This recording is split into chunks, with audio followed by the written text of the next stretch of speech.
The Adventures of Huckleberry Finn, Tom Sawyer's Comrade, by Mark Twain. Notice: persons attempting to find a motive in this narrative will be prosecuted. Persons attempting to find a moral in it will be banished.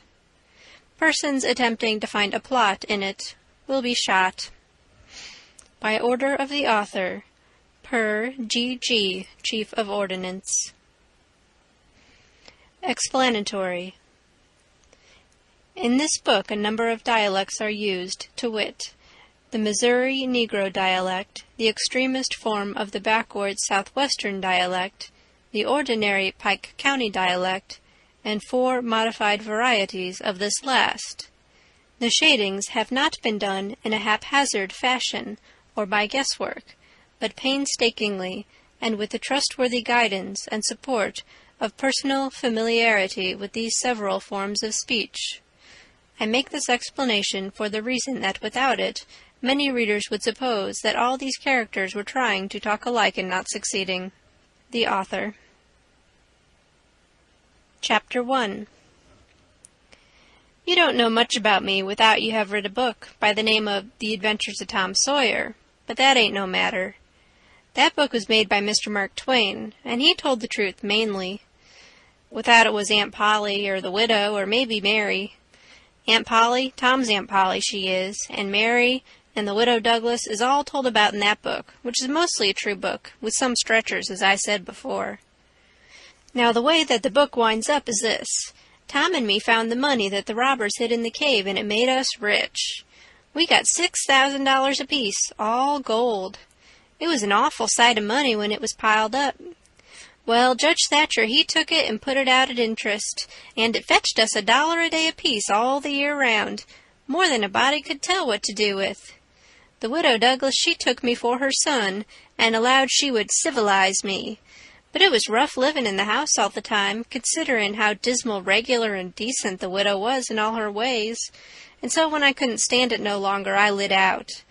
I got into my old rags and my sugar hogshead again, and was free and satisfied. But Tom Sawyer, he hunted me up and said he was going to start a band of robbers, and I might join if I would go back to the widow and be respectable. So I went back. The widow, she cried over me and called me a poor lost lamb, and she called me a lot of other names too, but she never meant no harm by it. She put me in them new clothes again, and I couldn't do nothing but sweat and feel all cramped up. Well then, the old thing commenced again. The widow rung a bell for supper, and you had to come to time. When you got to the table, you couldn't go right to eating, but you had to wait for the widow to tuck down her head and grumble a little over the victuals, though there weren't really anything the matter with them. That is nothing, only everything was cooked by itself. In a barrel of odds and ends it is different.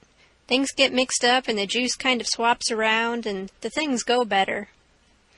After supper she got out her book and learned me about Moses and the bulrushers, and I was in a sweat to find out all about him, but by and by she let it out that Moses had been dead a considerable long time, so then I didn't care no more about him, because I don't take no stock in dead people. Pretty soon I wanted to smoke and asked the widow to let me, but she wouldn't. She said it was a mean practice and wasn't clean, and I must try to not do it any more. That is just the way with some people. They get down on a thing when they don't know nothing about it. Here she was a-botherin' about Moses, which was no kin to her, and no use to anybody being gone, you see, yet findin' a power of fault with me for doing a thing that had some good in it. And she took snuff, too. Of course that was all right, because she done it herself. Her sister, Miss Watson, a tolerable slim old maid, with goggles on, had just come to live with her, and took a set at me now with a spelling book. She worked me middling hard for about an hour, and then the widow made her ease up. I couldn't stand it much longer. Then for an hour it was deadly dull, and I was fidgety. Miss Watson would say, "Don't put your feet up there, Huckleberry," and "Don't scrunch up like that, Huckleberry, sit up straight." And pretty soon she would say, "Don't gap and stretch like that, Huckleberry. Why don't you try to behave?" Then she told me all about the bad place, and I said I wished I was there. She got mad then, but I didn't mean no harm. All I wanted was to go somewheres. All I wanted was a change. I warn't particular. She said it was wicked to say what I said. Said she wouldn't say it for the whole world. She was going to live so as to go to the good place. Well, I couldn't see no advantage in going where she was going, so I made up my mind I wouldn't try for it. But I never said so, because it would only make trouble, and wouldn't do no good. Now, she had got a start, and she went on and told me all about the good place. She said all a body would have to do there was to go around all day with a harp and sing forever and ever. So I didn't think much of it, but I never said so. I asked her if she reckoned Tom Sawyer would go there, and she said not by a considerable sight. I was glad about that, because I wanted him and me to be together. Miss Watson, she kept pecking at me, and it got tiresome and lonesome. By and by they fetched the niggers in and had prayers, and then everybody was off to bed. I went up to my room with a piece of candle and put it on the table. Then I sat down in a chair by the window and tried to think of something cheerful, but it warn't no use. I felt so lonesome I most wished I was dead. The stars were shining and the leaves rustled in the woods ever so mournful, and I heard an owl away off hoo-hooing about somebody that was dead, and a whippoorwill, and a dog crying about somebody that was going to die, and the wind was trying to whisper something to me, and I couldn't make out what it was, and so it made the cold shivers run over me. Then away out in the woods I heard that kind of a sound that a ghost makes when it wants to tell about something that's on its mind, and can't make itself understood, and so can't rest easy in its grave, and has to go about that way every night grieving. I got so downhearted and scared I did wish I had some company. Pretty soon a spider went crawling up my shoulder, and I flipped it off, and it lit in the candle, and before I could budge it was all shriveled up. I didn't need anybody to tell me that that was an awful bad sign and would fetch me some bad luck, so I was scared and most shook the clothes off of me. I got up and turned around in my tracks 3 times and crossed my breast every time, and then I tied up a little lock of my hair with a thread to keep witches away.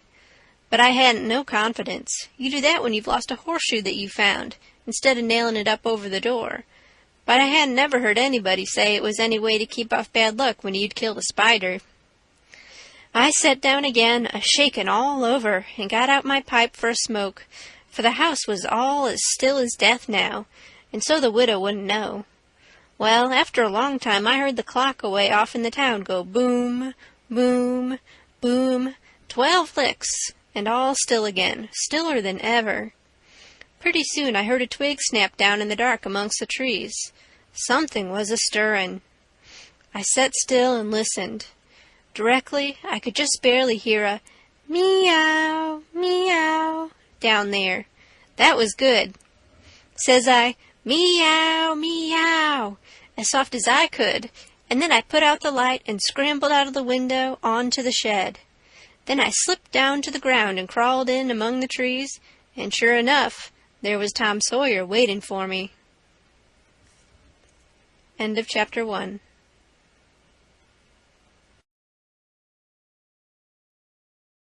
Chapter 2. We went tiptoeing along a path amongst the trees back towards the end of the widow's garden, stooping down so as the branches wouldn't scrape our heads. When we was passing by the kitchen, I fell over a root and made a noise.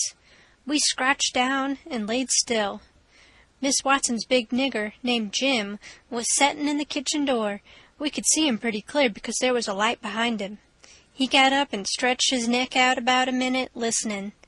Then he says, "Who dere?" He listened some more. Then he came tiptoeing down and stood right between us. We could have touched him nearly. Well, likely it was minutes and minutes that there warn't a sound, and we all there so close together. There was a place on my ankle that got to itching, but I dasn't scratch it, and then my ear begun to itch, and next my back, right between my shoulders. Seemed like I'd die if I couldn't scratch. Well, I've noticed that thing plenty times since. If you are with equality, or at a funeral, or trying to go to sleep when you ain't sleepy, if you are anywheres where it won't do for you to scratch, why, you will itch all over in upwards of 1,000 places. Pretty soon Jim says, "Say, who is you? Whar is you? Dog my cats if I didn't hear something. Well, I know what I's gwine to do. I's gwine to set down here and listen till I hears it again." So he sat down on the ground betwixt me and Tom. He leaned his back up against a tree and stretched his legs out till one of 'em most touched one of mine. My nose begun to itch. It itched till the tears come into my eyes, but I doesn't scratch. Then I begun to itch on the inside. Next I got to itching underneath. I didn't know how I was going to set still. This miserableness went on as much as 6 or 7 minutes, but it seemed a sight longer than that. I was itching in 11 different places now. I reckoned I couldn't stand it more'n a minute longer, but I set my teeth hard and got ready to try. Just then, Jim begun to breathe heavy. Next he begun to snore, and then I was pretty soon comfortable again. Tom, he made a sign to me, kind of a little noise with his mouth, and we went creeping away on our hands and knees. When we was 10 foot off, Tom whispered to me and wanted to tie Jim to the tree for fun. But I said no, he might wake and make a disturbance, and then they'd find out I warn't in. Then Tom said he hadn't got candles enough, and he would slip in the kitchen and get some more. I didn't want him to try. I said Jim might wake up and come, but Tom wanted to risk it, so we slid in there and got 3 candles, and Tom laid 5 cents on the table for pay. Then we got out, and I was in a sweat to get away, but nothing would do Tom, but he must crawl to where Jim was on his hands and knees and play something on him. I waited, and it seemed a good while. Everything was so still and lonesome. As soon as Tom was back, we cut along the path around the garden fence, and by fetched up on the steep top of the hill the other side of the house. Tom said he slipped Jim's hat off his head and hung it on a limb right over him, and Jim stirred a little, but he didn't wake. Afterwards, Jim said the witches bewitched him and put him in a trance and rode him all over the state, and then set him under the trees again and hung his hat on a limb to show who done it. And next time Jim told it, he said they rode him down to New Orleans, and after that, every time he told it, he spread it more and more, till by and by he said they rode him all over the world, and tired him most to death, and his back was all over saddle boils. Jim was monstrous proud about it, and he got so he wouldn't hardly notice the other niggers. Niggers would come miles to hear Jim tell about it, and he was more looked up to than any nigger in that country. Strange niggers would stand with their mouths open and look him all over, same as if he was a wonder. Niggers is always talking about witches in the dark by the kitchen fire, but whenever one was talking and letting on to know all about such things, Jim would happen in and say, what you know about witches? And that nigger was corked up and had to take a back seat. Jim always kept that 5-center piece around his neck with a string, and said it was a charm the devil give to him with his own hands, and told him he could cure anybody with it, and fetch witches whenever he wanted to just by saying something to it, but he never told what it was he said to it. Niggers would come from all around there and give Jim anything they had, just for a sight of that 5-center piece, but they wouldn't touch it, because the devil had had his hands on it. Jim was most ruined for a servant because he got stuck up on account of having seen the devil and been rode by witches. Well, when Tom and me got to the edge of the hilltop, we looked away down into the village and could see 3 or 4 lights twinkling, where there was sick folks maybe, and the stars over us was sparkling ever so fine, and down by the village was the river, a whole mile broad and awful still and grand. We went down the hill and found Joe Harper and Ben Rogers, and 2 or 3 more of the boys hid in the old tanyard. So we unhitched a skiff and pulled down the river 2.5 miles to the big scar on the hillside and went ashore. We went to a clump of bushes, and Tom made everybody swear to keep the secret, and then showed them a hole in the hill right in the thickest part of the bushes. Then we lit the candles and crawled in on our hands and knees. We went about 200 yards, and then the cave opened up. Tom poked about amongst the passages and pretty soon ducked under a wall where you wouldn't have noticed that there was a hole. We went along a narrow place and got into a kind of room, all damp and sweaty and cold, and there we stopped. Tom says, "Now we'll start this band of robbers and call it Tom Sawyer's Gang. Everybody that wants to join has got to take an oath and write his name in blood." Everybody was willing, so Tom got out a sheet of paper that he had wrote the oath on and read it. It swore every boy to stick to the band and never tell any of the secrets, and if anybody done anything to any boy in the band, whichever boy was ordered to kill that person and his family must do it, and he mustn't eat and he mustn't sleep till he had killed them and hacked a cross in their breasts, which was the sign of the band. and nobody that didn't belong to the band could use that mark, and if he did, he must be sued, and if he done it again, he must be killed, and if anybody that belonged to the band told the secrets, he must have his throat cut, and then have his carcass burnt up and the ashes scattered all around and his name blotted off of the list with blood, and never mentioned again by the gang, but have a curse put on it and be forgot forever. Everybody said it was a real beautiful oath, and asked Tom if he had got it out of his own head. He said some of it, but the rest was out of pirate books and robber books, and every gang that was high-toned had it. Some thought it would be good to kill the families of boys that told the secrets. Tom said it was a good idea, so he took a pencil and wrote it in. Then Ben Rogers says, "Here's Huck Finn, he ain't got no family. What you going to do about him?" "Well, hain't he got a father?" says Tom Sawyer. "Yes, he's got a father, but you can't never find him these days. He used to lay drunk with the hogs in the tanyard, but he ain't been seen in these parts for a year or more." They talked it over, and they was going to rule me out because they said every boy must have a family or somebody to kill, or else it wouldn't be fair and square for the others. Well, nobody could think of anything to do. Everybody was stumped and set still. I was most ready to cry, but all at once I thought of a way, and so I offered them Miss Watson. They could kill her. Everybody said, "Oh, she'll do. That's all right. Huck can come in." Then they all stuck a pin in their fingers to get blood to sign with, and I made my mark on the paper. "Now," says Ben Rogers, "what's the line of business of this gang?" "Nothing only robbery and murder," Tom said. "But who are we going to rob? Houses or cattle or—" "Stuff! Stealing cattle and such things ain't robbery, it's burglary," says Tom Sawyer. "We ain't burglars. That ain't no sort of style. We are highwaymen. We stop stages and carriages on the road with masks on and kill the people and take their watches and money." "Must we always kill the people?" "Oh, certainly. It's best. Some authorities think differently, but mostly it's considered best to kill them, except some that you bring to the cave here and keep them till they're ransomed." "Ransomed? What's that?"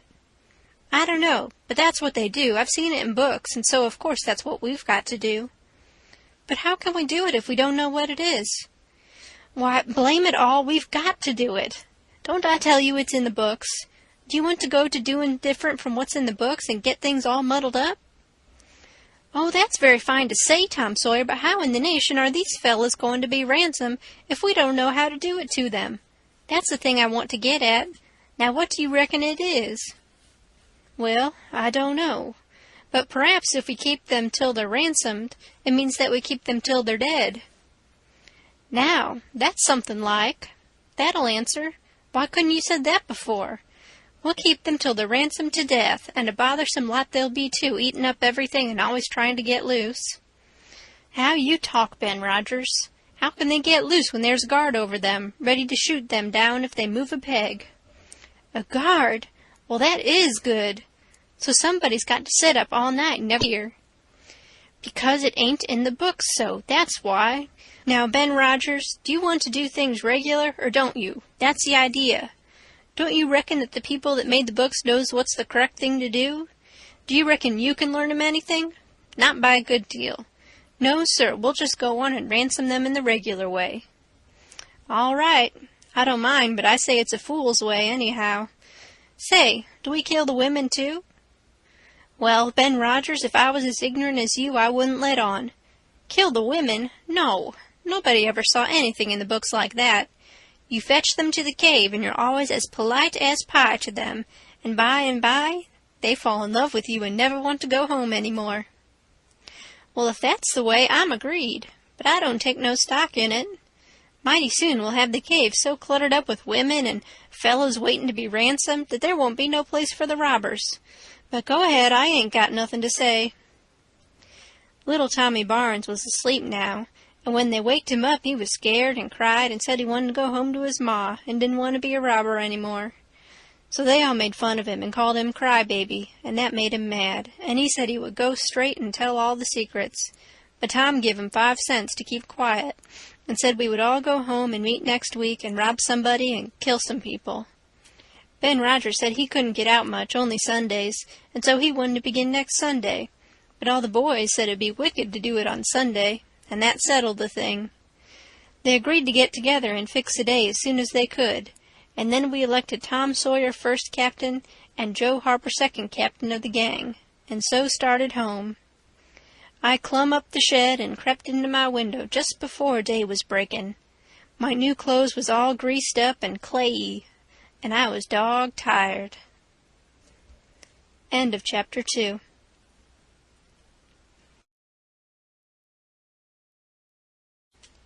Chapter 3.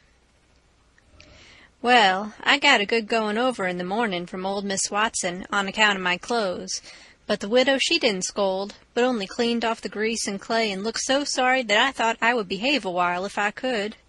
Then Miss Watson, she took me in the closet and prayed, but nothing come of it. She told me to pray every day, and whatever I asked for I would get it. But it warn't so. I tried it. Once I got a fish line, but no hooks. It warn't any good to me without hooks. I tried for the hooks 3 or 4 times, but somehow I couldn't make it work.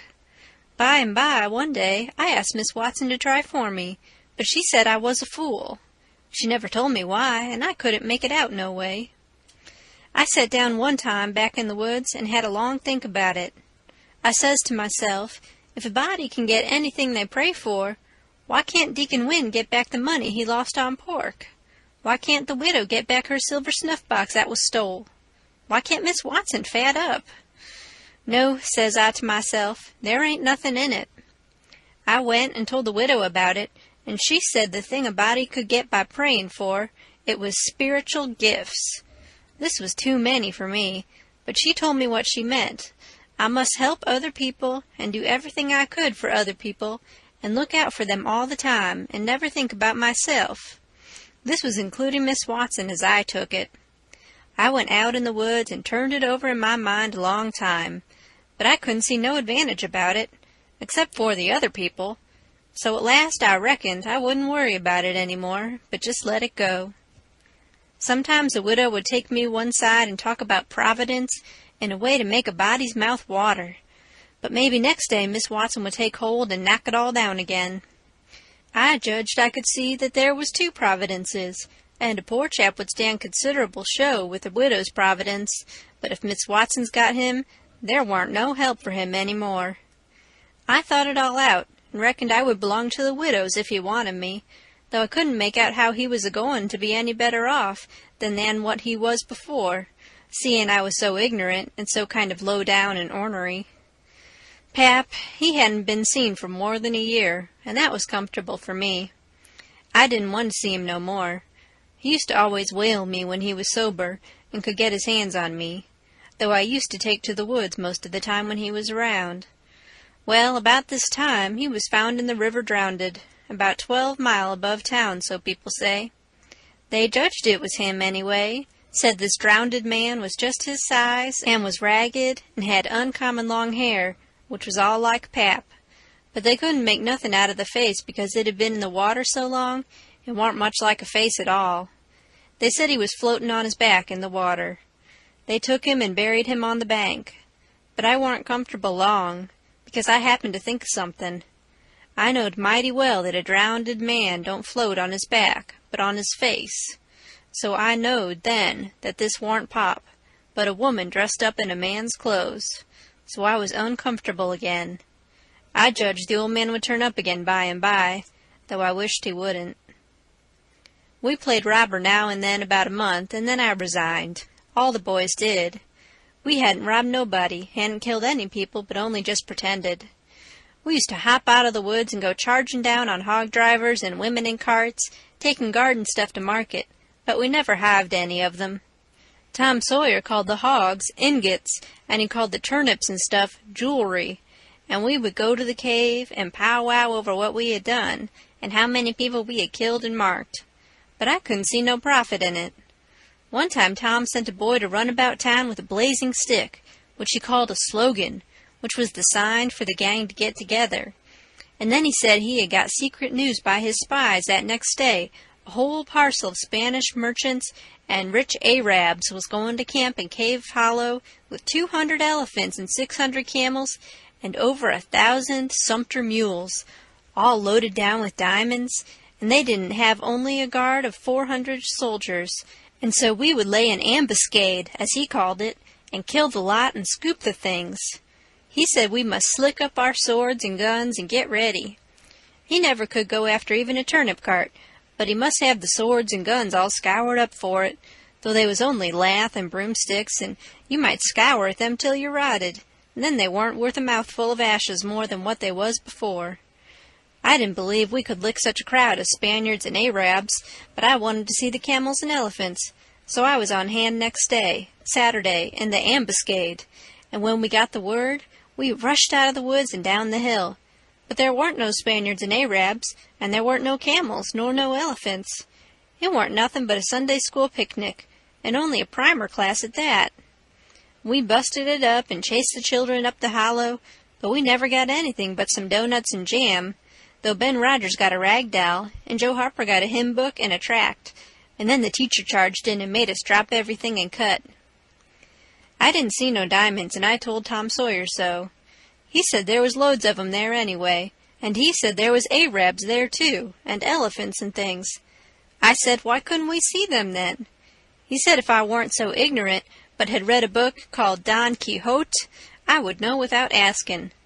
He said it was all done by enchantment.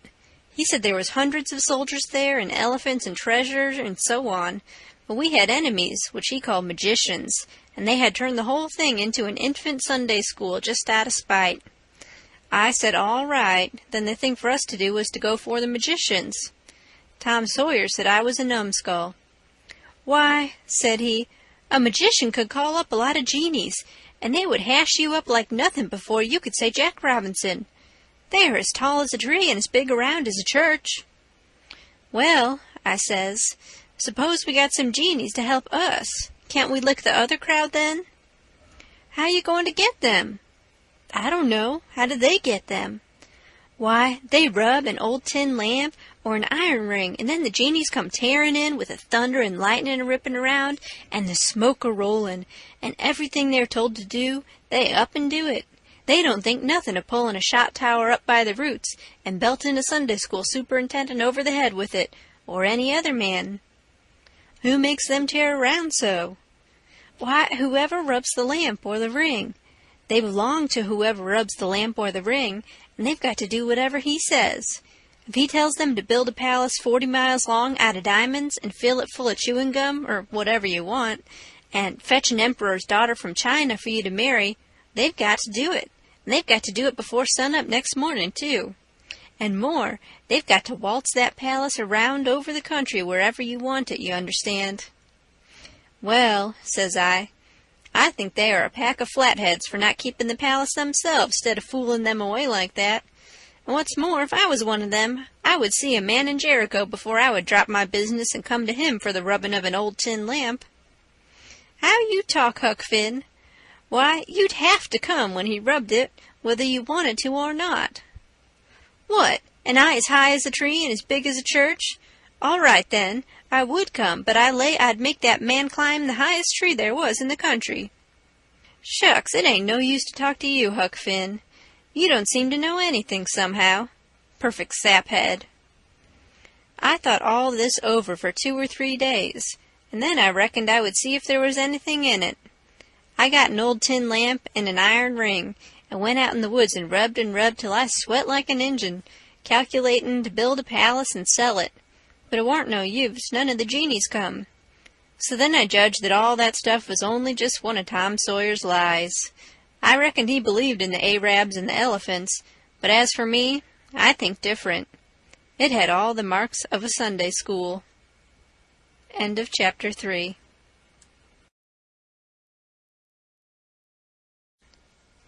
Chapter 4.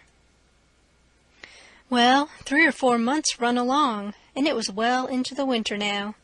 I had been to school most all of the time, and could spell and read and write just a little, and could say the multiplication table up to 6 times 7 is 35.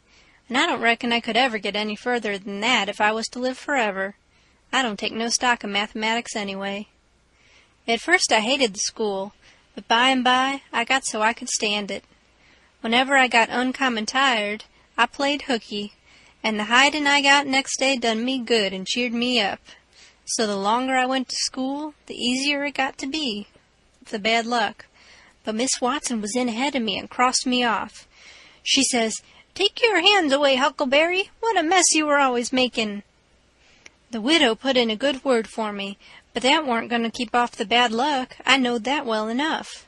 I started out after breakfast, feeling worried and shaky and wondering where it was going to fall on me and what it was going to be. There's ways to keep off some kinds of bad luck, but this wasn't one of them kind, so I never tried to do anything but just poked along, low-spirited and on the watch-out. I went down to the front garden and clumb over the stile where you go through the high-board fence. There was an inch of new snow on the ground, and I seen somebody's tracks. They had come up from the quarry and stood around the stile a while, and then went on around the garden fence. It was funny they hadn't come in after standing around so. I couldn't make it out. It was very curious somehow. I was going to follow around, but I stooped down to look at the tracks first. I didn't notice anything at first, but next I did. There was a cross in the left boot heel, made with big nails, to keep off the devil. I was up in a second and shinning down the hill. I looked over my shoulder every now and then, but I didn't see nobody. I was at Judge Thatcher's as quick as I could get there. He said, "Why, my boy, you are all out of breath. Did you come for your interest?" "No, sir," I says. "Is there some for me?" "Oh, yes. A half-yearly is in last night. Over $150, quite a fortune for you. You had better let me invest it along with your $6,000. That means I have bought it of you and paid you for it. Here's $1 for you. Now you sign it." So I signed it and left. Miss Watson's nigger Jim had a hairball as big as your fist, which had been took out of the fourth stomach of an ox, and he used to do magic with it. He said there was a spirit inside of it, and it knowed everything. So I went to him that night and told him Pap was here again, for I found his tracks in the snow. What I wanted to know was what he was going to do, and was he going to stay? Jim got out his hairball and said something over it, and then he held it up and dropped it on the floor. It fell pretty solid and only rolled about an inch. Jim tried it again, and then another time, and it acted just the same. Jim got down on his knees and put his ear against it and listened. But it warn't no use. He said it wouldn't talk. He said sometimes it wouldn't talk without money. I told him I had an old slick counterfeit quarter that warn't no good, because the brass showed through the silver a little, and it wouldn't pass nohow even if the brass didn't show, because it was so slick it felt greasy, and so that would tell on it every time. I reckoned I wouldn't say nothing about the $1 I got from the judge. I said it was pretty bad money, but maybe the hairball would take it, because maybe it wouldn't know the difference. Jim smelt it and bit it and rubbed it, and said he would manage so the hairball would think it was good.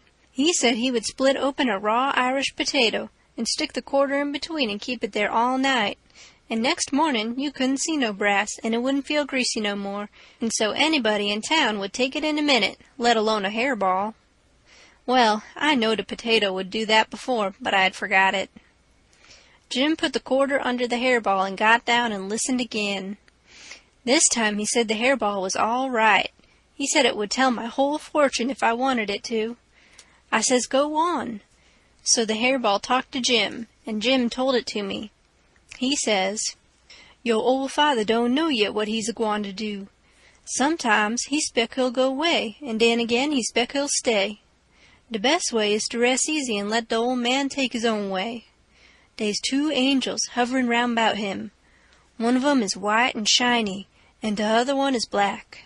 The white one gets him to go right a little while, then the black one sail in and bust it all up. A body can't tell yet which one gwine to fetch him at the last, but you's all right. You gwine to have considerable trouble in your life, and considerable joy. Sometimes you gwine to get hurt, and sometimes you gwine to get sick, but every time you's gwine to get well again. Dey's 2 gals flying about you in your life. One of 'em's light, and the other one is dark. One is rich, and the other's po'. You's gwine to marry the po' one first, and the rich one by and by. You wants to keep away from the water as much as you can, and don't run no risk, case it's down in the bills that you's gwine to get hung. When I lit my candle and went up to my room that night, there sat Pap his own self. End of chapter 4. Chapter 5. I had shut the door, too. Then I turned around, and there he was. I used to be scared of him all the time, he tanned me so much. I reckoned I was scared now, too, but in a minute I see I was mistaken. That is, after the first jolt, as you may say, when my breath sort of hitched, he being so unexpected. But right away after I see him, I weren't scared of him worth bothering about. He was most 50, and he looked it. His hair was long and tangled and greasy, and hung down, and you could see his eyes shining through like he was behind vines. It was all black, no gray. So was his long, mixed-up whiskers. There warn't no color in his face, where his face showed. It was white. Not like another man's white, but a white to make a body sick. A white to make a body's flesh crawl. A tree-toad white. A fish-belly white. As for his clothes, just rags, that was all. He had one ankle resting on the other knee. The boot on that foot was busted, and 2 of his toes stuck through, and he worked them now and then. His hat was layin' on the floor, an old black slouch with the top caved in like a lid. I stood a-lookin' at him. He set there a-lookin' at me, with his chair tilted back a little. I set the candle down. I noticed the window was up, so he had clumb in by the shed. He kept a-lookin' me all over. By and by he says, "Starchy clothes, very. You think you're a good deal of a big bug, don't you?" "Maybe I am, maybe I ain't," I says. "Don't you give me none of your lip," says he. "You put on considerable many frills since I've been away. I'll take you down a peg before I get done with you. You're educated, too, they say, can read and write. You think you're better'n your father now, don't you, because he can't? I'll take it out of you. Who told you you might meddle with such highfalutin foolishness, hey? Who told you you could?" "The widow. She told me." "The widow, eh? And who told the widow she could put in her shovel about a thing that ain't none of her business?" "Nobody never told her." "Well, I'll learn her how to meddle. And looky here, you drop that school, you hear? I'll learn people to bring up a boy to put on airs over his own father, and let on to be better'n what he is. You let me catch you fooling around that school again, you hear? Your mother couldn't read and she couldn't write nother, before she died. None of the family couldn't before they died. I can't, and here you're a-swelling yourself up like this. I ain't the man to stand it, you hear? Say, let me hear you read."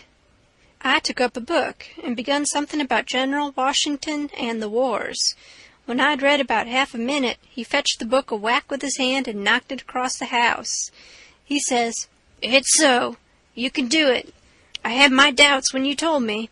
Now looky here. You stop that putting on frills. I won't have it. I'll lay for you, my smarty, and if I catch you about that school, I'll tan you good. First, you know, you'll get religion, too. I never see such a son." He took up a little blue and yaller picture of some cows and a boy, and says, "What's this?" "It's something they give me for learning my lessons good." He tore it up, and says, "I'll give you something better. I'll give you a cowhide." He set there a-mumbling and a-growling a minute, and then he says, "Ain't you a sweet-scented dandy, though? A bed and bedclothes, and a looking-glass, and a piece of carpet on the floor, and your own father got to sleep with the hogs in the tanyard. I never see such a son. I bet I'll take some of these frills out of you before I'm done with you. Why, there ain't no end to your airs. They say you're rich. Hey, how's that?" "They lie, that's how." "Looky here, mind how you talk to me. I'm a-standing about all I can stand now, so don't give me no sass. I've been in town 2 days, and I hain't heard nothing but about you being rich. I heard about it away down the river, too. That's why I came. You get me that money tomorrow. I want it." "I hain't got no money." "It's a lie. Judge Thatcher's got it. You get it. I want it." "I hain't got no money, I tell you. You ask Judge Thatcher, he'll tell you the same. All right, I'll ask him, and I'll make him pungle, too, or I'll know the reason why. Say, how much you got in your pocket? I want it. I ain't got only $1, and I want that, too. It don't make no difference what you want it for, you just shell it out. He took it and bit it to see if it was good. And then he said he was going downtown to get some whiskey. Said he hadn't had a drink all day. When he had got out on the shed, he put his head in again, and cussed me for putting on frills and trying to be better than him. And when I reckoned he was gone, he come back and put his head in again, and told me to mind about that school, because he was going to lay for me and lick me if I didn't drop that. Next day he was drunk, and he went to Judge Thatcher's and bully-ragged him, and tried to make him give up the money, but he couldn't, and then he swore he'd make the law force him. The judge and the widow went to law to get the court to take me away from him, and let one of them be my guardian, but it was a new judge that had just come, and he didn't know the old man. So he said courts mustn't interfere and separate families if they could help it. Said he'd druther not take a child away from its father. So Judge Thatcher and the widow had to quit on the business. That pleased the old man till he couldn't rest. He said he'd cowhide me till I was black and blue if I didn't raise some money for him. I borrowed $3 from Judge Thatcher, and Pap took it and got drunk and went to blowing around and cussing and whooping and carrying on, and he kept it up all over town with a tin pan till most midnight. Then they jailed him, and next day they had him before court and jailed him again for a week. But he said he was satisfied, said he was the boss of his son, and he'd make it warm for him. When he got out, the new judge said he was going to make a man of him. So he took him to his own house and dressed him up clean and nice and had him to breakfast and dinner and supper with the family, and was just old pie to him, so to speak. And after supper he talked to him about temperance and such things till the old man cried and said he'd been a fool and fooled away his life, but now he was going to turn over a new leaf and be a man nobody wouldn't be ashamed of, and he hoped the judge would help him and not look down on him. The judge said he could hug him for them words, so he cried, and his wife she cried again. Pap said he'd been a man that had always been misunderstood before, and the judge said he believed it. The old man said that what a man wanted that was down was sympathy, and the judge said it was so. So they cried again. And when it was bedtime, the old man rose up and held out his hand and says, "Look at it, gentlemen and ladies all. Take a hold of it, shake it. There's a hand that was the hand of a hog, but it ain't so no more. It's the hand of a man that started in on a new life, and'll die before he'll go back. You mark them words, don't forget I said them. It's a clean hand now, shake it. Don't be afeard." So they shook it one after the other all around and cried. The judge's wife, she kissed it. Then the old man, he signed a pledge, made his mark. The judge said it was the holiest time on record, or something like that. Then they tucked the old man into a beautiful room, which was the spare room, and in the night sometime he got powerful thirsty, and clumb out onto the porch roof and slid down a stanchion, and traded his new coat for a jug of 40 rod, and clumb back again and had a good old time. And towards daylight he crawled out again, drunk as a fiddler, and rolled off the porch and broke his left arm in 2 places, and was most froze to death when somebody found him after sun-up. And when they come to look at that spare room, they had to take soundings before they could navigate it. The judge, he felt kind of sore. He said he reckoned a body could reform the old man with a shotgun, maybe, but he didn't know no other way. End of chapter 5.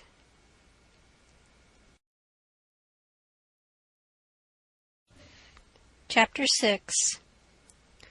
Well, pretty soon the old man was up and around again, and then he went for Judge Thatcher in the courts to make him give up that money, and he went for me, too, for not stopping school.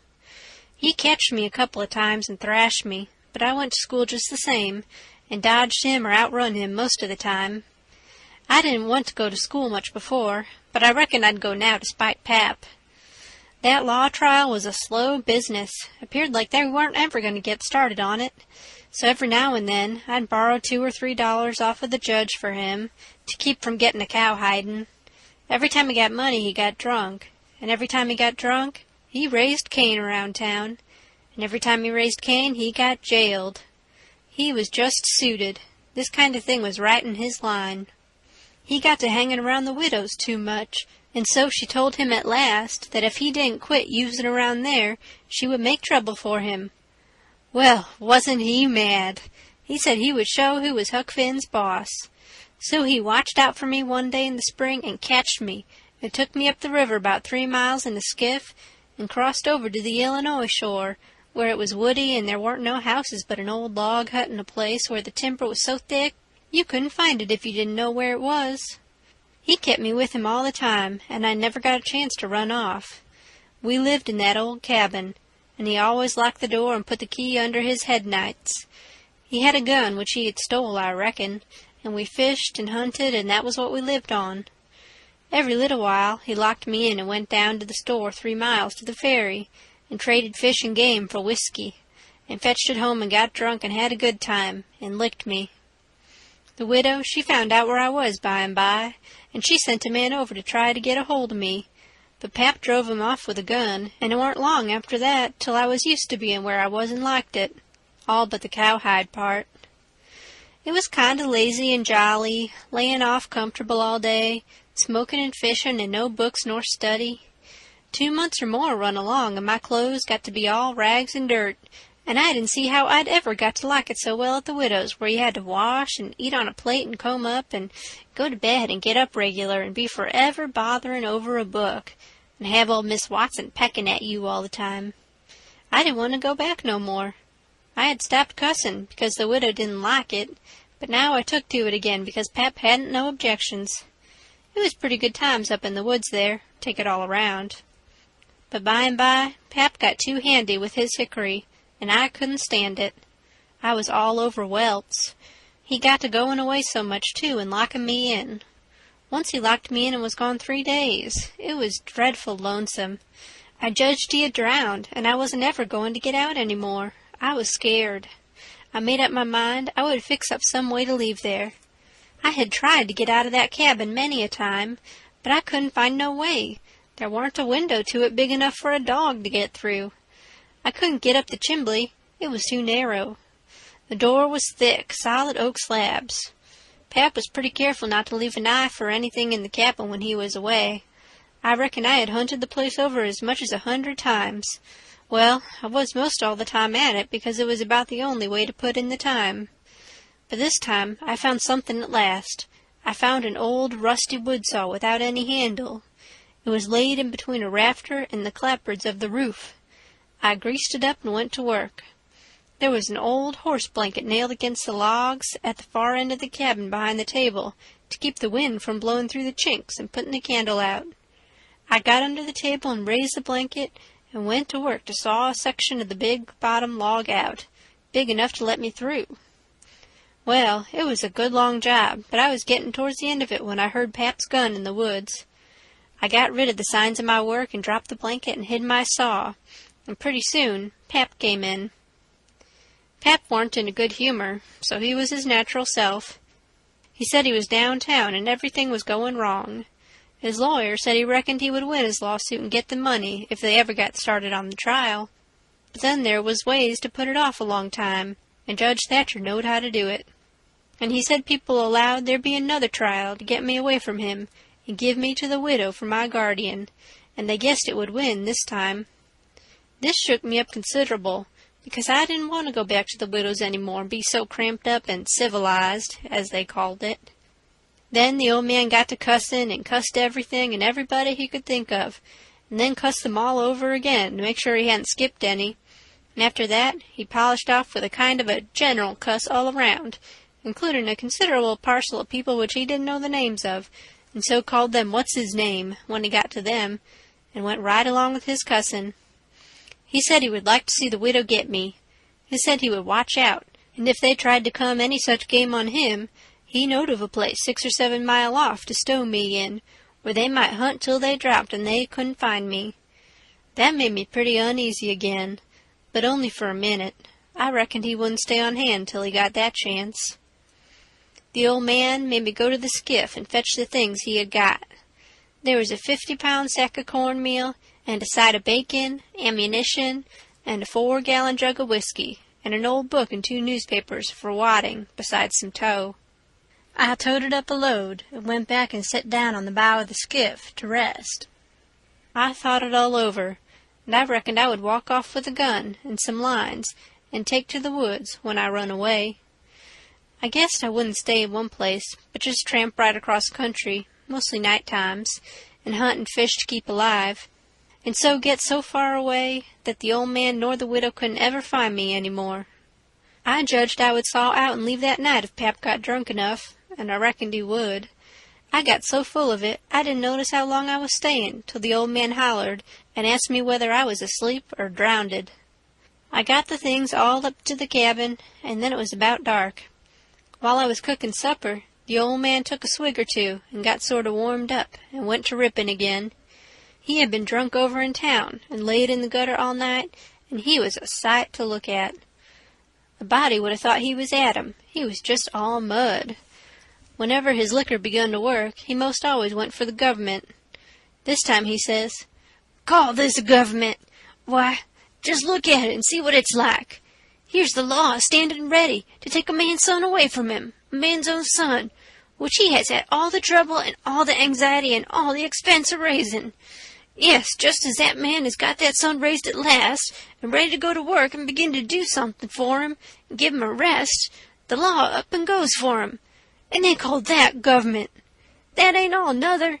The law backs that old Judge Thatcher up and helps him to keep me out of my property. Here's what the law does. The law takes a man worth $6,000 and upwards and jams him into an old trap of cabin like this and lets him go round in clothes that ain't fitting for a hog. They call that government. A man can't get his rights in a government like this. Sometimes I've a mighty notion to just leave the country for good and all. Yes, and I told him so. I told old Thatcher so to his face. Lots of 'em heard me and can tell what I said. Says I, for 2 cents I'd leave the blamed country and never come near it again. Them's the very words. I says, look at my hat, if you call it a hat, but the lid raises up and the rest of it goes down till it's below my chin, and then it ain't rightly a hat at all, but more like my head was shoved up through a gentle stovepipe. Look at it, I says, such a hat for me to wear. One of the wealthiest men in this town if I could get my rights. Oh, yes, this is a wonderful government. Wonderful. Why, looky here. There is a free nigger there from Ohio, a mulatto, most as white as any man. He had the whitest shirt on you ever see, too, and the shiniest hat, and there ain't a man in that town that's got as fine clothes as what he had, and he had a gold watch and chain and a silver-headed cane, the awfulest old gray-headed nabob in the state. And what do you think? They said he was a professor in a college and could talk all kinds of languages and knowed everything. And that ain't the worst. They said he could vote when he was at home. Well, that let me out. Thinks I, what is the country a-comin' to? It was 'lection day, and I was just about to go and vote myself if I warn't too drunk to get there. But when they told me there was a state in this country where they'd let that nigger vote, I drawed out. I says, I'll never vote again. Them's the very words I said. They all heard me. And the country may rot for all me. I'll never vote again as long as I live. And to see the cool way of that nigger, why, he wouldn't have given me the road if I hadn't shoved him out of the way. I says to the people, why ain't this nigger put up at auction and sold? That's what I want to know. And what do you reckon they said? Why, they said he couldn't be sold till he'd been in the state 6 months, and he hadn't been there that long yet. There now, that's a specimen. They call that a government that can't sell a free nigger till he's been in the state 6 months.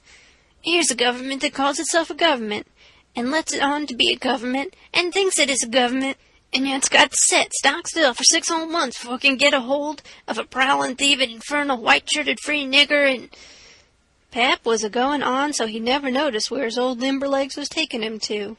So he went head over heels over the tub of salt pork, and barked both shins, and the rest of his speech was all the hottest kind of language, mostly hove at the nigger and the government, though he give the tub some, too, while along here and there.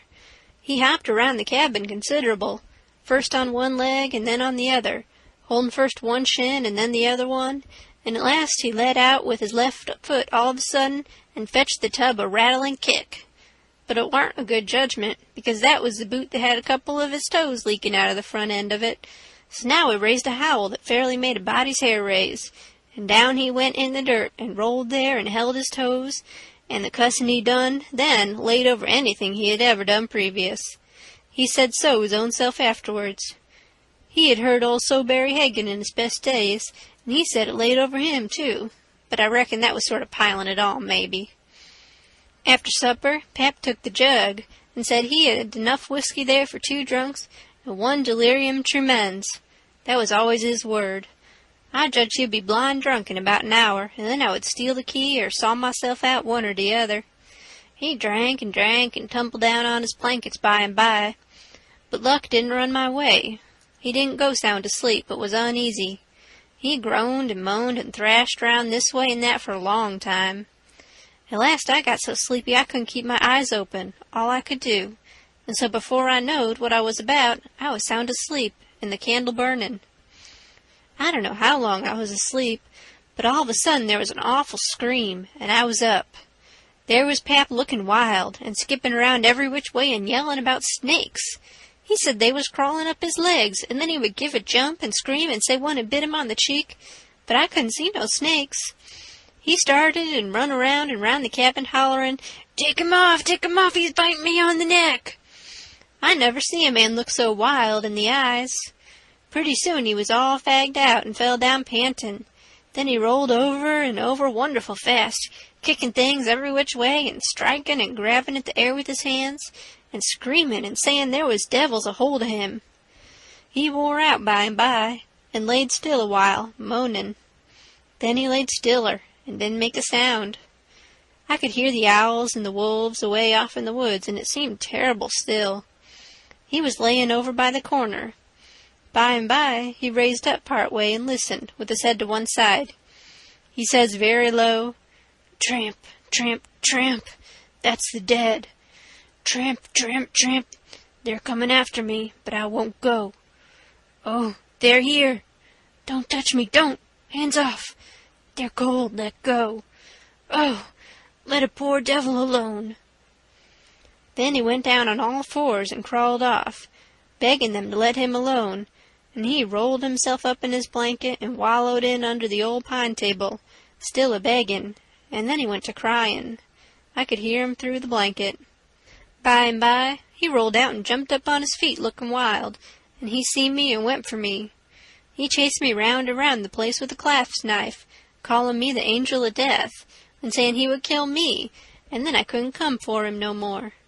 I begged and told him I was only Huck, but he laughed such a screechy laugh, and roared and cussed and kept on chasing me up. Once, when I turned short and dodged under his arm, he made a grab and got me by the jacket between my shoulders, and I thought I was gone, but I slid out of the jacket quick as lightning and saved myself. Pretty soon he was all tired out, and dropped down with his back against the door, and said he would rest a minute and then kill me. He put his knife under him and said he would sleep and get strong, and then he would see who was who. So he dozed off pretty soon. By and by I got the old split-bottom chair and clumb up as easy as I could not to make any noise, and got down the gun. I slipped the ramrod down it to make sure it was loaded, then I laid it across the turnip barrel, pointing towards Pap, and sat down behind it to wait for him to stir. And how slow and still did the time drag along. End of chapter 6.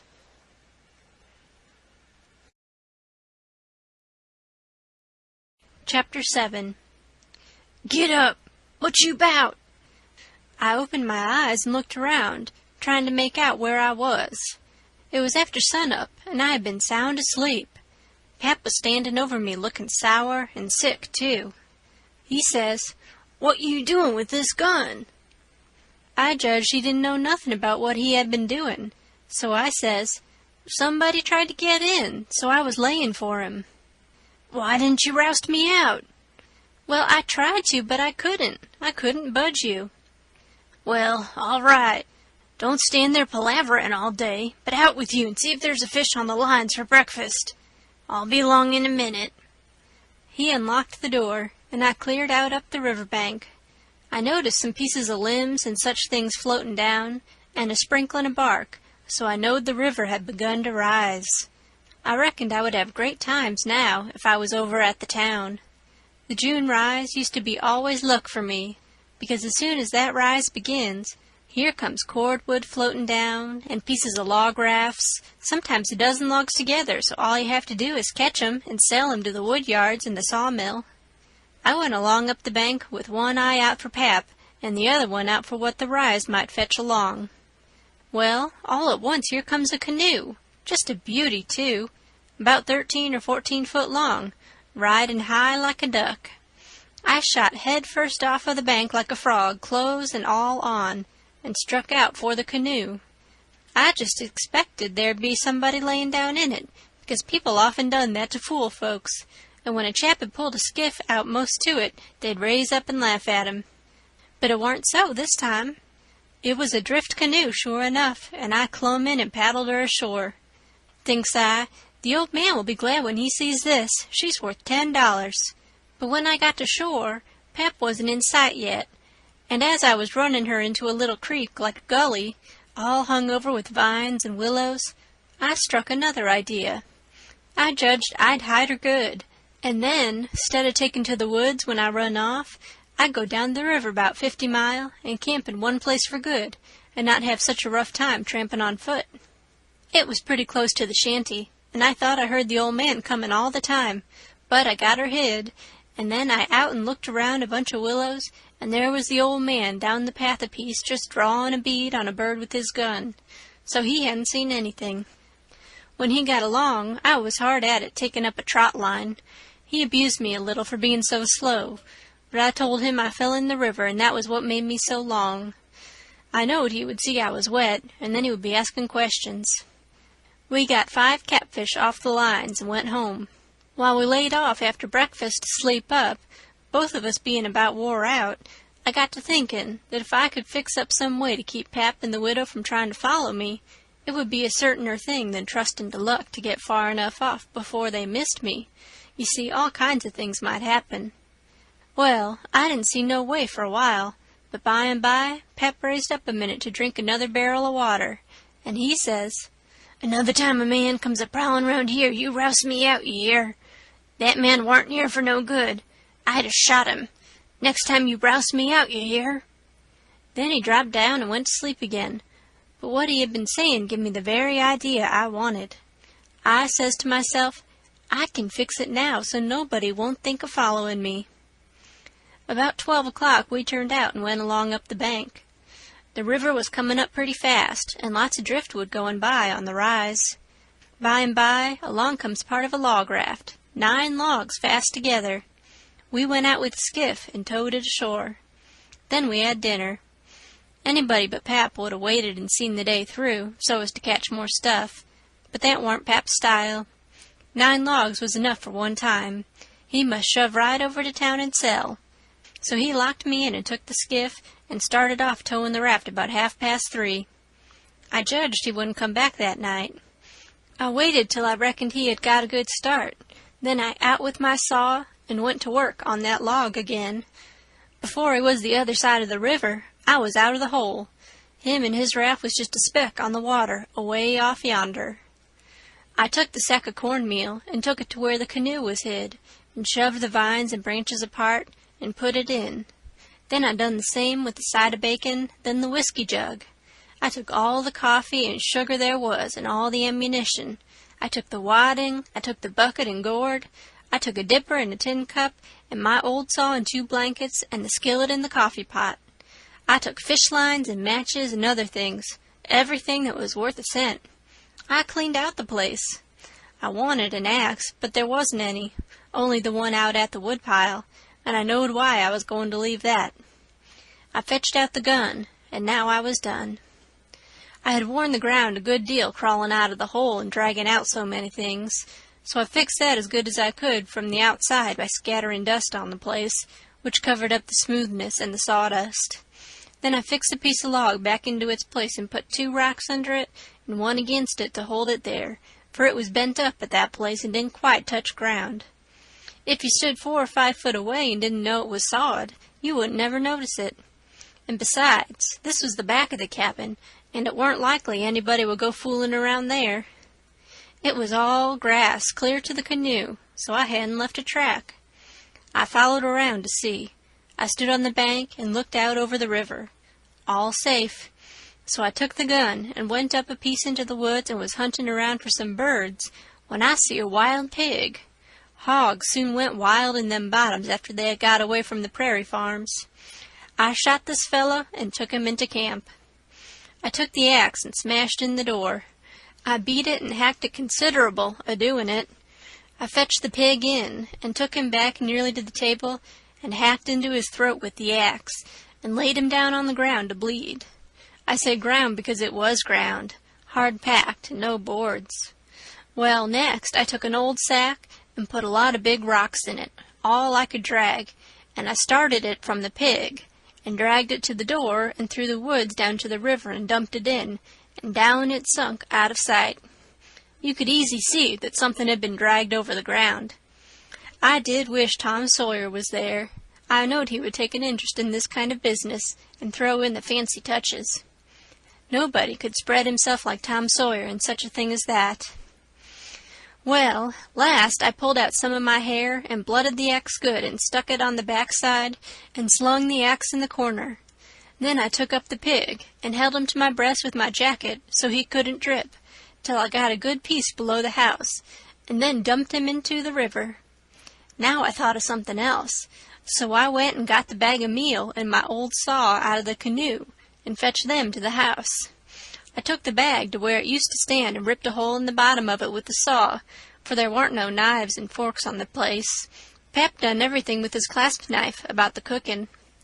Then I carried the sack about 100 yards across the grass and through the willows east of the house to a shallow lake that was 5 miles wide and full of rushes and ducks too, you might say, in the season.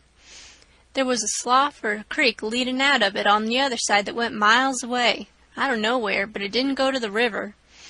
The meal sifted out and made a little track all the way to the lake. I dropped Pap's whetstone there, too, so as to look like it had been done by accident.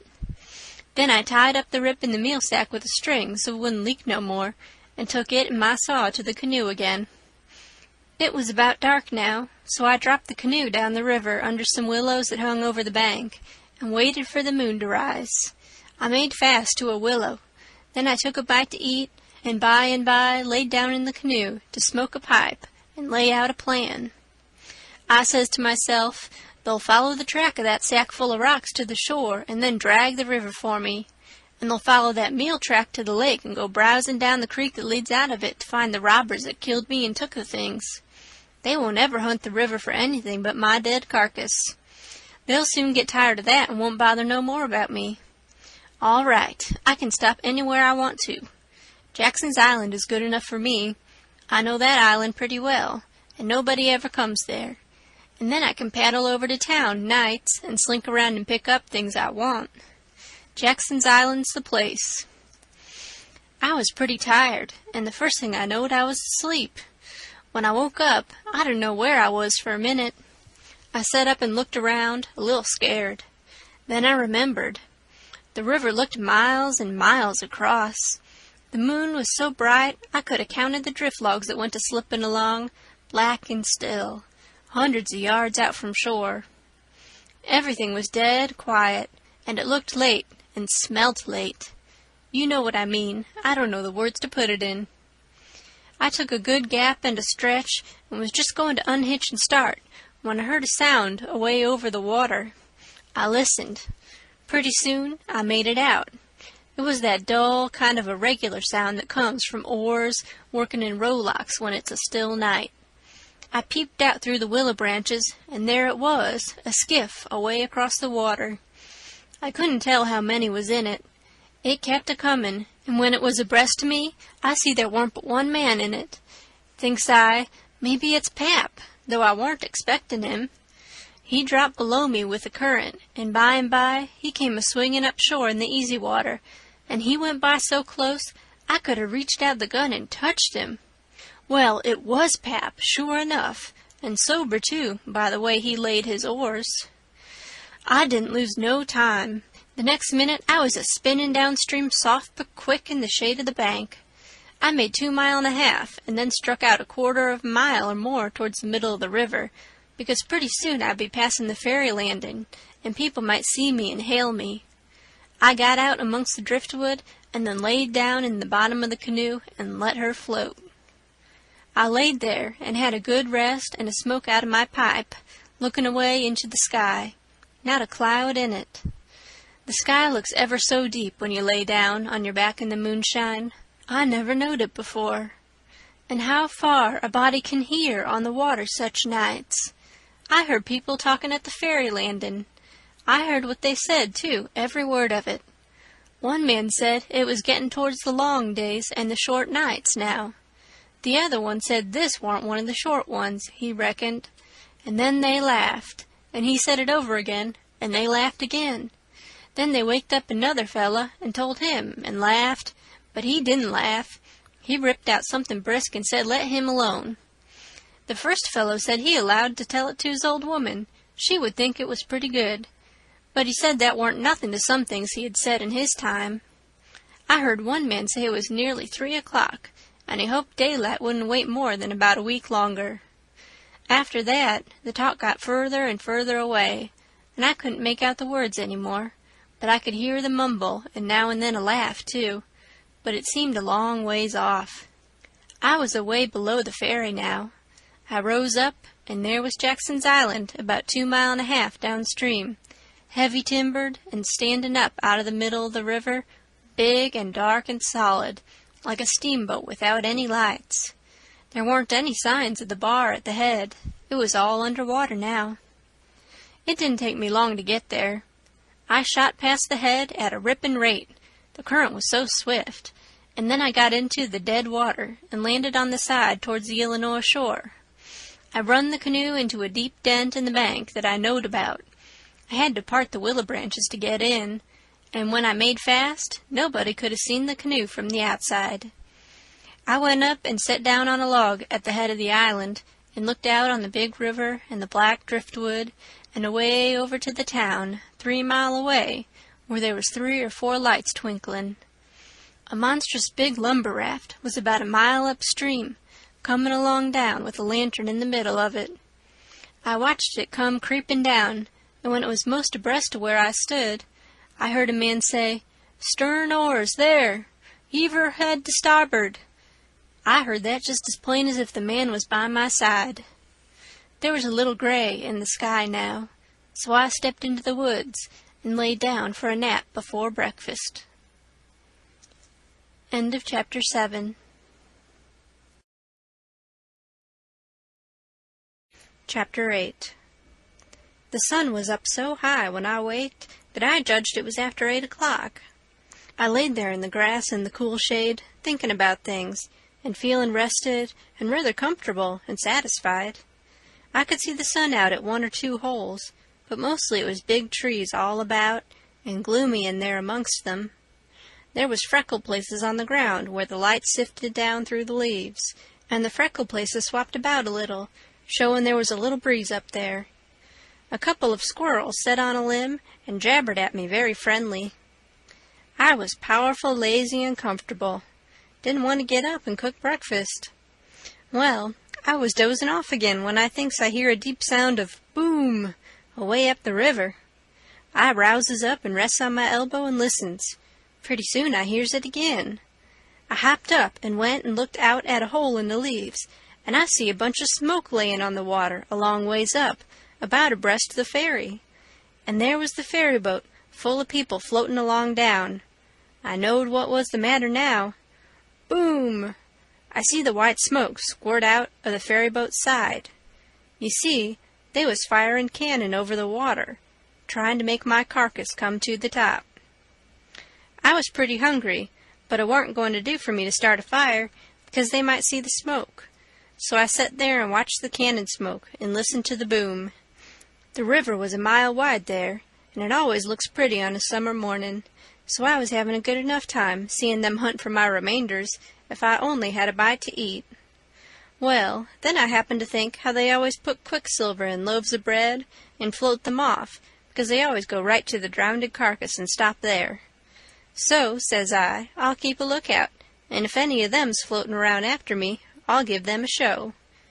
I changed to the Illinois edge of the island to see what luck I could have, and I warn't disappointed. A big double loaf come along, and I most got it with a long stick, but my foot slipped, and she floated out further. Of course I was where the current set in the closest to the shore. I knowed enough for that. But by and by along comes another one, and this time I won. I took out the plug and shook out the little dab of quicksilver and set my teeth in. It was baker's bread, what the quality eat, none of your low-down corn pone. I got a good place amongst the leaves, and set there on a log, munchin' the bread and watchin' the ferry boat, and very well satisfied. And then something struck me. I says, "Now I reckon the widow or the parson or somebody prayed that this bread would find me, and here it has gone and done it. So there ain't no doubt but there is something in that. That is, there's something in it when a body like the widow or the parson prays, but it don't work for me, and I reckon it don't work for only just the right kind." I lit a pipe and had a good long smoke and went on watchin'. The ferry boat was floatin' with the current, and I allowed I'd have a chance to see who was aboard when she come along, because she would come in close where the bread did. When she got pretty well along down towards me, I put out my pipe and went to where I fished out the bread, and laid down behind a log on the bank in a little open place. Where the log forked, I could peep through.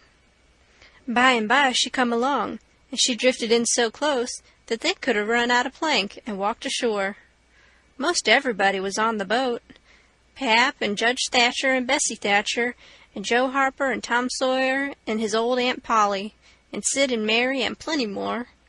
Everybody was talking about the murder, but the captain broke in and says, "Look sharp now, the current sets in the closest here, and maybe he's washed ashore and got tangled amongst the brush at the water's edge. I hope so, anyway." I didn't hope so. They all crowded up and leaned over the rails, nearly in my face, and kept still, watching with all their might. I could see them first rate, but they couldn't see me. Then the captain sung out, "Stand away!" and the cannon let off such a blast right before me that it made me deaf with the noise and pretty near blind with the smoke, and I judged I was gone. If they'd had some bullets in, I reckon they'd have got the corpse they was after. Well, I see I warn't hurt, thanks to goodness. The boat floated on and went out of sight around the shoulder of the island. I could hear the boomin' now and then, further and further off, and by, after an hour, I didn't hear it no more. The island was 3 mile long. I judged they had got to the foot and was giving it up, but they didn't yet a while. They turned around the foot of the island and started up the channel on the Missouri side, under steam and boomin' once in a while as they went. I crossed over to that side and watched them. When they got abreast the head of the island, they quit shootin' and dropped over to the Missouri shore and went home to the town. I knowed I was all right now. Nobody else would come a-huntin' after me. I got my traps out of the canoe and made me a nice camp in the thick woods. I made a kind of tent out of my blankets to put my things under so the rain couldn't get at them. I catched a catfish and haggled him open with my saw, and towards sundown I started my campfire and had supper. Then I set out a line to catch some fish for breakfast. When it was dark, I set by my campfire smoking, and feeling pretty well satisfied. But by and by, it got sort of lonesome, and so I went and sat on the bank and listened to the current swashing along, and counted the stars and drift logs and rafts that come down, and then went to bed. There ain't no better way to put in time when you are lonesome. You can't stay so, you soon get over it. And so for 3 days and nights, no difference, just the same thing. But the next day I went exploring around down through the island. I was boss of it. It all belonged to me, so to say, and I wanted to know all about it. But mainly I wanted to put in the time. I found plenty strawberries ripe and prime, and green summer grapes, and green raspberries, and the green blackberries was just beginning to show. They would all come handy by and by, I judged. Well, I went fooling along in the deep woods, till I judged I warn't far from the foot of the island. I had my gun along, but I hadn't shot nothing. It was for protection. Thought I would kill some game nigh home. About this time, I mighty near stepped on a good-sized snake, and it went sliding off through the grass and flowers, and I after it, trying to get a shot at it. I clipped along, and all of a sudden I bounded right onto the ashes of a campfire that was still smoking. My heart jumped up amongst my lungs. I never waited for to look further, but uncocked my gun and went sneaking back on my tiptoes as fast as ever I could. Every now and then I stopped a second amongst the thick leaves and listened, but my breath come so hard I couldn't hear nothing else. I slunk along another piece further, then listened again, and so on and so on. If I see a stump, I took it for a man. If I trod on a stick and broke it, it made me feel like a person had cut one of my breaths in two, and I only got half, and the short half, too. When I got to camp, I warn't feeling very brash. There warn't much sand in my craw, but I says, this ain't no time to be fooling around. So I got all my traps into my canoe again, so as to have them out of sight, and I put out the fire and scattered the ashes around to look like an old last year's camp, and then clumb a tree. I reckon I was up in the tree 2 hours, but I didn't see nothing. I didn't hear nothing. I only thought I heard and seen as much as 1,000 things. Well, I couldn't stay up there forever, so at last I got down, but I kept in the thick woods and on the lookout all the time. All I could get to eat was berries, and what was left over from breakfast. By the time it was night, I was pretty hungry, so when it was good and dark, I slid out from shore before moonrise and paddled over to the Illinois bank, about 1/4 of a mile. I went out in the woods and cooked a supper, and I had about made up my mind I would stay there all night, when I hear it plunkety-plunk, plunkety-plunk, and says to myself, horses comin', and next I hear people's voices. I got everything into the canoe as quick as I could, and then went creeping through the woods to see what I could find out. I hadn't got far when I hear a man say, "We better camp here if we can find a good place. The horses is about beat out. Let's look around." I didn't wait, but shoved out and paddled away easy. I tied up in the old place and reckoned I would sleep in the canoe. I didn't sleep much. I couldn't, somehow, for thinking. And every time I waked up, I thought somebody had me by the neck, so the sleep didn't do me no good. By and by, I says to myself, I can't live this way. I'm a-going to find out who it is that's here on the island with me. I'll find it out or bust. Well, I felt better right off. So I took my paddle and slid out from shore just a step or two, and then let the canoe drop along down amongst the shadows. The moon was shining, and outside of the shadows it made it most as light as day. I poked along well on to an hour, everything still as rocks and sound asleep. Well, by this time I was most down to the foot of the island. A little ripply, cool breeze begun to blow, and that was as good as sayin' the night was about done. I give her a turn with a paddle and brung her nose to shore. Then I got my gun and slipped out and into the edge of the woods. I sat down there on a log and looked out through the leaves. I see the moon go off watch, and the darkness begin to blanket the river. But in a little while I see a pale streak over the tree-tops, and knowed the day was comin'. So I took my gun and slipped off towards where I had run across that campfire, stoppin' every minute or two to listen. But I hadn't no luck somehow. I couldn't seem to find the place. But by and by, sure enough, I catched a glimpse of fire away through the trees. I went for it, cautious and slow. By and by, I was close enough to have a look, and there laid a man on the ground. It most give me the fantods. He had a blanket round his head, and his hand was nearly in the fire. I sat there behind a clump of bushes in about 6 foot of him, and kept my eyes on him steady. It was gettin' gray daylight now. Pretty soon he gapped and stretched himself and hove off the blanket, and it was Miss Watson's Jim. I bet I was glad to see him. I says, "Hello, Jim," and skipped out. He bounced up and stared at me wild. Then he drops down on his knees and puts his hand together and says, "Don't hurt me, don't. I ain't never done no harm to a ghost. I always liked dead people, and done all I could for 'em. You go and get in the river again what you belongs, and don't do nothing to old Jim. I was always your friend." Well, I warn't long making him understand I warn't dead.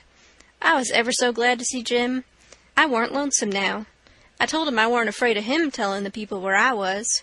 I talked along, but he only sit there and looked at me, never said nothing.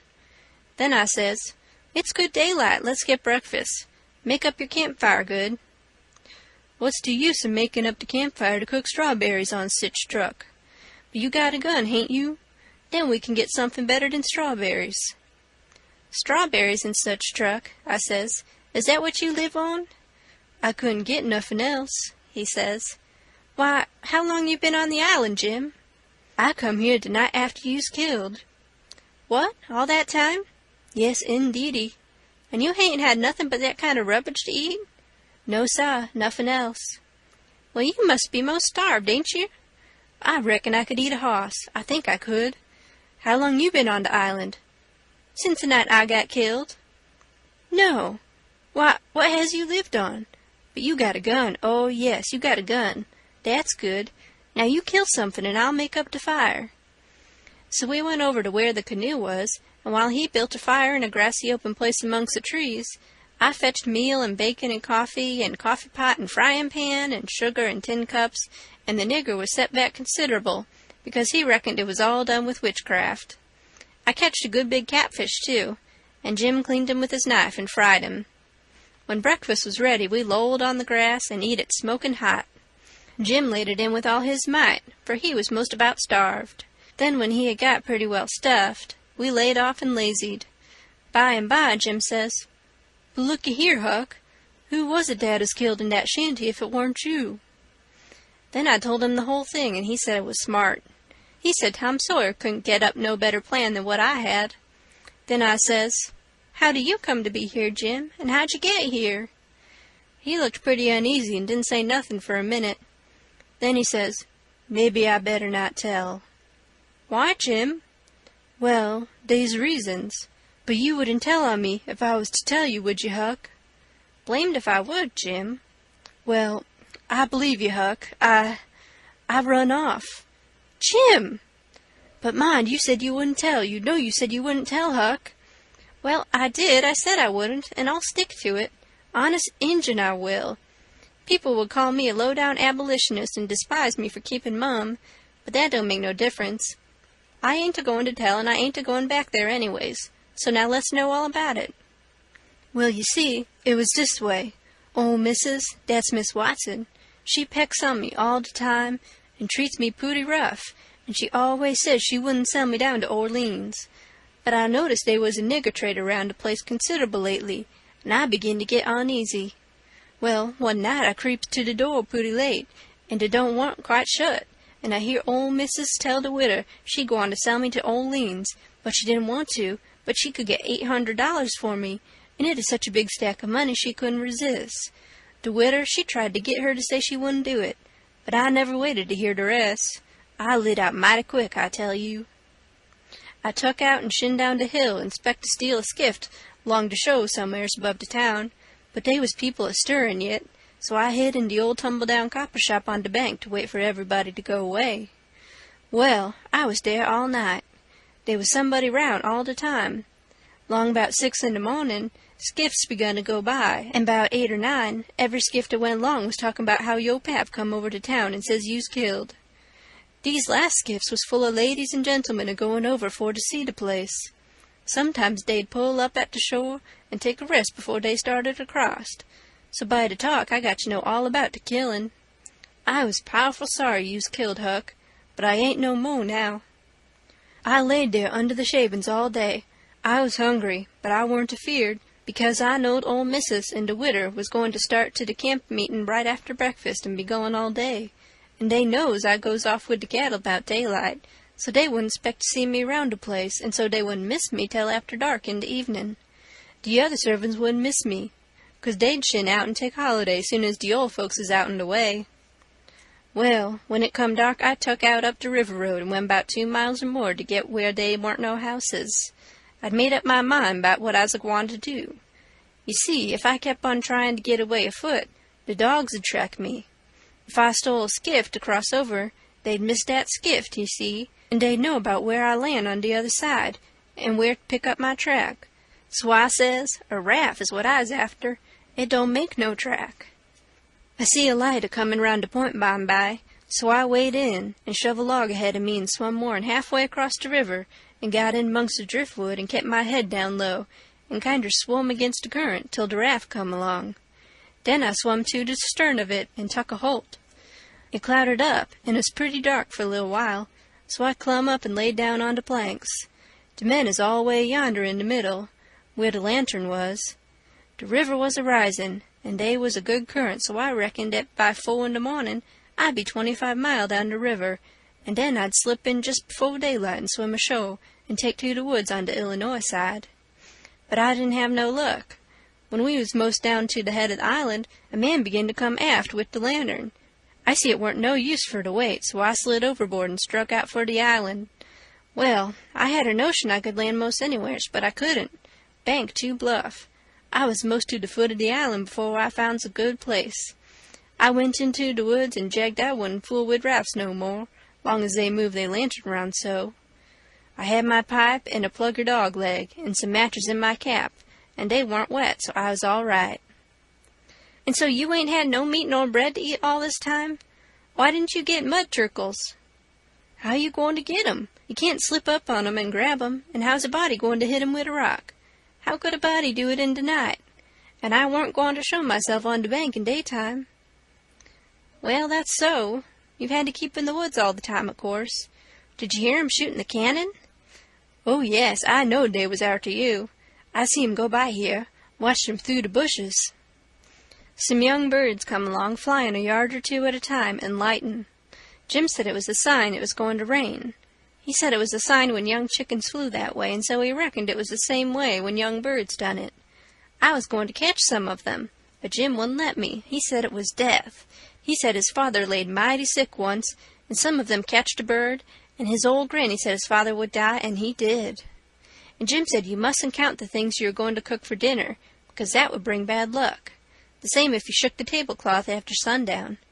And he said if a man owned a beehive and that man died, the bees must be told about it before sunup the next morning, or else the bees would all weaken down and quit work and die. Jim said bees wouldn't sting idiots, but I didn't believe that because I had tried them lots of times myself, and they wouldn't sting me. I had heard about some of these things before, but not all of them. Jim knowed all kinds of signs. He said he knowed most everything.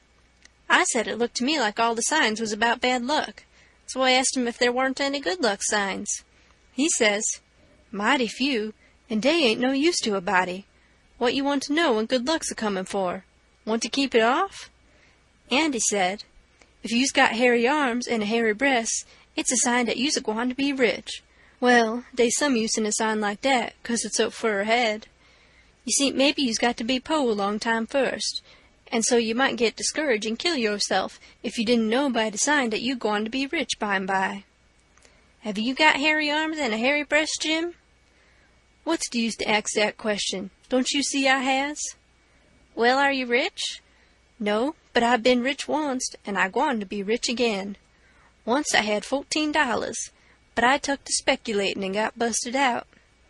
What did you speculate in, Jim? Well, first I tackled stock. What kind of stock? Why, livestock, cattle, you know. I put $10 in a cow, but I ain't gwine to risk no more money in stock. The cow up and died on my hands. So you lost the $10. No, I didn't lose it all. I only lost about 9 of it. I sold a hide and taller for $1.10. You had $1.10 left. Did you speculate any more? Yes, you know that one-legged nigger that belongs to old Mr. Bradish? Well, he set up a bank and said anybody that put in $1 would get $4 more at the end of the year. Well, all the niggers went in, but they didn't have much. I was the only one to have much. So I stuck out for more'n $4, and I said if I didn't get it, I'd start a bank myself. Well, of course, that nigger wanted to keep me out of the business because he says there weren't business enough for 2 banks. So he said I could put in my $5, and he paid me $35 at the end of the year. So I done it. Then I reckon I'd invest the $35 right off and keep things a-movin'. There was a nigger named Bob that had catched a wood flat, and his marster didn't know it, and I bought it off'n him and told him to take the $35 when the end of the year come, but somebody stole the wood flat that night, and next day the one-legged nigger said the bank's busted, so they didn't none of us get no money. What did you do with the 10 cents, Jim? Well, I was going to spend it, but I had a dream, and the dream told me to give it to a nigger named Balaam. Balaam's ass, they call him for short. He's one of them chuckleheads, you know, but he's lucky, they say, and I see I warn't lucky. The dream says let Balaam invest the 10 cents, and he'd make a raise for me. Well, Balaam, he took the money, and when he was in church, he heard the preacher say that whoever give to de po, lend to de Lord, and bound to give his money back 100 times. So Balaam, he took and give de 10 cents to de po, and laid low to see what was gwine to come of it. Well, what did come of it, Jim? Nuffin never came of it. I couldn't manage to collect that money no way, and Balaam he couldn't. I ain't gwine to lend no more money 'thout I see de security. Bound to get your money back 100 times, de preacher says. If I could get de 10 cents back, I'd call it square, and be gladder to chanced. Well, it's all right anyway, Jim, long as you're going to be rich again sometime or other. Yes, and I's rich now, come to look at it. I owns myself, and I's worth $800. I wished I had the money. I wouldn't want no more. End of chapter 8.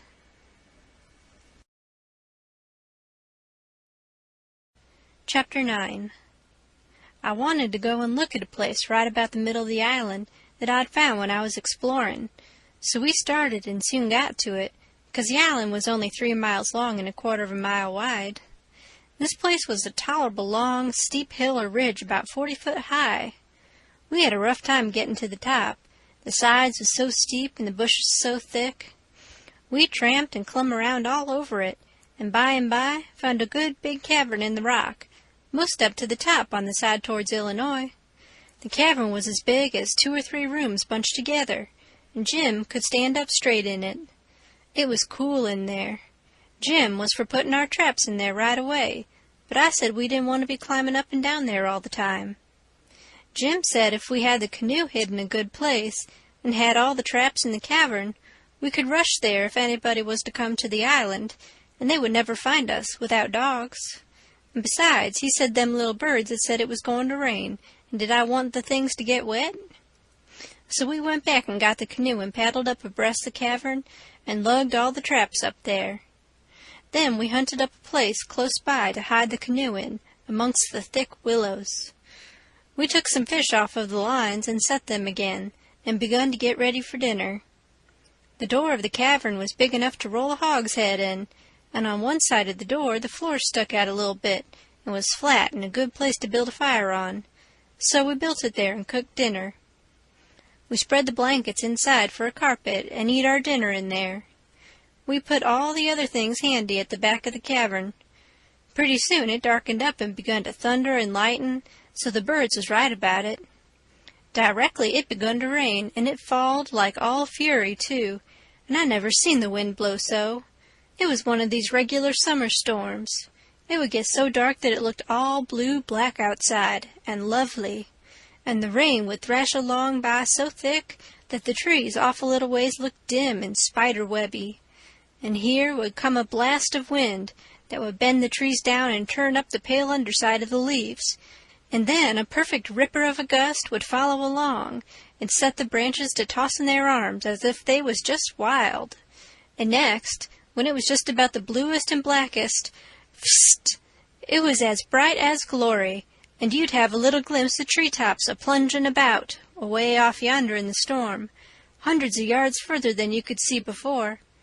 Dark as sin again in a second, and now you'd hear the thunder let go with an awful crash, and then go rumblin', grumblin', tumblin' down the sky towards the underside of the world, like rollin' empty barrels downstairs, where it's long stairs, and they bounce a good deal, you know.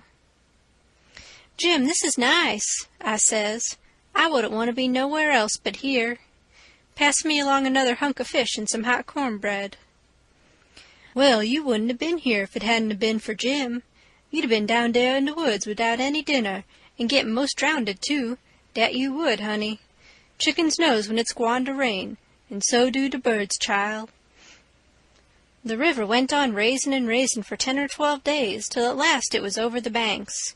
The water was 3 or 4 feet deep on the island in the low places, and on the Illinois bottom.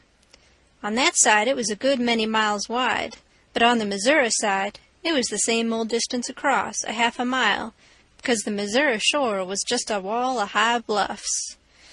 Daytimes we paddled all over the island in the canoe. It was mighty cool and shady in the deep woods, even if the sun was blazing outside. We went winding in and out amongst the trees, and sometimes the vines hung so thick we had to back away and go some other way.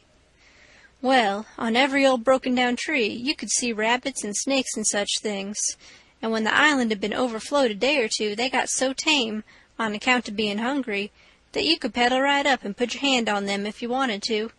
But not the snakes and turtles. They would slide off in the water. The ridge our cavern was in was full of 'em. We could have had pets enough if we'd wanted them. One night we catched a little section of a lumber raft. Nice pine planks. It was 12 foot wide and about 15 or 16 foot long, and the top stood above water 6 or 7 inches. A solid level floor. We could see saw logs go by in the daylight sometimes, but we let them go. We didn't show ourselves in daylight. Another night, when we was up at the head of the island, just before daylight, here comes a frame house down on the west side. She was a 2-story and tilted over considerable. We paddled out and got aboard, clumb in at an upstairs window. But it was too dark to see yet, so we made the canoe fast, and set in her to wait for daylight. The light begun to come before we got to the foot of the island. Then we looked in at the window. We could make out a bed and a table and 2 old chairs and lots of things around about on the floor, and there was clothes hanging against the wall. There was something laying on the floor in the far corner that looked like a man. So Jim says, "Hello, you!" But it didn't budge, so I hollered again, and then Jim says, "The man ain't asleep, he's dead. You hold still, I'll go and see." He went and bent down and looked, and says, "It's a dead man. Yes, indeedy, naked too. He's been shot in the back. I reckon he's been dead 2 or 3 days. Come in, Huck, but don't look at his face. It's too gashly." I didn't look at him at all. Jim throwed some old rags over him, but he needn't done it. I didn't want to see him. There was heaps of old greasy cards scattered around over the floor, and old whiskey bottles and a couple of masks made out of black cloth, and all over the walls was the ignorantest kind of words and pictures made with charcoal. There was 2 old dirty calico dresses, and a sunbonnet, and some women's underclothes hanging against the wall, and some men's clothing too. We put the lot into the canoe. It might come good. There was a boy's old speckled straw hat on the floor. I took that too. And there was a bottle that had had milk in it, and it had a rag stopper for a baby to suck. We would have took the bottle, but it was broke. There was a seedy old chest and an old hair trunk with the hinges broke. They stood open, but there weren't nothing left in them that was any account. The way things was scattered about, we reckoned the people left in a hurry, and weren't fixed so as to carry off most of their stuff. We got an old tin lantern, and a butcher knife without any handle, and a brand-new Barlow knife worth 2 bits in any store, and a lot of tallow candles, and a tin candlestick, and a gourd and a tin cup, and a ratty old bedquilt off the bed, and a reticule with needles and pins and beeswax and buttons and thread, and all such truck in it, and a hatchet and some nails, and a fish line as thick as my little finger, with some monstrous hooks on it, and a roll of buckskin, and a leather dog collar, and a horseshoe, and some vials of medicine that didn't have no label on them. And just as we was leaving, I found a tolerable good curry comb, and Jim, he found a ratty old fiddle bow, and a wooden leg. The straps was broke off of it, but, barring that, it was a good enough leg, though it was too long for me, and not long enough for Jim, and we couldn't find the other one, though we hunted all around. And so, take it all around, we made a good haul. When we was ready to shove off, we was a 1/4 of a mile below the island, and it was pretty broad day, so I made Jim lay down in the canoe and cover up with the quilt, because if he set up, people could tell he was a nigger a good ways off. I paddled over to the Illinois shore, and drifted down most a 1/2 a mile doing it. I crept up the dead water under the bank, and hadn't no accidents, and didn't see nobody. We got home all safe. End of Chapter 9.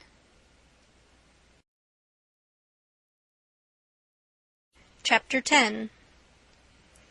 After breakfast, I wanted to talk about the dead man and guess out how he came to be killed, but Jim didn't want to. He said it would fetch bad luck, and besides, he said he might come and haunt us. He said a man that wasn't buried was more likely to go a-haunting around than one that was planted and comfortable.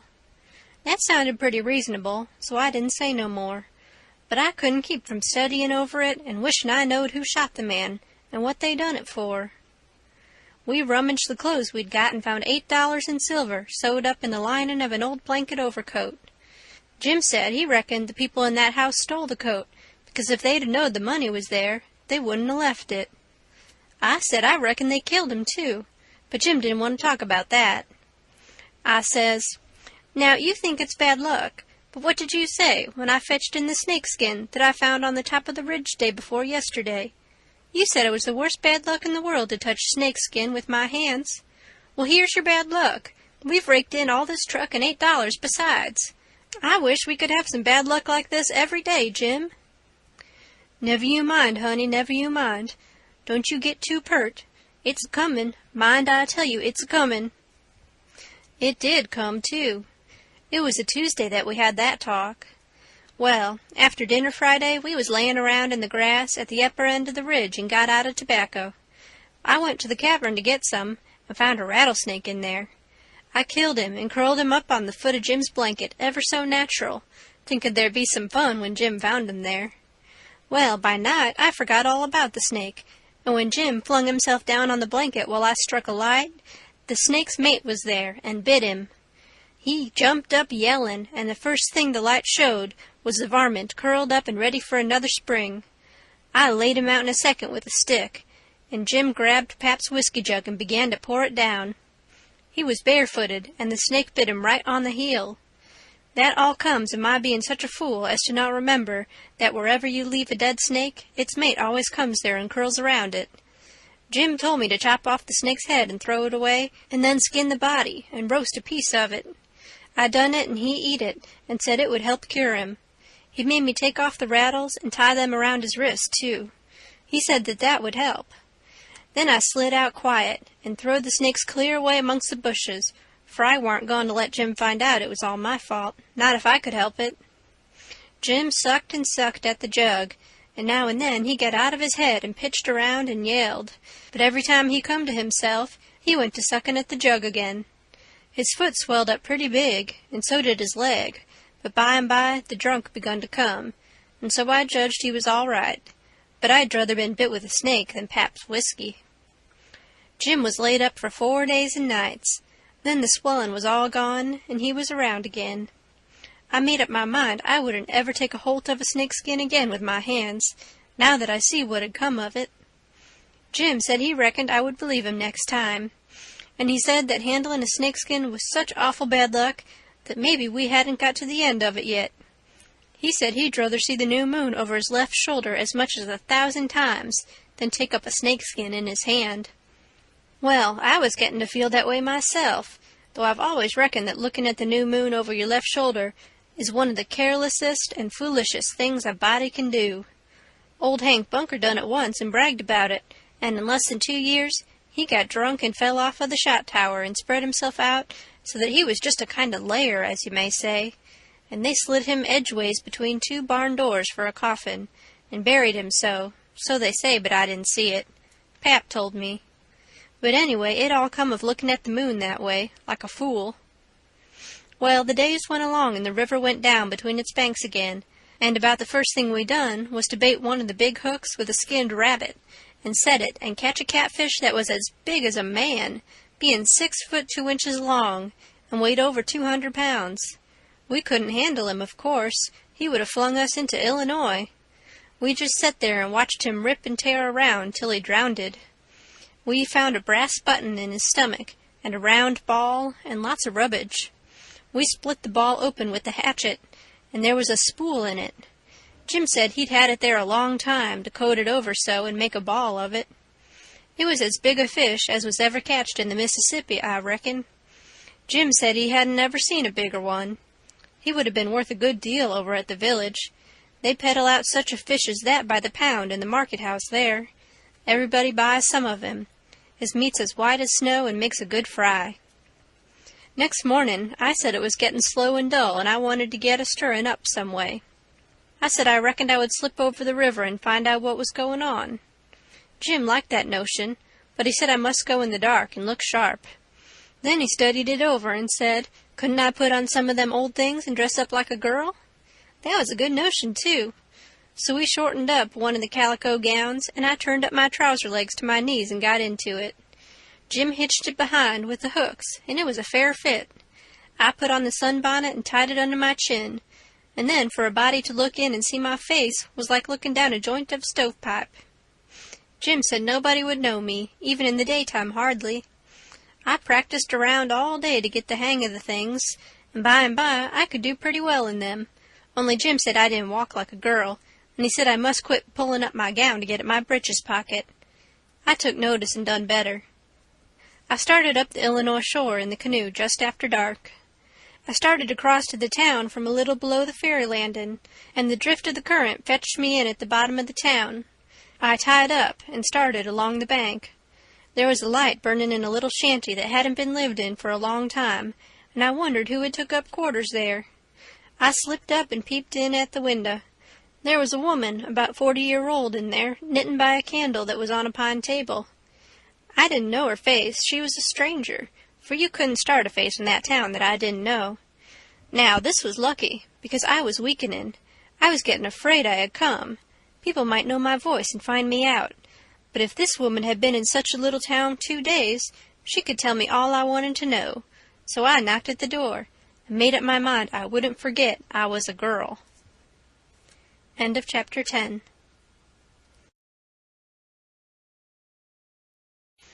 The Adventures of Huckleberry Finn by Mark Twain. Chapter 11. "Come in," says the woman, and I did. She says, "Take a cheer." I done it. She looked me all over with her little shiny eyes, and says, "What might your name be?" "Sarah Williams." "Whereabouts do you live?" And this neighbor said she wouldn't let me go by myself, but her husband would be in by and by, maybe in an hour and a half, and she'd send him along with me. Then she got to talking about her husband, and about her relations up the river, and her relations down the river, and about how much better off they used to was, and how they didn't know but they'd made a mistake coming to our town, instead of letting well alone, and so on, till I was afeard I had made a mistake coming to her to find out what was going on in the town. But by and by she dropped on to Pap and the murder, and then I was pretty willing to let her clatter right along. She told about me and Tom Sawyer finding the $6,000, only she got it 10, and all about Pap and what a hard lot he was, and what a hard lot I was, and at last she got down to where I was murdered. I says, "Who done it? We've heard considerable about these goings-on down in Hookerville, but we don't know who 'twas that killed Huck Finn." "Well, I reckon there's a right smart chance of people here that'd like to know who killed him. Some think old Finn done it himself." "No, is that so?" "Most everybody thought it at first. You'll never know how nigh he came to getting lynched, but before night they changed around and judged it was done by a runaway nigger named Jim." "Why, he—" I stopped. I reckoned I better keep still. She run on and never noticed I had put in at all. "The nigger run off the very night Huck Finn was killed, so there's a reward out for him, $300, and there's a reward out for old Finn, too, $200. You see, he came to town the morning after the murder and told about it, and was out with him on the ferry boat hunt, and right away after he up and left. Before night they wanted to lynch him, but he was gone, you see. Well, next day they found out the nigger was gone. They found out he hadn't been seen since 10 o'clock the night the murder was done. So then they put it on him, you see, and while they was full of it, next day back comes old Finn, and went boo-hooing to Judge Thatcher to get money to hunt for the nigger all over Illinois with. The judge gave him some, and that evening he got drunk and was around till after midnight with a couple of mighty hard-looking strangers, and then went off with them. Well, he hain't come back since, and they hain't looking for him back till this thing blows over a little, for people thinks now that he killed his boy and fixed things so folks would think robbers done it, and then he'd get Huck's money without having to bother a long time with a lawsuit. People do say he weren't any too good to do it. Oh, he's sly, I reckon. If he don't come back for a year, he'll be all right. You can't prove anything on him, you know. Everything will be quieted down then, and he'll walk in Huck's money as easy as nothing." "Yes, I reckon so, ma'am. I don't see nothing in the way of it. Has everybody quit thinking the nigger done it?" "Oh, no, not everybody. A good many thinks he done it. But they'll get the nigger pretty soon now, and maybe they can scare it out of him." "Why, are they after him yet?" Well, you're innocent, ain't you? Does $300 lay around every day for people to pick up? Some folks think the nigger ain't far from here. I'm one of them, but I hain't talked it around. A few days ago I was talking with an old couple that lives next door in the log shanty, and they happened to say hardly anybody ever goes to that island over yonder that they call Jackson's Island. Don't anybody live there? Says I. No, nobody, they says. I didn't say any more, but I done some thinking. I was pretty near certain I'd seen smoke over there about the head of the island a day or two before that. So I says to myself, like as not, that nigger's hiding over there. Anyway, says I, it's worth the trouble to give the place a hunt. I hain't seen any smoke since, so I reckon maybe he's gone, if it was him. But my husband's going over to see, him and another man.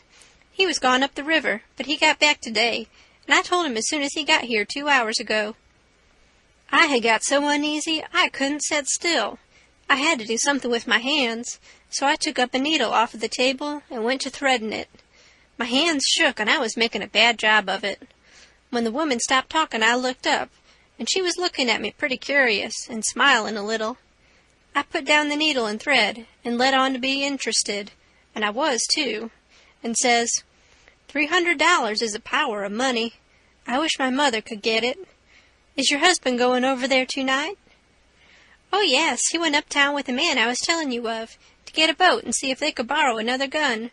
They'll go over after midnight. Couldn't they see better if they was to wait till daytime? Yes, and couldn't the nigger see better, too? After midnight he'll likely be asleep, and they can slip around the woods and hunt up his campfire all the better for the dark, if he's got one. I didn't think of that. The woman kept looking at me pretty curious, and I didn't feel a bit comfortable. Pretty soon she says, What did you say your name was, honey? Mary Williams. Somehow it didn't seem to me that I said it was Mary before, so I didn't look up. It seemed to me I said it was Sarah, so I felt sort of concerned and was afeard maybe I was looking it too. I wished the woman would say something more. The longer she sat still, the uneasier I was. But now she says, Honey, I thought you said it was Sarah when you first came in. Oh, yes'm, I did. Sarah Mary Williams. Sarah's my first name. Some calls me Sarah. Some calls me Mary. Oh, that's the way of it? Yes'm. I was feeling better then, but I wished I was out of there anyway. I couldn't look up yet. Well, the woman fell to talking about how hard times was, and how poor they had to live, and how the rats was as free as if they owned the place, and so forth and so on, and then I got easy again. She was right about the rats. You'd see one stick his nose out of a hole in the corner every little while. She said she had to have things handy to throw at them when she was alone, or they wouldn't give her no peace. She showed me a bar of lead twisted up into a knot, and said she was a good shot with it generally, but she'd wrenched her arm a day or two ago and didn't know whether she could throw true now. But she watched for a chance, and directly banged away at a rat, but she missed him wide, and said, Ouch! It hurt her arm so. Then she told me to try for the next one. I wanted to be getting away before the old man got back, but of course I didn't let on. I got the thing, and the first rat that showed his nose I let drive, and if he'd have stayed where he was, he'd have been a tolerable sick rat. She said that was first rate, and she reckoned I would hive the next one. She went and got the lump of lead and fetched it back, and brought along a hank of yarn, which she wanted me to help her with. I held up my 2 hands, and she put the hank over them, and went on talking about her and her husband's matters. But she broke off to say, Keep your eye on the rats. You better have the lead in your lap handy. So she dropped the lump into my lap just at that moment, and I clapped my legs together on it, and she went on talking, but only about a minute. Then she took off the hank, and looked at me straight in the face, and very pleasant, and says, Come now, what's your real name? What, Mum? What's your real name? Is it Bill, or Tom, or Bob, or what is it? I reckon I shook like a leaf, and I didn't know hardly what to do. But I says, Please don't poke fun at a poor girl like me, Mum. If I'm in the way here, I'll— No, you won't. Sit down and stay where you are. I ain't going to hurt you, and I ain't going to tell on you, nuther. You just tell me your secret and trust me. I'll keep it, and what's more, I'll help you. So will my old man if you want him to. You see, there's a runaway prentice, that's all. It ain't nothing. There ain't no harm in it. You've been treated bad, and you made up your mind to cut. Bless you, child, I wouldn't tell on you. Tell me all about it now. That's a good boy. So I said it wouldn't be no use to try to play it any longer, and I would just make a clean breast and tell her everything, but she mustn't go back on her promise. Then I told her my father and mother was dead, and the law had bound me out to a mean old farmer in the country, 30 mile back from the river, and he treated me so bad I couldn't stand it no longer. He went away to be gone a couple of days, and so I took my chance and stole some of his daughter's old clothes and cleared out, and I had been 3 nights coming the 30 miles. I traveled nights and hid daytimes and slept, and the bag of bread and meat I carried from home lasted me all the way, and I had a plenty. I said I believed my Uncle Abner Moore would take care of me, and so that was why I struck out for this town of Goshen. Goshen, child? This ain't Goshen. This is St. Petersburg. Goshen's 10 mile further up the river. Who told you this was Goshen? Why, I met a man at daybreak this morning, just as I was going to turn into the woods for my regular sleep. He told me when the roads forked I must take the right hand, and 5 mile would fetch me to Goshen. He was drunk, I reckon. He told you just exactly wrong. Well, he did act like he was drunk, but it ain't no matter now. I got to be moving along. I'll fetch Goshen before daylight. Hold on a minute. I'll put you up a snack to eat. You might want it. So she put me up a snack and says, Say, when a cow's laying down, which end of her gets up first? Answer up prompt now. Don't stop to study over it. Which end gets up first? The hind end, Mum. Well then, a horse? The forward end, Mum. Which side of a tree does the moss grow on? North side. If 15 cows is browsing on a hillside, how many of them eats with their heads pointing in the same direction? The whole 15, Mum. Well, I reckon you have lived in the country. I thought maybe you was trying to hocus me again. What's your real name now? George Peters, Mum. Well, try to remember it, George. Don't forget and tell me it's Alexander before you go, and then get out by saying it's George Alexander when I catch you. And don't go about women in that old calico. You do a girl tolerable poor, but you might fool men, maybe. Bless you, child. When you set out to thread a needle, don't hold the thread still and fetch the needle up to it. Hold the needle still and poke the thread at it. That's the way a woman most always does it, but a man always does it the other way. When you throw at a rat or anything, hitch yourself up a tiptoe, and fetch your hand up over your head as awkward as you can, and miss your rat about 6 or 7 foot. Throw stiff-armed from the shoulder, like there was a pivot there for it to turn on, like a girl, not from the wrist and elbow with your arm out to one side like a boy. And mind you, when a girl tries to catch anything in her lap, she throws her knees apart. She don't clap them together, the way you did when you catched the lump of lead. Why, I spotted you for a boy when you was threading the needle, and I contrived the other things just to make certain. Now, trot along to your uncle, Sarah Mary Williams George Alexander Peters, and if you get into trouble, you send word to Mrs. Judith Loftus, which is me, and I'll do what I can to get you out of it. Keep the river road all the way, and next time you tramp, take shoes and socks with you.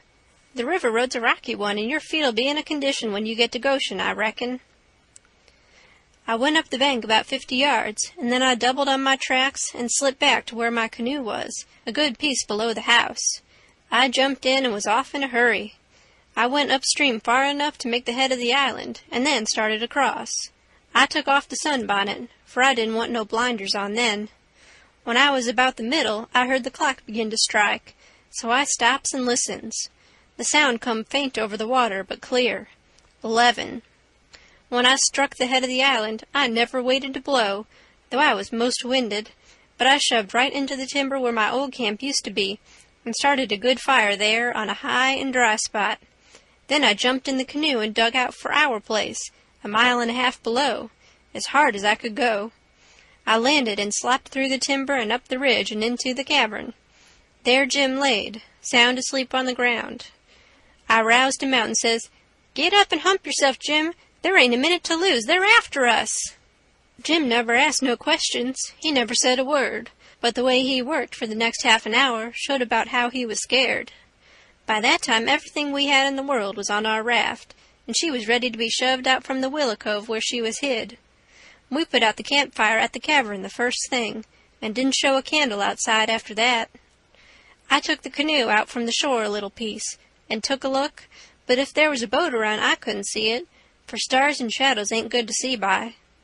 Then we got out the raft and slipped along down in the shade, past the foot of the island, dead still, never saying a word. End of chapter 11. Chapter 12. It must have been close on to 1 o'clock when we got below the island at last, and the raft did seem to go mighty slow. If a boat was to come along, we was going to take to the canoe and break for the Illinois shore, and it was well a boat didn't come, for we hadn't ever thought to put the gun in the canoe, or a fishing line, or anything to eat. We was in brother too much of a sweat to think of so many things. It warn't good judgment to put everything on the raft. If the men went to the island, I just expect they found the campfire I built, and watched it all night for Jim to come. Anyways, they stayed away from us, and if my building the fire never fooled them, it warn't no fault of mine. I played it as low down on them as I could. When the first streak of day began to show, we tied up to a towhead in a big bend on the Illinois side, and hacked off cottonwood branches with the hatchet, and covered up the raft with them, so she looked like there had been a cave-in the bank there. A towhead is a sandbar that has cottonwoods on it as thick as harrow teeth. We had mountains on the Missouri shore and heavy timber on the Illinois side, and the channel was down the Missouri shore at that place, so we weren't afraid of anybody running across us. We laid there all day and watched the rafts and steamboats spin down the Missouri shore, and upbound steamboats fight the big river in the middle. I told Jim all about the time I had jabbering with that woman, and Jim said she was a smart one, and if she was to start after us herself, she wouldn't sit down and watch a campfire. No, sir, she'd fetch a dog. Well, then, I said, why couldn't she tell her husband to fetch a dog? Jim said he bet she did think of it by the time the men was ready to start, and he believed they must have gone uptown to get a dog, and so they lost all that time, or else we wouldn't be here on a towhead, 16 or 17 mile below the village. No, indeedy, we would be in that same old town again. So I said I didn't care what the reason was, they didn't get us, as long as they didn't get us. When it was beginning to come on dark, we poked our heads out of the cottonwood thicket and looked up and down and across, nothing in sight. So Jim took up some of the top planks of the raft and built a snug wigwam to get under in blazing weather and rainy, and to keep the things dry. Jim made a floor for the wigwam and raised it a foot or more above the level of the raft, so now the blankets and all the traps was out of reach of steamboat waves. Right in the middle of the wigwam, we made a layer of dirt about 5 or 6 inches deep with a frame around it, for to hold it to its place. This was to build a fire on in sloppy weather or chilly. The wigwam would keep it from being seen. We made an extra steering oar, too, because one of the others might get broke on a snag or something. We fixed up a short forked stick to keep the old lantern on, because we must always light the lantern whenever we see a steamboat coming downstream, to keep from getting run over. But we wouldn't have to light it for upstream boats, unless we was in what they call a crossing, for the river was pretty high yet, very low banks being still a little under water, so upbound boats didn't always run the channel, but hunted easy water. The second night we run between 7 and 8 hours, with a current that was making over 4 miles an hour. We catched fish and talked, and we took a swim now and then to keep off sleepiness.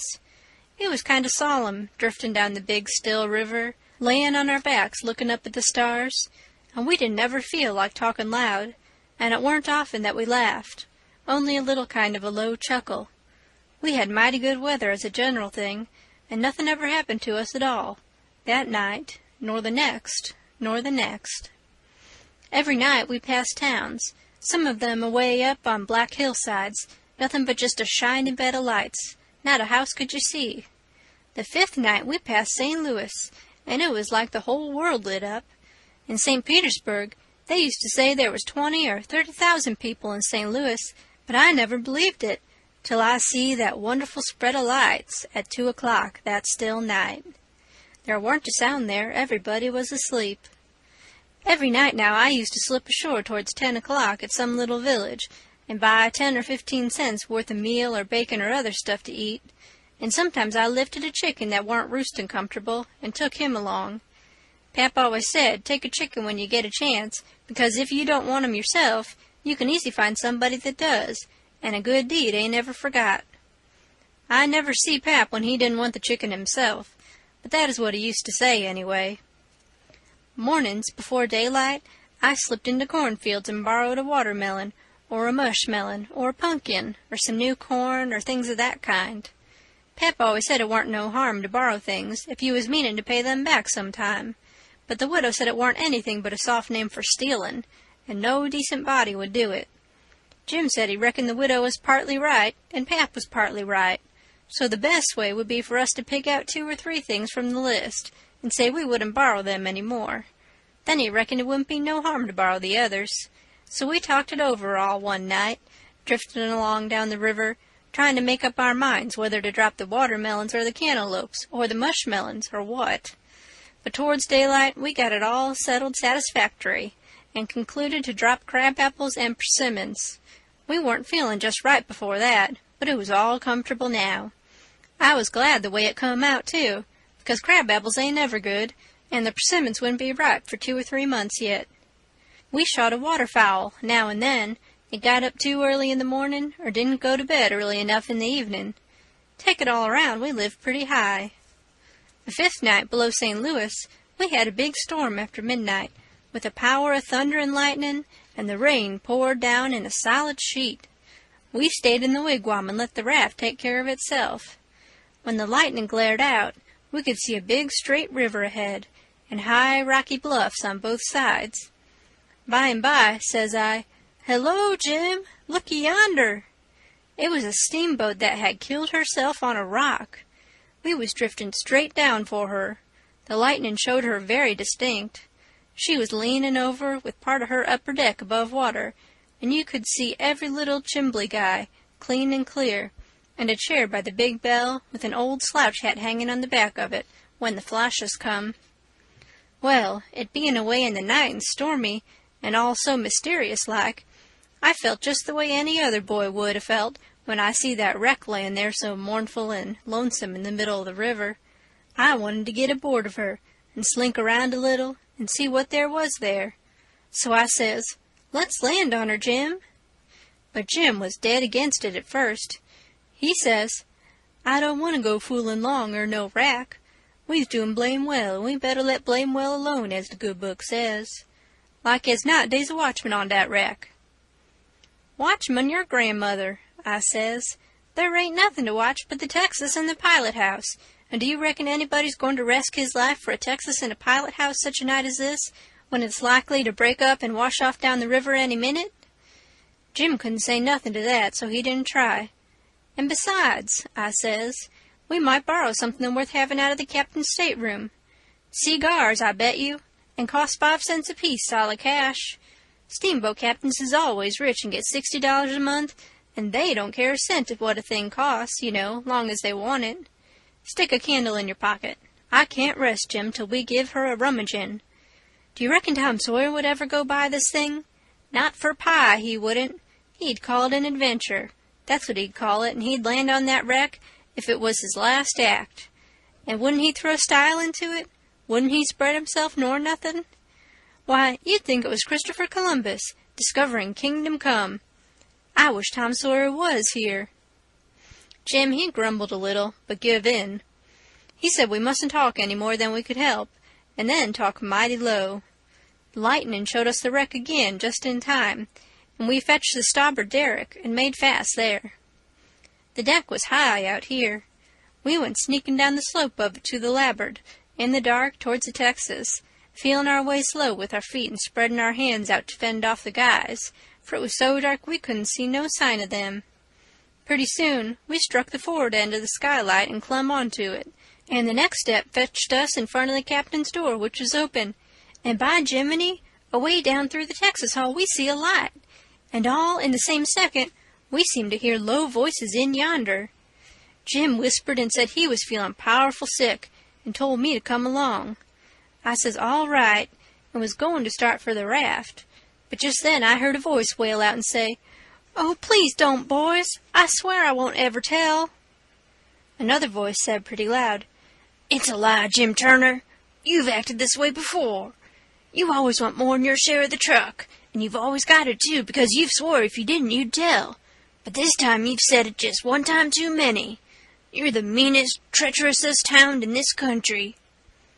By this time Jim was gone for the raft. I was just a-bilin' with curiosity, and I says to myself, Tom Sawyer wouldn't back out now, and so I won't either. I'm a-goin' to see what's goin' on here. So I dropped on my hands and knees in the little passage, and crept aft in the dark till there warn't but one stateroom betwixt me and the cross-hall of the Texas. Then in there I see a man stretched on the floor, and tied hand and foot, and two men standing over him, and one of them had a dim lantern in his hand, and the other one had a pistol. This one kept pointing the pistol at the man's head on the floor, and saying, I'd like to, and I order to, a mean skunk. The man on the floor would shrivel up and say, Oh, please don't, Bill, I ain't ever going to tell. And every time he said that, the man with the lantern would laugh and say, 'Deed you ain't. You never said no truer thing in that, you bet you. And once he said, Hear him beg. And yet, if we hadn't got the best of him and tied him, he'd have killed us both. And what for? Just for nothing. Just because we stood on our rights. That's what for. But I lay you ain't a-going to threaten nobody any more, Jim Turner. Put up that pistol, Bill. Bill says, I don't want to, Jake Packard. I'm for killing him. And didn't he kill old Hatfield just the same way? And don't he deserve it? But I don't want him killed, and I've got my reasons for it. Bless your heart for them words, Jake Packard. I'll never forget you long's I live, says the man on the floor, sort of blubberin'. Packard didn't take no notice of that, but hung up his lantern on a nail, and started towards where I was there in the dark, and motioned Bill to come. I crawfished as fast as I could about 2 yards, but the boat slanted so that I couldn't make very good time. So to keep from getting run over and catched, I crawled into a stateroom on the upper side. The man came a-pawing along in the dark, and when Packard got to my stateroom, he says, Here, come in here. And in he come, and Bill after him, but before they got in, I was up in the upper berth, cornered, and sorry I come. Then they stood there with their hands on the ledge of the berth and talked. I couldn't see them, but I could tell where they was by the whiskey they'd been havin'. I was glad I didn't drink whiskey, but it wouldn't made much difference anyway, 'cause most of the time they couldn't have treated me because I didn't breathe. I was too scared, and besides, a body couldn't breathe and hear such talk. They talked low and earnest. Bill wanted to kill Turner. He says, He said he'll tell, and he will. If we was to give both our shares to him now, it wouldn't make no difference after the row and the way we've served him. Sure's you're born, he'll turn state evidence. Now you hear me. I'm for putting him out of his troubles. So am I, says Packard, very quiet. Blame it, I'd sort of begun to think you wasn't. Well, then, that's all right. Let's go and do it. Hold on a minute, I hain't had my say yet. You listen to me. Shooting's good, but there's quieter ways if the thing's got to be done. But what I say is this. It ain't good sense to go courting around after a halter if you can get at what you're up to in some way that's just as good, and at the same time don't bring you into no risks. Ain't that so? You bet it is, but how you going to manage it this time? Well, my idea is this. We'll rustle around and gather up whatever pickings we've overlooked in the staterooms and shove for shore and hide the truck. Then we'll wait. Now, I say it ain't a-going to be more'n 2 hours before this rack breaks up and washes off down the river. See, he'll be drownded and won't have nobody to blame for it but his own self. I reckon that's a considerable sight better'n killing of him. I'm unfavorable to killing a man as long as you can get around it. It ain't good sense. It ain't good morals. Ain't I right? Yes, I reckon you are. But suppose she don't break up and wash off? Well, we can wait the 2 hours anyway and see, can't we? All right, then, come along. So they started, and I lit out all in a cold sweat and scrambled forward. It was dark as pitch there, but I said in a kind of a hoarse whisper, Jim! And he answered up right at my elbow with a sort of a moan. And I says, Quick, Jim, it ain't no time for fooling around and moaning. There's a gang of murderers in yonder, and if we don't hunt up their boat and send her drifting down the river so these fellows can't get away from the wreck, there's one of 'em going to be in a bad fix. But if we find their boat, we can put all of 'em in a bad fix, for the sheriff'll get 'em. Quick, hurry. I'll hunt the larboard side. You hunt the starboard. You start at the raft and... Oh, my lordy, lordy, raft? They ain't no raft no more. She done broke loose and gone, and here we is. End of chapter 12.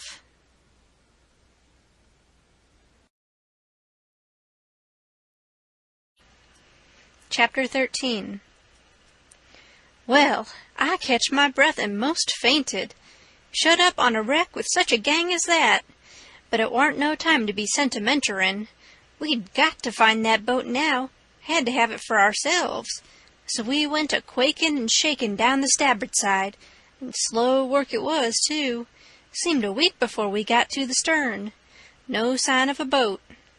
Jim said he didn't believe he could go any further. So scared he hadn't hardly any strength left, he said. But I said, come on. If we get left on this wreck, we are in a fix, sure. So on we prowled again. We struck for the stern of the Texas and found it, and then scrabbled along forwards on the skylight, hanging on from shutter to shutter, for the edge of the skylight was in the water. When we got pretty close to the cross-hall door, there was the skiff, sure enough. I could just barely see her. I felt ever so thankful. In another second I would have been aboard of her, but just then the door opened. One of the men stuck his head out, only about a couple of foot from me, and I thought I was gone. But he jerked it in again, and says, "Heave that blame lantern out of sight, Bill." He flung a bag of something into the boat, and then got in himself and sit down. It was Packard. Then Bill, he come out and got in. Packard says in a low voice, "All ready, shove off." I couldn't hardly hang on to the shutters, I was so weak. But Bill says, "Hold on. Do you go through him?" "No, didn't you?" "No. So he's got his share of the cash yet." "Well, then come along. No use to take truck and leave money." "Say, won't he be suspicious what we're up to?" "Maybe he won't, but we got to have it anyway. Come along." So they got out and went in. The door slammed to because it was on the careened side, and in a half-second I was in the boat, and Jim come tumbling after me. I out with my knife and cut the rope, and away we went. We didn't touch an oar, and we didn't speak nor whisper, nor hardly even breathe. We went glidin' swift along, dead silent, past the tip of the paddle box and past the stern. Then in a second or two more we was 100 yards below the wreck, and the darkness soaked her up, every last sign of her, and we was safe and knowed it. When we was 300 or 400 yards downstream, we see the lantern show like a little spark at the Texas door for a second, and we knowed by that the rascals had missed their boat, and was beginning to understand that they was in just as much trouble now as Jim Turner was. Then Jim manned the oars, and we took out after our raft. Now it was the first time that I begun to worry about the men. I reckon I hadn't had time to before. I begun to think how dreadful it was, even for murderers, to be in such a fix. I says to myself, there ain't no telling but I might come to be a murderer myself yet, and then how would I like it? So I says to Jim, the first light we see we'll land 100 yards below it or above it, in a place where it's a good hiding place for you and the skiff, and then I'll go and fix up some kind of a yarn and get somebody to go for that gang and get them out of their scrape so they can be hung when their time comes. But that idea was a failure, for pretty soon it begun to storm again, and this time worse than ever. The rain poured down and never a light showed. Everybody in bed, I reckon. We boomed along down the river, watching for lights and watching for our raft. After a long time the rain let up, but the clouds stayed, and the lightning kept whimpering, and by a flash showed us a black thing ahead, floating, and we made for it. It was the raft, and mighty glad was we to get aboard of it again. We seen a light now away down to the right on shore, so I said I would go for it. The skiff was half full of plunder which that gang had stole there on the wreck. We hustled it onto the raft in a pile, and I told Jim to float along down and show a light when he judged he had gone about 2 mile, and keep it burning till I come. Then I manned my oars and shoved for the light. As I got down towards it 3 or 4 more showed, up on a hillside. It was a village. I closed in above the shore light, and laid on my oars and floated. As I went by, I see it was a lantern hanging off the jackstaff of a double-hull ferry boat. I skimmed around for the watchman, a-wondering whereabouts he slept, and by I found him roosting on the bitts forward, with his head down between his knees. I gave his shoulder 2 or 3 little shoves and begun to cry. He stirred up in a kind of a startlish way, but when he see it was only me, he took a good gap and stretch, and then he says, "Hello, what's up? Don't cry, bub, what's the trouble?" I says, "Pap, and Ma'am, and Sis, and—" Then I broke down. He says, "Oh, dang it now, don't take on so. We all has to have our troubles, and this'n'll come out all right. What's the matter with 'em?" They're... Are you the watchman of the boat?" "Yes," he says, kind of pretty well satisfied like. "I'm the captain and the owner, and the mate and the pilot, and watchman and head deckhand, and sometimes I'm the freight and passengers. I ain't as rich as old Jim Hornback, and I can't be so blame generous and good to Tom, Dick, and Harry as what he is, and slam around money the way he does, but I've told him a many a time that I wouldn't trade places with him, for, says I, a sailor's life's the life for me, and I'm derned if I'd live 2 mile out of town, where there ain't nothing ever going on, not for all his spondulicks, and as much more on top of it. Says I broke in and says, "They're in an awful peck of trouble, and—" "Who is?" "Why, Pap and Ma'am and Sis and Miss Hooker, and if you'd take your ferry boat and go up there—" "Up where? Where are they?" "On the wreck." "What wreck?" "Why, there ain't but one." "What, you don't mean the Walter Scott?" "Yes." "Good land! What are they doing there, for gracious sakes?" "Well, they didn't go there a purpose." "I bet they didn't. Why, great goodness, there ain't no chance for 'em if they don't get off mighty quick. Why, how in the nation did they ever get into such a scrape?" "Easy enough. Miss Hooker was a-visitin' up there to the town." "Yes, Booth's Landin'. Go on." "She was a-visitin' there at Booth's Landin', and just in the edge of the evenin' she started over with her nigger woman in the horse ferry to stay all night at her friend's house, Miss what you may call her, I just remember her name, and they lost their steerin' oar and swung around and went a-floatin' down stern first about 2 mile and saddle-bags on the wreck, and the ferryman and the nigger woman and the horses was all lost, but Miss Hooker she made a grab and got aboard the wreck. Well, about an hour after dark, we come along down in our trading scow, and it was so dark we didn't notice the wreck till we was right on it, and so we saddle-bagsed, but all of us was saved but Bill Whipple, and oh, he was the best creature. I most wish it had been me, I do." "My George, it's the beatin'est thing I ever struck. And then what did you all do?" "Well, we hollered and took on, but it's so wide there that we couldn't make nobody hear. So Pap said somebody got to get ashore and get help somehow. I was the only one that could swim, so I made a dash for it, and Miss Hooker she said if I didn't strike help sooner come here and hunt up her uncle, and he'd fix the thing. I made the land about a mile below, and been fooling along ever since, trying to get people to do something, but they said, 'Why, in such a night and such a current, there ain't no sense in it. Go for the steam ferry.'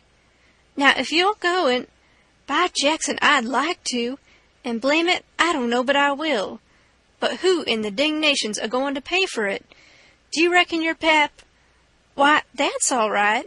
Miss Hooker she told me, particular, that her Uncle Hornback—" "Great guns, is he her uncle? Looky here, you break for that light over yonder way, and turn out west when you get there, and about a quarter of a mile out you'll come to the tavern. Tell him to dart you out to Jim Hornback's, and he'll foot the bill. And don't you fool around any, because he'll want to know the news. Tell him I'll have his niece all safe before he can get to town. Hump yourself now, I'm a-going up around the corner here to roust out my engineer." I struck for the light, but as soon as he turned the corner I went back and got into my skiff and bailed her out, and then pulled up shore in the easy water about 600 yards, and tucked myself in among some wood boats, for I couldn't rest easy till I could see the ferry boat start. But take it all around, I was feeling rather comfortable on account of taking all this trouble for that gang, for not many would have done it. I wish the widow knowed about it. I judge she would be proud of me for helping those rapscallions, because rapscallions and deadbeats is the kind the widow and good people takes the most interest in. Well, before long, here comes the wreck, dim and dusky sliding along down. A kind of cold shiver went through me, and then I struck out for her. She was very deep, and I see in a minute there warn't much chance for anybody being alive in her. I pulled all around her and hollered a little, but there wasn't any answer, all dead still. I felt a little bit heavy-hearted about the gang, but not much, for I reckoned if they could stand it I could.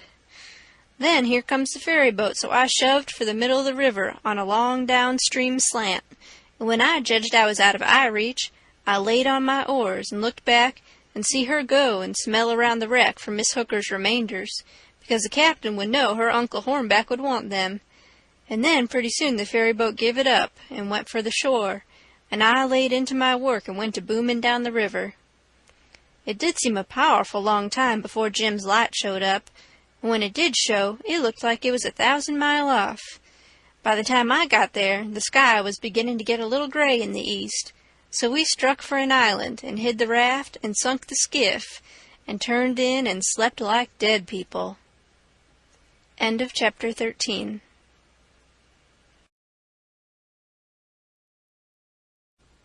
Chapter 14. By and by, when we got up, we turned over the truck the gang had stole off of the wreck, and found boots and blankets and clothes, and all sorts of other things, and a lot of books, and a spyglass, and 3 boxes of cigars. We had never been this rich before in neither of our lives. The cigars was prime. We laid off all the afternoon in the woods talking, and me reading the books, and having a general good time. I told Jim all about what happened inside the wreck and at the ferry boat, and I said these kinds of things was adventures, but he said he didn't want no more adventures. He said that when I went in the Texas, and he crawled back to get on the raft and found her gone, he nearly died, because he judged it was all up for him any way it could be fixed. For if he didn't get saved, he would get drownded, and if he did get saved, whoever saved him would send him back home so as to get the reward, and then Miss Watson would sell him south sure. Well, he was right. He was most always right. He had an uncommon level head for a nigger. I read considerable to Jim about kings and dukes and earls and such, and how gaudy they dressed, and how much style they put on, and called each other your majesty, and your grace, and your lordship, and so on, instead of mister, and Jim's eyes bugged out, and he was interested. He says, I didn't know they was so many on 'em.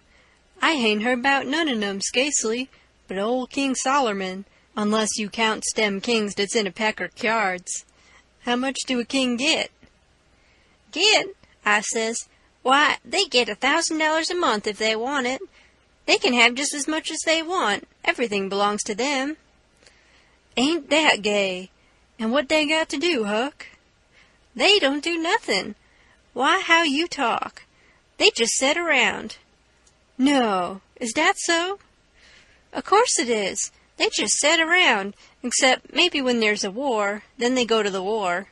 But other times they just lazy around, or go hawking, just hawking and Shh! Do you hear a noise?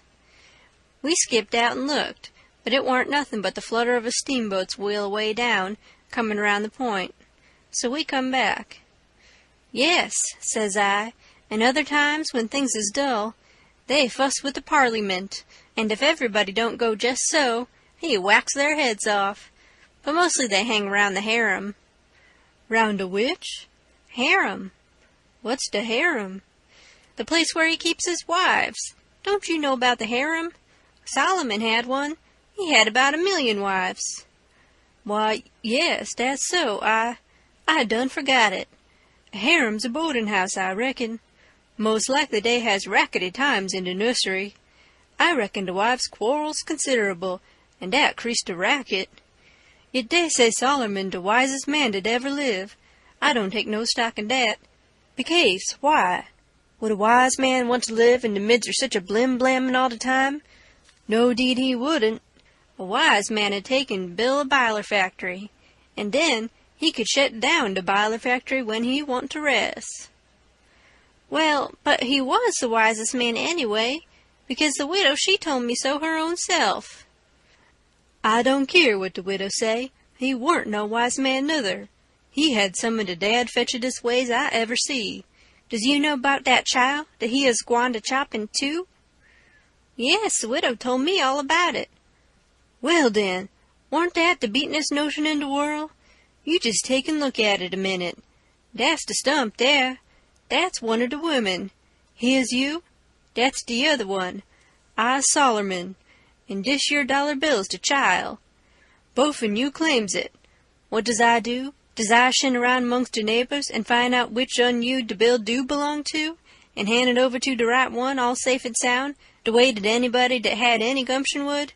No, I take and whack the bill in two, and give half in it to you, and the other half to the other woman. That's the way Solomon was gwine to do with the child.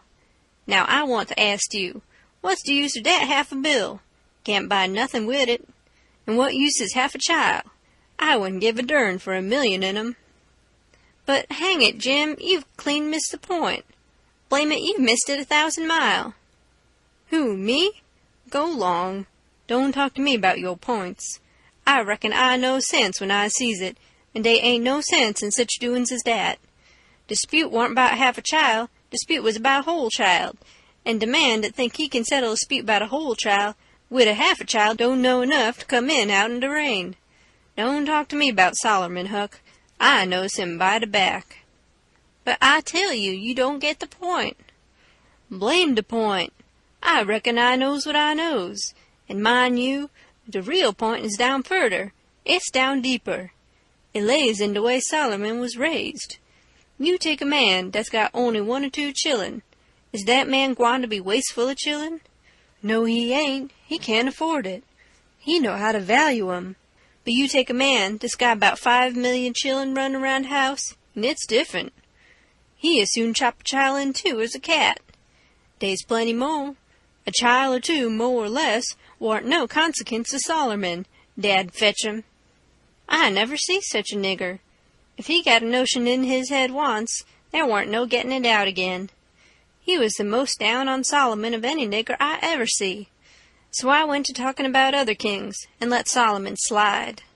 I told about Louis XVI, that got his head cut off in France long time ago, and about his little boy the Dolphin, that would have been a king, but they took and shut him up in jail, and some say he died there. Po' little chap. But some says he got out and got away and come to America. That's good, but he'll be pooty lonesome. They ain't no kings here, is they, Huck? No. Then he can't get no situation. What he gwine to do?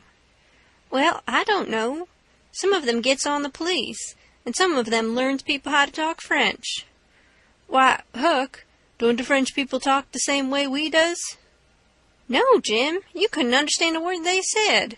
Not a single word. Well, now, I be ding busted. How did that come? I don't know, but it's so. I got some of their jabber out of a book. Suppose a man was to come to you and say, "Parlez-vous Francie?" What would you think? I wouldn't think nothing. I'd take and bust him over the head, that is, if he warn't white. I wouldn't allow no nigger to call me dat. Shucks, it ain't calling you anything. It's only saying, "Do you know how to talk French?" Well, then, why couldn't he say it? Why, he is a-saying it. That's a Frenchman's way of saying it. Well, it's a blame ridiculous way, and I don't want to hear no more about it. They ain't no sense in it. Looky here, Jim. Does a cat talk like we do? No, a cat don't. Well, does a cow? No, a cow don't nuther. Does a cat talk like a cow, or a cow talk like a cat? No, they don't. It's natural and right for 'em to talk different from each other, ain't it? Course. And ain't it natural and right for a cat and a cow to talk different from us?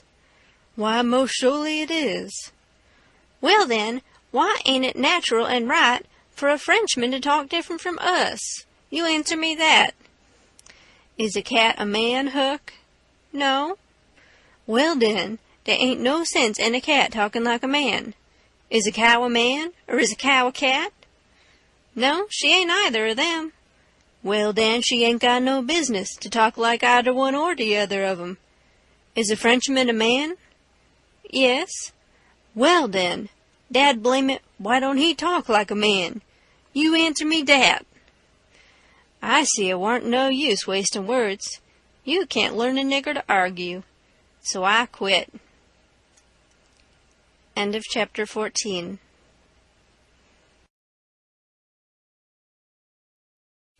Chapter 15. We judged that 3 nights more would fetch us to Cairo, at the bottom of Illinois, where the Ohio River comes in, and that was what we was after. We would sell the raft and get on a steamboat and go way up the Ohio amongst the free states, and then be out of trouble. Well, the second night a fog begun to come on, and we made for a towhead to tie to, for it wouldn't do to try to run in a fog. But when I paddled ahead in the canoe, with a line to make fast, there weren't anything but little saplings to tie to. I passed a line around one of them, right on the edge of the cut bank, but there was a stiff current, and the raft come booming down so lively, she tore it out by the roots, and away she went. I see the fog closing down, and it made me so sick and scared I couldn't budge for most a half a minute, it seemed to me. And then there warn't no raft in sight. You couldn't see 20 yards. I jumped into the canoe and run back to the stern and grabbed the paddle and set her back a stroke, but she didn't come. I was in such a hurry I hadn't untied her. I got up and tried to untie her, but I was so excited my hands shook so I couldn't hardly do anything with them. As soon as I got started, I took out after the raft, hot and heavy, right down the towhead. That was all right as far as it went, but the towhead warn't 60 yards long, and the minute I flew by the foot of it, I shot out into the solid white fog, and hadn't no more idea which way I was going than a dead man. Thinks I, it won't do to paddle. First I know I'll run into the bank or a towhead or something. I got to set still and float, and yet it's mighty fidgety business to have to hold your hand still at such a time. I whooped and listened. Away down there somewheres I hears a small whoop, and up comes my spirits. I went tearing after it, listening sharp to hear it again. The next time it come I see I warn't heading for it, but heading away to the right of it, and the next time I was heading away to the left of it, and not gaining on it much either, for I was flying around, this way and that and the other, but it was going straight ahead all the time. I did wish the fool would think to beat a tin pan and beat it all the time, but he never did, and it was the still places between the whoops that was making the trouble for me. Well, I fought along, and directly I hears the whoop behind me. I was tangled good now. That was somebody else's whoop, or else I was turned around. I throwed the paddle down. I hear the whoop again. It was behind me yet, but in a different place. It kept coming and kept changing its place, and I kept answering, till by and by it was in front of me again, and I knowed the current had swung the canoe's head downstream, and I was all right if that was Jim, not some other raftsman hollerin'. I couldn't tell nothing about voices in a fog, for nothing don't look natural nor sound natural in a fog. The whoopin' went on, and in about a minute I come a-boomin' down on a cut bank with smoky ghosts of big trees on it, and the current threw me off to the left and shot by, amongst a lot of snags that fairly roared, the current was tearing by them so swift. In another second or two it was solid white and still again. I sat perfectly still then, listening to my heart thump, and I reckon I didn't draw a breath while it thumped 100. I just give up then. I knowed what the matter was. That cut bank was an island, and Jim had gone down the other side of it. It warn't no towhead that you could float by in 10 minutes. It had the big timber of a regular island. It might be 5 or 6 miles long, and more than half a mile wide. I kept quiet with my ears cocked, about 15 minutes, I reckon. I was floating along, of course, 4 or 5 miles an hour, but you don't ever think of that. No, you feel like you were laying dead still on the water, and if a little glimpse of a snag slips by, you don't think to yourself how fast you're going, but you catch your breath and think, my, how that snag's tearing along. If you think it ain't dismal and lonesome out in a fog that way by yourself in the night, you try it once. You'll see. Next, for about a half an hour, I whoops now and then. At last I hears the answer a long ways off, and tries to follow it, but I couldn't do it. And directly I judged I'd got into a nest of towheads, for I had little dim glimpses of them on both sides of me, sometimes just a narrow channel between, and some that I couldn't see I knowed was there because I'd hear the wash of the current against the old dead brush and trash that hung over the banks. Well, I warn't long losing the whoops now amongst the towheads, and I only tried to chase them a little while anyway, because it was worse than chasing a jack-o'-lantern. You never knowed a sound dodge around so, and swap places so quick and so much. I had to claw away from the bank pretty lively 4 or 5 times to keep from knocking the islands out of the river, and so I judged the raft must be butting into the bank every now and then, or else it would get further ahead and clear out of hearing. It was floating a little faster than what I was. Well, I seemed to be in the open river again by and by, but I couldn't hear no sign of a whoop nowheres. I reckon Jim had fetched up on a snag, maybe, and it was all up with him. I was good and tired, so I laid down in the canoe and said I wouldn't bother no more. I didn't want to go to sleep, of course, but I was so sleepy I couldn't help it. So I thought I would take just one little cat nap. But I reckon it was more than a cat nap, for when I waked up the stars was shining bright, the fog was all gone, and I was spinning down a big bend, stern first. First I didn't know where I was. I thought I was dreaming, and when things began to come back to me they seemed to come up dim out of last week. It was a monstrous big river here, with the tallest and the thickest kind of timber on both banks, just a solid wall, as well as I could see by the stars. I looked away downstream and seen a black speck on the water. I took after it, but when I got to it, it warn't nothing but a couple of saw logs made fast together. Then I see another speck and chased that, then another, and this time I was right. It was the raft. When I got to it, Jim was setting there with his head down between his knees, asleep, with his right arm hanging over the steering oar. The other oar was smashed off, and the raft was littered up with leaves and branches and dirt. So she'd had a rough time. I made fast and laid down under Jim's nose on the raft and began to gap and stretch my fists out against Jim and says, "Hello, Jim, have I been asleep? Why didn't you stir me up?" "Good gracious, is that you, Huck? And you ain't dead? You ain't drownded? You's back again? It's too good for true, honey, it's too good for true. Let me look at you, child, let me feel of you. No, you ain't dead. You's back again, live and sound, just the same old Huck. The same old Huck, thanks to goodness. What's the matter with you, Jim? You been a-drinking?" "Drinking? Has I been a-drinking? Has I had a chance to be a-drinking?" "Well, then, what makes you talk so wild?" "How does I talk wild?" "How? Why, hain't you been talking about my coming back and all that, as if I'd been gone away?" Huck Finn, you look me in the eye. Look me in the eye. Hain't you been gone away?" "Gone away? Why, what in the nation do you mean? I hain't been gone anywheres. Where would I go to?" "Well, looky here, boss, dey's something wrong, dey is. Is I me, or who is I? Is I here, or where is I? Now dat's what I wants to know." "Well, I think you're here plain enough, but I think you're a tangle-headed old fool, Jim." "I is I? Well, you answer me dis. Didn't you tote out de line in de canoe for to make fast to de towhead?" "No, I didn't. What towhead? I ain't seen no towhead." "You hain't seen no towhead? Looky here, didn't de line pull loose and de raft go a-hummin' down de river and leave you in de canoe behind in de fog?" "What fog?" "Why, de fog that's been around all night. And didn't you whoop and didn't I whoop till we got mixed up into islands, but one of us got lost and the other one was just as good as lost, 'case he didn't know where he was? And didn't I bust up again a lot of dem islands and have a turrible time and most get drownded? Now ain't that so, boss? Ain't it so? You answer me dat." "Well, this is too many for me, Jim. I hain't seen no fog, nor no islands, nor no troubles, nor nothing. I've been setting here talking with you all night till you went to sleep about 10 minutes ago, and I reckon I done the same. You couldn't have got drunk in that time, so of course you've been dreaming." "Dad, fetch it, how was I gwine to dream all that in 10 minutes? "Well, hang it all, you did dream it, because there didn't any of it happen." "But, Huck, it's all just as plain to me as—" "It don't make no difference how plain it is, there ain't nothing in it. I know, because I've been here all the time." Jim didn't say nothing for about 5 minutes, but set there studying over it.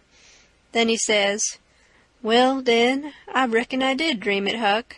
But dog my cats if it ain't the powerfulest dream I ever see. And I hain't ever had no dream before that's tied me like this one." "Oh, well, that's all right, because a dream does tire a body like everything sometimes. But this one was a staving dream. Tell me all about it, Jim." So Jim went to work and told me the whole thing right through, just as it happened, only he painted it up considerable. Then he said he must start in and interpret it, because it was sent for a warning. He said the first towhead stood for a man that would try to do us some good, but the current was another man that would get us away from him. The whoops was warnings that would come to us every now and then, and if we didn't try hard to make out to understand them, they'd just take us into bad luck, 'stead of keeping us out of it. The lot of towheads was troubles we was going to get into with quarrelsome people, and all kinds of mean folks, but if we minded our business and didn't talk back and aggravate them, we would pull through and get out of the fog and into the big clear river, which was the Free States, and wouldn't have no more trouble. It had clouded up pretty dark just after I got on to the raft, but it was clearing up again now. "Oh, well, that's all interpreted well enough as far as it goes, Jim," I says. "But what does these things stand for?" It was the leaves and rubbish on the raft, and the smashed oar. You could see them first rate now. Jim looked at the trash, and then looked at me, and back at the trash again. He had got the dream fixed so strong in his head that he couldn't seem to shake it loose and get the facts back into its place again right away. But when he did get the thing straightened around, he looked at me steady, without ever smiling, and says, "What do they stand for? I's gwine to tell you. When I got all wore out wid work, and wid callin' for you, and went to sleep, my heart was most broke because you was lost, and I didn't keer no more what become of me and de raft. But when I wake up and find you back again, all safe and sound, de tears come, and I could 'a' got down on my knees and kissed your foot, I was so thankful. And all you was thinking about was how you could make a fool of old Jim wid a lie.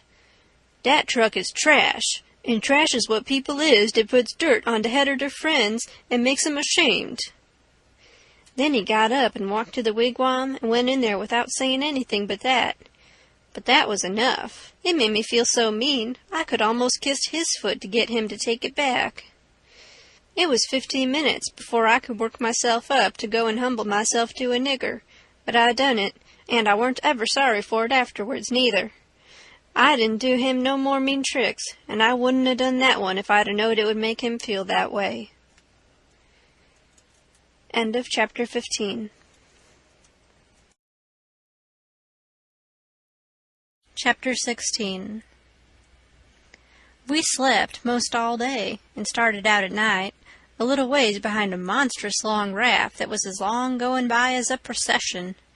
She had 4 long sweeps at each end, so we judged she carried as many as 30 men, likely. She had 5 big wigwams aboard, wide apart, and an open campfire in the middle, and a tall flagpole at each end. There was a power of style about her. It amounted to something, being a raftsman on such a craft as that. We went drifting down into a big bend, and the night clouded up and got hot. The river was very wide, and was walled with solid timber on both sides. You couldn't see a break in it hardly ever, or a light. We talked about Cairo, and wondered whether we would know it when we got to it. I said likely we wouldn't, because I had heard say there warn't but about a dozen houses there, and if they didn't happen to have them lit up, how was we going to know we was passing a town? Jim said if the 2 big rivers joined together there, that would show. But I said maybe we might think we was passing the foot of an island and coming into the same old river again. That disturbed Jim, and me too. So the question was, what to do? I said, paddle ashore the first time a light showed, and tell them Pap was behind, coming along with a trading scow, and was a green hand at the business and wanted to know how far it was to Cairo. Jim thought it was a good idea, so we took a smoke on it and waited. There warn't nothing to do now but to look out sharp for the town, and not pass it without seeing it. He said he'd be mighty sure to see it, because he'd be a free man the minute he seen it, but if he missed it he'd be in a slave country again, and no more show for freedom. Every little while he jumps up and says, "There she is?" But it warn't. It was jack-o'-lanterns or lightning bugs, so he set down again and went to watching same as before. Jim said it made him all over trembly and feverish to be so close to freedom. Well, I can tell you it made me all over trembly and feverish too to hear him, because I begun to get it through my head that he was most free. And who was to blame for it? Why, me. I couldn't get that out of my conscience, no how nor no way. It got to troubling me so I couldn't rest. I couldn't stay still in one place. It had never come to me before what this thing was that I was doing. But now it did, and it stayed with me, and scorched me more and more. I tried to make out to myself that I warn't to blame, because I didn't run Jim off from his rightful owner. But it warn't no use. Conscience up and says every time, "But you knowed he was running for his freedom, and you could have paddled ashore and told somebody." That was so. I couldn't get around that no way. That was where it pinched. Conscience says to me, "What had poor Miss Watson done to you that you could see her nigger go off right under your eyes and never say one single word? What did that poor old woman do to you that you could treat her so mean? Why, she tried to learn you your book. She tried to learn you your manners. She tried to be good to you every way she knowed how. That's what she done." I got to feeling so mean and so miserable, I most wished I was dead. I fidgeted up and down the raft, abusing myself to myself, and Jim was fidgeting up and down past me. We neither of us could keep still.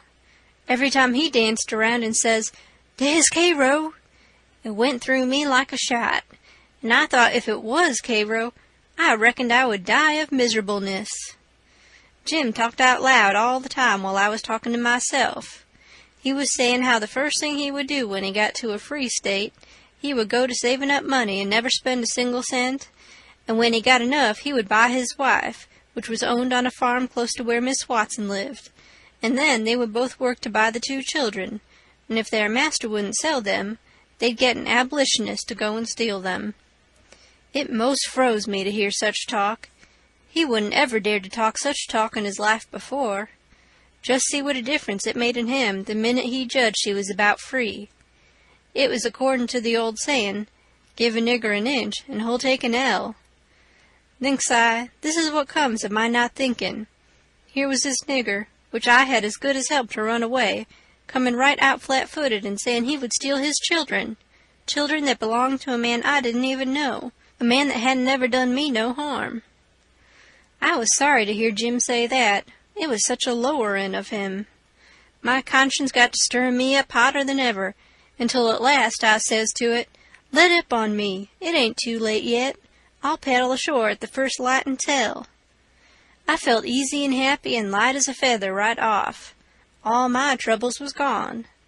I went to looking out sharp for a light and sort of singing to myself. By and by one showed. Jim sings out, "We's safe, Huck, we's safe. Jump up and crack your heels. That's the good old Cairo at last. I just knows it." I says, "I'll take the canoe and go and see, Jim. It mightn't be, you know." He jumped and got the canoe ready and put his old coat in the bottom for me to set on and give me the paddle, and as I shoved off, he says, "Pooty soon I'll be a-shouting for joy, and I'll say, 'It's all on accounts of Huck. I's a free man, and I couldn't never been free if it hadn't been for Huck. Huck done it. Jim won't ever forget you, Huck. You's the best friend Jim's ever had, and you's the only friend old Jim's got now." I was paddling off all in a sweat to tell on him, but when he says this, it seemed to kind of take the tuck all out of me. I went along slow then, and I warn't right down certain whether I was glad I started or whether I warn't. When I was 50 yards off, Jim says, "There you goes, the old true Huck, the only white gentleman that ever kept his promise to old Jim." Well, I just felt sick, but I says I got to do it. I can't get out of it. Right then along comes a skiff with 2 men in it with guns, and they stopped and I stopped. One of them says, "What's that yonder?" "A piece of a raft," I says. "Do you belong on it?" "Yes, sir." Any men on it? Only one, sir. Well, there's 5 niggers running off tonight up yonder, above the head of the bend. Is your man white or black? I didn't answer up prompt. I tried to, but the words wouldn't come. I tried for a second or two to brace up and out with it, but I warn't man enough, hadn't the spunk of a rabbit. I see I was weakening, so I just give up trying, and up and says, "He's white." "I reckon we'll go and see for ourselves." "I wish you would," says I, "because it's Pap that's there, and maybe you'd help me tow the raft ashore, where the light is. He's sick, and so is Ma'am and Mary Ann." "Oh, the devil! We're in a hurry, boy, but I suppose we've got to. Come, buckle to your paddle, and let's get along." I buckled to my paddle, and they laid to their oars. When we had made a stroke or two, I says, "Pap'll be mighty obleeged to you, I can tell you. Everybody goes away when I want them to help me tow the raft ashore, and I can't do it by myself." "Well, that's infernal mean. I'd, too. Say, boy, what's the matter with your father?" "It's well, it ain't anything much." They stopped pulling. It weren't but a mighty little ways to the raft now. One says, "Boy, that's a lie. What is the matter with your Pap? Answer up square now, and it'll be the better for you." "I will, sir, I will, honest, but don't leave us, please. It's the gentlemen, if you'll only pull ahead and let me leave you the headline, you won't have to come near the raft. Please do." "Set her back, John, set her back," says one. They backed water. "Keep away, boy, keep to leeward. Confound it, I just expect the wind has blowed it to us. Your Pap's got the smallpox, and you know it precious well. Why didn't you come out and say so? Do you want to spread it all over?" "Well," says I, a-blubbering, "I've told everybody before, and they just went away and left us." "Poor devil, there's something in that. We are right down sorry for you, but well, hang it, we don't want the smallpox, you see. Look here, I'll tell you what to do. Don't you try to land by yourself, or you'll smash everything to pieces. You float along down about 20 miles, and you'll come to a town on the left-hand side of the river.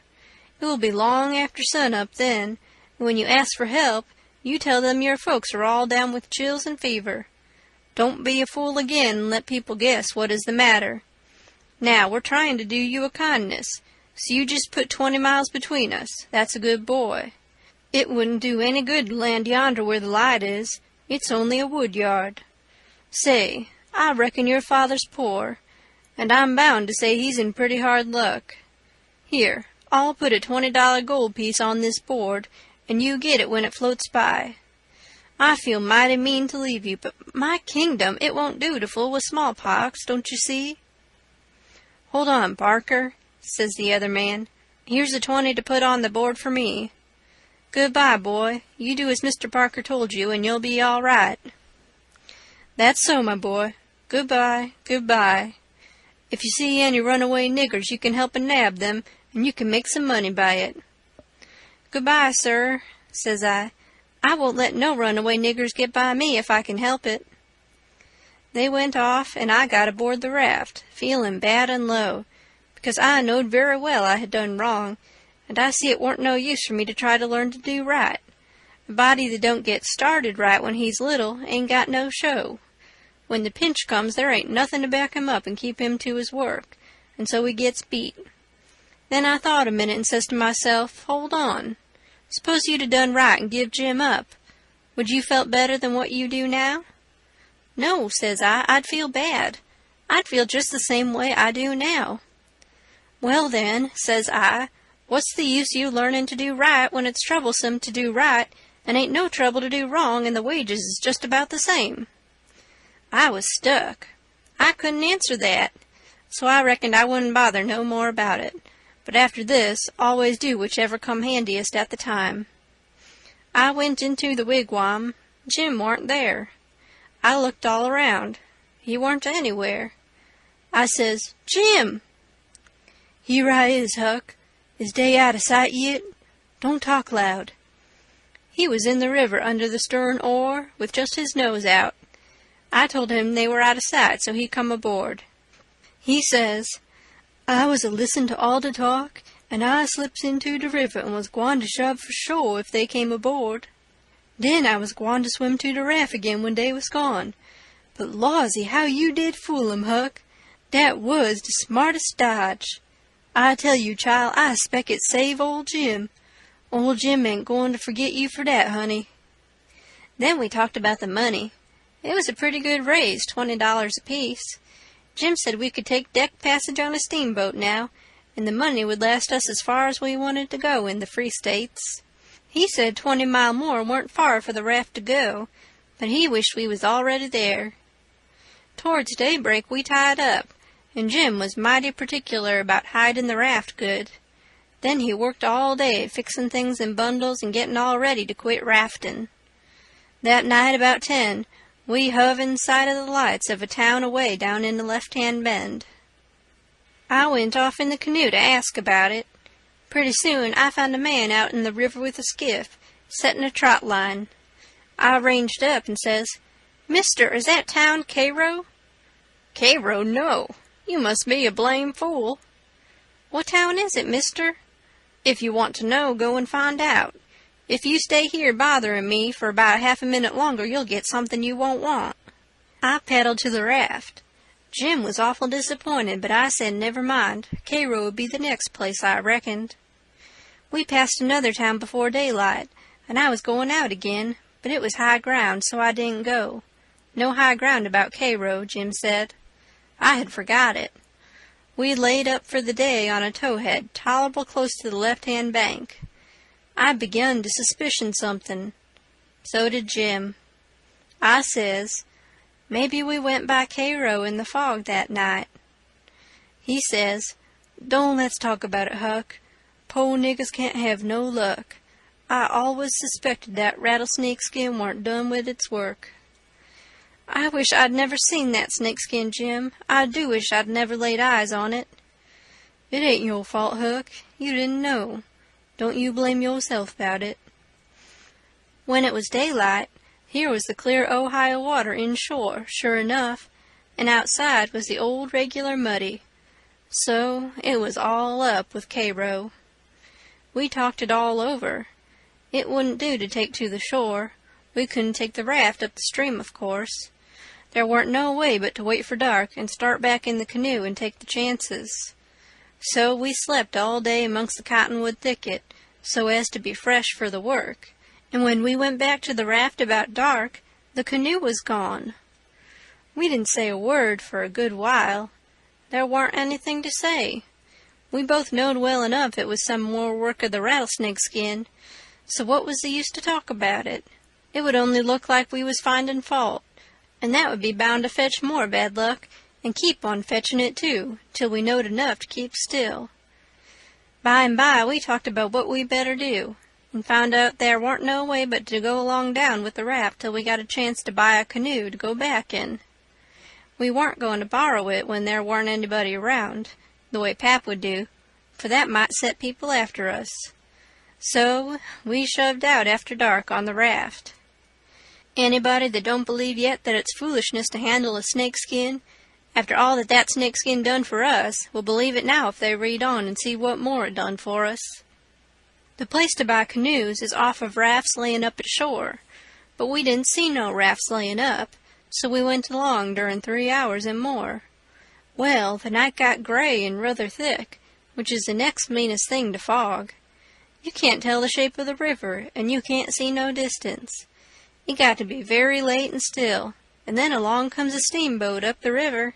We lit the lantern, and judged she would see us. Upstream boats don't generally come close to us. They go out and follow the bars and hunt for easy water under the reefs. But nights like this, they bull right up the channel against the whole river. We could hear her pounding along, but we didn't see her good till she was close. She aimed right for us. Often they do that and try to see how close they can come without touching. Sometimes the wheel bites off a sweep, and then the pilot sticks his head out and laughs, and thinks he's mighty smart. Well, here she comes, and we said she was going to try and shave us, but she didn't seem to be shearing off a bit. She was a big one, and she was coming in a hurry, too, looking like a black cloud with rows of glowworms round it. But all of a sudden she bulged out, big and scary, with a long row of wide-open furnace doors shining like red-hot teeth, and her monstrous bows and guards hanging right over us.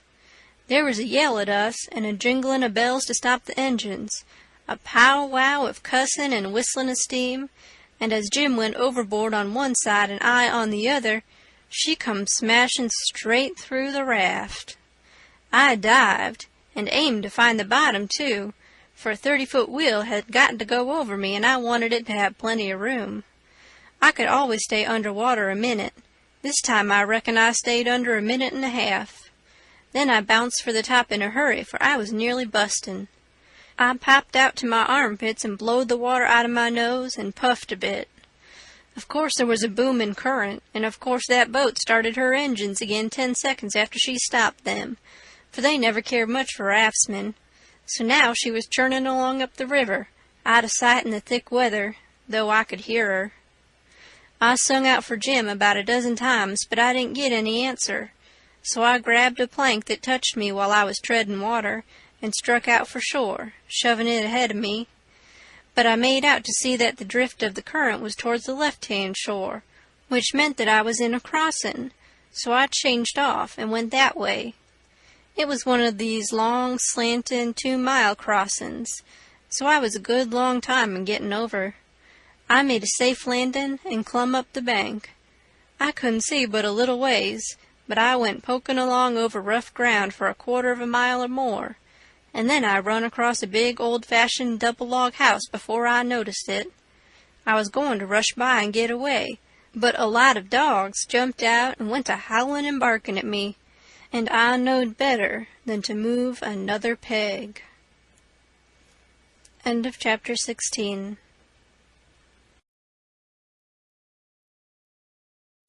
Chapter 17.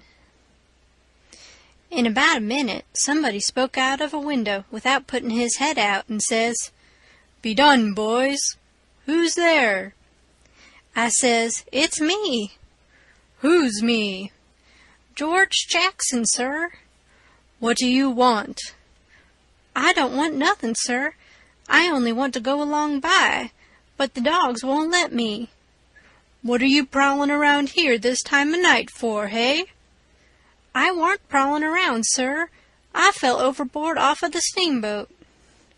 "Oh, you did you? Strike a light there, somebody. What did you say your name was?"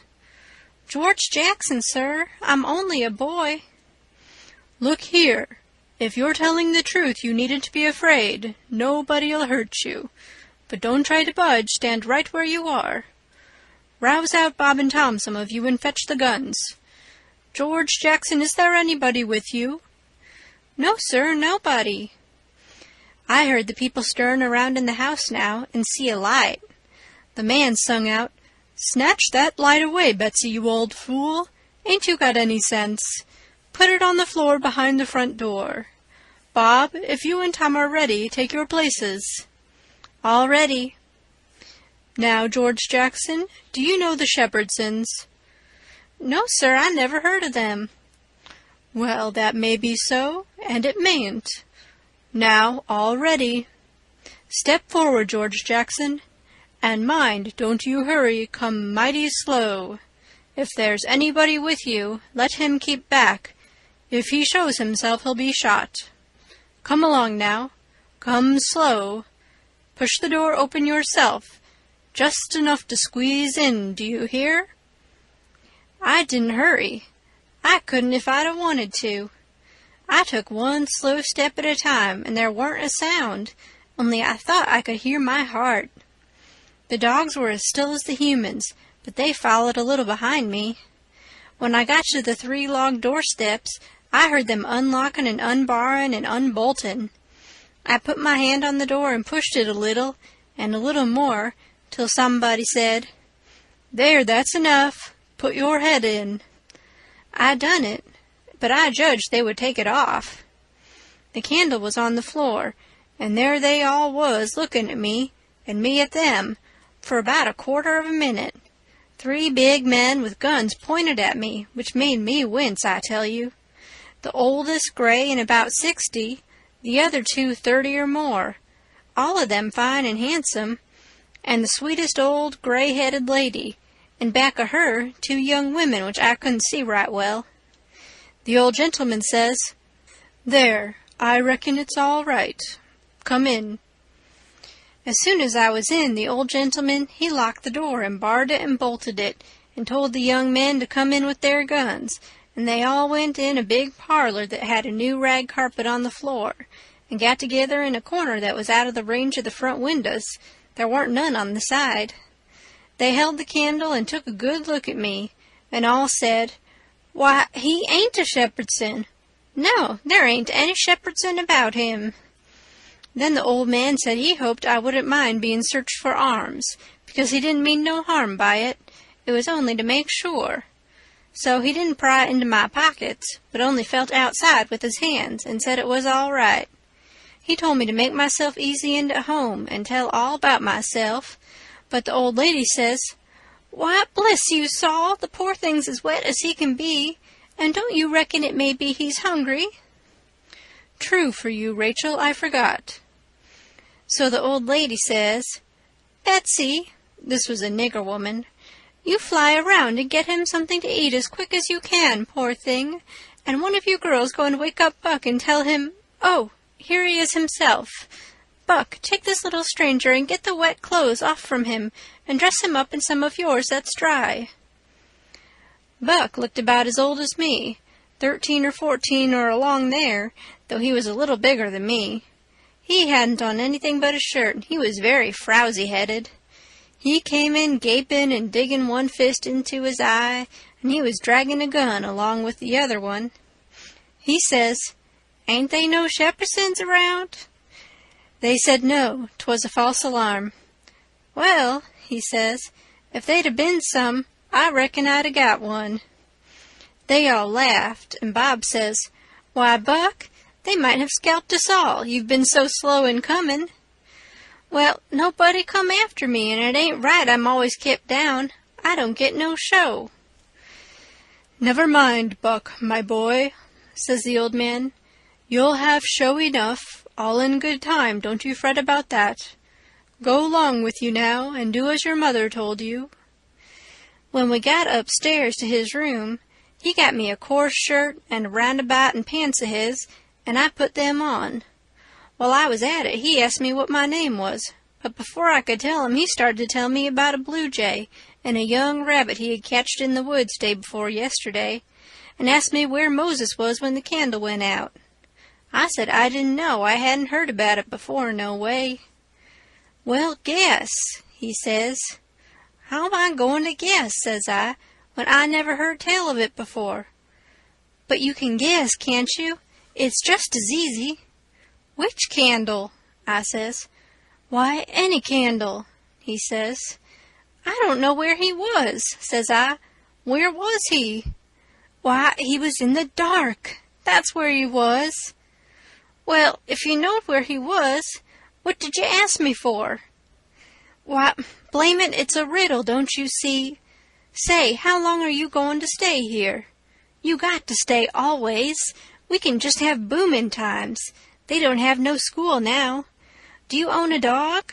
I've got a dog, and he'll go in the river and bring out chips that you throw in. Do you like to comb up Sundays and all that kind of foolishness? You bet I don't, but Ma, she makes me. Confound these old breeches. I reckon I'd better put 'em on, but I'd rather not, it's so warm. Are you all ready? All right. Come along, old hoss." Cold corn pone, cold corned beef, butter and buttermilk. That is what they had for me down there, and there ain't nothing better that ever I've come across yet. Buck and his ma and all of them smoked cob pipes, except the nigger woman, which was gone, and the 2 young women. They all smoked and talked, and I eat and talked. The young women had quilts around them, and their hair down their backs. They all asked me questions, and I told them how Pap and me and all the family was living on a little farm down at the bottom of Arkansas, and my sister Mary Ann run off and got married and never was heard of no more, and Bill went to hunt them, and he warn't heard of no more, and Tom and Mort died, and then there warn't nobody but just me and Pap left, and he was just trimmed down to nothing on account of his troubles. So when he died, I took what there was left, because the farm didn't belong to us, and started up the river, deck passage, and fell overboard, and that was how I come to be here. So they said I could have a home there as long as I wanted it. Then it was most daylight, and everybody went to bed. And I went to bed with Buck, and when I waked up in the morning, drat it all, I had forgot what my name was. So I laid there about an hour trying to think, and when Buck waked up, I says, "Can you spell, Buck?" "Yes," he says. "I bet you can't spell my name," says I. "I bet you what, you dare I can," says he. "All right," says I, "go ahead." Georgejackson. There now, he says. "Well," says I, "you done it, but I didn't think you could. It ain't no slouch of a name to spell, right off without studying." I set it down private, because somebody might want me to spell it next, and so I wanted to be handy with it, and rattle it off like I was used to it. It was a mighty nice family, and a mighty nice house, too. I hadn't seen no house out in the country before that was so nice and had so much style. It didn't have an iron latch on the front door, nor a wooden one with a buckskin string, but a brass knob to turn, the same as houses in town. There weren't no bed in the parlor, nor a sign of a bed, but heaps of parlors in towns has beds in them. There was a big fireplace that was bricked on the bottom, and the bricks was kept clean and red by pouring water on them and scrubbing them with another brick. Sometimes they wash them over with red water paint they call Spanish brown, same as they do in town. They had big brass dog irons that could hold up a saw log. There was a clock on the middle of the mantelpiece, with a picture of a town painted on the bottom half of the glass front, and a round place in the middle of it for the sun, and you could see the pendulum swinging behind it. It was beautiful to hear that clock tick, and sometimes when one of these peddlers had been along and scoured her up and got her in good shape, she would start in and strike 150 before she got tuckered out.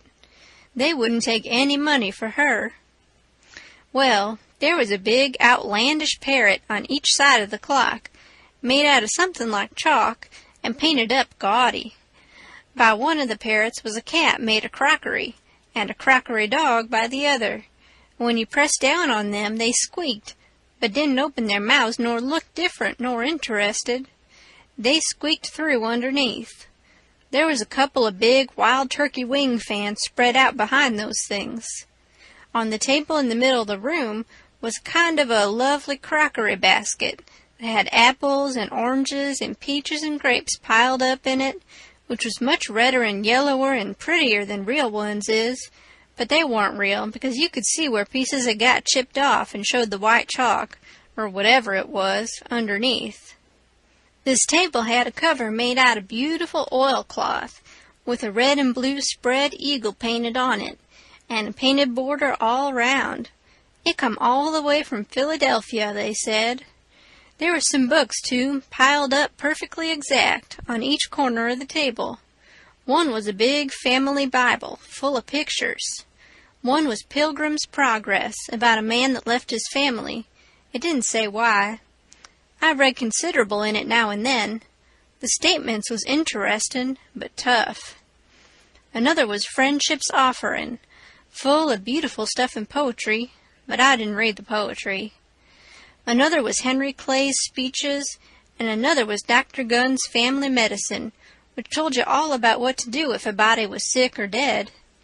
There was a hymn book and a lot of other books, and there was nice split-bottom chairs and perfectly sound, too, not bagged down in the middle and busted like an old basket. They had pictures hung on the walls, mainly Washingtons and Lafayettes and battles and Highland Marys, and one called Singing the Declaration. There was some that they called crayons, which one of the daughters which was dead made her own self when she was only 15 years old. They was different from any pictures I ever see before. Blacker mostly than is common.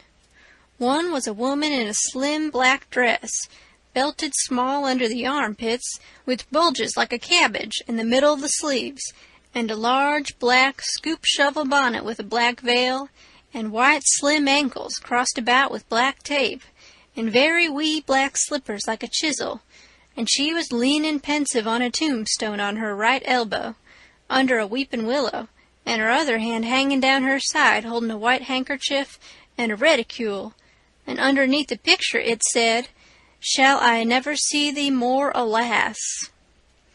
Another was a young woman with her hair all combed up straight to the top of her head, and knotted there in front of a comb like a chair back, and she was crying into a handkerchief, and had a dead bird layin' on its back in her other hand with its heels up, and underneath the picture it said, "I shall never hear thy sweet chirrup more, alas." There was one more where a young lady was at a window looking up at the moon, and tears running down her cheeks, and she had an open letter in one hand with black sealing wax showing on one edge of it, and she was mashing a locket with a chain to it against her mouth, and underneath the picture it said, "And art thou gone? Yes, thou art gone, alas." These was all nice pictures, I reckon, but I didn't somehow seem to take to them, because if ever I was down a little, they always give me the fantides. Everybody was sorry she died, because she had laid out a lot more of these pictures to do, and a body could see by what she had done what they had lost. But I reckon that with her disposition, she was having a better time in the graveyard. She was at work on what they said was her greatest picture when she took sick, and every day and every night it was her prayer to be allowed to live till she got it done, but she never got the chance.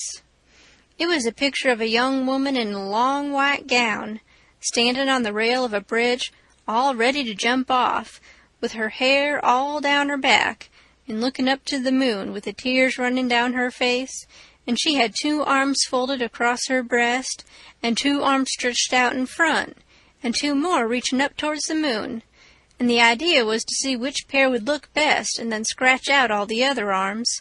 But as I was saying, she died before she got her mind made up, and now they kept this picture over the head of the bed in her room, and every time her birthday come, they hung flowers on it. Other times it was hid with a little curtain. The young woman in the picture had a kind of nice sweet face, but there were so many arms it made her look too spidery, seemed to me.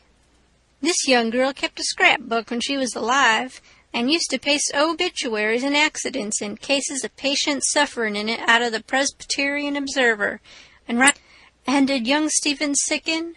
And did young Stephen die? And did the sad hearts thicken? And did the mourners cry?" No, such was not the fate of young Stephen Dowling Bots. Though sad hearts round him thickened, 'twas not from sickness's shots. No whooping cough did rack his frame, nor measles drear with spots. Not these impaired the sacred name of Stephen Dowling Bots. Despised love struck not with woe that head of curly knots, nor stomach troubles laid him low, young Stephen Dowling Bots. Oh no, then list with tearful eye, whilst I his fate do tell. His soul did from this cold world fly, by falling down a well.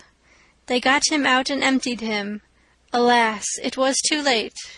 His spirit was gone for to sport aloft in the realms of the good and great. If Emmeline Grangerfield could make poetry like that before she was 14, there ain't no telling what she could have done by and by. Buck said she could rattle off poetry like nothing. She didn't ever have to stop to think. He said she would slap down a line, and if she couldn't find anything to rhyme with it, would just scratch it out and slap down another one and go ahead. She weren't particular. She could write about anything you choose to give her to write about, just so it was sadful. Every time a man died, or a woman died, or a child died, she would be on hand with her tribute before he was cold. She called them tributes. The neighbor said it was the doctor first, then Emmeline, then the undertaker. The undertaker never got in ahead of Emmeline but once, and then she hung fire on a rhyme for the dead person's name, which was Whistler. She warn't ever the same after that. She never complained, but she kinder pined away and did not live long. Poor thing, many's the time I made myself go up to the little room that used to be hers and get out her poor old scrapbook and read in it when her pictures had been aggravating me and I had soured on her a little. I liked all that family, dead ones and all, and weren't going to let anything come between us. Poor Emmeline made poetry about all the dead people when she was alive, and it didn't seem right that there warn't nobody to make some about her now she was gone. So I tried to sweat out a verse or two myself, but I couldn't seem to make it go somehow. They kept Emmeline's room trim and nice, and all the things fixed in it just the way she liked to have them when she was alive, and nobody ever slept there. The old lady took care of the room herself, though there was plenty of niggers, and she sewed there a good deal and read her Bible there mostly. Well, as I was saying about the parlor, there was beautiful curtains on the windows, white, with pictures painted on them of castles with vines all down the walls, and cattle coming down to drink. There was a little old piano, too, that had tin pans in it, I reckon, and nothing was ever so lovely as to hear the young ladies sing "The Last Link is Broken" and play "The Battle of Prague" on it. The walls of all the rooms was plastered, and most had carpets on the floors, and the whole house was whitewashed on the outside. It was a double house, and the big open place betwixt them was roofed and floored, and sometimes the table was set there in the middle of the day, and it was a cool, comfortable place. Nothing couldn't be better, and weren't the cooking good, and just bushels of it, too. End of chapter 17. Chapter 18. Colonel Grangerford was a gentleman, you see. He was a gentleman all over, and so was his family. He was well born, as the saying is, and that's worth as much in a man as it is in a horse, so the widow Douglas said, and nobody ever denied that she was of the first aristocracy in our town. And Pap, he always said it too, though he warn't no more quality than a mudcat himself. Colonel Grangerford was very tall and very slim, and had a darkish paley complexion, not a sign of red in it anywheres. He was clean-shaved every morning all over his thin face, and he had the thinnest kind of lips, and the thinnest kind of nostrils, and a high nose and heavy eyebrows, and the blackest kind of eyes, sunk so deep back that they seemed like they was looking out of caverns at you, as you may say.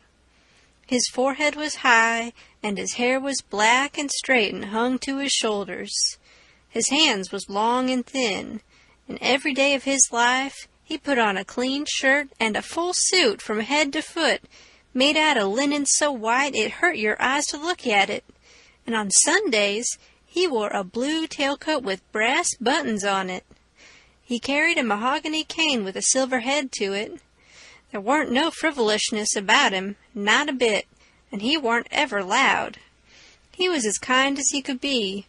You could feel that, you know, and so you had confidence. Sometimes he smiled, and it was good to see. But when he straightened himself up like a liberty pole, and the lightning begun to flicker out from under his eyebrows, you wanted to climb a tree first and find out what the matter was afterwards. He didn't ever have to tell anybody to mind their manners. Everybody was always good-mannered where he was. Everybody loved to have him around, too. He was sunshine most always. I mean, he made it seem like good weather.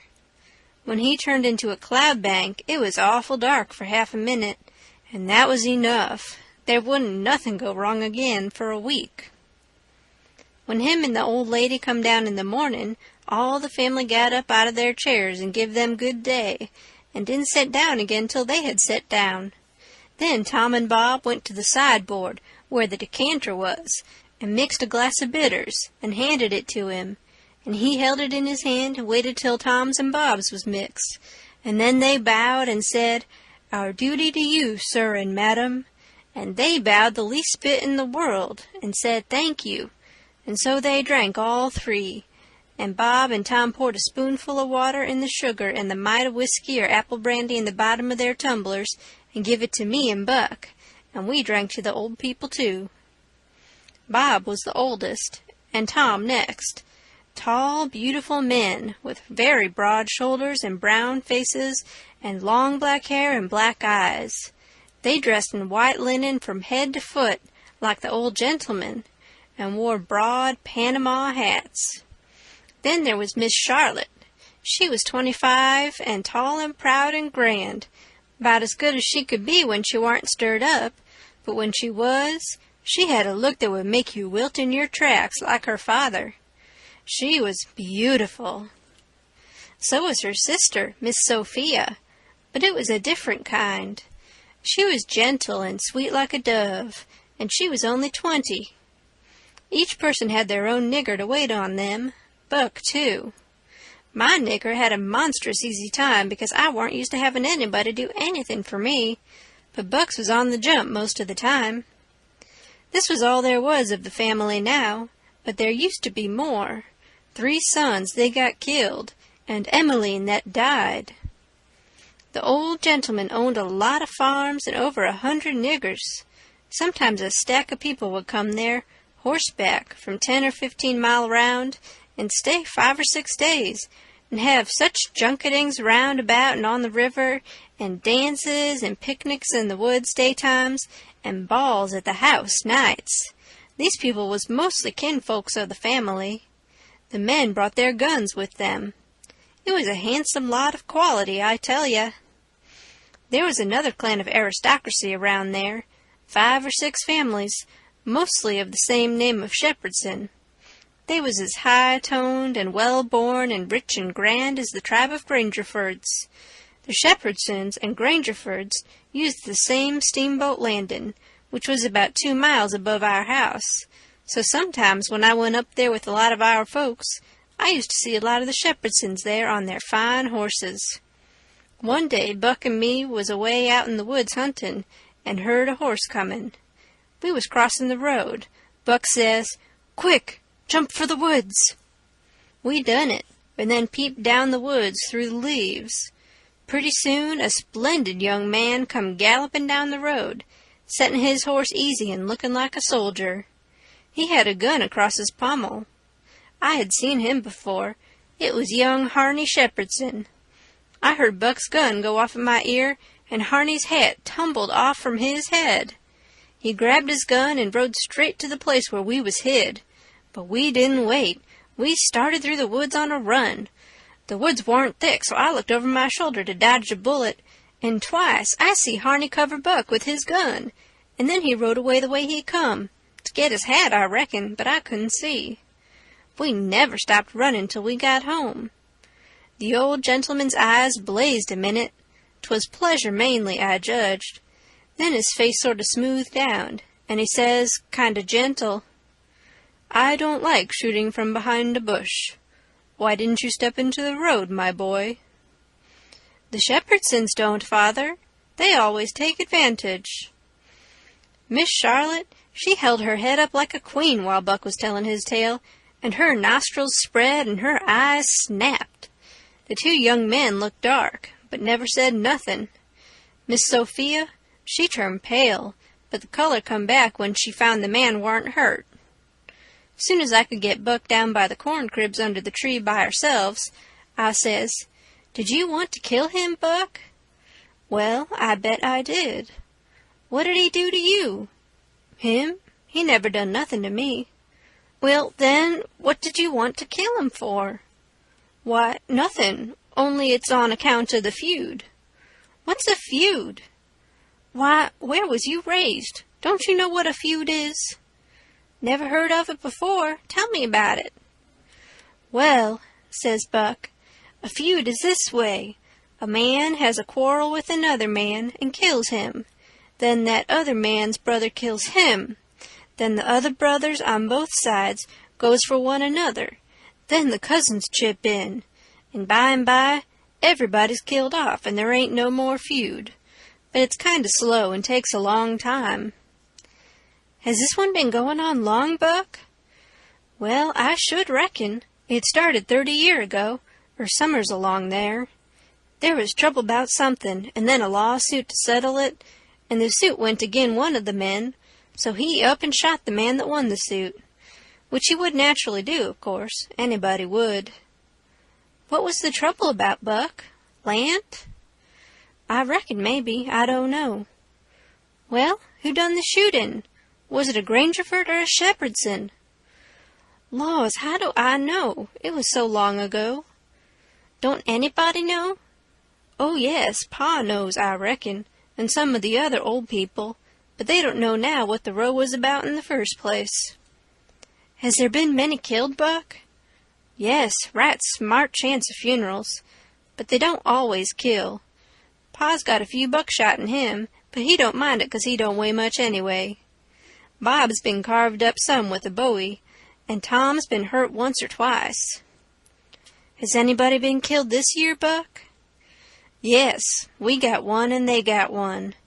'Bout 3 months ago, my cousin Bud, 14-year-old, was riding through the woods on the other side of the river and didn't have no weapon with him, which was blame foolishness, and in a lonesome place he hears a horse a-comin' behind him, and sees old Baldy Shepherdson a-linkin' after him with his gun in his hand and his white hair a-flyin' in the wind.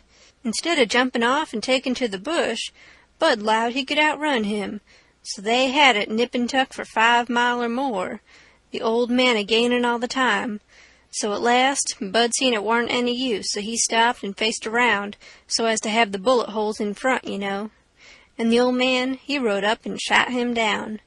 But he didn't get much chance to enjoy his luck, for inside of a week our folks laid him out.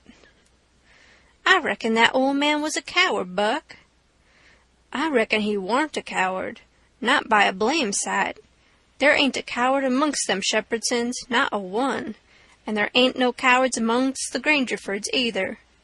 Why, that old man kept up his end in a fight one day for half an hour against 3 Grangerfords, and come out winner. That was all a horseback.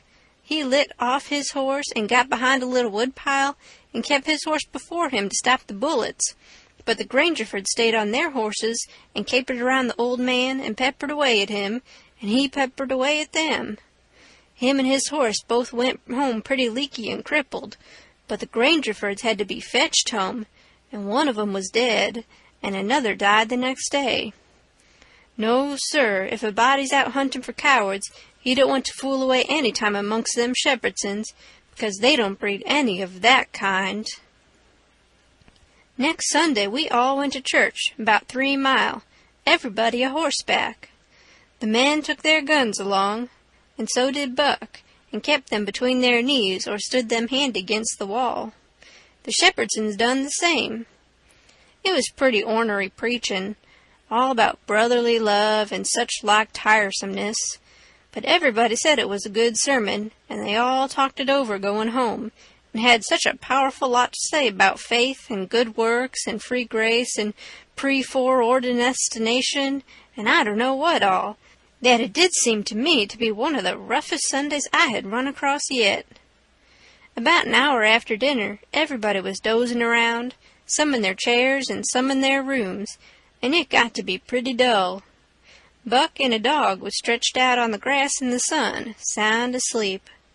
I went up to our room and judged I would take a nap myself.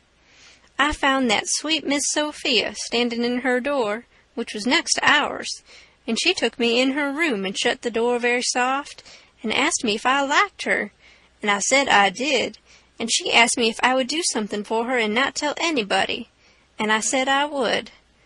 Then she said she'd forgot her Testament, and left it in the seat at church between 2 other books, and would I slip out quiet and go there and fetch it to her, and not say nothing to nobody? I said I would, so I slid out and slipped off up the road, and there warn't anybody at the church except maybe a hog or 2, for there warn't any lock on the door, and hogs likes a punchin' floor in summertime because it's cool. If you notice, most folks don't go to church only when they've got to, but a hog is different. Says I to myself, something's up. It ain't natural for a girl to be in such a sweat about a Testament. So I give it a shake, and out drops a little piece of paper with 2:30 wrote on it with a pencil. I ransacked it, but couldn't find anything else. I couldn't make anything out of that, so I put the paper in the book again, and when I got home and upstairs, There was Miss Sophia in her door waitin' for me. She pulled me in and shut the door. Then she looked in the Testament till she found the paper, and as soon as she read it she looked glad. And before a body could think, she grabbed me and give me a squeeze and said I was the best boy in the world, and not to tell anybody. She was mighty red in the face for a minute, and her eyes lighted up, and it made her powerful pretty. I was a good deal astonished, but when I got my breath I asked her what the paper was about, and she asked me if I had read it, and I said no, and she asked me if I could read writin', and I told her no, only coarse hand. And then she said the paper warn't anything but a bookmark to keep her a place, and I might go and play now. I went off down to the river, studyin' over this thing, and pretty soon I noticed that my nigger was followin' along behind. When we was out of sight of the house, he looked back and around a second, and then comes a-runnin' and says, "Mars George, if you'll come down into the swamp, I'll show you a whole stack of water moccasins." Thinks I, that's mighty curious. He said that yesterday. He ought to know body don't love water moccasins enough to go around hunting for them. What is he up to, anyway? So I says, all right, trot ahead. I followed a half-mile. Then he struck out over the swamp and waded ankle-deep as much as another half-mile. We come to a little flat piece of land which was dry, and very thick with trees and bushes and vines, and he says, "You shove right in there just a few steps, Mars George. Dat's where dey is. I seed 'em before. I don't care to see 'em no more." Then he slopped right along and went away, and pretty soon the trees hid him. I poked into the place a ways and come to a little open patch as big as a bedroom, all hung around with vines, and found a man layin' there asleep. And by jinks, it was my old Jim. I waked him up, and I reckoned it was going to be a grand surprise to him to see me again, but it warn't. He nearly cried, he was so glad, but he warn't surprised. Said he swum along behind me that night, and heard me yell every time, but doesn't answer, because he didn't want nobody to pick him up and take him into slavery again. Says he, "I got hurt a little, and couldn't swim fast, so I was considerable ways behind you towards the last. When you landed, I reckoned I could ketch up with you on the land 'thout having to shout at you, but when I see dat house I begin to go slow. I is off too fur to hear what dey say to you. I was afraid of the dogs, but when it was all quiet again, I knowed you was in the house, so I struck out for the woods to wait for day. Early in the morning some of the niggers come along, gwine to the fields, and dey took me and showed me this place, where the dogs can't track me on accounts of the water, and dey brings me truck to eat every night, and tells me how you's a-getting along." "Why didn't you tell my Jack to fetch me here sooner, Jim?" "Well, 'twarn't no use to disturb you, Huck, till we could do something, but we's all right now. I been a-buying pots and pans and vittles, and I got a chanced and a-patching up the raft nights when—" "What raft, Jim?" "Our old raft." "You mean to say our old raft warn't smashed all to flinders?" "No, she warn't. She was tore up a good deal. One end of her was, but they warn't no great harm done, only our traps was most all lost. If we hadn't dived so deep and swum so fur under water, and the night hadn't been so dark, and we weren't so skeered, and been such pumpkin heads as the sayin' is, we'd a-seed the raft. But it's just as well we didn't, 'cause now she's all fixed up again most as good as new, and we's got a new lot of stuff in the place of what is lost." "Well, how did you get hold of the raft again, Jim? Did you catch her?" "How I goin' to ketch her and I out in the woods? No, some of the niggers found her ketched on a snag along here in the bend, and dey hid her in a crick 'mongst the willows, and dey was so much jawin' about which of 'em she belonged to the most, that I come to hear about it pretty soon, so I ups and settles the trouble by tellin' 'em she don't belong to none of 'em, but to you and me, and I asked 'em if dey's gwine to grab a young white gentleman's property and get a hidin' for it. Then I gin 'em 10 cents apiece, and dey's mighty well satisfied, and wished some more rafts would come along and make 'em rich again. Dey's mighty good to me, dese niggers is, and whatever I wants 'em to do for me, I don't have to ask 'em twice, honey. Dat Jack's a good nigger, and pretty smart." "Yes, he is. He ain't ever told me you was here. Told me to come, and he'd show me a lot of water moccasins. If anything happens, he ain't mixed up in it. He can say he never seen us together, and it'll be the truth." I don't want to talk much about the next day. I reckon I'll cut it pretty short. I waked up about dawn, and was a-going to turn over and go to sleep again, when I noticed how still it was. Didn't seem to be anybody stirring. That warn't usual. Next, I noticed that Buck was up and gone. Well, I gets up a-wonderin' and goes downstairs. Nobody around, everything as still as a mouse. Just the same outside. Thinks I, what does it mean? Down by the woodpile, I comes across my Jack and says, "What's it all about?" Says he, "Don't you know, Mars George?"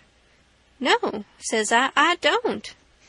"Well, den, Miss Sophia's run off, 'deed she has. She run off in de night sometime. Nobody don't know just when.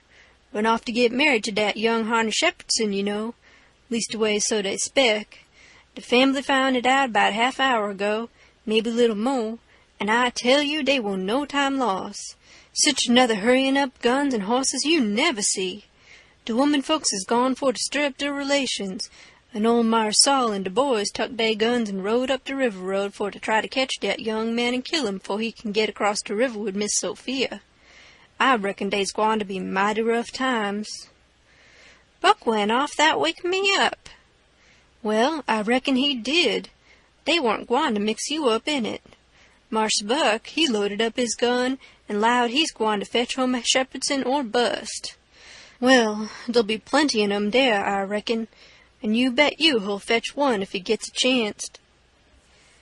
I took up the river road as hard as I could put. By and by, I began to hear guns a good ways off. When I came inside of the log store in the woodpile where the steamboats land, I worked along under the trees and brush till I got to a good place, and then I clumb up into the forks of a cottonwood that was out of reach and watched. There was a wood rank 4 foot high a little ways in front of the tree, and first I was going to hide behind that, but maybe it was luckier I didn't.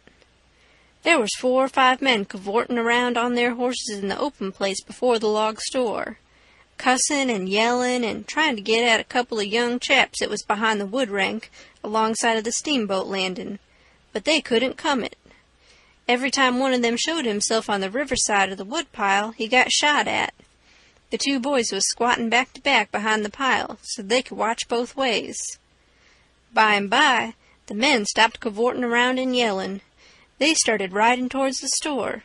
Then up gets one of the boys, draws a steady bead over the wood rank, and drops one of them out of his saddle. All the men jumped off of their horses and grabbed the hurt one and started to carry him to the store, and that minute the 2 boys started on the run. They got halfway to the tree I was in before the men noticed. Then the men see them, and jumped on their horses and took out after them. They gained on the boys, but it didn't do no good. The boys had too good a start. They got to the woodpile that was in front of my tree and slipped in behind it, and so they had the bulge on the men again. One of the boys was Buck, and the other was a slim young chap, about 19 years old. The men ripped around a while and then rode away. As soon as they was out of sight, I sung out to Buck and told him. He didn't know what to make of my voice coming out of the tree at first. He was awful surprised. He told me to watch out sharp and let him know when the men come in sight again, and said they was up to some devilment or other, wouldn't be gone long. I wished I was out of that tree, but I dasn't come down. Buck begun to cry and rip, and 'lowed that him and his cousin Joe, that was the other young chap, would make up for this day yet. He said his father and his 2 brothers was killed, and 2 or 3 of the enemy. Said the Shepherdsons laid for them in ambush. Buck said his father and brothers ought to waited for their relations. The Shepherdsons was too strong for them. I asked him what was become of young Harney and Miss Sophia.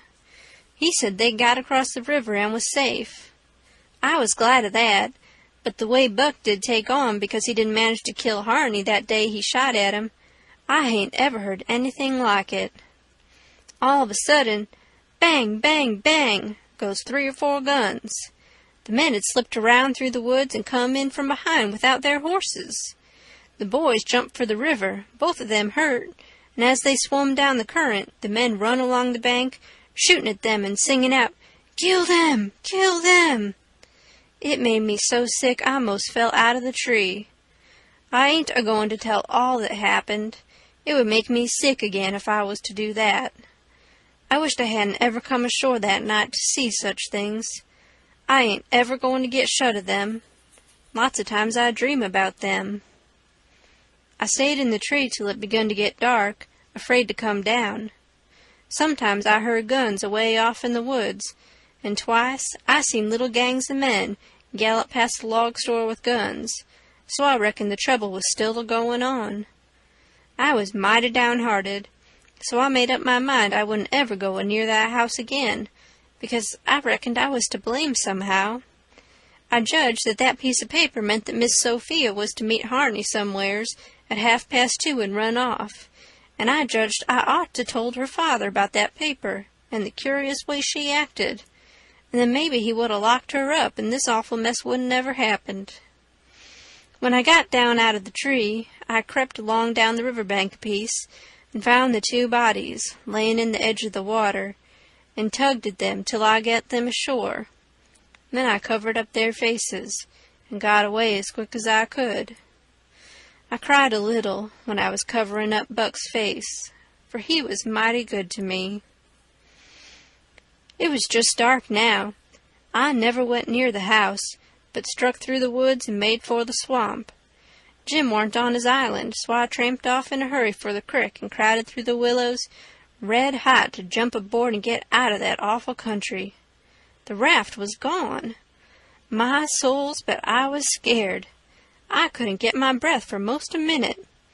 Then I raised a yell.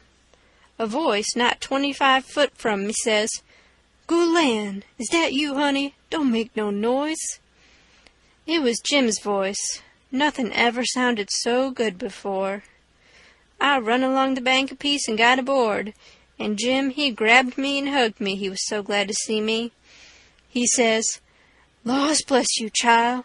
I was right down sure you's dead again. Jack's been here. He said he reckons you's been shot 'cause you didn't come home no more. So I was just this minute a-starting to raft down towards the mouth of the crick, so's to be all ready for to shove out and leave, soon as Jack comes again and tells me for certain you is dead. Lawsy, I is mighty glad to get you back again, honey." I says, "All right, that's mighty good. They won't find me, and they'll think I've been killed and floated down the river. There's something up there that'll help them think so.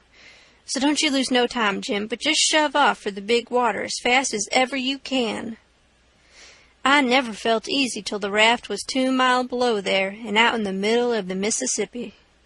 Then we hung up our signal lantern and judged that we was free and safe once more. I hadn't had a bite to eat since yesterday, so Jim, he got out some corn dodgers and buttermilk and pork and cabbage and greens. There ain't nothing in the world so good when it's cooked right, and whilst I eat my supper we talked and had a good time. I was powerful glad to get away from the feuds, and so was Jim to get away from the swamp. We said there warn't no home like a raft after all. Other places do seem so cramped up and smothery, but a raft don't. You feel mighty free and easy and comfortable on a raft. End of chapter 18.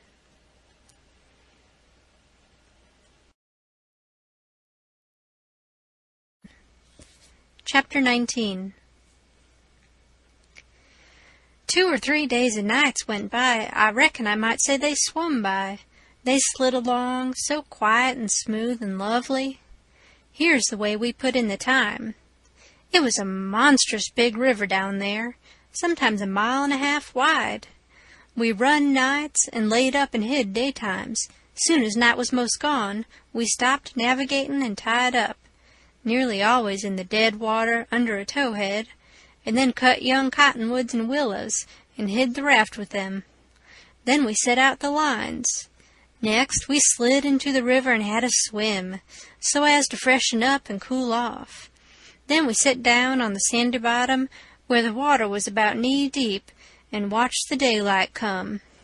Not a sound anywheres, perfectly still, just like the whole world was asleep, only sometimes the bullfrogs a-clutterin' maybe. The first thing to see looking away over the water was a kind of dull line. That was the woods on the other side. You couldn't make nothing else out. Then a pale place in the sky. Then more paleness spreadin' around. Then the river softened up away off, and warn't black any more, but gray. You could see little dark spots driftin' along ever so far away, tradin' scows and such things, and long black streaks, rafts. Sometimes you could hear a sweep screakin', or jumbled up voices. It was so still, and sounds come so far, and by you could see a streak on the water, which you know by the look of the streak that there's a snag there in the swift current, which breaks on it and makes that streak look that way. And you see the mist curl up off of the water, and the east reddens up, and the river, and you make out a log cabin in the edge of the woods, away on the bank on the other side of the river, being a wood yard likely, and piled by them cheats so you can throw a dog through it anywheres. Then the nice breeze springs up and comes fannin' you from over there, so cool and fresh and sweet to smell on account of the woods and the flowers, but sometimes not that way, because they've left dead fish layin' around, gars and such, and they do get pretty rank, and next thing you got the full day, and everything smilin' in the sun, and the songbirds just goin' it. A little smoke couldn't be noticed now, so we would take some fish off of the lines and cook up a hot breakfast, and afterwards we would watch the lonesomeness of the river, and kind of lazy along, and by lazy off to sleep. Wake up by and look to see what done it, and maybe see a steamboat coughin' along upstream, so far off towards the other side you couldn't tell nothin' about her, only whether she was a stern wheel or side wheel. Then for about an hour there wouldn't be nothin' to hear, nor nothin' to see, just solid lonesomeness. Next you'd see a raft slidin' by, away off yonder, and maybe a galoot on it choppin', because they're most always doin' it on a raft. You'd see the axe flash and come down. You don't hear nothin'.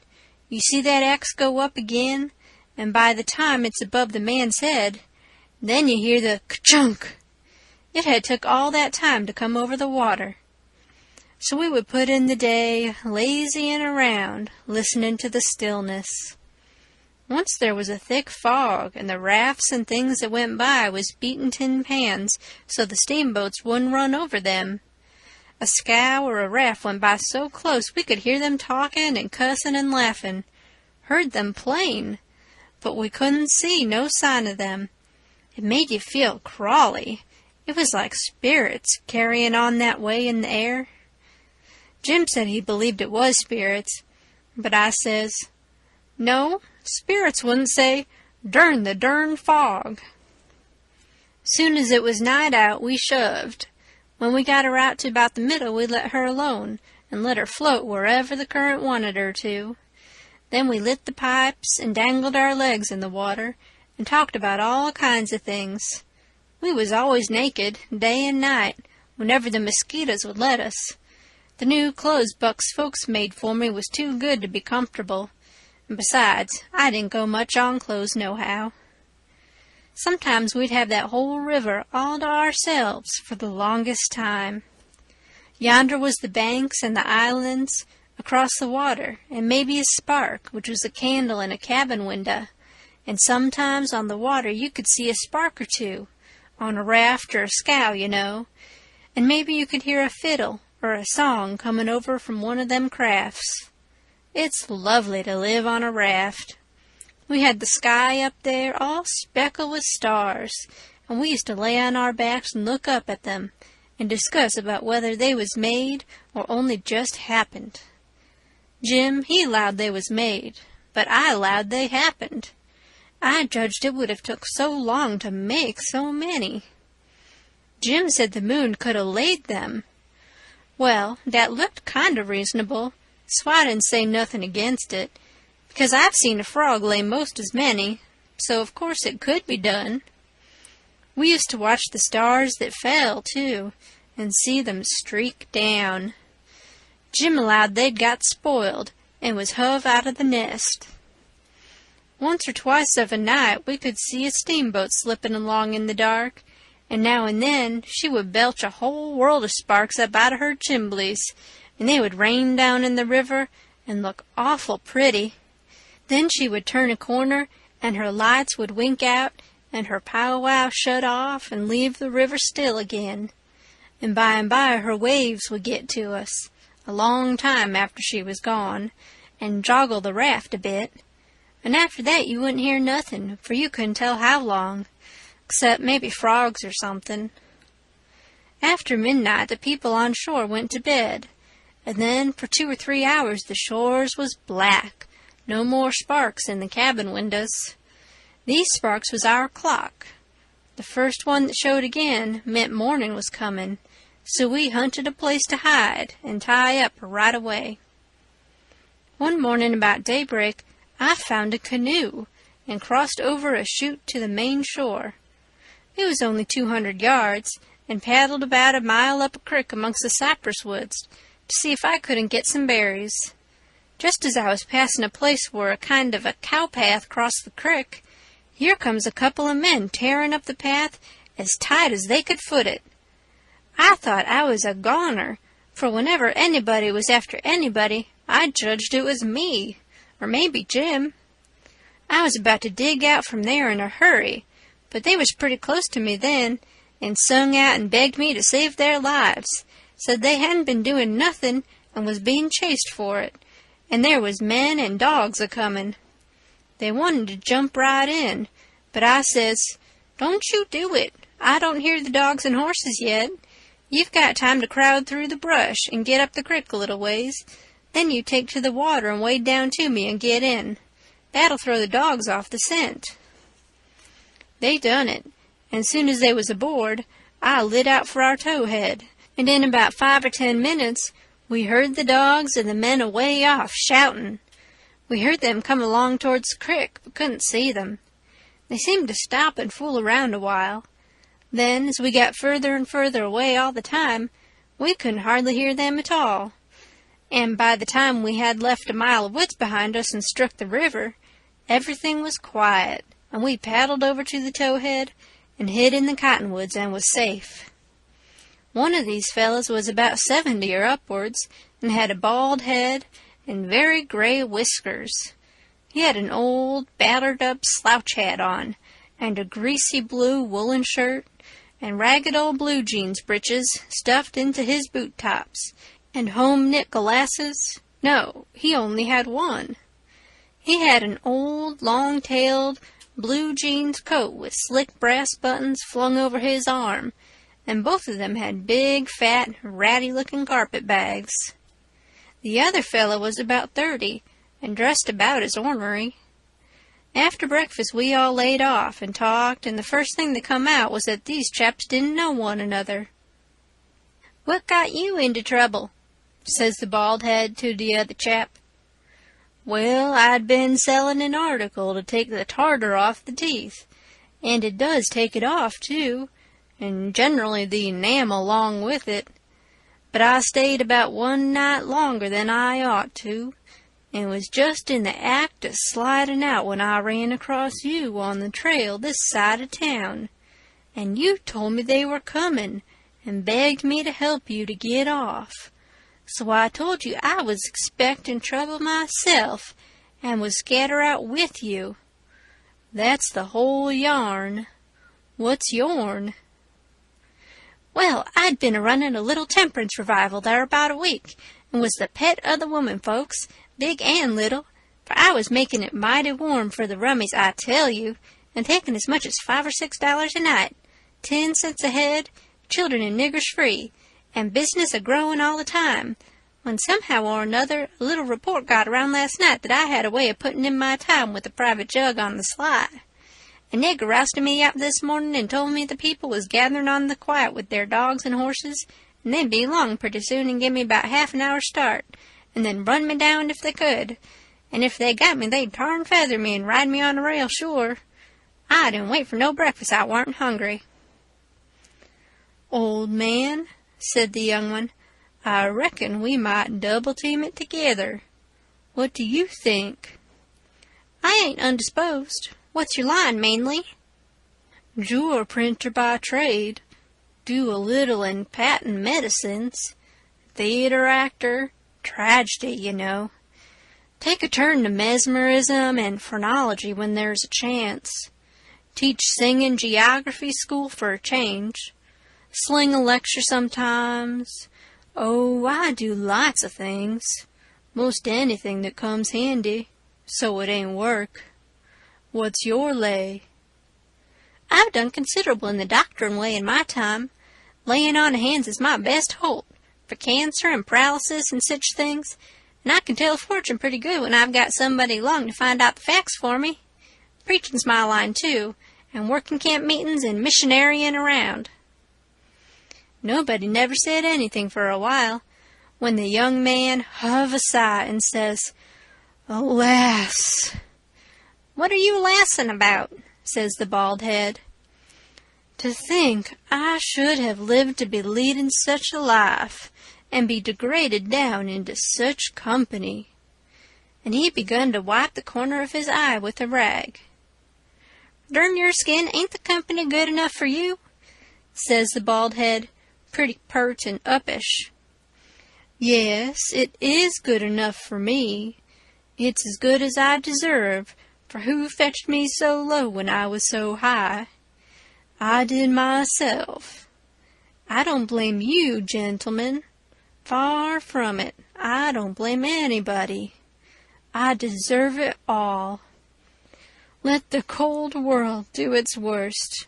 One thing I know, there's a grave somewhere for me. The world may go on just as it's always done, and take everything from me, loved ones, property, everything, but it can't take that.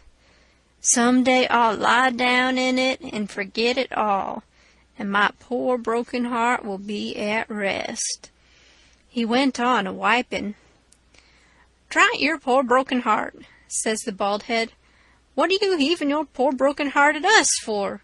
We ain't done nothing." "No, I know you haven't. I ain't blaming you, gentlemen. I brought myself down. Yes, I did it myself. It's right I should suffer. Perfectly right. I don't make any moan." "Brought you down from where? Where was you brought down from?"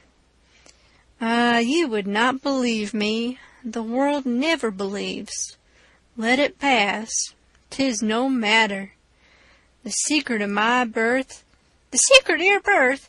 Do you mean to say—" "Gentlemen," says the young man, very solemn, "I will reveal it to you, for I feel I may have confidence in you. By rights, I am a duke."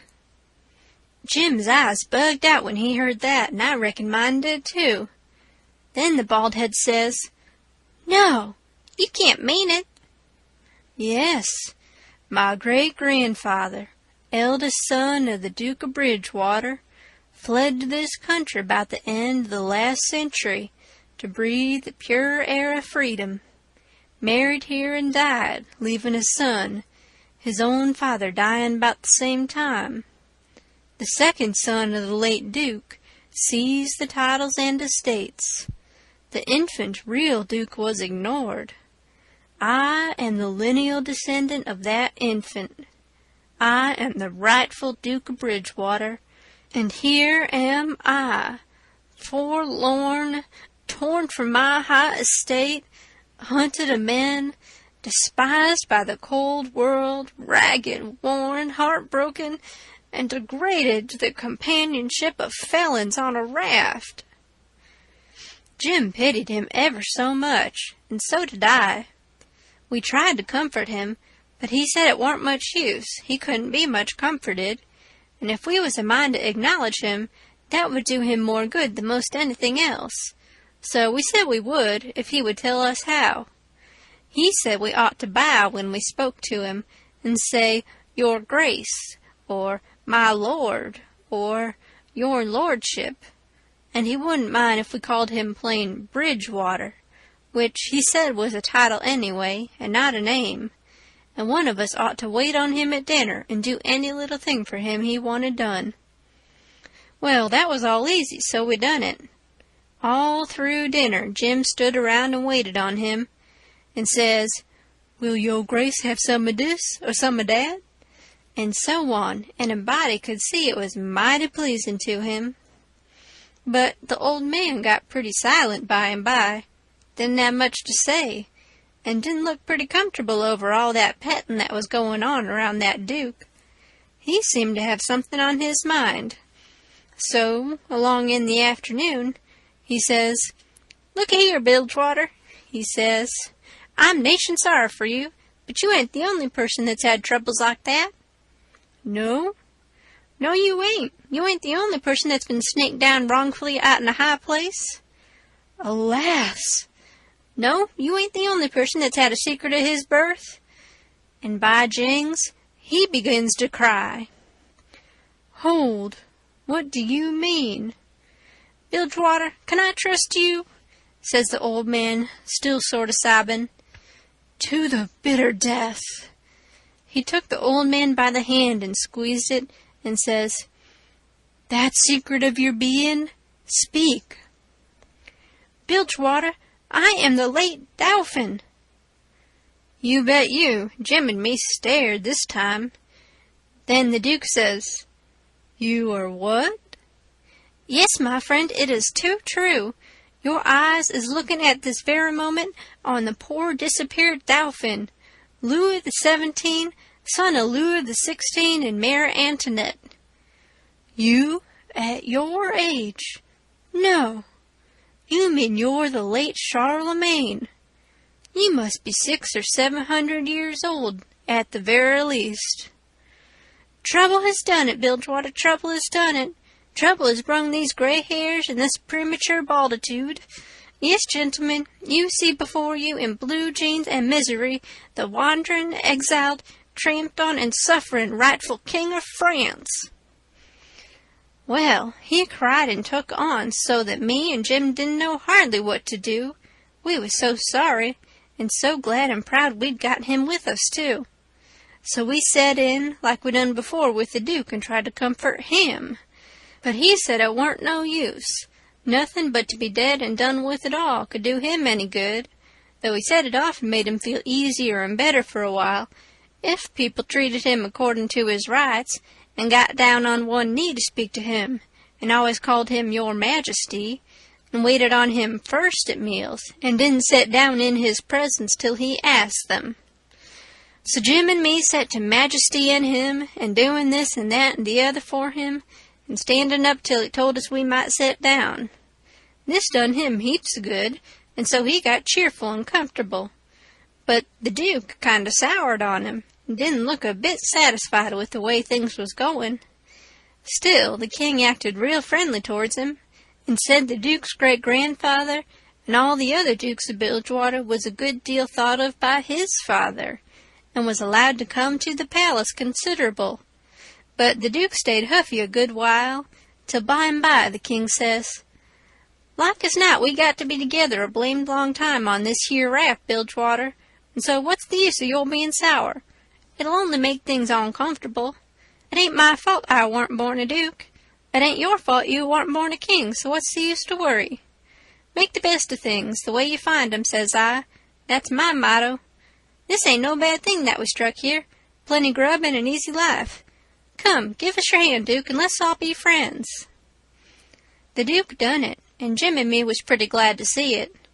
It took away all the uncomfortableness, and we felt mighty good over it, because it would have been a miserable business to have any unfriendliness on the raft. For what you want above all things on a raft is for everybody to be satisfied and feel right and kind towards the others. It didn't take me long to make up my mind that these liars weren't no kings nor dukes at all, but just low-down humbugs and frauds. But I never said nothing, never let on. Kept it to myself. It's the best way. Then you don't have no quarrels and don't get into no trouble. If they wanted us to call them kings and dukes, I hadn't no objections, long as it would keep peace in the family. And it warn't no use to tell Jim, so I didn't tell him. If I never learnt nothing else out of Pap, I learnt that the best way to get along with his kind of people is to let them have their own way. End of chapter 19. Chapter 20. They asked us considerable many questions, wanting to know what we covered up the raft that way for, and laid by in the daytime instead of running. Was Jim a runaway nigger? Says I, goodness sakes, would a runaway nigger run south? No, they allowed he wouldn't. I had to account for things some way, so I says, my folks was living in Pike County in Missouri when I was born, and they all died off but me and Pa and my brother Ike. Pa, he 'lowed he'd break up and go down and live with Uncle Ben, who's got a little one-horse place on the river, 44 mile below Orleans. Pa was pretty poor and had some debts, so when he'd squared up, there warn't nothing left but $16 and our nigger Jim. That warn't enough to take us 1,400 mile, duck passage nor no other way. Well, when the river rose, Pa had a streak of luck one day. He ketched this piece of a raft, so we reckon we go down to Orleans on it. Pa's luck didn't hold out. A steamboat run over the forward corner of the raft one night, and we all went overboard and dove under the wheel. Jim and me come up all right, but Pa was drunk, and Ike was only 4 years old, so they never come up no more. Well, for the next day or two we had considerable trouble, because people was always coming out in skiffs and trying to take Jim away from me, saying they believed he was a runaway nigger. We don't run daytimes no more now. Nights, they don't bother us. The Duke says, leave me alone to cipher out a way so we can run in the daytime if we want to. I'll think the thing over. I'll invent a plan that'll fix it.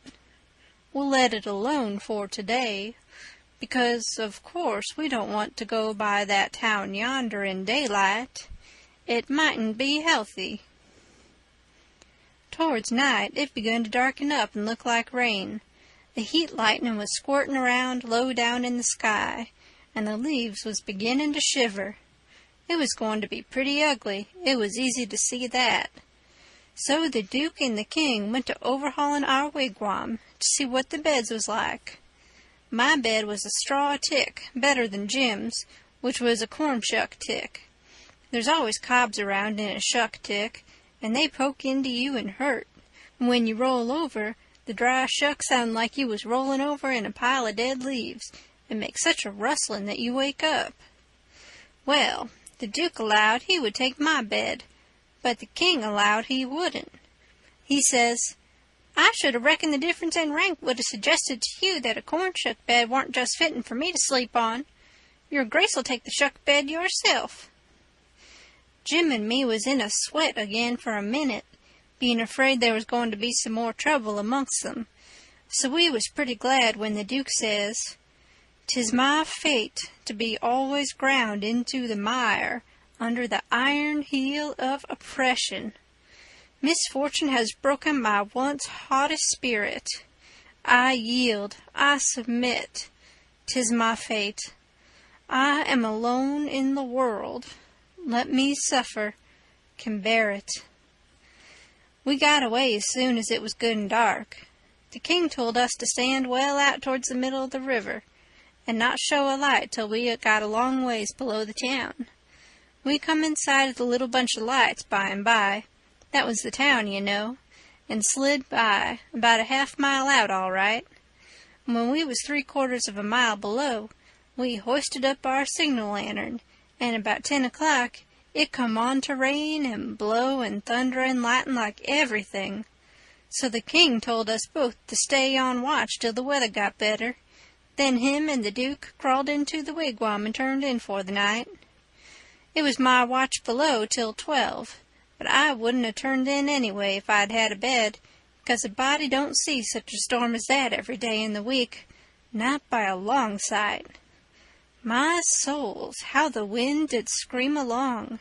And every second or two there'd come a glare that lit up the whitecaps for a mile around, and you'd see the island looking dusty through the rain, and the trees thrashing around in the wind.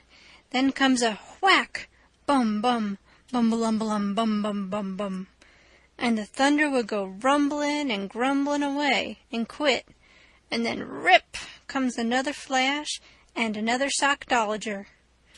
The waves most washed me off the raft sometimes, but I hadn't any clothes on and didn't mind.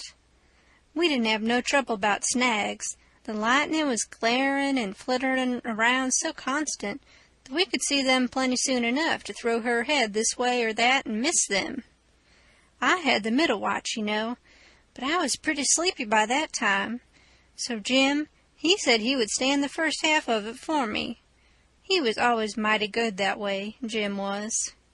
I crawled into the wigwam, but the king and the duke had their legs sprawled around so there warn't no show for me, so I laid outside. I didn't mind the rain because it was warm, and the waves warn't running so high now. About 2 they come up again, though, and Jim was going to call me, but he changed his mind because he reckoned they weren't high enough yet to do any harm. But he was mistaken about that, for pretty soon all of a sudden along comes a regular ripper and washed me overboard. It most killed Jim a-laughing. He was the easiest nigger to laugh that ever was, anyway. I took the watch, and Jim, he laid down and snored away, and by the storm let up for good and all, and the first cabin light that showed, I rousted him out, and we slid the raft into hiding quarters for the day. The king got out an old ratty deck of cards after breakfast, and him and the duke played 7-up a while, 5 cents a game. Then they got tired of it, and allowed they would lay out a campaign, as they called it. The duke went down into his carpet-bag, and fetched up a lot of little printed bills and read them out loud. One bill said, "The celebrated Dr. Armand de Montauban of Paris would lecture on the science of phrenology at such and such a place on the blank day of blank at 10 cents admission and furnish charts of character at 25 cents apiece." The Duke said that was him. In another bill, he was the world-renowned Shakespearean tragedian, Garrick the Younger of Drury Lane, London. In other bills he had a lot of other names and done other wonderful things, like finding water and gold with a divining rod, dissipating witch spells, and so on. By and by he says, "But the histrionic muse is the darling. Have you ever trod the boards, royalty?" "No," says the king.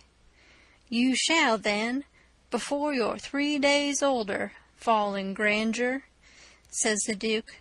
"The first good town we come to, we'll hire a hall, and do the sword fight in Richard III, and the balcony scene in Romeo and Juliet. How does that strike you?" "I'm in, up to the hub, for anything that will pay, Bilgewater, but, you see, I don't know nothing about play acting, and hain't ever seen much of it. I was too small when Pap used to have 'em at the palace. Do you reckon you can learn me?" "Easy." "All right. I'm just freezing for something fresh anyway. Let's commence right away." So the Duke, he told him all about who Romeo was and who Juliet was, and said he was used to being Romeo, so the king could be Juliet. "But if Juliet's such a young gal, Duke, my peeled head and my white whiskers is going to look uncommon odd on her, maybe." "No, don't you worry.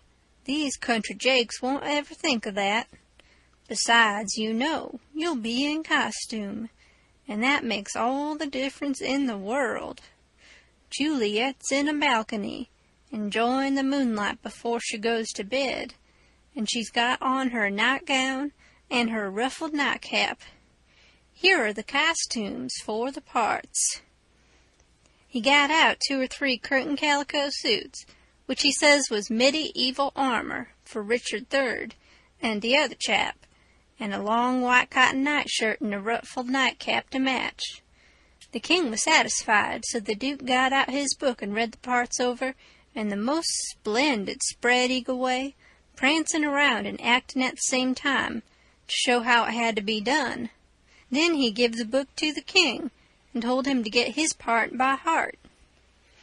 There was a little one-horse town about 3 miles down the bend, and after dinner the Duke said he had ciphered out his idea about how to run in daylight without it being dangersome for Jim, so he allowed he would go down to the town and fix that thing.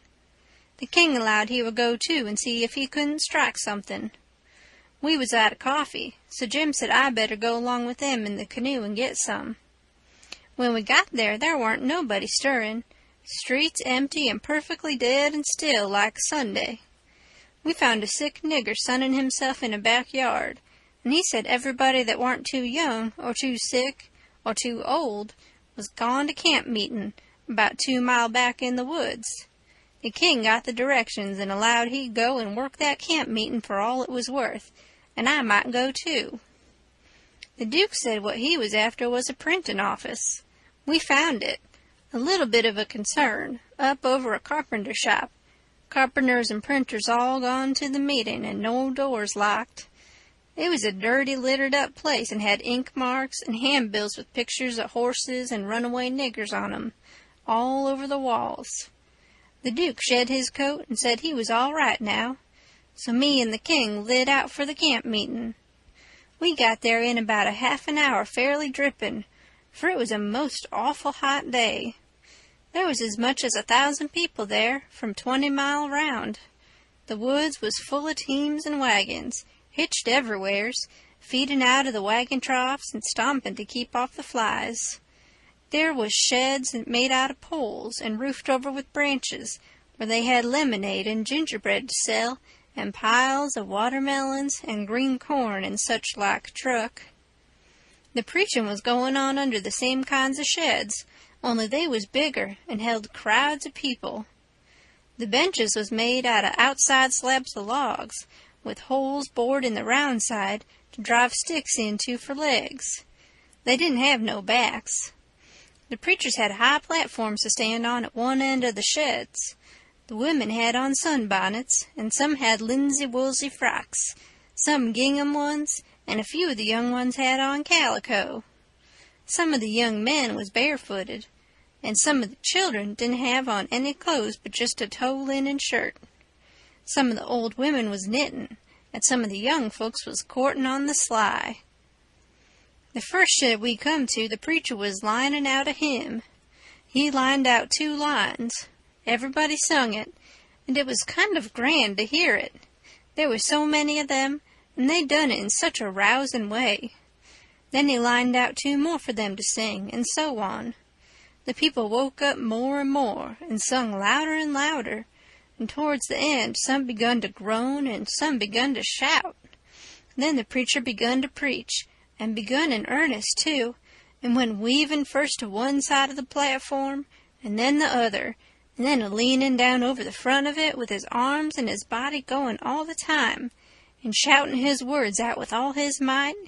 And every now and then he would hold up his Bible and spread it open and kind of pass it around this way and that, shouting, "It's the brazen serpent in the wilderness. Look upon it and live." And people would shout out, "Glory, amen." And so he went on, and the people groaning and crying and saying amen. "Oh, come to the mourner's bench. Come, black with sin. Amen. Come, sick and sore. Amen. Come, lame and halt and blind. Amen. Come, poor and needy, sunk in shame. Amen. Come, all that's worn and soiled and suffering. Come with a broken spirit. Come with a contrite heart. Come in your rags and sin and dirt. The waters that cleanse is free. The door of heaven stands open. Oh, enter in it. Be at rest. Amen. Glory, glory, hallelujah." And so on. You couldn't make out what the preacher said any more on account of the shouting and crying. Folks got up everywheres in the crowd and worked their way just by main strength to the mourners' bench, with the tears running down their faces. When all the mourners had got up there to the front benches in a crowd, they sung and shouted and flung themselves down on the straw, just crazy and wild.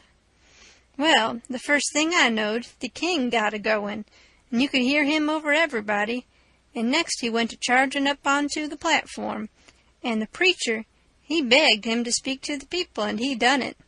He told them he was a pirate, been a pirate for 30 years out in the Indian Ocean, and his crew was thinned out considerable last spring in a fight, and he was home now to take out some fresh men, and thanks to goodness he'd been robbed last night and put ashore off of a steamboat without a cent, and he was glad of it. It was the blessedest thing that ever happened to him, because he was a changed man now, and happy for the first time in his life, and poor as he was going to start right off and work his way back to the Indian Ocean, and put in the rest of his life trying to turn the pirates into the true path, for he could do it better than anybody else, being acquainted with all pirate crews in that ocean, and though it would take him a long time to get there without money, he would get there anyway, and every time he convinced a pirate, he would say to him, "Don't you thank me, don't you give me no credit, it all belongs to them dear people in Pokeville camp meeting, natural brothers and benefactors of the race, and that dear preacher there, the truest friend a pirate ever had." And then he busted into tears, and so did everybody.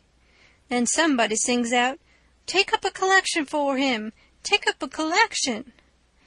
Well, a half a dozen made a jump to do it, but somebody sings out, "Let him pass the hat around." Then everybody said it, the preacher too. So the king went all through the crowd with his hat, swapping his eyes, and blessing the people and praising them, and thanking them for being so good to the poor pirates away off there. And every little while, the prettiest kind of girls, with the tears running down their cheeks, would up and ask him would he let them kiss him, for to remember him by, and he always done it. And some of them he hugged and kissed as many as 5 or 6 times, and he was invited to stay a week, and everybody wanted him to live in their houses, and said they'd think it was an honor. But he said as this was the last day of the camp meeting, he couldn't do no good, and besides, he was in a sweat to get to the Indian Ocean right off and go to work on the pirates. When we got back to the raft, he come to count up he found he had collected $87.75, and then he had fetched away a 3-gallon jug of whiskey, too, that he found under a wagon when he was starting home through the woods. The king said, take it all around, it laid over any day he'd ever put in the missionary line. He said it warn't no use talking. Heathens don't amount to shucks alongside of pirates to work a camp meeting with. The Duke was thinking he'd been doing pretty well, till the king come to show up, but after that he didn't think so much. He had set up and printed off 2 little jobs for farmers in that printing office, horse bills, and took the money, $4, and he had got in $10 worth of advertisements for the paper, which he said would put in for $4 if they would pay in advance, so they done it. The price of the paper was $2 a year, but he took in 3 subscriptions for $1 apiece, on condition of them paying in advance. They were going to pay in cordwood and onions as usual, but he said he had just bought the concern, and knocked down the price as low as he could afford it, and was going to run it for cash. He set up a little piece of poetry which he made himself out of his own head, 3 verses, kind of sweet and saddish. The name of it was, "Yes, crush cold world, this breaking heart." And he left that all set up and ready to print in the paper, and didn't charge nothing for it. Well, he took in $9.50 and said he'd done a pretty square day's work for it. Then he showed us another little job he'd printed, and hadn't charged for because it was for us. It had a picture of a runaway nigger, with a bundle on a stick over his shoulder, and $200 reward under it. The reading was all about Jim, and just described him to a dot. It said he run away from St. Jacques Plantation, 40 mile below New Orleans, last winter, and likely went north, and whoever would catch him and send him back, he could have the reward and expenses. Now, says the Duke. "After tonight, we can run in the daytime if we want to.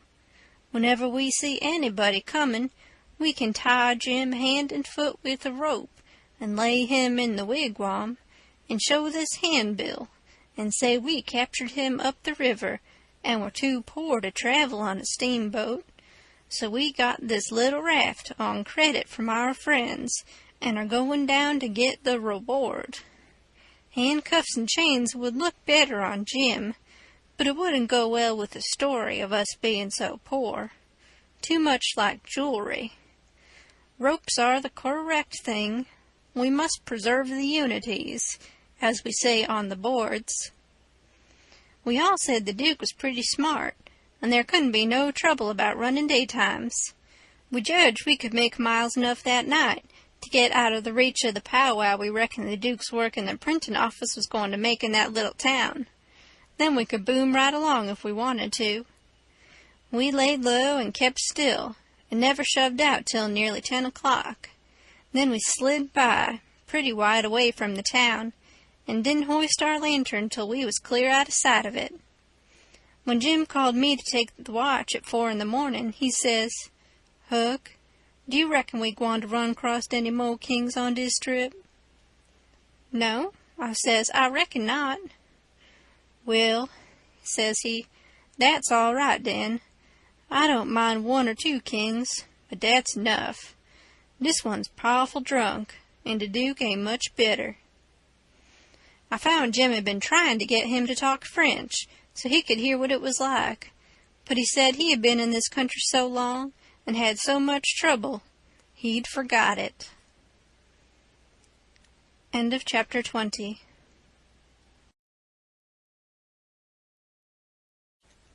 The Adventures of Huckleberry Finn by Mark Twain.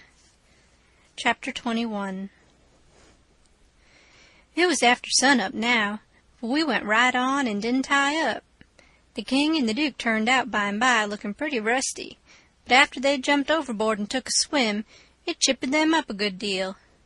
After breakfast, the King, he took a seat on the corner of the raft and pulled off his boots and rolled up his breeches and let his legs dangle in the water, so as to be comfortable, and lit his pipe and went to getting his Romeo and Juliet by heart.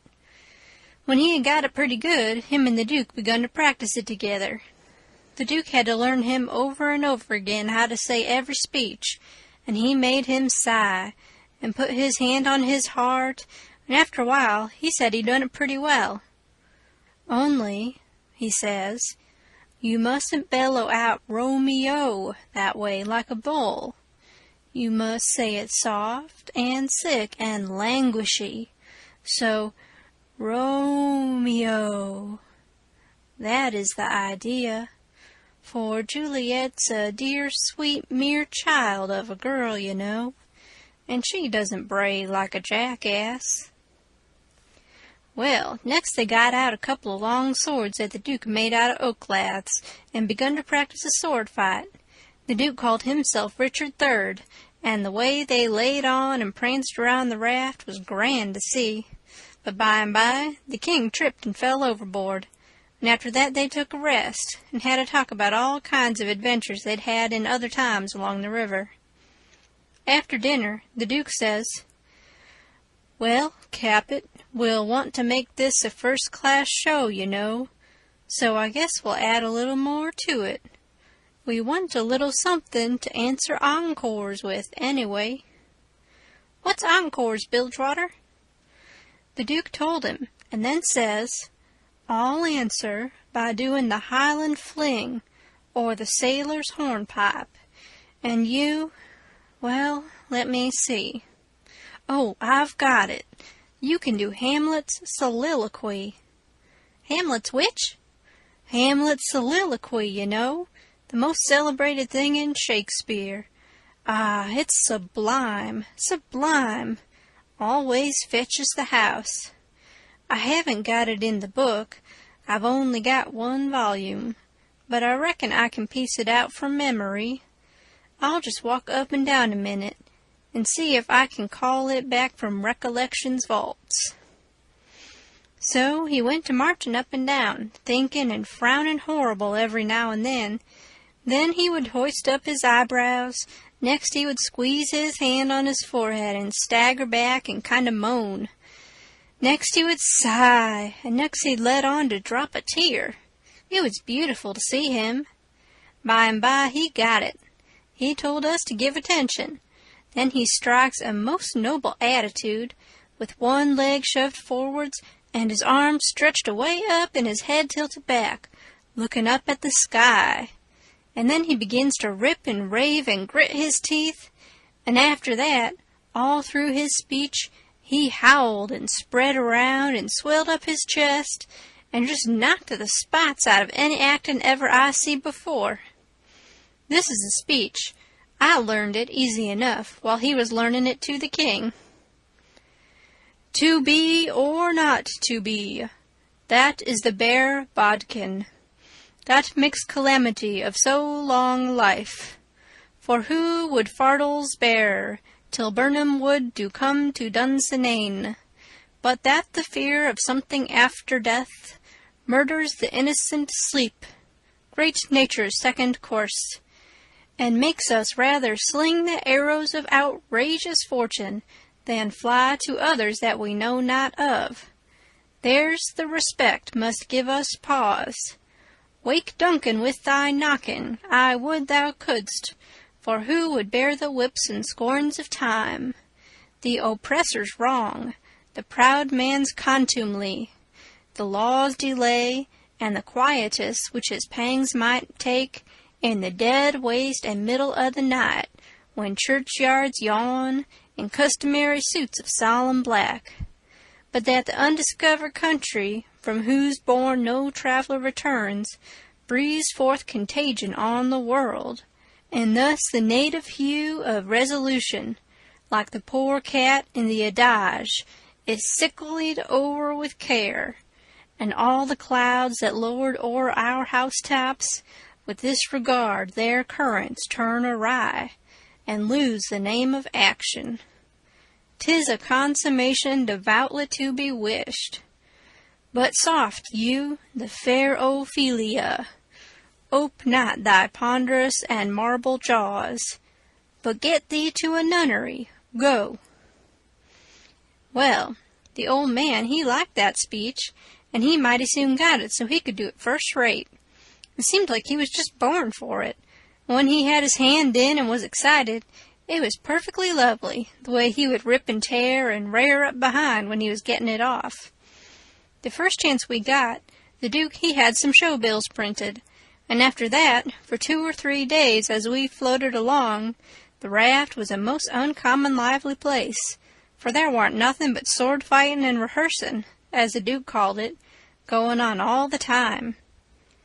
One morning, when we was pretty well down the state of Arkansas, we come in sight of a little one-horse town in a big bend. So we tied up about 3/4 of a mile above it, in the mouth of a crick which was shut in like a tunnel by the cypress trees, and all of us but Jim took the canoe and went down there to see if there was any chance in that place for our show. We struck it mighty lucky. There was going to be a circus there that afternoon, and the country people was already beginning to come in all kinds of old shackly wagons and on horses. The circus would leave before night, so our show would have a pretty good chance. The Duke, he hired the courthouse, and we went around and stuck up our bills. They read like this: Shakespearean Revival! Exclamation, exclamation, exclamation! Wonderful attraction! Exclamation! For one night only! Exclamation! The world-renowned tragedians, David Garrick the Younger of Drury Lane Theatre, London, and Edmund Kean the Elder of the Royal Haymarket Theatre, Whitechapel, Pudding Lane, Piccadilly, London, and the Royal Continental Theatres, and their sublime Shakespearean spectacle, entitled The Balcony Scene in Romeo and Juliet! Exclamation, exclamation, exclamation! Romeo, Mr. Garrick. Juliet, Mr. Kean. Assisted by the whole strength of the company! exclamation. New costumes, new scenery, new appointments, exclamation. Also, the thrilling, masterly, and blood-curdling broadsword conflict in Richard III, exclamation, exclamation, exclamation. Richard III, Mr. Garrick. Richmond, Mr. Keene. Also, by special request, Hamlet's immortal soliloquy, exclamation, exclamation, by the illustrious Keene, exclamation, done by him 300 consecutive nights in Paris, exclamation, for one night only, on account of imperative European engagements, exclamation, admission 25 cents, children and servants 10 cents.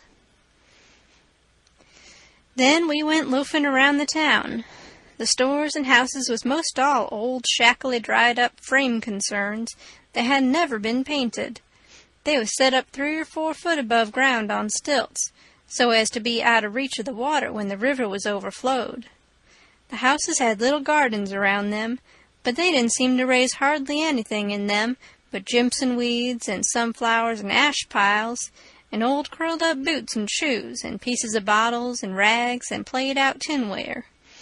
The fences was made of different kinds of boards, nailed on at different times, and they leaned every which way, and had gates that didn't generally have but one hinge, a leather one.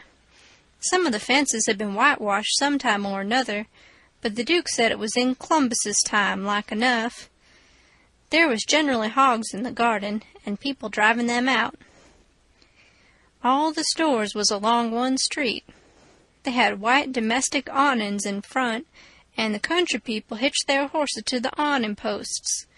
There was empty dry goods boxes under the awnings, and loafers roosting on them all day long, whittling them with their barlow knives, and chawing tobacco, and gaping and yawning and stretching. A mighty ornery lot. They generally had on yellow straw hats, most as wide as an umbrella, but didn't wear no coats nor waistcoats. They called one another Bill and Buck and Hank and Joe and Andy, and talked lazy and drawly, and used considerable many cuss words. There was as many as one loafer leaning up against every awning post, and he most always had his hands in his breeches pockets, except when he fetched them out to lend a chaw of tobacco or scratch. What a body was hearing amongst them all the time was, "Give me a chaw of her tobacco, Hank." "'Tain't, I hain't got but one chaw left. Ask Bill." Maybe Bill, he gives him a chaw. Maybe he lies and says he ain't got none.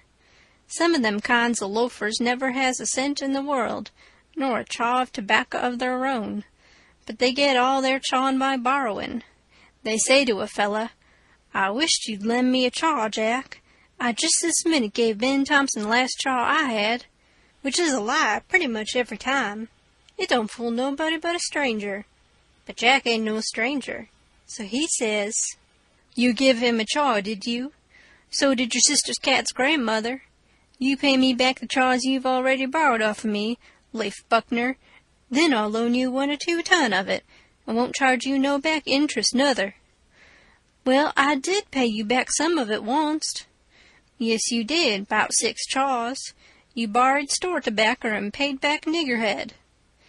Store tobacco is flat black plug, but these fellows mostly chaws the natural leaf twisted. When they borrow a chaw, they don't generally cut it off with a knife, but set the plug in between their teeth, and gnaw with their teeth and tug at the plug with their hands till they get it in two.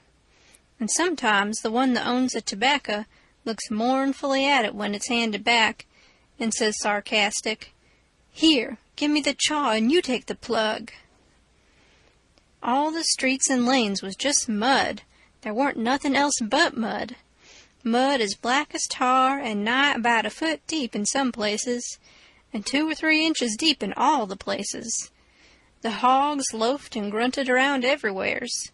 You'd see a muddy sow and a litter of pigs come lazying along the street and wallop herself right down in the way, where folks had to walk around her, and she'd stretch out and shut her eyes and wave her ears whilst the pigs was milking her, and look as happy as if she was on salary. And pretty soon you'd hear a loafer sing out, "Hi, so, boy, sick him, Tige," and away the sow would go, squealing most horrible, with a dog or two swinging to each ear, and 3 or 4 dozen more coming. And then you would see all the loafers get up and watch the thing out of sight, and laugh at the fun and look grateful for the noise. Then they'd settle back again till there was a dog fight. There couldn't anything wake them up all over, and make them happy all over, like a dog fight, unless it might be putting turpentine on a stray dog and setting fire to him, or tying a tin pan to his tail and see him run himself to death. On the riverfront some of the houses was sticking out over the bank, and they was bowed and bent and about ready to tumble in. The people had moved out of them. The bank was caved away under one corner of some others, and that corner was hanging over. People lived in them yet, but it was dangersome, because sometimes a strip of land as wide as a house caves in at a time. Sometimes a belt of land 1/4 of a mile deep will start in and cave along, till it all caves into the river in one summer. Such a town as that has to be always moving back and back and back, because the river's always gnawing at it. The nearer it got to noon that day, the thicker and thicker was the wagons and horses in the streets, and more coming all the time. Families fetched their dinners with them from the country, and eat them in the wagons. There was considerable whiskey drinking going on, and I seen 3 fights. By and by somebody sings out, "Here comes old Boggs, in from the country for his little old monthly drunk. Here he comes, boys." All the loafers looked glad. I reckon they was used to having fun out of Boggs. One of them says, "Wonder who he's a-gwine to chaw up this time. If he'd a-chawed up all the men he's been a-gwine to chaw up in the last 20 year, he'd have considerable reputation now." Another one says, "I wished old Boggs had threatened me, 'cause then I'd know I warn't gwine to die for 1,000 year."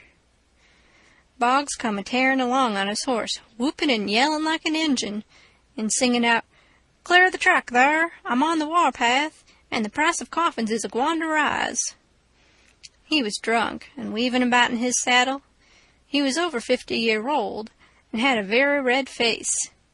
Everybody yelled at him, and laughed at him, and sassed him, and he sassed back and said he'd attend to them and lay them out in their regular turns, but he couldn't wait now because he'd come to town to kill old Colonel Sherburne, and his motto was, "Meat first, and spoon victuals to top off on."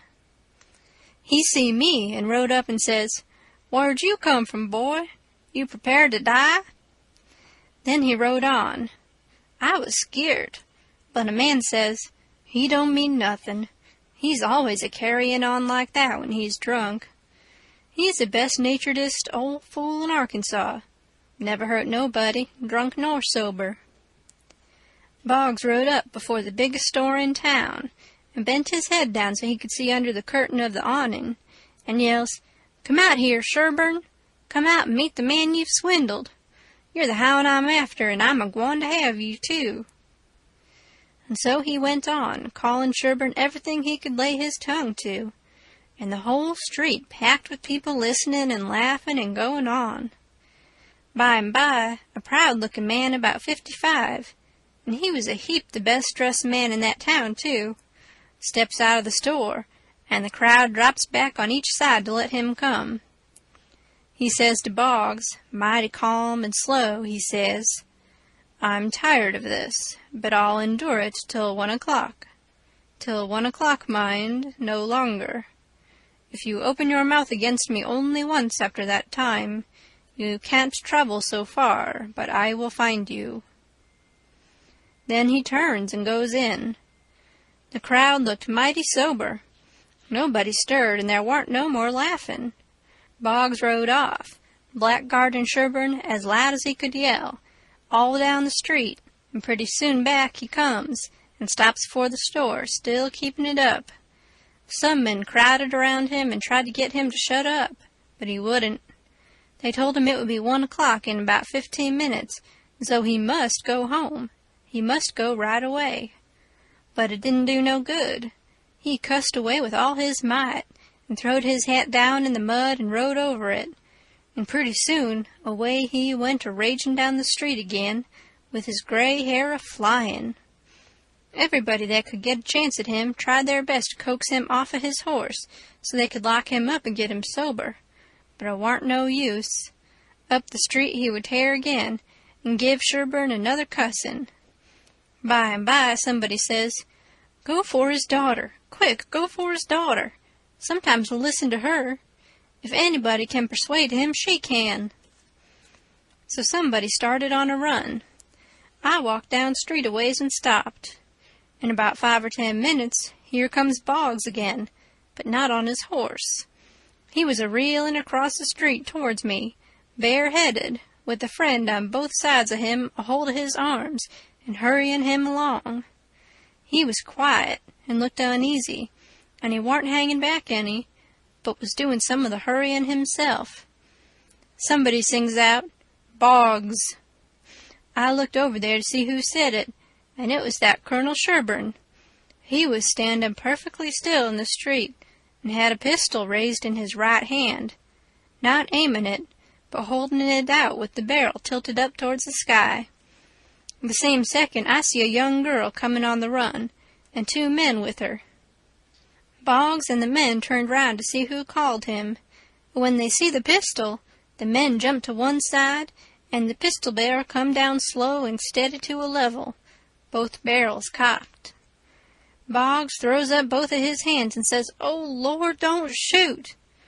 Bang goes the first shot, and he staggers back, clawing at the air. Bang goes the second one, and he tumbles backward onto the ground, heavy and solid with his arms spread out.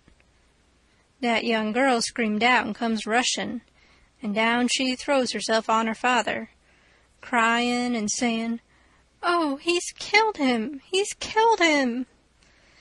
The crowd closed up around them and shouldered and jammed one another with their necks stretched, trying to see, and people on the inside trying to shove them back and shouting, "Back, back! Give him air! Give him air!" Colonel Sherburne, he tossed his pistol onto the ground and turned around on his heels and walked off. They took Boggs to a little drug store, the crowd pressing around just the same, and the whole town following, and I rushed and got a good place at the window, where I was close to him and could see in. They laid him on the floor, and put one large Bible under his head, and opened another one and spread it on his breast, but they tore open his shirt first, and I seen where one of the bullets went in. He made about a dozen long gasps, his breast a-lifting the Bible up when he drawed in his breath, and letting it down again when he breathed it out. And after that, he laid still. He was dead. Then they pulled his daughter away from him, screaming and crying, and took her off. She was about 16, and very sweet and gentle-looking, but awful pale and scared.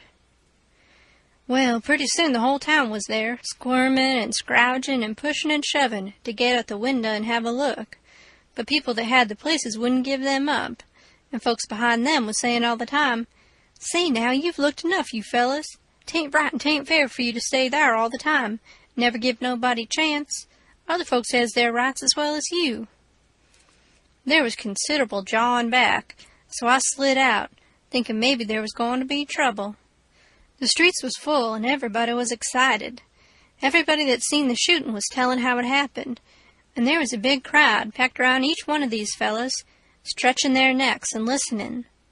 One long, lanky man with long hair and a big white fur stovepipe hat on the back of his head and a crooked-handled cane marked out the places on the ground where Boggs stood and where Sherburne stood, and the people following him around from one place to the other and watching everything he done, and bobbing their heads to show they understood, and stooping a little and resting their hands on their thighs to watch him mark the places on the ground with his cane.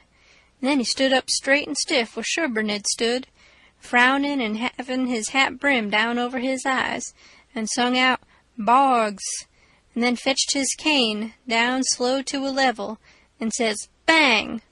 staggered backwards, says bang again, and fell down flat on his back. The people that had seen the thing said he done it perfect, said it was just exactly the way it all happened. Then as much as a dozen people got out their bottles and treated him. Well, by and by somebody said Sherburne ought to be lynched. In about a minute everybody was saying it, so away they went, mad and yelling, and snatching down every clothesline they come to do the hanging with. End of chapter 21.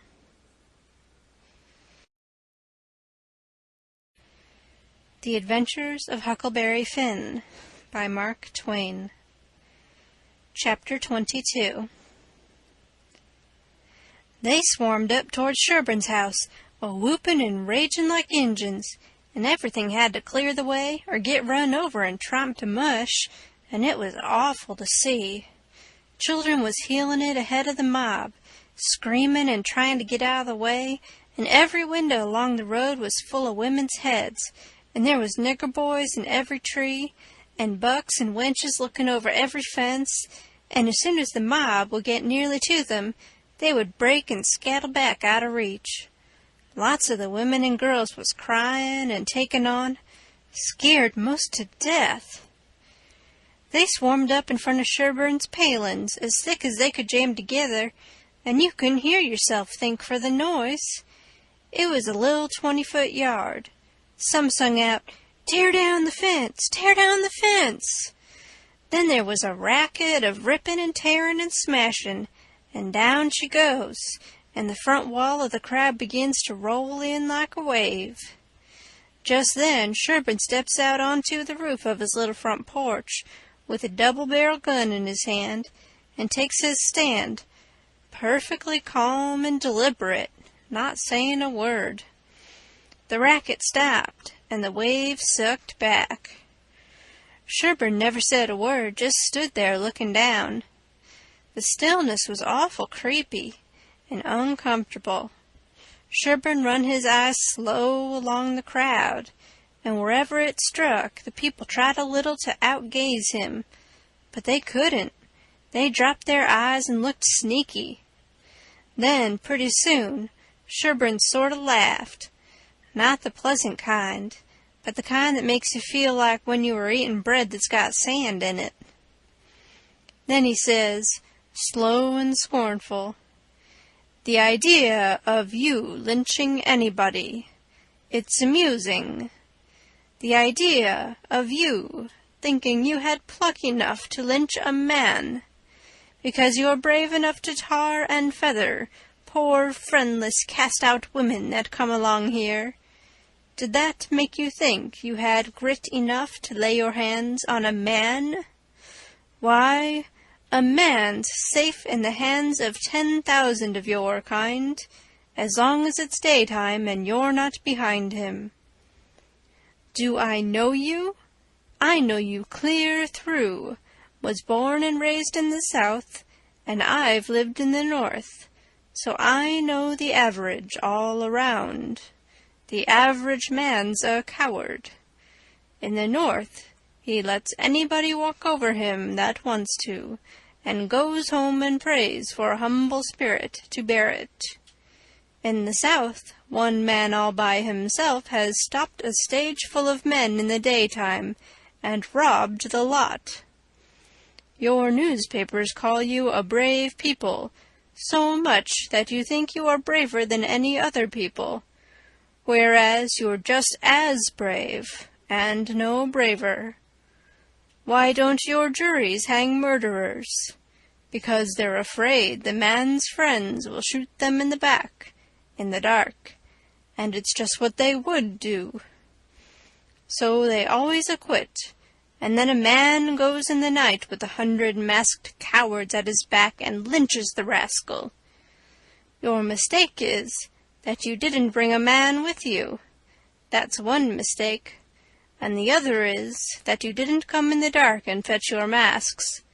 You brought part of a man, Buck Harkness there, and if you hadn't had him to start you, you'd 'a' taken it out in blowing. You didn't want to come. The average man don't like trouble and danger. You don't like trouble and danger. But if only half a man, like Buck Harkness there, shouts, lynch him, you're afraid to back down, afraid you'll be found out to be what you are. Cowards. And so you raise a yell and hang yourselves on to that half-a-man's coat-tail, and come raging up here swearing what big things you're going to do. The pitifullest thing out is a mob. That's what an army is, a mob. They don't fight with courage that's born in them, but with courage that's borrowed from their mass and from their officers. But a mob without any man at the head of it is beneath pitifulness. Now the thing for you to do is droop your tails and go home and crawl in a hole.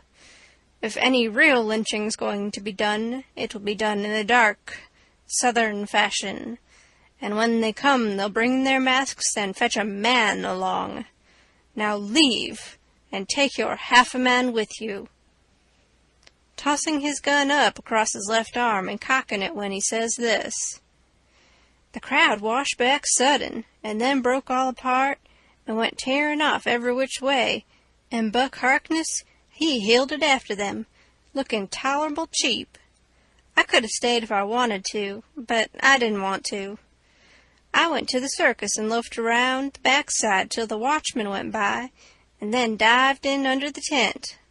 I had my $20 gold piece and some other money, but I reckoned I'd better save it, 'cause there ain't no telling how soon you're gonna need it, away from home and amongst strangers that way. You can't be too careful. I ain't opposed to spending money on circuses when there ain't no other way, but there ain't no use in wasting it on them. It was a real bully circus. It was the splendidest sight that ever was when they all come riding in, 2 and 2, a gentleman and lady side by side, the men just in their drawers and undershirts, and no shoes nor stirrups, and resting their hands on their thighs, easy and comfortable. There must have been 20 of 'em, and every lady with a lovely complexion, and perfectly beautiful, and looking just like a gang of real sure-enough queens, and dressed in clothes that cost millions of dollars, and just littered with diamonds. It was a powerful fine sight. I never see anything so lovely. And then one by one they got up and stood, and went a-weaving around the ring, so gentle and wavy and graceful, the men looking ever so tall and airy and straight, with their heads bobbing and skimming along, away up there under the tent roof, and every lady's rose-leafy dress flapping soft and silky round her hips, and she looking like the most loveliest parasol. And then faster and faster they went, all of them dancing, first one foot out in the air and then the other, the horses leaning more and more, and the ringmaster going round and round the center pole, cracking his whip and shouting, "Hi, hi!" and the clown cracking jokes behind him. And by all hands dropped the reins, and every lady put her knuckles on her hips, and every gentleman folded his arms, and then how the horses did lean over and hump themselves. And so one after the other they all skipped off into the ring, and made the sweetest bow I ever see, and then scampered out, and everybody clapped their hands and went just about wild. Well, all through the circus they done the most astonishing things, and all the time that clown carried on so it most killed the people. The ringmaster couldn't ever say a word to him, but he was back at him quick as a wink with the funniest things about it ever said, and how he ever could think of so many of them, and so sudden and so pat, was what I couldn't no way understand. Why, I couldn't have thought of them in a year, and by, a drunk man tried to get into the ring, said he wanted to ride, said he could ride as well as anybody that ever was. They argued and tried to keep him out, but he wouldn't listen, and the whole show come to a standstill. Then the people begun to holler at him and make fun of him, and that made him mad, and he begun to rip and tear, so that stirred up the people, and a lot of men begun to pile down off of the benches and swarm towards the ring, saying, "Knock 'em down! Throw 'em out!" And 1 or 2 women began to scream. So then the ringmaster he made a little speech, and said he hoped there wouldn't be no disturbance, and if the man would promise he wouldn't make no more trouble, he would let him ride if he thought he could stay on the horse. So everybody laughed and said all right, and the man got on. The minute he was on, the horse begun to rip and tear and jump and cavort around, with 2 circus men hanging on to his bridle, trying to hold him, and the drunk man hanging on to his neck, and his heels flying in the air every jump, and the whole crowd of people standing up shouting and laughing till tears rolled down. And alas, sure enough, all the circus men could do, the horse broke loose, and away he went like the very nation, round and round the ring with that sot laying down on him and hanging to his neck, with first one leg hanging most to the ground on one side, and then the other one on the other side, and the people just crazy. It warn't funny to me, though. I was all of a tremble to see his danger. But pretty soon he struggled up a straddle and grabbed the bridle, a-reeling this way and that, and the next minute he sprung up and dropped the bridle and stood, and the horse a-going like a house afire, too. He just stood up there, a-sailing around as easy and comfortable as if he warn't ever drunk in his life, and then he begun to pull off his clothes and sling them. He shed them so thick they kind of clogged up the air, and altogether he shed 17 suits. And then there he was, slim and handsome and dressed the gaudiest and prettiest you ever saw, and he lit into that horse with his whip and made him fairly hum, and finally skipped off and made his bow and danced off to the dressing room, and everybody just a-howling with pleasure and astonishment. Then the ringmaster, he see how he had been fooled, and he was the sickest ringmaster you ever see, I reckon. Why, it was one of his own men. He had got up that joke all out of his own head, and never let on to nobody. Well, I felt sheepish enough to be took in so, but I wouldn't have been in that ringmaster's place, not for $1,000.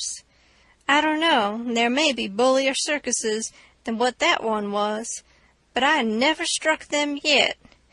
Anyways, it was plenty good enough for me, and wherever I run across it, it can have all of my custom every time.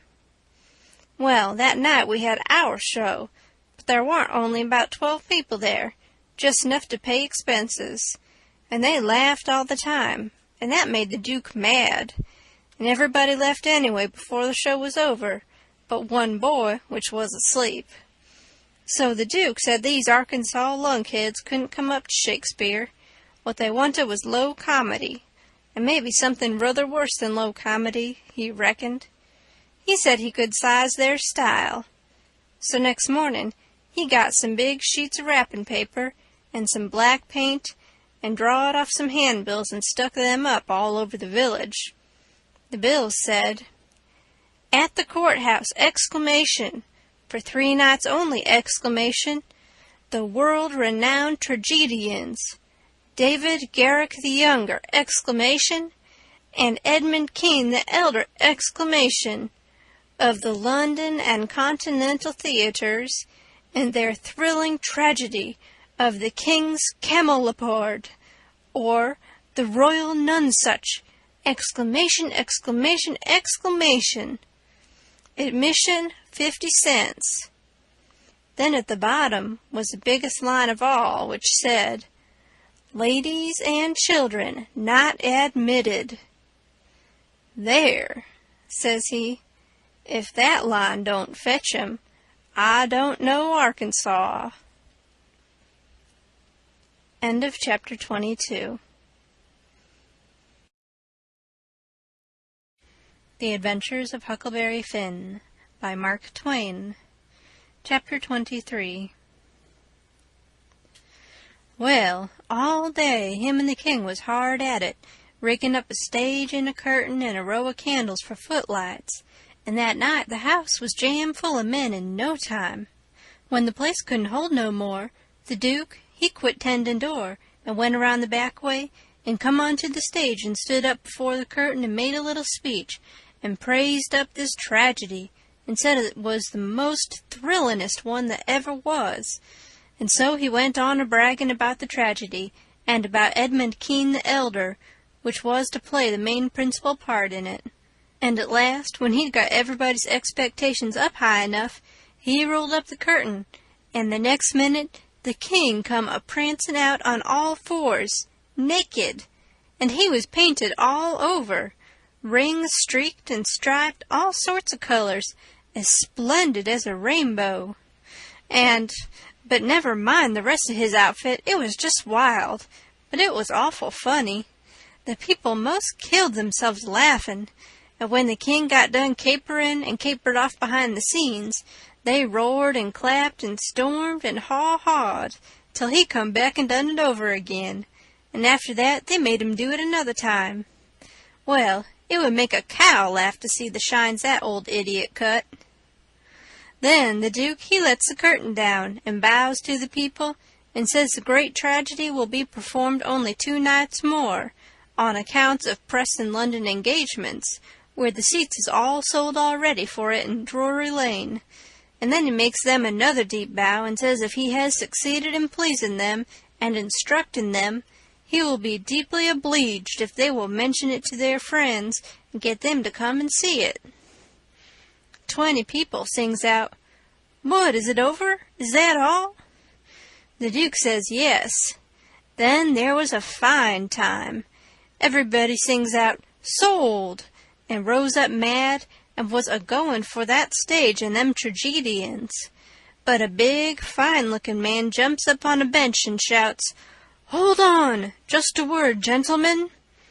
They stop to listen. "We are sold, mighty badly sold, but we don't want to be the laughing-stock of this whole town, I reckon, and never hear the last of this thing as long as we live. No, what we want is to go out of here quiet and talk this show up and sell the rest of the town. Then we'll all be in the same boat. Ain't that sensible?" "You bet it is. The judge is right," everybody sings out. "All right, then. Not a word about any sell. Go along home and advise everybody to come and see the tragedy." Next day, you couldn't hear nothing around that town but about how splendid that show was. House was jammed again that night, and we sold this crowd the same way. When me and the king and the Duke got home to the raft, we all had a supper, and by, about midnight, they made Jim and me back her out and float her down the middle of the river and fetch her in and hide her about 2 miles below town. The third night, the house was crammed again, and they warn't newcomers this time, but people that was at the show the other 2 nights. I stood by the Duke at the door, and I see that every man that went in had his pockets bulgin' or something muffled up under his coat, and I see it weren't no perfumery neither, not by a long sight. I smelt sickly eggs by the barrel, and rotten cabbages and such things, and if I know the signs of a dead cat being around, and I bet I do, there was 64 of them went in. I shoved in there for a minute, but it was too various for me. I couldn't stand it. Well, when the place couldn't hold no more people, the Duke, he give a fella a quarter and told him to tend door for a minute, and then he started around for the stage door, I after him. But the minute we turned the corner and was in the dark, he says, "Walk fast now, till you get away from the houses, and then shin for the raft like the dickens was after you." I done it, and he done the same. We struck the raft at the same time, and in less than 2 seconds we was gliding downstream, all dark and still, and edging towards the middle of the river, nobody saying a word. I reckon the poor king was in for a gaudy time of it with the audience, but nothing of the sort. Pretty soon he crawls out from under the wigwam and says, "Well, how'd the old thing pan out this time, Duke?" He hadn't been uptown at all. We never showed a light till we was about 10 miles below the village. Then we lit up and had a supper, and the king and the Duke fairly laughed their bones loose over the way they'd served them people. The Duke says, "Greenhorns, flatheads, I knew the first house would keep mum and let the rest of the town get roped in. and I knew they'd lay for us the third night, and consider it was their turn now. Well, it is their turn, and I'd give something to know how much they'd take for it. I would just like to know how they're putting in their opportunity. They can turn it into a picnic if they want to. They brought plenty provisions. Them rapscallions took in $465 in that 3 nights. I never seen money hauled in by the wagon load like that before. By and by, when they was sleeping and snoring, Jim says, "Don't it surprise you, the way them kings carries on, Huck?" "No," I says, "it don't." "Why don't it, Huck?" "Well, it don't because it's in the breed. I reckon they're all alike." "But, Huck, these kings of ourn is regular rapscallions. That's just what they is. They's regular rapscallions." "Well, that's what I'm a-sayin'. All kings is mostly rapscallions, as fur as I can make out." "Is that so?" "You read about them once, you'll see. Look at Henry the Eighth. This'n is a Sunday school superintendent to him. And look at Charles II, and Louis XIV, and Louis XV, and James II, and Edward II, and Richard III, and 40 more, besides all them Saxton heptarchies that used to rip around so in old times and raise Cain. My, you ought to see old Henry the Eighth when he was in bloom. He was a blossom. He used to marry a new wife every day and chop off her head next morning, and he would do it just as indifferent as if he was ordering up eggs. 'Fetch up Nell Gwynn,' he says. They fetch her up. Next morning, 'Chop off her head,' and they chop it off. 'Fetch up Jane Shore,' he says, and up she comes. Next morning, 'Chop off her head,' and they chop it off. 'Bring up Fair Rosamond.' Fair Rosamond answers the bell. Next morning, 'Chop off her head.' And he made every one of them tell him a tale every night, and he kept that up till he had hogged 1,001 tales that way, and then he put them all in a book, and called it Domesday Book, which was a good name, and stated the case. You don't know kings, Jim, but I know them, and this old rip of ourn is one of the cleanest I've struck in history. Well, Henry, he takes a notion he wants to get up some trouble with this country. How does he go at it? Give notice? Give the country a show? No. All of a sudden, he heaves all the tea in Boston Harbor overboard and whacks out a Declaration of Independence and dares them to come on. That was his style. He never give anybody a chance. He had suspicions of his father, the Duke of Wellington. Well, what did he do? Ask him to show up? No. Drownded him in a butt of Mamsie, like a cat. Suppose people left money laying around where he was. What did he do? He collared it. Suppose he contracted to do a thing and you paid him and didn't sit down there and see that he done it. What did he do? He always done the other thing. Suppose he opened his mouth. What then? If he didn't shut it up powerful quick, he'd lose a lie every time. That's a kind of a bug, Henry was, and if we'd had him along instead of our kings, he'd have fooled that town a heap worse than ourn done. I don't say that ourn is lambs, because they ain't, when you come right down to the cold facts, but they ain't nothing to that old ram anyway. All I say is, kings is kings, and you got to make allowances. Take them all round, they're a mighty ornery lot. It's the way they're raised. But this one do smell so like de nation, Huck.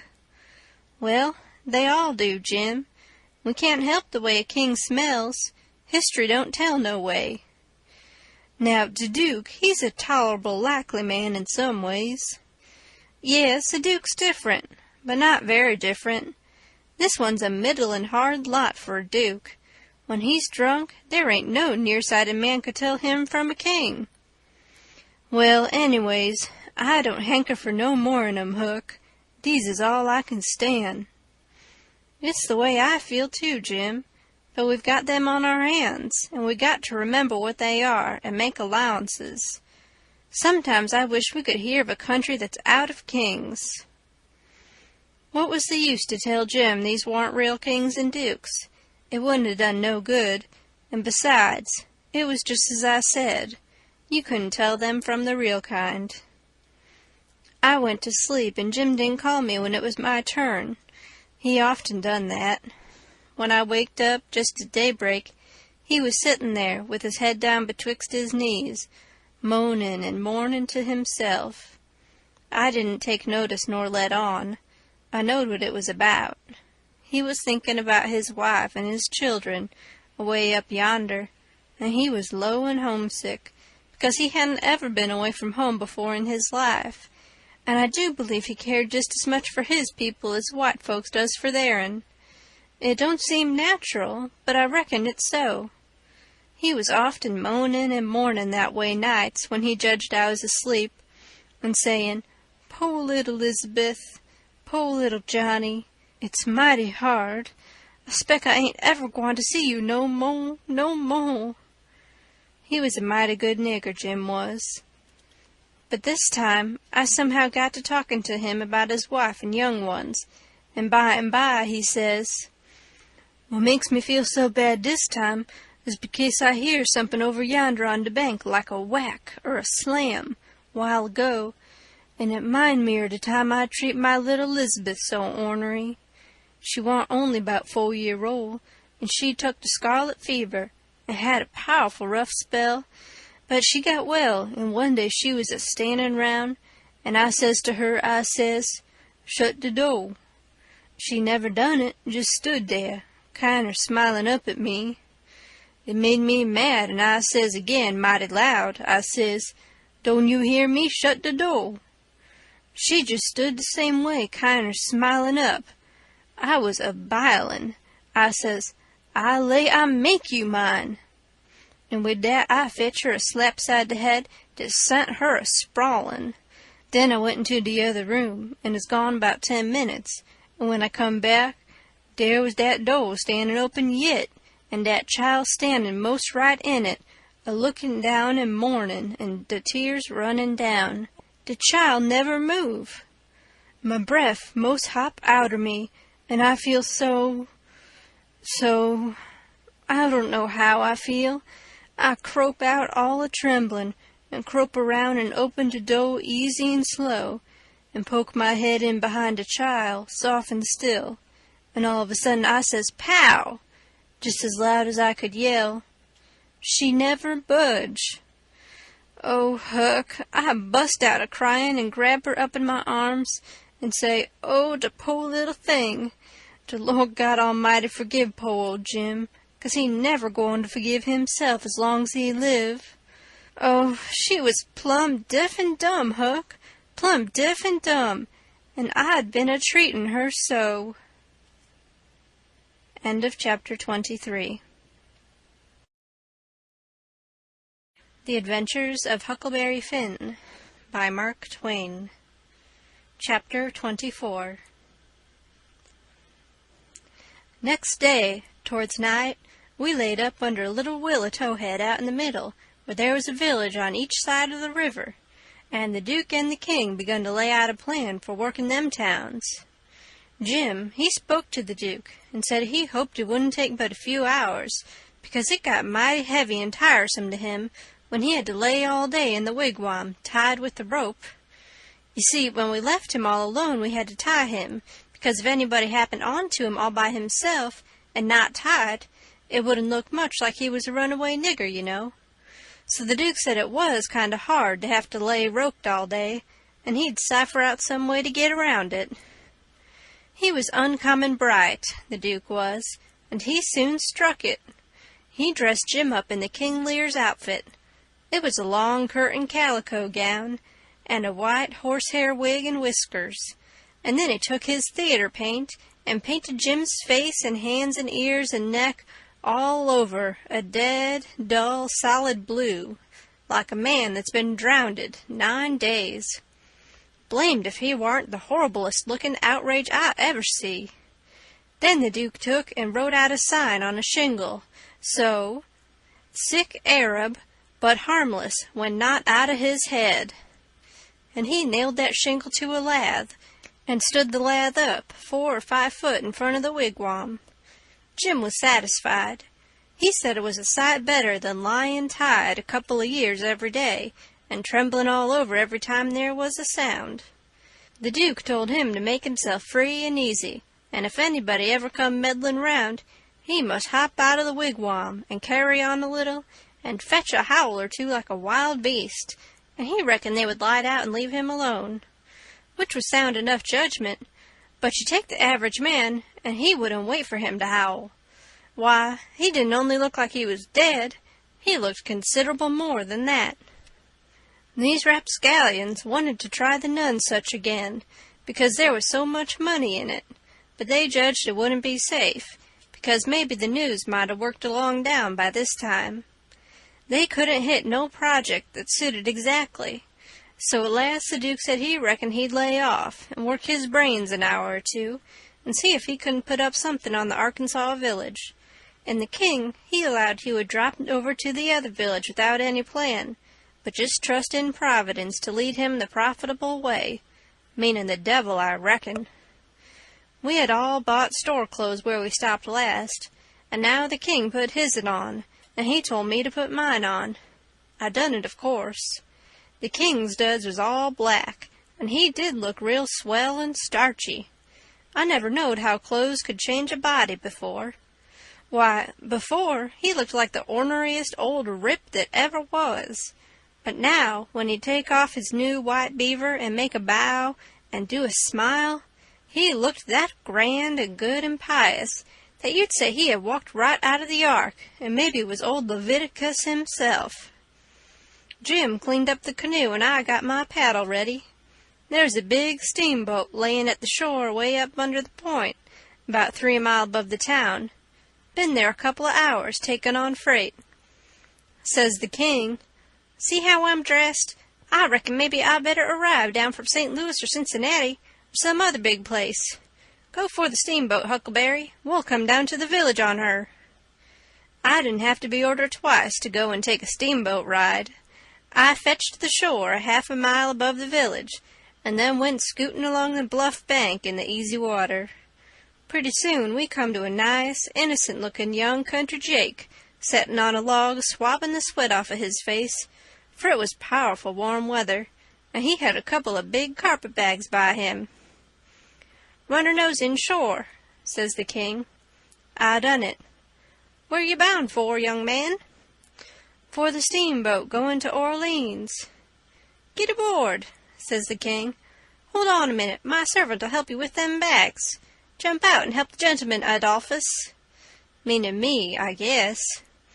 I done so, and then we all three started on again. The young chap was mighty thankful, said it was tough work toting his baggage such weather. He asked the king where he was going, and the king told him he'd come down the river and landed at the other village this morning, and now he was going up a few miles to see an old friend on a farm up there. The young fella says, "When I first see you, I says to myself, it's Mr. Wilkes, sure, and he come mighty near getting here in time. But then I says, no, I reckon it ain't him, or else he wouldn't be paddling up the river. You ain't him, are you?" "No, my name's Blodgett, Alexander Blodgett, Reverend Alexander Blodgett. I suppose I must say as I'm one of the Lord's poor servants, but still I'm just as able to be sorry for Mr. Wilkes for not arriving in time, all the same, if he's missed anything by it, which I hope he hasn't." "Well, he didn't miss any property by it, because he'll get that all right, but he's missed seeing his brother Peter die, which he mayn't mind, nobody can tell as to that, but his brother would have give anything in this world to see him before he died. Never talked about nothing else all these 3 weeks. Hadn't seen him since they was boys together. I hadn't seen his brother William at all. That's the deaf and dumb one. William ain't more than 30 or 35. Peter and George were the only ones that come out here. George was the married brother. Him and his wife both died last year. Harvey and William's the only ones that's left now, and as I was saying, they haven't got here in time." "Did anybody send 'em word?" "Oh, yes, a month or 2 ago, when Peter was first took, 'cause Peter said then that he sorter felt like he warn't going to get well this time. You see, he was pretty old, and George's girls was too young to be much company for him, except Mary Jane, the red-headed one, and so he was kinder lonesome after George and his wife died, and didn't seem to care much to live. He most desperately wanted to see Harvey, and William, too, for that matter, 'cause he was one of them kind that can't bear to make a will. He left a letter behind for Harvey and said he'd told him in it where his money was hid, and how he wanted the rest of the property divided up so George's girls would be all right, for George didn't leave nothing, and that letter was all they could get him to put a pen to.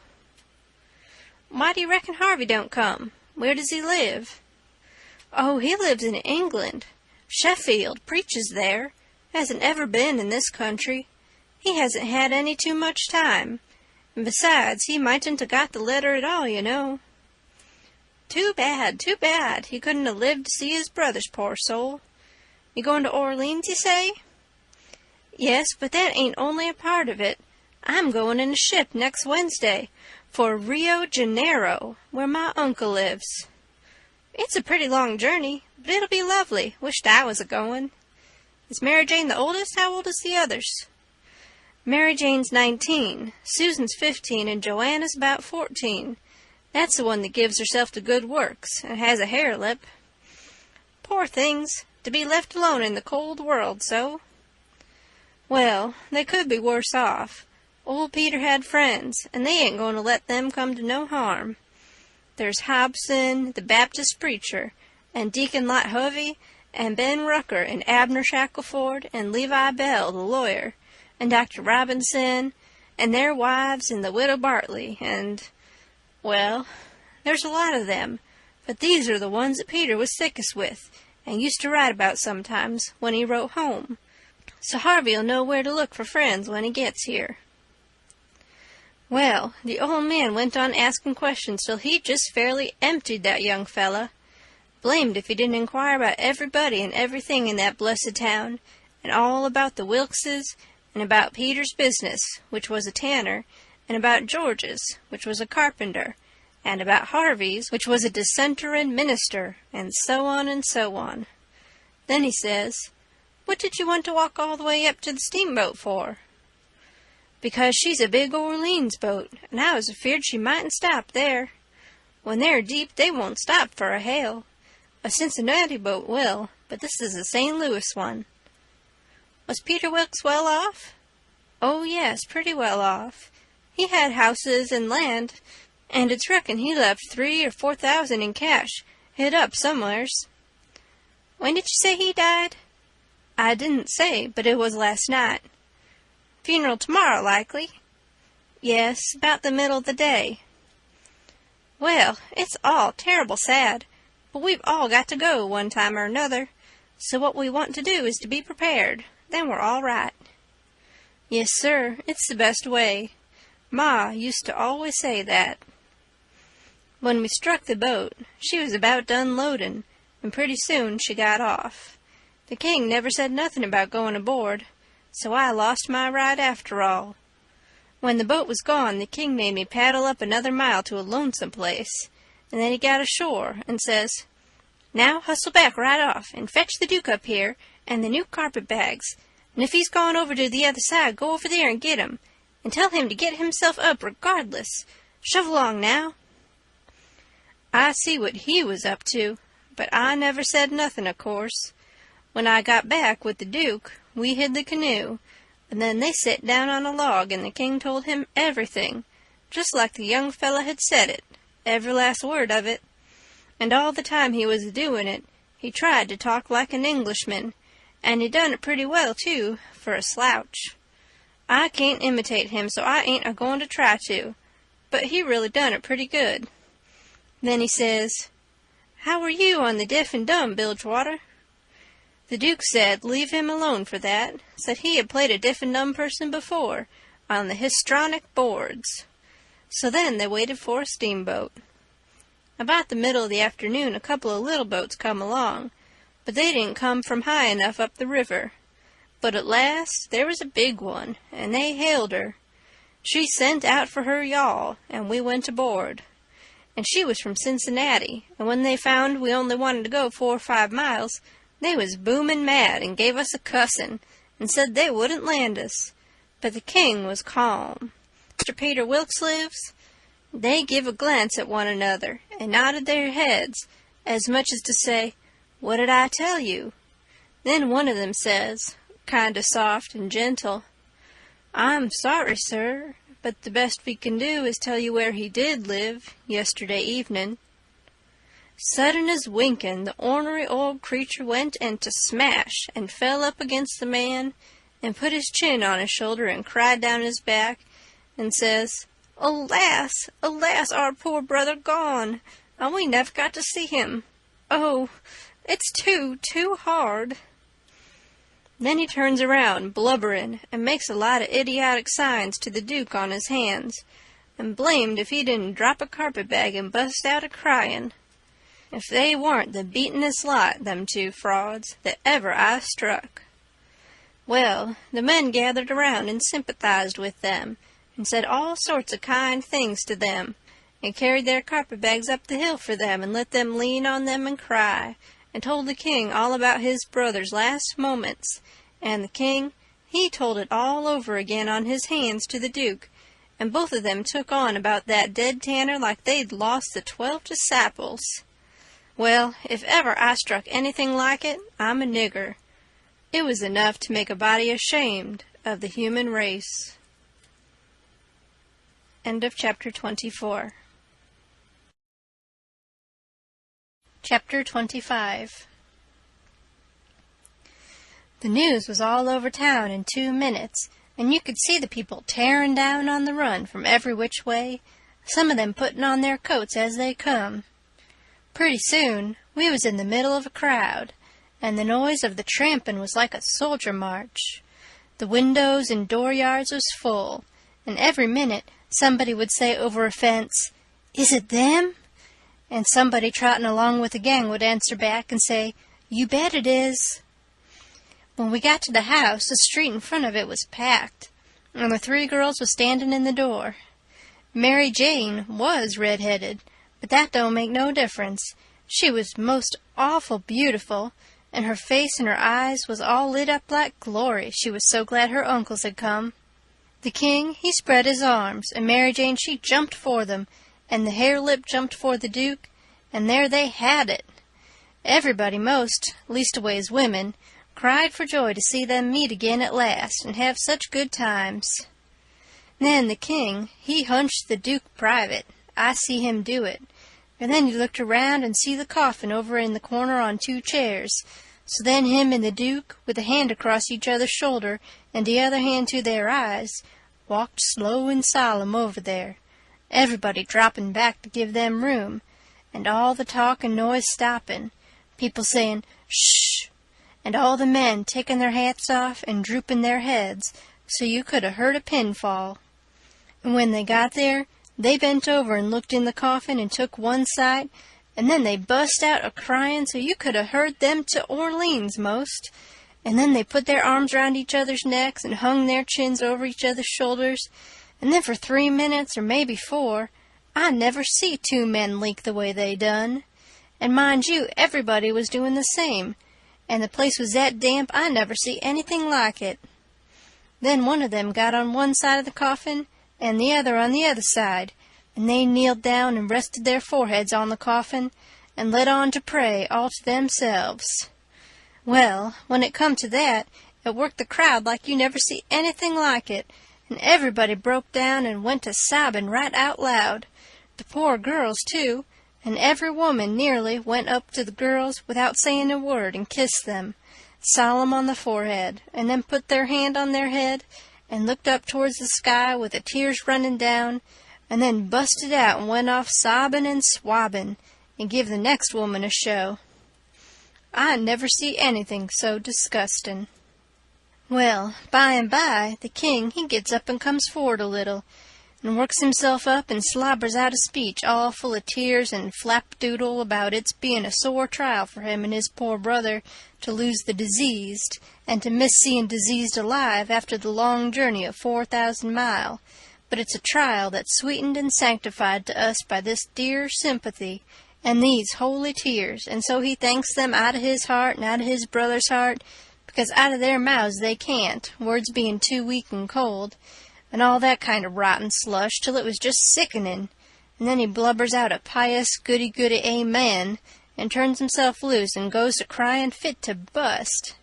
And the minute the words were out of his mouth, somebody over in the crowd struck up the doxologer, and everybody joined in with all their might, and it just warmed you up and made you feel as good as church letting out.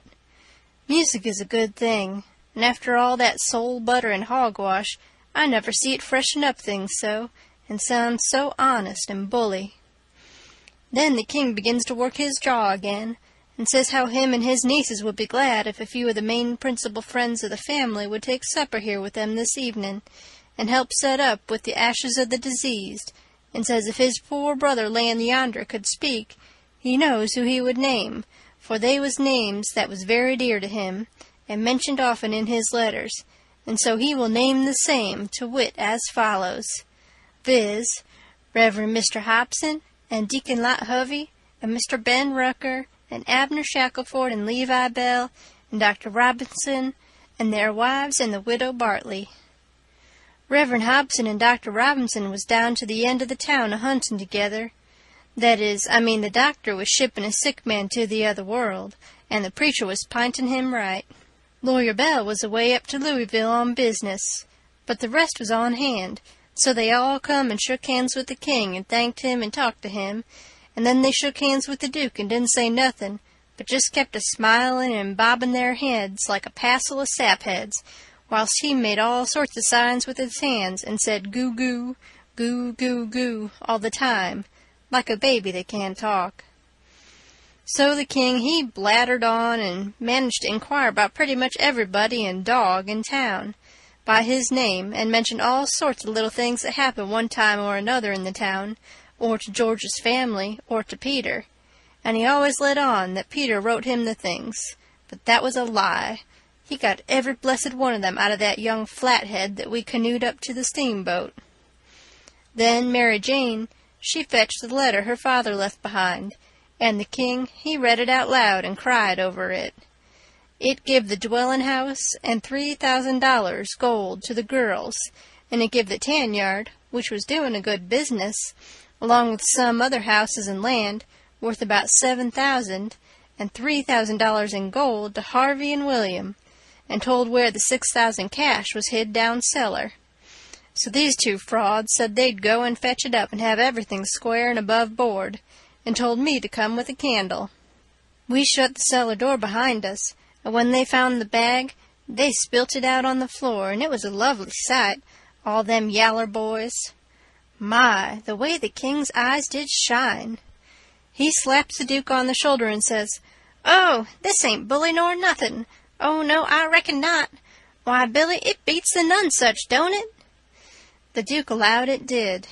They pawed the yaller boys, and sifted them through their fingers and let them jingle down on the floor, and the king says, "It ain't no use talking, being brothers to a rich dead man, and representatives of furrin heirs that's got left is the line for you and me, Bilge.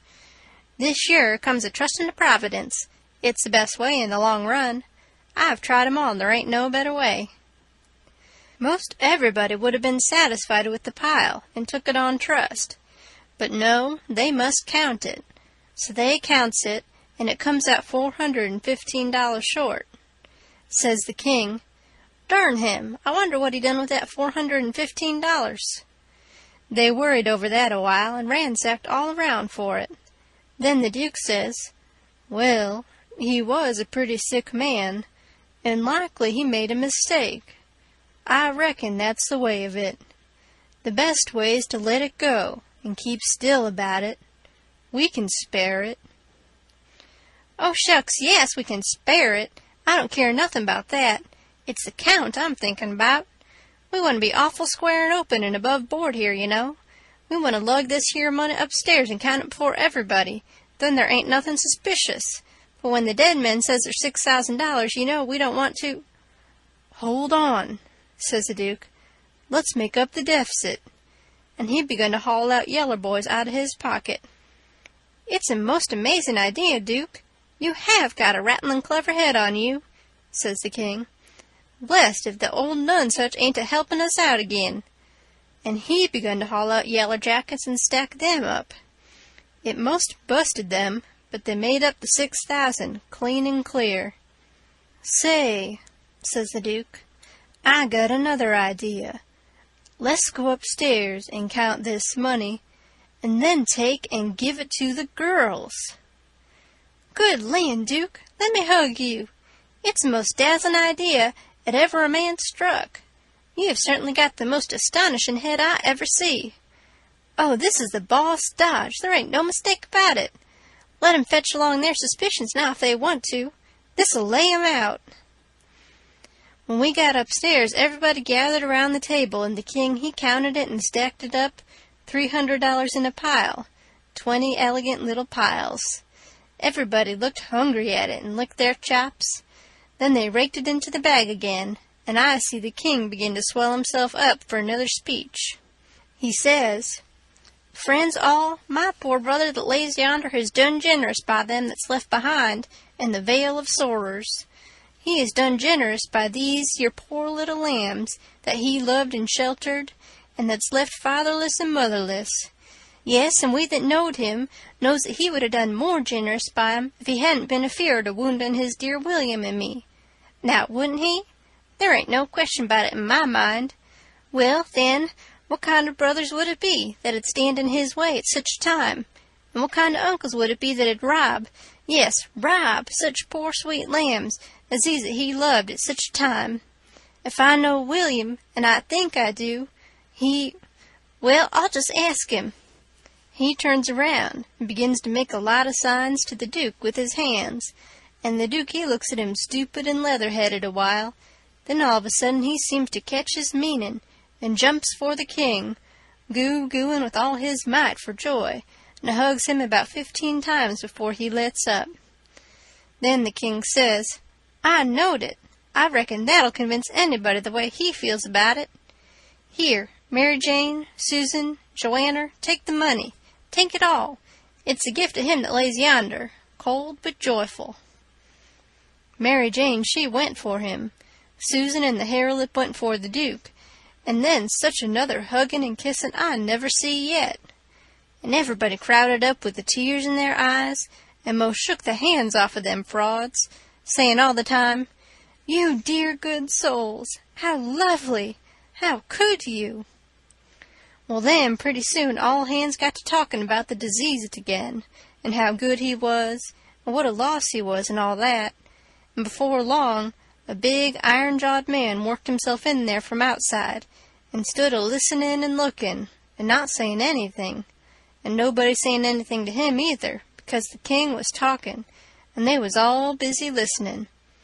The king was saying, in the middle of something he'd started in on, "Them being particular friends of the diseased, that's why they're invited here this evening, but tomorrow we want all to come, everybody, for he respected everybody, he liked everybody, and so it's fitting that his funeral orgies should be public." And so he went on a-mooning on and on, liking to hear himself talk, and every little while he fetching his funeral orgies again, till the Duke he couldn't stand it no more, so he writes on a little scrap of paper, "Obsequies, you old fool," and folds it up and goes to goo-gooing and reaching it over people's heads to him. The king reads it and puts it in his pocket and says, "Poor William, afflicted as he is, his heart's all is right. Asked me to invite everybody to come to the funeral, wants me to make 'em all welcome, but he needn't have worried, it was just what I was at." Then he weaves along again, perfectly calm, and goes to dropping in his funeral orgies again every now and then, just like he done before. And when he done it the third time, he says, "I say orgies, not because it's the common term, because it ain't, obsequies being the common term, but because orgies is the right term. Obsequies ain't used in England no more now, it's gone out. We say orgies now in England. Orgies is better, because it means the thing you're after more exact. It's a word that's made up out in the Greek orgio, outside, open, abroad, and the Hebrew Jesum, to plant, cover up, hence inter. So, you see, funeral orgies is an open or public funeral. He was the worst I ever struck. Well, the iron-jawed man, he laughed right in his face. Everybody was shocked. Everybody says, "Why, Doctor!" And Abner Shackelford says, "Why, Robinson, hain't you heard the news? This is Harvey Wilkes." The king, he smiled eager, and shoved out his flapper, and says, "Is it my poor brother's dear good friend and physician? Keep your hands off of me," says the doctor. "You talk like an Englishman, don't you? It's the worst imitation I ever heard. You, Peter Wilkes's brother. You're a fraud, that's what you are." Well, how they all took on! They crowded around the doctor and tried to quiet him down, and tried to explain to him and tell him how Harvey showed in 40 ways that he was Harvey, and knowed everybody by name, and the names of the very dogs, and begged him not to hurt Harvey's feelings, and the poor girl's feelings and all that. But it warn't no use. He stormed right along and said any man that pretended to be an Englishman and couldn't imitate the lingo no better than what he did was a fraud and a liar. The poor girls was hanging to the king and crying, and all of a sudden the doctor ups and turns on them. He says, "I was your father's friend, and I'm your friend, and I warn you as a friend and an honest one that wants to protect you and keep you out of harm and trouble, to turn your backs on that scoundrel and have nothing to do with him, the ignorant tramp, with his idiotic Greek and Hebrew, as he calls it. He is the thinnest kind of an impostor. He has come here with a lot of empty names and facts which you picked up somewheres, and you take them for proofs, and are helped to fool yourselves by these foolish friends here, who ought to know better. Mary Jane Wilkes, you know me for your friend, and for your unselfish friend, too. Now listen to me. Turn this pitiful rascal out. I beg you to do it. Will you?" Mary Jane straightened herself up, and my, but she was handsome. She says, "Here is my answer." She hove up the bag of money and put it in the king's hands and says, "Take the $6,000 and invest for me and my sisters any way you want to, and don't give us no receipt for it." Then she put her arm around the king on one side, and Susan and the Hare-Lip done the same on the other. Everybody clapped their hands and stomped on the floor like a perfect storm, whilst the king held up his head and smiled proud. The doctor says, "All right, I wash my hands of the matter, but I warn you all that a time's coming when you're going to feel sick whenever you think of this day." And away he went. "All right, doctor," says the king, kinder mocking him. "We'll try and get him to send for you," which made them all laugh, and they said it was a prime good hit.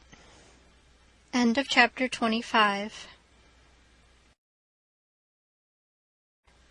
Chapter 26. Well, when they was all gone, the king, he asked Mary Jane how they was off for spare rooms, and she said she had one spare room which would do for Uncle William, and she'd give her own room to Uncle Harvey, which was a little bigger, and she would turn into the room with her sisters and sleep on a cot, and up garret was a little cubby with a pallet in it. The king said the cubby would do for his valley, meaning me. So Mary Jane took us up, and she showed them their rooms, which was plain but nice. She said she'd have her frocks and a lot of other traps took out of her room if they was in Uncle Harvey's way, but he said they warn't. The frocks was hung along the wall, and before them was a curtain made out of calico that hung down to the floor. There was an old hair trunk in one corner, and a guitar box in another, and all sorts of little knick-knacks and gimcracks around, like girls brisking up a room with. The king said it was all the more homely and more pleasanter for these fixin's, and so don't disturb them. The Duke's room was pretty small, but plenty good enough, and so was my cubby. That night they had a big supper, and all them men and women was there, and I stood behind the king in the Duke's chairs and waited on them, and the niggers waited on the rest.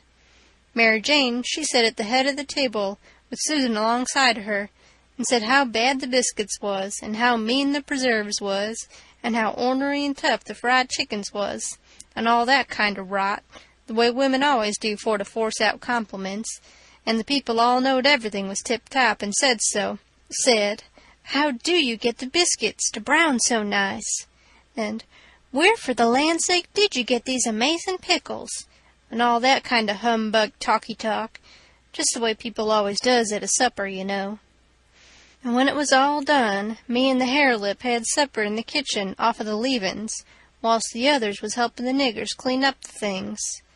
The hare-lip, she got to pumping me about England, and blessed if I didn't think the ice was getting mighty thin sometimes. She says, "Did you ever see the king?" "Who, William IV? Well, I bet I have. He goes to our church." I knowed he was dead years ago, but I never let on. So when I says he goes to our church, she says, "What, regular?" "Yes, regular. His pew's right over opposite ourn, on the other side the pulpit." "I thought he lived in London." "Well, he does. Where would he live?" "But I thought you lived in Sheffield." I see I was up a stump. I had to let on to get choked with a chicken bone so as to get time to think how to get down again. Then I says, "I mean he goes to our church regular when he's in Sheffield. That's only in the summertime when he comes there to take the sea baths." "Why, how you talk! Sheffield ain't on the sea." "Well, who said it was?" "Why, you did." "I didn't nuther." "You did." "I didn't." "You did." "I never said nothing of the kind." "Well, what did you say then?" "Said he come to take the sea baths. That's what I said." "Well, then, how's he going to take the sea baths if it ain't on the sea?" "Looky here," I says, "did you ever see any Congress water?" "Yes." "Well, did you have to go to Congress to get it?" "Why, no." "Well, neither does William IV have to go to the sea to get a sea bath." "How does he get it, then?" "Gets it the way people down here gets Congress water, in barrels. There in the palace at Sheffield, they've got furnaces, and he wants his water hot. They can't buy all that amount of water away off there at the sea. They haven't got no conveniences for it." "Oh, I see now. You might have said that in the first place and saved time." When she said that, I see I was out of the woods again, and so I was comfortable and glad. Next she says, "Do you go to church, too?" "Yes, regular." "Where do you sit?" "Why, in our pew." "Whose pew?" "Why, ourn, your Uncle Harvey's." "His'n? What does he want with a pew?" "Wants it to sit in." "What do you reckon he wanted with it?" "Why, I thought he'd be in the pulpit." "Rot him, I forgot he was a preacher. I see he was up a stump again. So I played another chicken bone and got another think. Then I says, "Blame it, do you suppose there ain't but one preacher to a church?" "Why, what do they want with more?" "What, to preach before a king? I never did see such a girl as you. They don't have no less than 17. 17? My land! Why, I wouldn't set out such a string as that, not if I never got to glory. It must take 'em a week." "Shucks, they don't all of 'em preach the same day, only one of 'em." "Well, then, what does the rest of 'em do?" "Oh, nothing much. Loll around, pass the plate, and one thing or another, but mainly they don't do nothing." "Well, then, what are they for?" "Why, they're for style. Don't you know nothing?" "Well, I don't want to know no such foolishness as that. How is servants treated in England? Do they treat 'em better than we treat our niggers?" "No, a servant ain't nobody there. They treat 'em worse'n dogs." "Don't they give 'em holidays the way we do? Christmas and New Year's week and 4th of July?" "Oh, just listen. A body could tell you hain't ever been to England by that. Why, Joanna, they never see a holiday from year's end to year's end. Never go to the circus nor theater, nor nigger shows, nor nowheres." "Nor church?" "Nor church. But you always went to church." "Well, I was gone up again. I forgot I was the old man's servant. But next minute I whirled in on a kind of an explanation how a valley was different from a common servant, and had to go to church whether he wanted to or not, and set with the family, on account of its being the law. But I didn't do it pretty good, and when I got done, I see she warn't satisfied. She says, "Honest Injun now, hain't you been telling me a lot of lies?" "Honest Injun," says I. "None of it at all?" "None of it at all, not a lie in it," says I. "Lay your hand on this book and say it." I see it warn't nothing but a dictionary, so I laid my hand on it and said it. So then she looked a little better satisfied and says, "Well, then, I'll believe some of it, but I hope to be gracious if I'll believe the rest." "What is it you won't believe, Joe?" says Mary Jane, stepping in with Susan behind her. "It ain't right nor kind for you to talk so to him, and him a stranger and so far from his people. How would you like to be treated so?" "That's always your way, Mame, always sailing in to help somebody before they're hurt. I hain't done nothing to him. He stole some stretchers, I reckon, and I said I wouldn't swallow it all, and that's every bit and grain I did say. I reckon he can stand a little thing like that, can he?" "I don't care whether 'twas little or whether 'twas big. He's here in our house and a stranger, and it wasn't good of you to say it. If you was in his place it would make you feel ashamed, and so you oughtn't to say a thing to another person that will make them feel ashamed." "Why, Mame, he said—" "It don't make no difference what he said. That ain't the thing. The thing is for you to treat him kind, and not be saying things to make him remember he ain't in his own country, and 'mongst his own folks." I says to myself, this is a girl that I'm letting that old reptile rob her of her money. Then Susan, she waltzed in, and if you'll believe me, she did give Harelip hark from the tomb. Says I to myself, and this is another one that I'm letting him rob her of her money. Then Mary Jane, she took another inning, and went in sweet and lovely again, which was her way, but when she got done, there warn't hardly anything left of poor Harelip, so she hollered. "All right, then," says the other girls, "you just ask his pardon." She done it, too, and she done it beautiful. She done it so beautiful it was good to hear, and I wished I could tell her 1,000 lies, so she could do it again.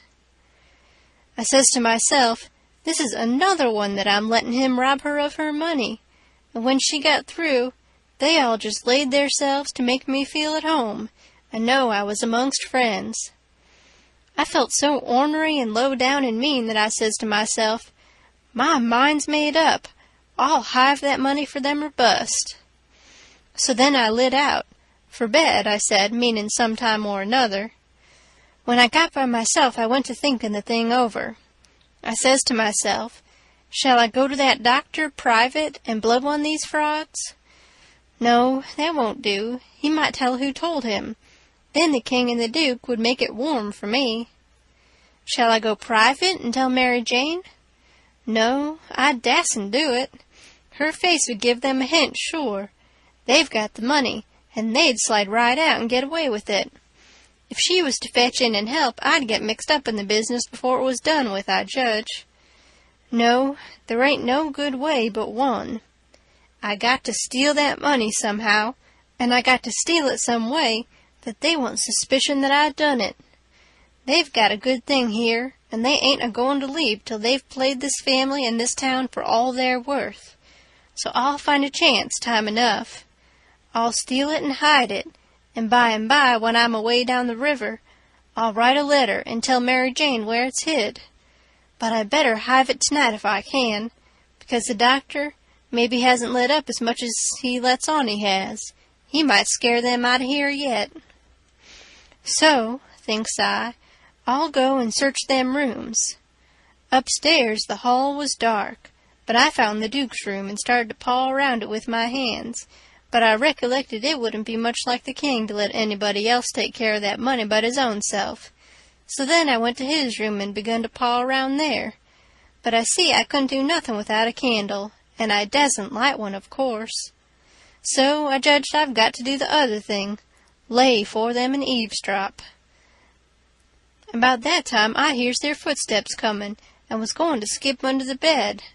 I reached for it, but it wasn't where I thought it would be. But I touched the curtain that hid Mary Jane's frocks, so I jumped in behind that and snuggled in amongst the gowns and stood there perfectly still. They come in and shut the door, and the first thing the Duke done was to get down and look under the bed. Then I was glad I hadn't found the bed when I wanted it. And yet, you know, it's kind of natural to hide under the bed when you are up to anything private. They sits down then, and the king says, "Well, what is it?" and cut it middlin' short, because it's better for us to be down there a-whooping up the morning than up here giving them a chance to talk us over. "Well, this is it, Capet. I ain't easy. I ain't comfortable. That doctor lays on my mind. I wanted to know your plans. I've got a notion, and I think it's a sound one." "What is it, Duke?" "That we better glide out of this before 3 in the morning, and clip it down the river in a good place." That cheered me up. I'd begun to think I weren't going to get a hint of no kind to help me. The king says, "Why?" "Because Mary Jane'll be in mourning from this out, and first you know, the nigger that does up the rooms will get an order to box these duds up and put 'em away.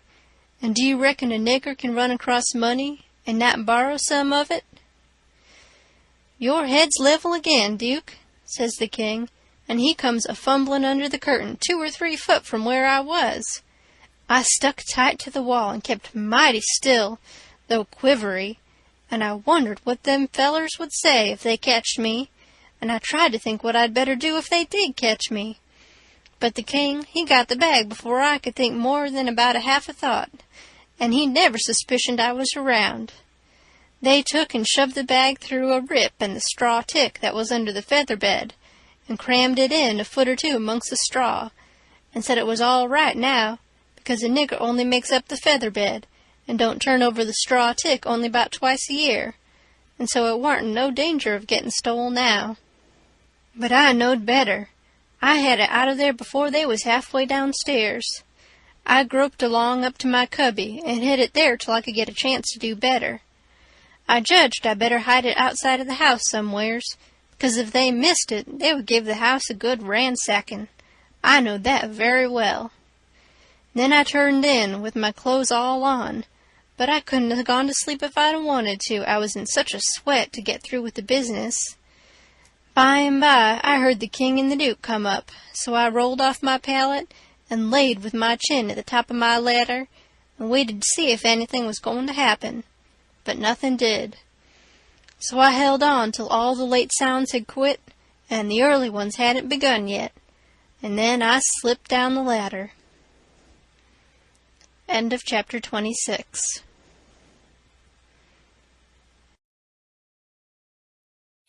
Chapter 27. I crept to their doors and listened. They was snoring, so I tiptoed along and got downstairs all right. There warn't a sound anywheres. I peeped through a crack of the dining-room door and see the men that was watching the corpse all sound asleep on their chairs. The door was open into the parlor, where the corpse was layin', and there was a candle in both rooms. I passed along, and the parlor door was open, but I see there warn't nobody in there but the remainders of Peter, so I shoved on by. But the front door was locked, and the key wasn't there. Just then I heard somebody coming down the stairs back behind me. I run in the parlor and took a swift look around, and the only place I see to hide the bag was in the coffin. The lid was shoved along about a foot, showing the dead man's face down in there with a wet cloth over it, and his shroud on. I tucked the money bag in under the lid, just down beyond where his hands was crossed, which made me creep, they was so cold. And then I run back across the room and in behind the door. The person comin' was Mary Jane. She went to the coffin very soft and kneeled down and looked in. Then she put up her handkerchief, and I see she begun to cry, though I couldn't hear her, and her back was to me. I slid out, and as I passed the dining-room, I thought I'd make sure them watchers hadn't seen me, so I looked through the crack, and everything was all right. they hadn't stirred. I slipped up to bed, feeling rather blue, on accounts of the thing playing out that way after I had took so much trouble and run so much risk about it. Says I, if it could stay where it is, all right, because when we get down the river 100 mile or two, I could ride back to Mary Jane, and she could dig him up again and get it. But that ain't the thing that's going to happen. The thing that's going to happen is the money'll be found when they come to screw on the lid. Then the king'll get it again, and it'll be a long day before he gives anybody another chance to smouch it from him. Of course, I wanted to slide down and get it out of there, but I dasn't try it. Every minute it was getting earlier now, and pretty soon some of them watchers would begin to stir, and I might get catched with $6,000 in my hands that nobody hadn't hired me to take care of. I don't wish to be mixed up in no such business as that, I says to myself. When I got downstairs in the morning, the parlor was shut up, and the watchers was gone. There warn't nobody around but the family and the widow Bartley in our tribe. I watched their faces to see if anything had been happening, but I couldn't tell. Towards the middle of the day, the undertaker come with his man, and they set the coffin in the middle of the room on a couple of chairs, and then set all our chairs in a row, and borrowed more from the neighbors, till the hall and the parlor and the dining room was full. I see the coffin lid was the way it was before, but I dasn't go to look in under it with folks around.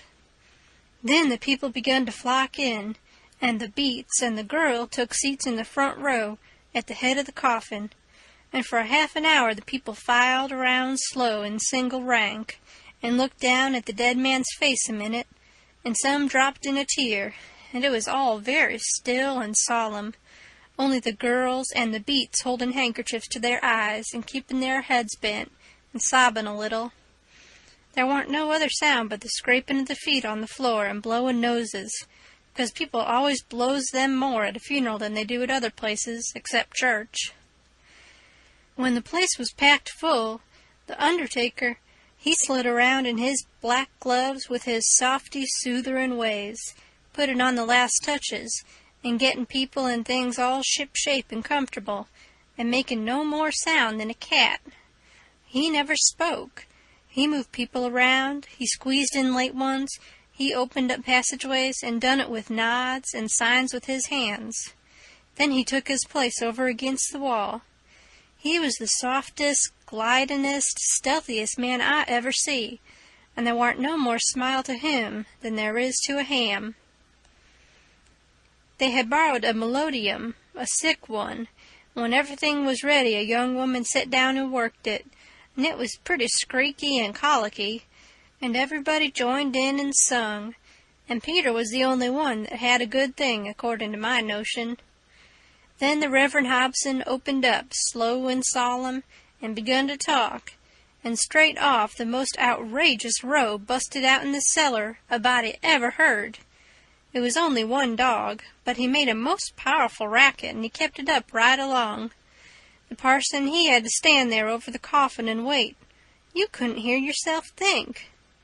It was right down awkward, and nobody didn't seem to know what to do. But pretty soon they see that long-legged undertaker make a sign to the preacher, as much as to say, "Don't you worry, just depend on me." Then he stooped down and begun to glide along the wall, just his shoulders showing over the people's heads. So he glided along, and the powwow and racket getting more and more outrageous all the time. And at last, when he had gone around two sides of the room, he disappears down the cellar.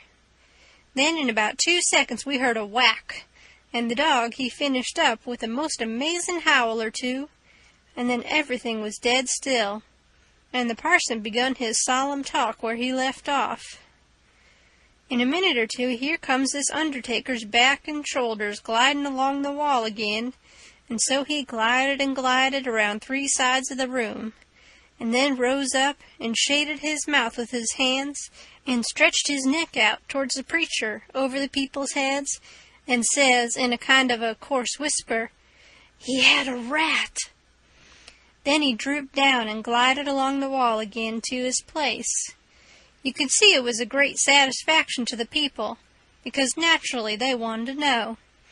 A little thing like that don't cost nothing, and it's just the little things that makes a man to be looked up to and liked. There warn't no more popular man in town than what that undertaker was. Well, the funeral sermon was very good, but pizen long and tiresome. And then the king, he shoved in and got off some of his usual rubbage, and at last the job was through, and the undertaker begun to sneak up on the coffin with his screwdriver.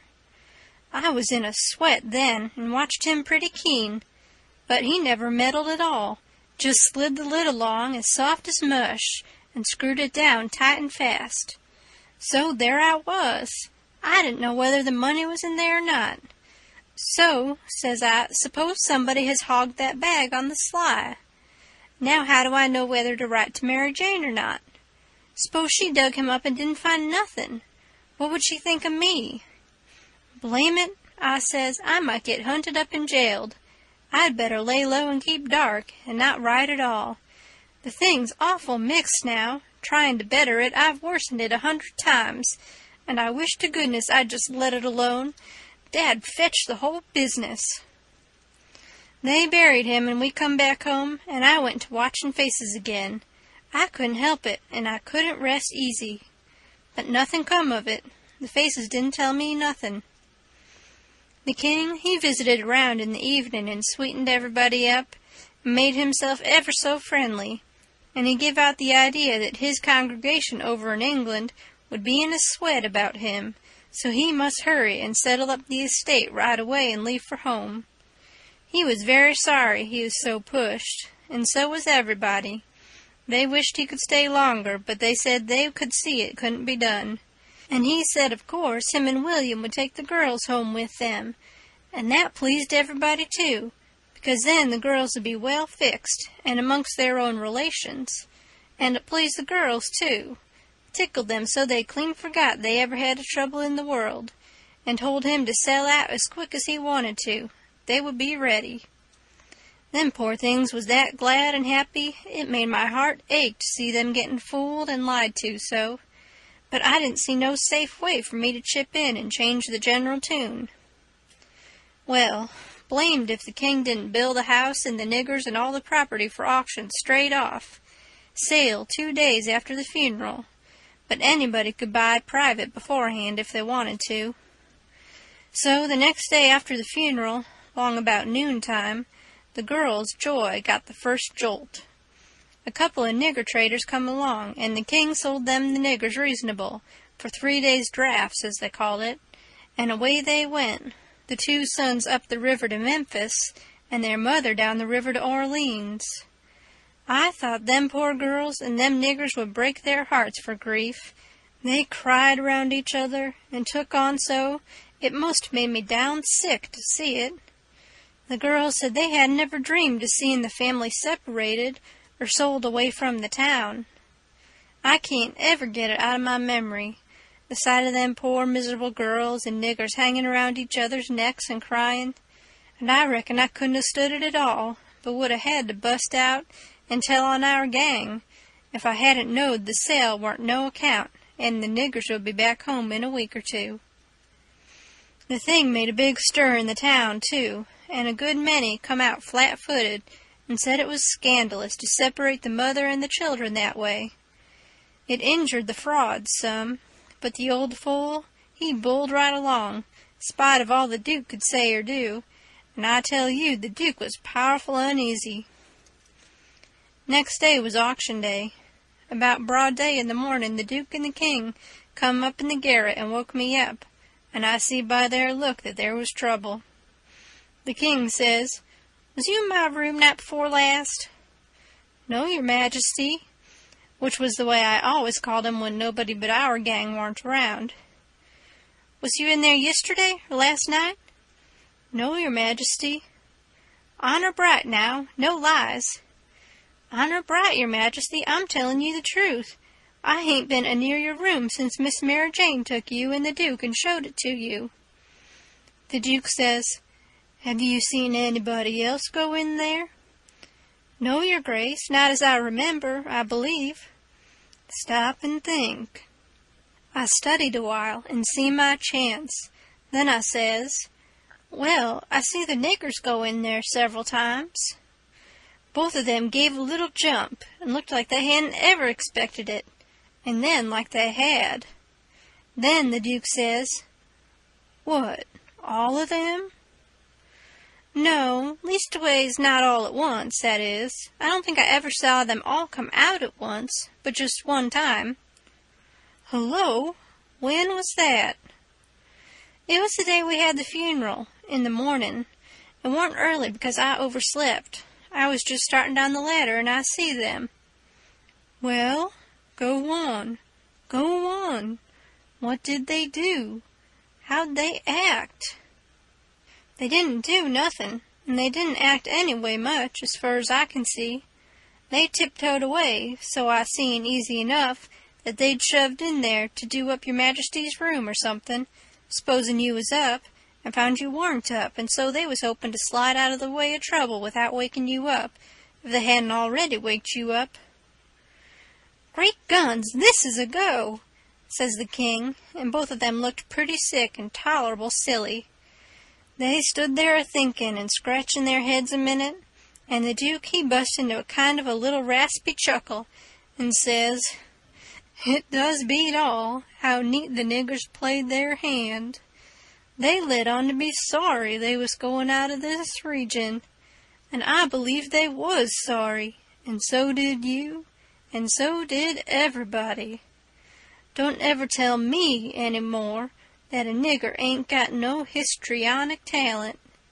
Why, the way they played that thing, it would fool anybody. In my opinion, there's a fortune in 'em. If I had a capital and a theater, I wouldn't want a better layout than that. And here we've gone and sold 'em for a song. Yes, and ain't privileged to sing the song yet. Say, where is that song, that draft?" "In the bank to be collected. Where would it be?" "Well, that's all right then. Thank goodness." Says I, kind of timid-like, "Is something gone wrong?" The king whirls on me and rips out, "None of your business. You keep your head shut and mind your own affairs if you got any. Long as you're in this town, don't you forget that, you hear?" Then he says to the Duke, "We got to just swaller it and say nothing. Mum's the word for us." As they was starting down the ladder, the Duke he chuckles again and says, "Quick sales and small profits. It's a good business, yes." The king snarls round on him and says, "I was trying to do for the best in selling 'em out so quick. If the profits had turned out to be none, lacking considerable, and none to carry, is it my fault any more'n it's yourn? Well, they'd be in this house yet, and we wouldn't, if I could 'a' got my advice listened to." The king sassed back as much as was safe for him, and then swapped around and lit into me again. He give me down the banks for not coming and telling him I see the niggers coming out of his room acting that way. Said any fool would 'a' knowed something was up. And then waltzed in and cussed himself a while, and said it all come of him not layin' late and taking his natural rest that morning, and he'd be blamed if he'd ever do it again. So they went off a-jawin', and I felt dreadful glad I'd worked it all off on the niggers, and yet hadn't done the niggers no harm by it. End of chapter 27. Chapter 28. By and by it was getting up time, so I come down the ladder and started for downstairs, but as I come to the girl's room, the door was open, and I see Mary Jane settin' by her old hair trunk, which was open and she'd been packing things in it, getting ready to go to England. But she had stopped now with the folded gown in her lap and had her face in her hands, crying. I felt awful bad to see it. Of course anybody would. I went in there and says, "Miss Mary Jane, you can't a-bear to see people in trouble, and I can't, most always.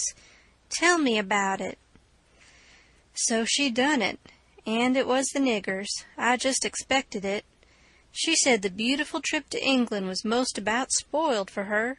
She didn't know how she was ever going to be happy there, knowing the mother and the children weren't ever going to see each other no more. And then busted out bitterer than ever, and flung up her hands and says, "Oh, dear, dear, to think they ain't ever going to see each other any more." "But they will, and inside of 2 weeks, and I know it," says I.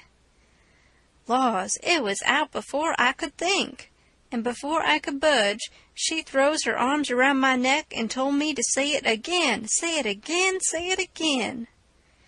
I see I had spoke too sudden and said too much and was in a close place.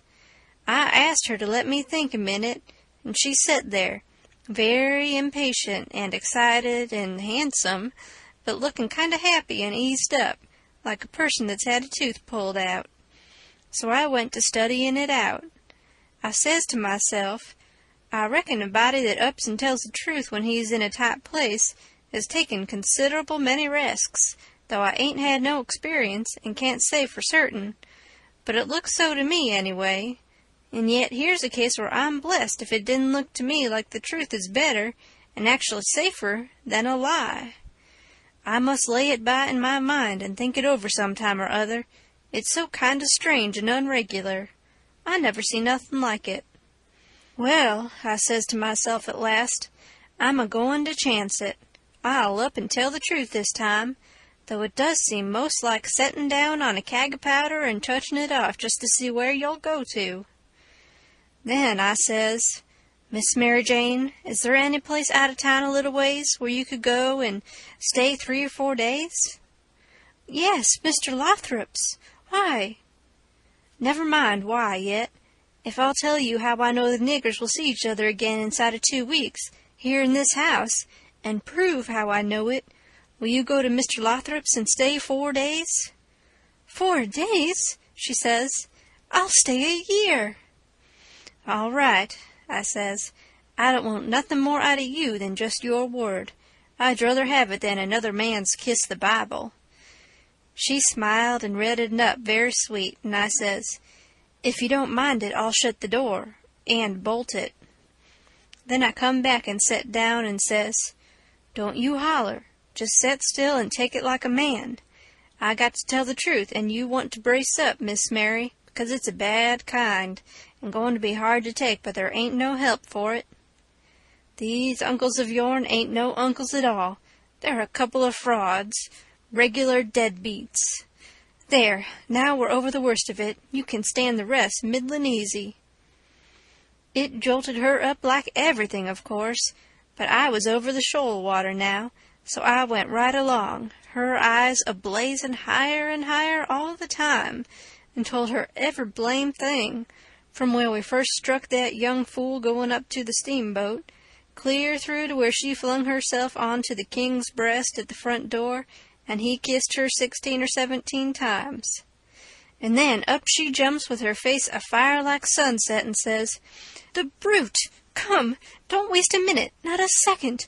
We'll have them tarred and feathered and flung in the river. Says I, Certainly, but do you mean before you go to Mr. Lothrop's, or... Oh, she says, what am I thinking about? She says, and set right down again. Don't mind what I said, please don't. You won't, now, will you? Laying her silky hand on mine in that kind of a way that I said I would die first. I never thought I was so stirred up, she says. Now go on, and I won't do so any more. You tell me what to do, and whatever you say, I'll do it. Well, I says, it's a rough gang, them 2 frauds, and I'm fixed, so I got to travel with them a while longer, whether I want to or not. I'd druther not tell you why, and if you was to blow on them, this town will get me out of their claws, and I'd be all right, but there'd be another person that you don't know about who'd be in big trouble. Well, we got to save him, hain't we? Of course. Well, then, we won't blow on them.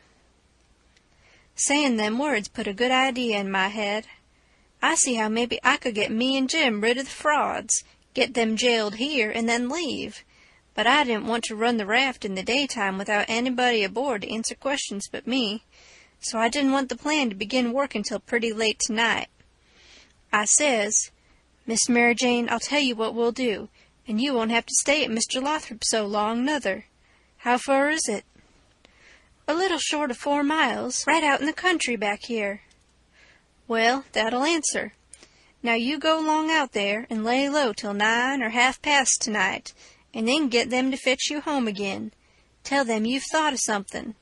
If you get here before 11, put a candle in this window, and if I don't turn up, wait till 11. And then if I don't turn up, it means I'm gone and out of the way and safe. Then you come out and spread the news around and get these beats jailed. Good, she says, I'll do it. And if it just happens so that I don't get away, but get took up along with them, you must up and say I told you the whole thing beforehand, and you must stand by me all you can. Stand by you, indeed I will. They shan't touch a hair of your head, she says, and I see her nostrils spread and her eyes snap when she said it, too. If I get away, I shan't be here, I says, to prove these rapscallions ain't your uncles, and I couldn't do it if I was here. I could swear they was beats and bummers, that's all, though that's worth something. Well, there's others can do that better than what I can, and they're people that ain't going to be doubted as quick as I'd be. I'll tell you how to find them. Give me a pencil and a piece of paper. There, Royal Nonsuch, Bricksville. Put it away and don't lose it. When the court wants to find out something about these two, let them send up to Bricksville and say they've got the men that played the Royal Nonsuch, and ask for some witnesses. Why, you'll have that entire town down here before you can hardly wink, Miss Mary, and they'll come a-bilin', too. I judged we had got everything fixed about right now, so I says, just let the auction go right along and don't worry. Nobody don't have to pay for the things they buy till a whole day after the auction, on accounts of the short notice, and they ain't going out of this till they get that money, and the way we fixed it, the sale ain't going to count, and they ain't going to get no money. It's just like the way it was with the niggers. There warn't no sale, and the niggers will be back before long. Why, they can't collect the money for the niggers yet. They're in the worst kind of a fix, Miss Mary. Well, she says, I'll run down to breakfast now, and then I'll start straight for Mr. Lothrop's. "'Deed, that ain't the ticket, Miss Mary Jane," I says. "By no manner of means. Go before breakfast." "Why? What did you reckon I wanted you to go at all for, Miss Mary?" "Well, I never thought, and come to think, I don't know. What was it?" "Why, it's because you ain't one of these leather-faced people. I don't want no better book than what your face is. A body can sit down and read it off like coarse print. Do you reckon you can go and face your uncles when they come to kiss you good morning and never—" There, don't. "Yes, I'll go before breakfast. I'll be glad to." "And leave my sisters with them?" "Yes, never mind about them. They've got to stand it yet a while. They might suspicion something if all of you was to go. I don't want you to see them, nor your sisters, nor nobody in this town. If a neighbor was to ask how was your uncles this morning, your face would tell something. No, you go right along, Miss Mary Jane, and I'll fix it with all of them. I'll tell Miss Susan to give your love to your uncles and say you've went away for a few hours to get a little rest and change, or to see a friend, and you'll be back tonight or early in the morning." "Gone to see a friend is all right, but I won't have my love given to them." "Well, then, it shan't be." It was well enough to tell her so, no harm in it. It was only a little thing to do, and no trouble, and it's the little things that smooths people's roads the most. Down here below, it would make Mary Jane comfortable, and it wouldn't cost nothing. Then I says, "There's one more thing, that bag of money." "Well, they've got that, and it makes me feel pretty silly to think how they got it." "No, you're out there. They hain't got it." "Why, who's got it?" "I wish I knowed, but I don't. I had it because I stole it from them, and I stole it to give to you, and I know where I hid it, but I'm afraid it ain't there no more. I'm awful sorry, Miss Mary Jane. I'm just as sorry as I can be, but I done the best I could. I did, honest. I come nigh getting caught, and I had to shove it into the first place I come to and run, and it warn't a good place. Oh, stop blaming yourself. It's too bad to do it, and I won't allow it. You couldn't help it if it wasn't your fault. Where did you hide it? I didn't want to set her to thinking about her troubles again, and I couldn't seem to get my mouth to tell her what would make her see that corpse layin' in the coffin with that bag of money on his stomach. So for a minute I didn't say nothing. Then I says, I'd rather not tell you where I put it, Miss Mary Jane, if you don't mind letting me off, but I'll write it for you on a piece of paper, and you can read it along the road to Mr. Lothrop's if you want to. Do you reckon that'll do? Oh, yes. So I wrote, I put it in the coffin. I was in there when you was crying there away in the night. I was behind the door, and I was mighty sorry for you, Miss Mary Jane. It made my eyes water a little to remember her crying there all by herself in the night, and them devils laying there right under her own roof, shaming her and robbing her. And when I folded it up and give it to her, I see the water come into her eyes too, and she shook me by the hand hard, and says, Goodbye. I'm going to do everything just as you've told me, and if I don't ever see you again, I shan't ever forget you, and I'll think of you a many a time, and I'll pray for you too. And she was gone. Pray for me? I reckoned if she knowed me, she'd take a job that was more near her size. I bet she done it just the same. She was just that kind. She had the grit to pray for Judas if she took the notion. There warn't no back down to her, I judge. You may say what you want to, but in my opinion, she had more sand in her than any girl I ever see. In my opinion, she was just full of sand. It sounds like flattery, but it ain't no flattery. And when it comes to beauty, and goodness too, she lays over them all. I hain't ever seen her since that time that I see her go out of that door. No, I hain't ever seen her since. But I reckon I've thought of her a many a million times, and of her saying she would pray for me. And if ever I'd a thought it would do any good for me to pray for her, blamed if I wouldn't have done it or bust. Well, Mary Jane, she lit out the back way, I reckon, because nobody see her go. When I struck Susan in the hare lip, I says, What's the name of them people over on the other side of the river that y'all goes to see sometimes? They says, There's several, but the Proctors mainly. That's the name, I says. I most forgot it. Well, Miss Mary Jane, she told me to tell you she's gone over there in a dreadful hurry. One of them's sick. Which one? I don't know, leastways I kinder forget, but I think it's... Sakes alive, I hope it ain't Hanner. I'm sorry to say it, I says, but Hanner's the very one. My goodness, and she's so well only last week. Is she took bad? It ain't no name for it. They set up with her all night, Miss Mary Jane said, and they don't think she'll last many hours. Only think of that, now. What's the matter with her? I couldn't think of anything reasonable right off that way, so I says, Mumps. Mumps, your granny. They don't set up with people that's got the mumps. They don't they? You better bet they do with these mumps. These mumps is different. It's a new kind, Miss Mary Jane said. How's it a new kind? Because it's mixed up with other things. What other things? Well, measles and whooping cough and erysipelas and consumption and yaller janders and brain fever and I don't know what all. My land! And they call it the mumps?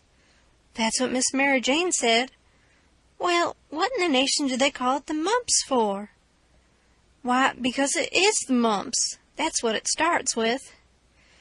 Well, there ain't no sense in it. A body might stump his toe and take poison and fall down the well and break his neck and bust his brains out, and somebody come along and ask what killed him, and some numbskull up and say, Why, he stumped his toe.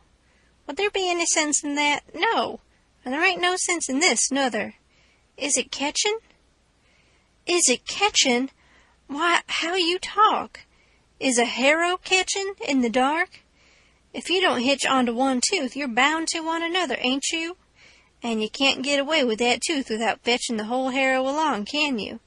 Well, these kind of mumps is a kind of a harrow, as you may say, and it ain't no slouch of a harrow, nuther. You come to get it hitched on good." "Well, it's awful, I think," said the harelip. "I'll go to Uncle Harvey, Aunt." "Oh, yes," I says. "I would. Of course I would. I wouldn't lose no time." "Well, why wouldn't you?" "Just look at it a minute, and maybe you can see. Hain't your uncles obleeged to get along home to England as fast as they can? And do you reckon they'd be mean enough to go off and leave you to go all that journey by yourselves? You know they'll wait for you. So far, so good. Your Uncle Harvey's a preacher, ain't he? Very well, then. Is a preacher going to deceive a steamboat clerk? Is he going to deceive a ship clerk, so as to get them to let Miss Mary Jane go aboard? Now you know he ain't. What will he do, then?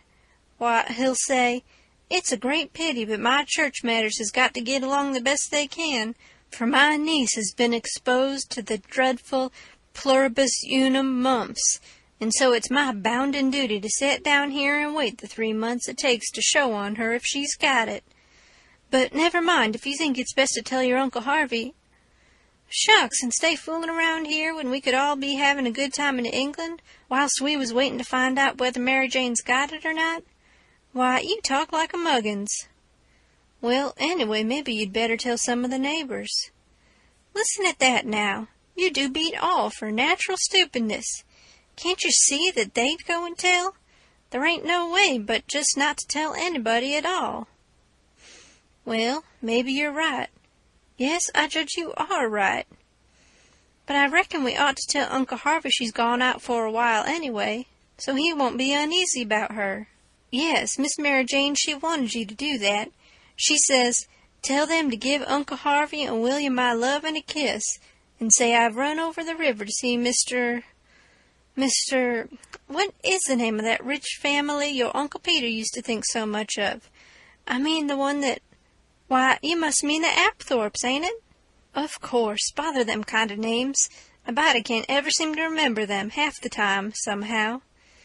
Yes, she said, say she is run over to ask the Apthorps to be sure and come to the auction and buy this house, because she allowed her Uncle Peter would rather they had it than anybody else, and she's going to stick to them till they say they'll come, and then, if she ain't too tired, she's coming home, and if she is, she'll be home in the morning anyway. She said don't say nothing about the Proctors, but only about the Apthorps, which'll be perfectly true because she is going there to speak about their buying the house. I know it because she told me so herself." "All right," they said, and cleared out to lay for their uncles and give them the love and the kisses and tell them the message. Everything was all right now. The girls wouldn't say nothing because they wanted to go to England, and the king and the duke would rather Mary Jane was off working for the auction than around in reach of Dr. Robinson. I felt very good. I judged I had done it pretty neat. I reckon Tom Sawyer couldn't have done it no neater himself. Of course, he would have throwed more style into it, but I can't do that very handy, not being brung up to it. Well, they held the auction in the public square along towards the end of the afternoon, and it strung along, and the old man, he was on hand, and looking his level poisonest, up there alongside of the auctioneer, and chipping in a little scripture now and then, or a little goody-goody saying of some kind, and the Duke, he was around goo-gooing for sympathy, all he knowed how, and just spreading himself generally. But by and by the thing dragged through, and everything was sold, everything but a little old trifling lot in the graveyard. So they've got to work that off. I never see such a graft as the king was for wanting to swallow everything. Well, whilst they was at it, a steamboat landed, and in about 2 minutes up comes a crowd a whooping and yelling and laughing and carrying on and singing out, 'Here's your opposition line. Here's your 2 sets of heirs to old Peter Wilkes, and you pays your money and you takes your choice.'" End of chapter 28.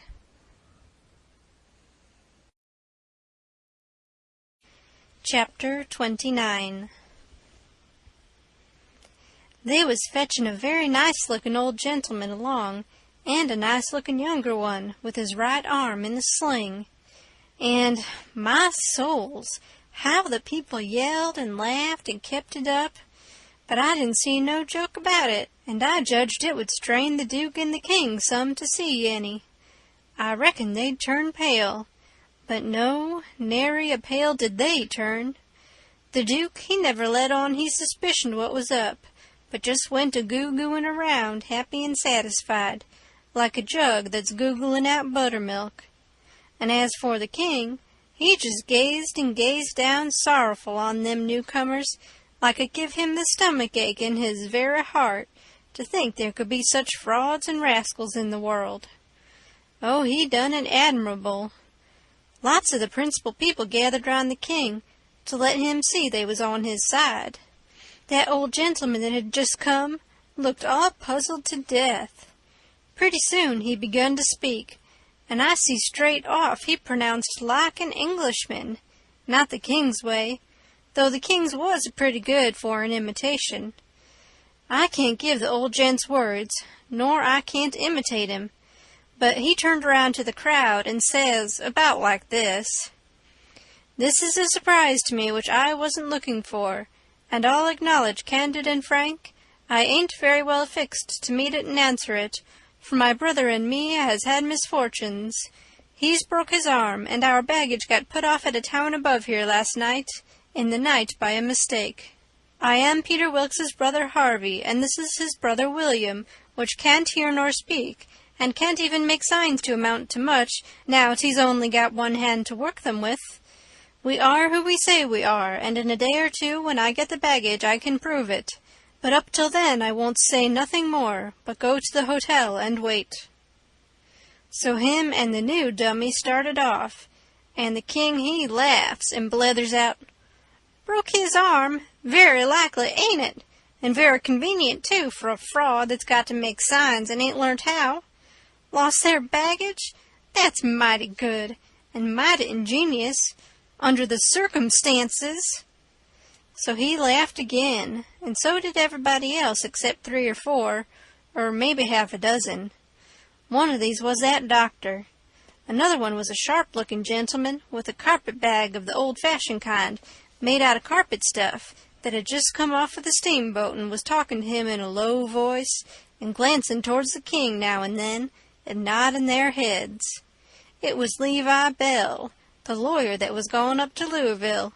And another one was a big, rough husky that come along and listened to all the old gentleman said, and was listening to the King now. And when the King got done, this husky up and says, "Say, look-a-here, if you are Harvey Wilkes, when'd you come to this town?" "The day before the funeral, friend," says the King. "But what time of day?" "In the evening, 'bout an hour or 2 before sundown." "How'd you come?" "I come down on the Susan Powell from Cincinnati." "Well, then, how'd you come to be up at the Point in the morning in a canoe?" "I warn't up at the Point in the morning." "It's a lie." Several of them jumped for him and begged him not to talk that way to an old man and a preacher. "Preacher be hanged, he's a fraud and a liar. He was up at the Point that morning. I live up there, don't I? Well, I was up there, and he was up there. I see him there. He come in a canoe along with Tim Collins and a boy." The doctor, he up and says, "Would you know the boy again if you was to see him, Hines?" "I reckon I would, but I don't know." "Why, yonder he is now. I know him perfectly easy." It was me he pointed at. The doctor says, "Neighbors, I don't know whether the new couple is frauds or not, but if these 2 ain't frauds, I am an idiot, that's all. I think it's our duty to see that they don't get away from here till we've looked into this thing. Come along, Hines. Come along, the rest of you. We'll take these fellows to the tavern and affront them with the other couple, and I reckon we'll find out something before we get through." It was nuts for the crowd, though maybe not for the King's friends, so we all started. It was about sundown. The doctor, he led me along by the hand and was plenty kind enough, but he never let go my hand. We all got in a big room in the hotel and lit up some candles and fetched in the new couple. First, the doctor says, "I don't wish to be hard on these two men, but I think they're frauds, and they may have accomplices that we don't know nothing about. If they have, won't the accomplices get away with that bag of gold Peter Wilkes left? It ain't unlikely. If these men ain't frauds, they won't object to sending for that money and letting us keep it till they prove they're all right. Ain't that so?" Everybody agreed to that. So I judged they had our gang in a pretty tight place right at the outstart. But the king, he only looked sorrowful and says, "Gentlemen, I wish the money was there, for I ain't got no disposition to throw anything in the way of a fair, open, out-and-out investigation of this miserable business. But, alas, the money ain't there. You can send and see if you want to." "Where is it, then?" "Well, when my niece gave it to me to keep for her, I took and hid it inside the straw tick of my bed, not wishing to bank it for the few days we'd be here. And considering the bed a safe place, we not being used to niggers and supposing 'em honest like servants in England, the niggers stole it the very next morning after I had went downstairs, and when I sold 'em I hadn't missed the money yet, so they got clean away with it. My servant here can tell you about it, gentlemen." The doctor and several said, "Shucks," and I see nobody didn't altogether believe him. One man asked me if I see the niggers steal it. I said no, but I see them sneaking out of the room and hustling away, and I never thought nothing, only I reckon they was afraid they had waked up my master and was trying to get away before he made trouble with them. That was all they asked me. Then the doctor whirls on me and says, "Are you English too?" I says yes, and him and some others laughed and said, "Stuff!" Well, then they sailed in on the general investigation, and there we had it, up and down, hour in, hour out, and nobody never said a word about supper, nor ever seemed to think about it. And so they kept it up and kept it up, and it was the worst mixed-up thing you ever see. They made the king tell his yarn, and they made the old gentleman tell his'n, and anybody but a lot of prejudiced chuckleheads would have seen that the old gentleman was spinning truth and the other one lies. And by they had me up to tell what I knowed. The king, he give me a left-handed look out of the corner of his eye, and so I knowed enough to talk on the right side. I begun to tell about Sheffield and how we lived there, and all about the English Wilkses and so on. But I didn't get pretty fur till the doctor begun to laugh, and Levi Bell, the lawyer, says, "Set down, my boy. I wouldn't strain myself if I was you. I reckon you ain't used to lying. It don't seem to come handy. What you want is practice. You do it pretty awkward." I didn't care nothing for the compliment, but I was glad to be let off anyway. The doctor, he started to say something, and turns and says, "If you'd been in town at first, Levi Bell—" The king broke in and reached out his hand and says, "Why, is this my poor dead brother's old friend that he's wrote so often about?" The lawyer and him shook hands, and the lawyer smiled and looked pleased, and they talked right along a while, and then got to one side and talked low. And at last the lawyer speaks up and says, "That'll fix it. I'll take the order and send it, along with your brothers, and then they'll know it's all right." So they got some paper and a pen, and the king, he sat down and twisted his head to one side and chawed his tongue and scrawled off something, and then they gave the pen to the Duke, and then for the first time the Duke looked sick, but he took the pen and wrote. So then the lawyer turns to the new old gentleman and says, "You and your brother please write a line or two and sign your names." The old gentleman wrote, but nobody couldn't read it. The lawyer looked powerful astonished and says, "Well, it beats me," and snaked a lot of old letters out of his pocket and examined them, and then examined the old man's writing, and then them again, and then says, "These old letters is from Harvey Wilkes, and these two handwritings, and anybody can see they didn't write them." The king and the duke looked old and foolish, I tell you, to see how the lawyer had took them in. "And here's this old gentleman's handwriting, and anybody can tell easy enough he didn't write them. Fact is, the scratches he makes ain't properly writing at all. Now, here's some letters from—" "The new old gentleman says he can read my hand but my brother there, so he copies for me. It's his hand you've got there, not mine."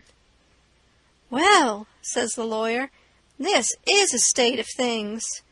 I've got some of William's letters, too, so if you'll get him to write a line or so, we can come—" "He can't write with his left hand," says the old gentleman. "If he could use his right hand, you would see that he wrote his own letters and mine, too. Look at both, please. They're by the same hand." The lawyer done it, and says, "I believe it's so, and if it ain't so, there's a heap stronger resemblance than I'd noticed before, anyway. Well, well, well, I thought we was right on the track of a solution, and it's gone to grass, partly. But anyway, one thing is proved. These two ain't either of them Wilkses," and he wagged his head towards the king and the duke. Well, what do you think? That mule-headed old fool wouldn't give in then. Indeed he wouldn't. Said it warn't no fair test. Said his brother William was the cussedest joker in the world, and hadn't tried to write. He see William was going to play one of his jokes the minute he put the pen to paper, and so he warmed up and went warbling right along till he was actually beginning to believe what he was saying himself. But pretty soon the new gentleman broke in and says, "I've thought of something. Is there anybody here that helped to lay out the late Peter Wilkes for burying?" "Yes," says somebody. "Me and Ab Turner done it. We're both here." Then the old man turns toward the king and says, "Perhaps this gentleman can tell me what was tattooed on his breast." Blamed if the king didn't have to brace up mighty quick, or he'd a squished down like a bluff bank that the river has cut under. It took him so sudden. And mind you, it was a thing that was calculated to make most anybody squish to get fetched such a solid one as that without any notice, because how was he going to know what was tattooed on the man? He whitened a little, he couldn't help it, and it was mighty still in there, and everybody bending a little forwards and gazing at him. Says I to myself, now he'll throw up the sponge, there ain't no more use. Well, did he? A body can't hardly believe it, but he didn't. I reckon he thought he'd keep the thing till he tired them people out, so they'd thin out, and him and the Duke could break loose and get away. Anyway, he sat there, and pretty soon he begun to smile, and says, "Humph, it's a very tough question, ain't it? Yes, sir, I can tell you what's tattooed on his breast. It's just a small, thin, blue arrow. That's what it is, and if you don't look close, you can't see it. Now, what do you say, hey?" Well, I never see anything like that old blister for clean out-and-out cheek. The new gentleman turns brisk towards Ab Turner and his pard, and his eyes lights up like he judged he'd got the king this time, and says, "There, you've heard what he said. Was there any such mark on Peter Wilkes's breast?" Both of them spoke up and says, "We didn't see no such mark." "Good," says the old gentleman. "Now, what you did see on his breast was a small, dim P, and a B, which is an initial he dropped when he was young, and a W with dashes between them, so P-B-W. And you marked them that way on a piece of paper. Come, ain't that what you saw?" Both of them spoke up again and says, "No, we didn't. We never seen any marks at all." Well, everybody was in a state of mind now, and they sings out, "The whole bilin' of 'em's frauds. Let's duck 'em. Let's drown 'em. Let's ride 'em on a rail." And everybody was whooping at once, and there was a rattling powwow. But the lawyer, he jumps on the table and yells and says, "Gentlemen, gentlemen, hear me just a word, just a single word, if you please. There's one way yet. Let's go and dig up the corpse and look." That took them. "Hooray!" they all shouted, and was starting right off. But the lawyer and the doctor sung out, hold on. Collar all these 4 men and the boy, and fetch them along too." "We'll do it," they all shouted, "and if we don't find them marks, we'll lynch the whole gang." I was scared now, I tell you, but there weren't no getting away, you know. They gripped us all and marched us right along, straight for the graveyard, which was 1.5 miles down the river, and the whole town at our heels, for we made noise enough, and it was only 9 in the evening. As we went by our house, I wished I hadn't sent Mary Jane out of town, because now if I could tip her the wink, she'd light out and save me and blow on our deadbeats.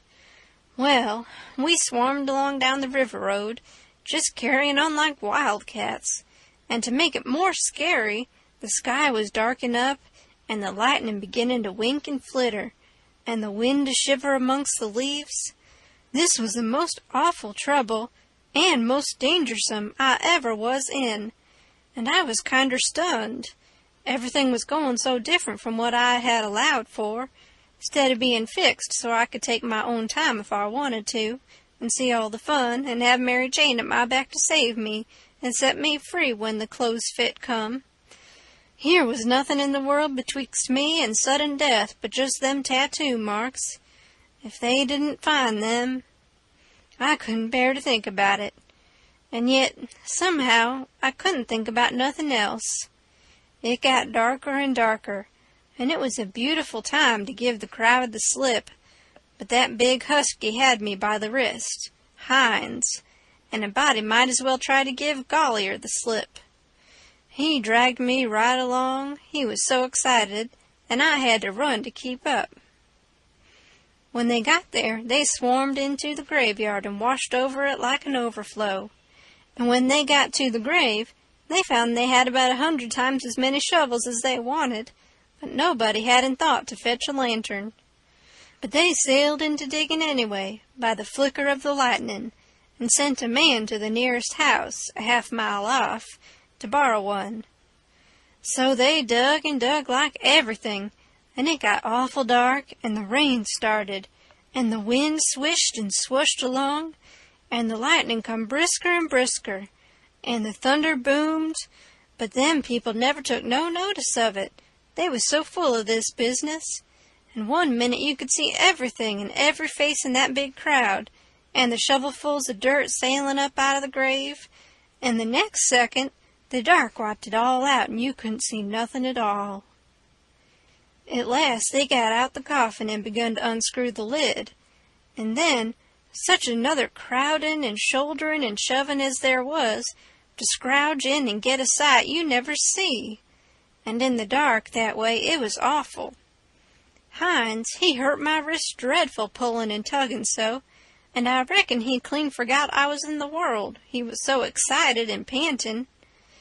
All of a sudden the lightning let go a perfect sluice of white glare, and somebody sings out, "By the living Jingo, here's the bag of gold on his breast." Hines let out a whoop like everybody else, and dropped my wrist and give a big surge to bust his way in and get a look. And the way I lit out and shinned for the road in the dark, there ain't nobody can tell. I had the road all to myself, and I fairly flew. Leastways I had it all to myself except the solid dark, and the now and then glares, and the buzzing of the rain, and the thrashing of the wind, and the splitting of the thunder, and sure as you are born, I did clip it along. When I struck the town, I see there warn't nobody out in the storm, so I never hunted for no back streets, but humped it straight through the main one, and when I begun to get towards our house, I aimed my eye and set it. No light there, the house all dark, which made me feel sorry and disappointed. I didn't know why. But at last, just as I was sailing by, flash comes the light in Mary Jane's window, and my heart swelled up sudden, like to bust, and the same second the house was all behind me in the dark, and wasn't ever going to be before me no more in this world. She was the best girl I ever see, and had the most sand. The minute I was far enough above the town to see I could make the towhead, I begun to look sharp for a boat to borrow, and the first time the lightning showed me one that wasn't chained, I snatched it and shoved. It was a canoe, and it warn't fastened with nothing but a rope. The towhead was a rattling big distance off, away out there in the middle of the river, but I didn't lose no time, and when I struck the raft at last, I was so fagged I would have just laid down to blow and gasp if I could afforded it. But I didn't. As I sprung aboard, I sung out, "Out with you, Jim, and set her loose! Glory be to goodness we're shut of them!" Jim lit out and was a-comin' for me with both arms spread, he was so full of joy. But when I glimpsed him in the lightning, my heart shot up in my mouth, and I went overboard backwards, for I forgot he was old King Lear and a drowned Arab all in one, and it most scared the livers and lots out of me. But Jim, he fished me out, and was going to hug me and bless me and so on, he was so glad I was back, and we was shut of the king and the duke. But I says, "Not now, have it for breakfast, have it for breakfast. Cut loose and let her slide." So, in 2 seconds away we went a-sliding down the river, and it did seem so good to be free again, and all by ourselves on the big river, and nobody to bother us. I had to skip around a bit, and jump up and crack my heels a few times. I couldn't help it. But about the third crack, I noticed a sound that I knowed mighty well, and held my breath and listened and waited. And sure enough, when the next flash busted out over the water, here they come, and just a-layin' to their oars and making their skiff hum. It was the king and the duke. So I wilted right down onto the planks then and give up. It was all I could do to keep from crying. End of chapter 29.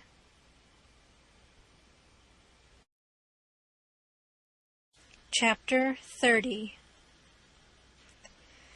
When they got aboard, the king went for me and shook me by the collar and says, "Trying to give us the slip, was ye, you pup? Tired of our company, hey?" I says, "No, your majesty, we weren't. Please don't, your majesty." "Quick, then, and tell us what was your idea, or I'll shake the insides out of you." "Honest, I'll tell you everything just as it happened, your majesty. The man that had a holt of me was very good to me, and kept saying he had a boy about as big as me that died last year, and he was sorry to see a boy in such a dangerous fix.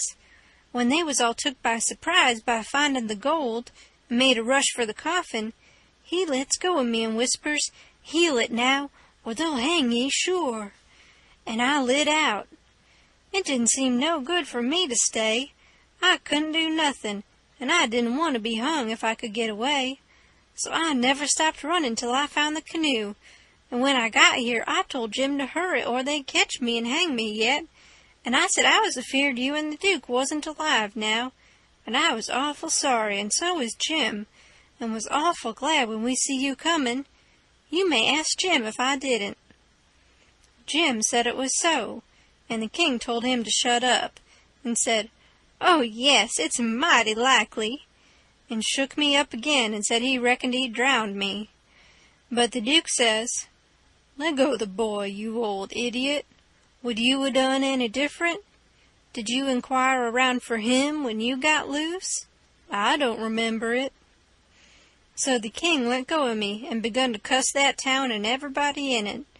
But the Duke says, "You better a blame sight give yourself a good cussin', for you're the one that's entitled to it most.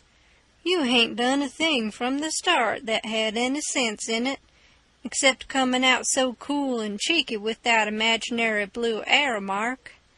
That was bright. It was right down bully, and it was the thing that saved us, for if it hadn't been for that, they'd a jailed us till them Englishmen's baggage came, and then The penitentiary, you bet. But that trick took 'em to the graveyard, and the gold done us a still bigger kindness. For if the excited fools hadn't let go all holts and made that rush to get a look, we'd 'a' slept in our cravats tonight. Cravats warranted to wear, too, longer than we'd need 'em." They was still a minute, thinking. Then the king says, kind of absent-minded like, "Humph, and we reckon the niggers stole it." That made me squirm.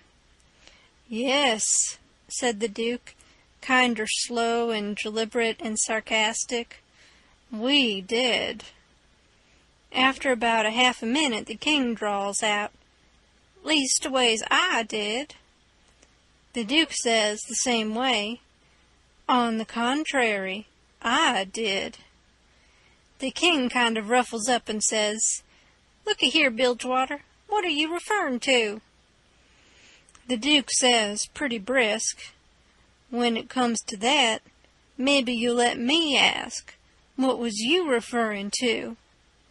"Shucks," says the king, very sarcastic, "but I don't know. Maybe you was asleep and didn't know what you was about." The Duke bristles up now and says, "Oh, let up on this cussed nonsense. Do you take me for a blame fool? Don't you reckon I know who hid that money in that coffin?" "Yes, sir, I know you do know, because you done it yourself." "It's a lie," and the Duke went for him. The king sings out, "Take your hands off, leg on my throat. I take it all back."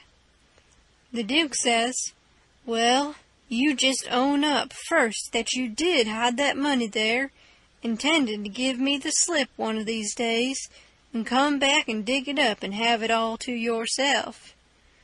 "Wait just a minute, Duke. Answer me this one question, honest and fair. If you didn't put the money there, say it and I'll believe you and take back everything I said." "You old scoundrel, I didn't, and you know I didn't. There now." "Well, then, I believe you. But answer me only just this one more. Now, don't get mad. Didn't you have it in your mind to hook the money and hide it?" The Duke never said nothing for a little bit. Then he says, "Well, I don't care if I did. I didn't do it anyway. But you not only had it in mind to do it, but you done it." "I wished I never die if I done it, Duke, and that's honest. I won't say I weren't going to do it, because I was, but somebody got in ahead of me." "It's a lie. You done it, and you got to say you done it, or—" The king began to gurgle, and then he gasps out, "'Nuff! I'll own up." I was very glad to hear him say that, and it made me feel much more easier than what I was feeling before. So the Duke took his hands off and says, "If you ever deny it again, I'll drown you. It's well for you to sit there and blubber like a baby. It's fitting for you, after the way you've acted. I never see such an old ostrich for wanting to gobble everything. And I a-trusting you all the time like you was my own father. You ought to been ashamed of yourself to stand by and hear it saddled on to a lot of poor niggers, and you never say a word for 'em. It makes me feel ridiculous to think I was soft enough to believe that rubbish. Cuss you, I can see now why you was so anxious to make up the deficit. You wanted to get what money I'd got out of the nonesuch, and one thing or another, and scoop it all." The king says, timid and still a-snuffling, "Why, Duke, it was you that said make up the deficit. It warn't me." "Dry up. I don't want to hear no more out of you," says the Duke. "And now you see what you got by it. They've got all their own money back, and all of ourn, but a shekel or two besides. G'long to bed, and don't you deficit me no more deficits, long's you live." So the king sneaked into the wigwam and took to his bottle for comfort, and before long the Duke tackled his bottle, and so in about half an hour they was as thick as thieves again, and the tighter they got, the lovin'er they got, and went to snoring in each other's arms. They both got powerful mellow, but I noticed the king didn't get mellow enough to forget to remember to not deny about hiding the money bag again. That made me feel easy and satisfied. Of course, when they got to snoring, we had a long gabble, and I told Jim everything. End of chapter 30.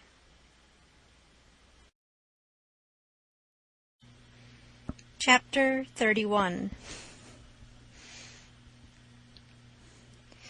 We dasn't stop again at any town for days and days, kept right along down the river. We was down south in the warm weather now, and a mighty long ways from home.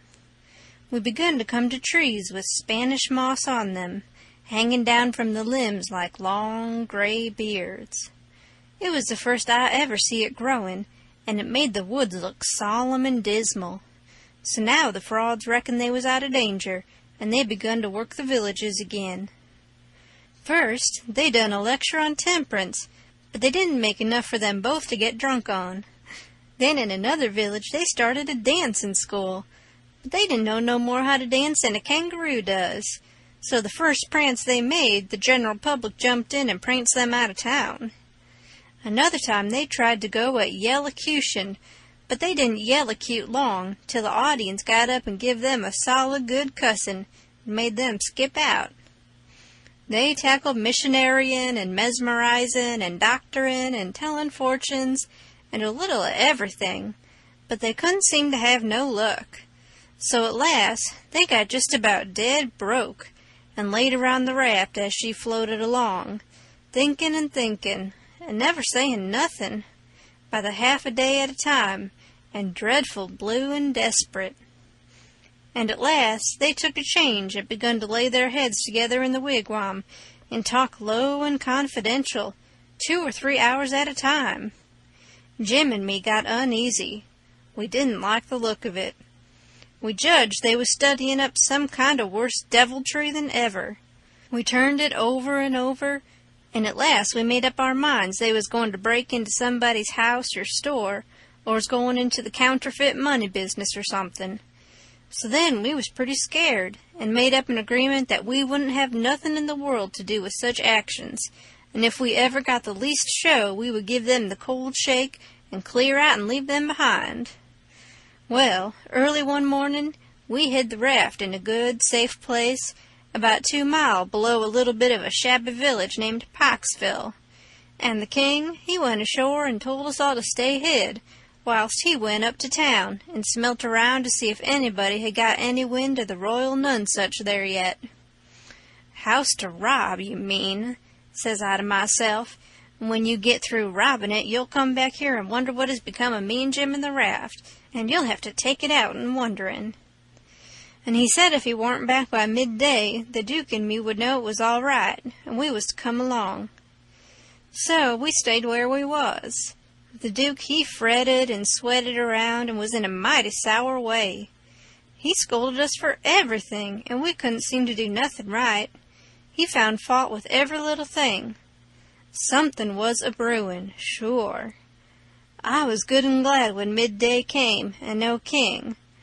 We could have a change, anyway, and maybe a chance for the chance on top of it.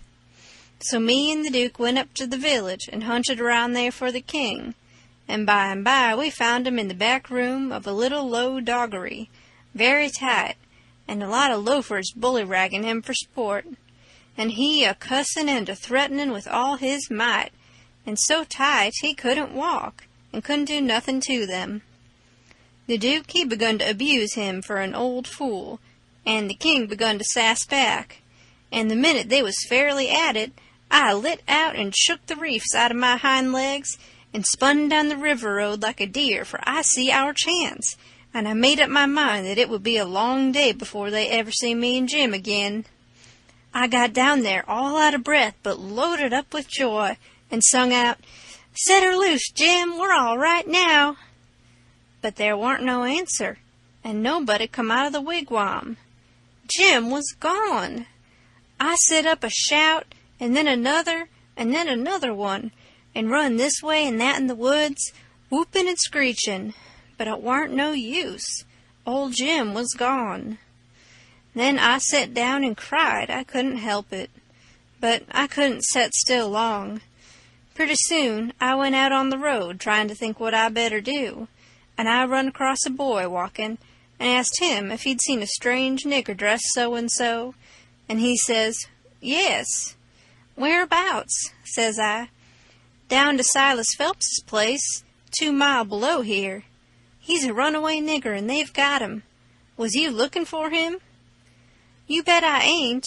I run across him in the woods about an hour or 2 ago, and he said if I hollered he'd cut my livers out, and told me to lay down and stay where I was, and I done it. Been there ever since, afeard to come out." "Well," he says, "you needn't be afeard no more, because they've got him. He run off from down south somewheres. It's a good job they got him. Well, I reckon there's $200 reward on him. It's like picking up money out in the road." "Yes, it is, and I could have had it if I'd been big enough. I see him first. Who nailed him?" "It was an old fellow, a stranger, and he sold out his chance in him for $40, because he's got to go up the river and can't wait. Think of that, now. You bet I'd wait if it was 7 year."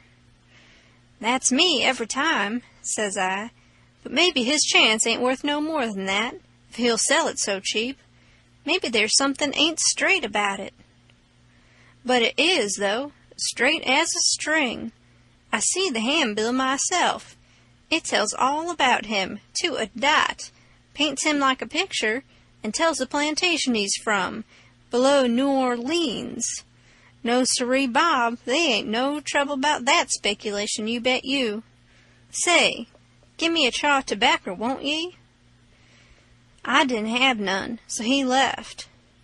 I went to the raft and set down in the wigwam to think, but I couldn't come up to nothing.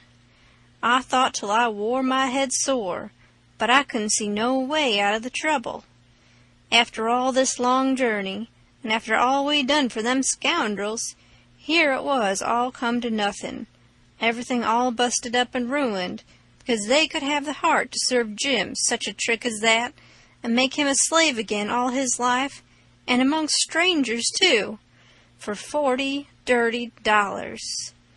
Once I said to myself, it would be 1,000 times better for Jim to be a slave at home where his family was, as long as he'd got to be a slave, and so I'd better write a letter to Tom Sawyer, and tell him to tell Miss Watson where he was.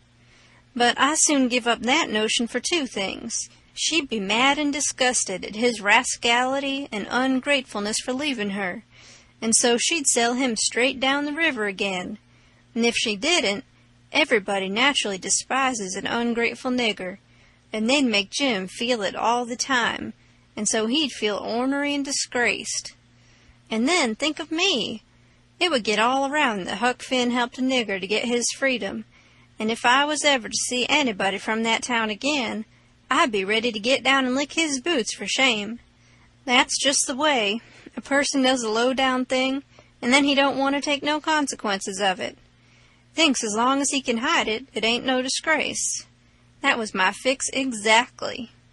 The more I studied about this, the more my conscience went to grinding me, and the more wicked and low-down and ornery I got to feeling. And at last, when it hit me all of a sudden that here was the plain hand of Providence slapping me in the face and letting me know my wickedness was being watched all the time from up there in heaven, whilst I was stealing a poor old woman's nigger that hadn't ever done me no harm, and now was showing me there's one that's always on the lookout, and ain't a-going to allow no such miserable doings to go only just so fur and no further, I most dropped in my tracks, I was so scared. Well, I tried the best I could to kinder soften it up somehow for myself by saying I was brung up wicked, and so I warn't so much to blame. But something inside of me kept saying, there was the Sunday school, you could 'a gone to it, and if you'd 'a done it, they'd 'a learnt you there that people that acts as I've been acting about that nigger goes to everlasting fire. It made me shiver, and I about made up my mind to pray and see if I couldn't try to quit being the kind of a boy I was and be better. So I kneeled down, but the words wouldn't come. Why wouldn't they? It warn't no use to try and hide it from him, nor from me, neither. I knowed very well why they wouldn't come. It was because my heart warn't right, and it was because I warn't square. It was because I was playing double. I was letting on to give up sin, but away inside of me I was holding on to the biggest one of all. I was trying to make my mouth say I would do the right thing and the clean thing, and go and write to that nigger's owner and tell where he was, but deep down in me I knowed it was a lie, and he knowed it. You can't pray a lie. I found that out. So I was full of trouble, full as I could be, and didn't know what to do. At last I had an idea, and I says, I'll go and write the letter, and then see if I can pray.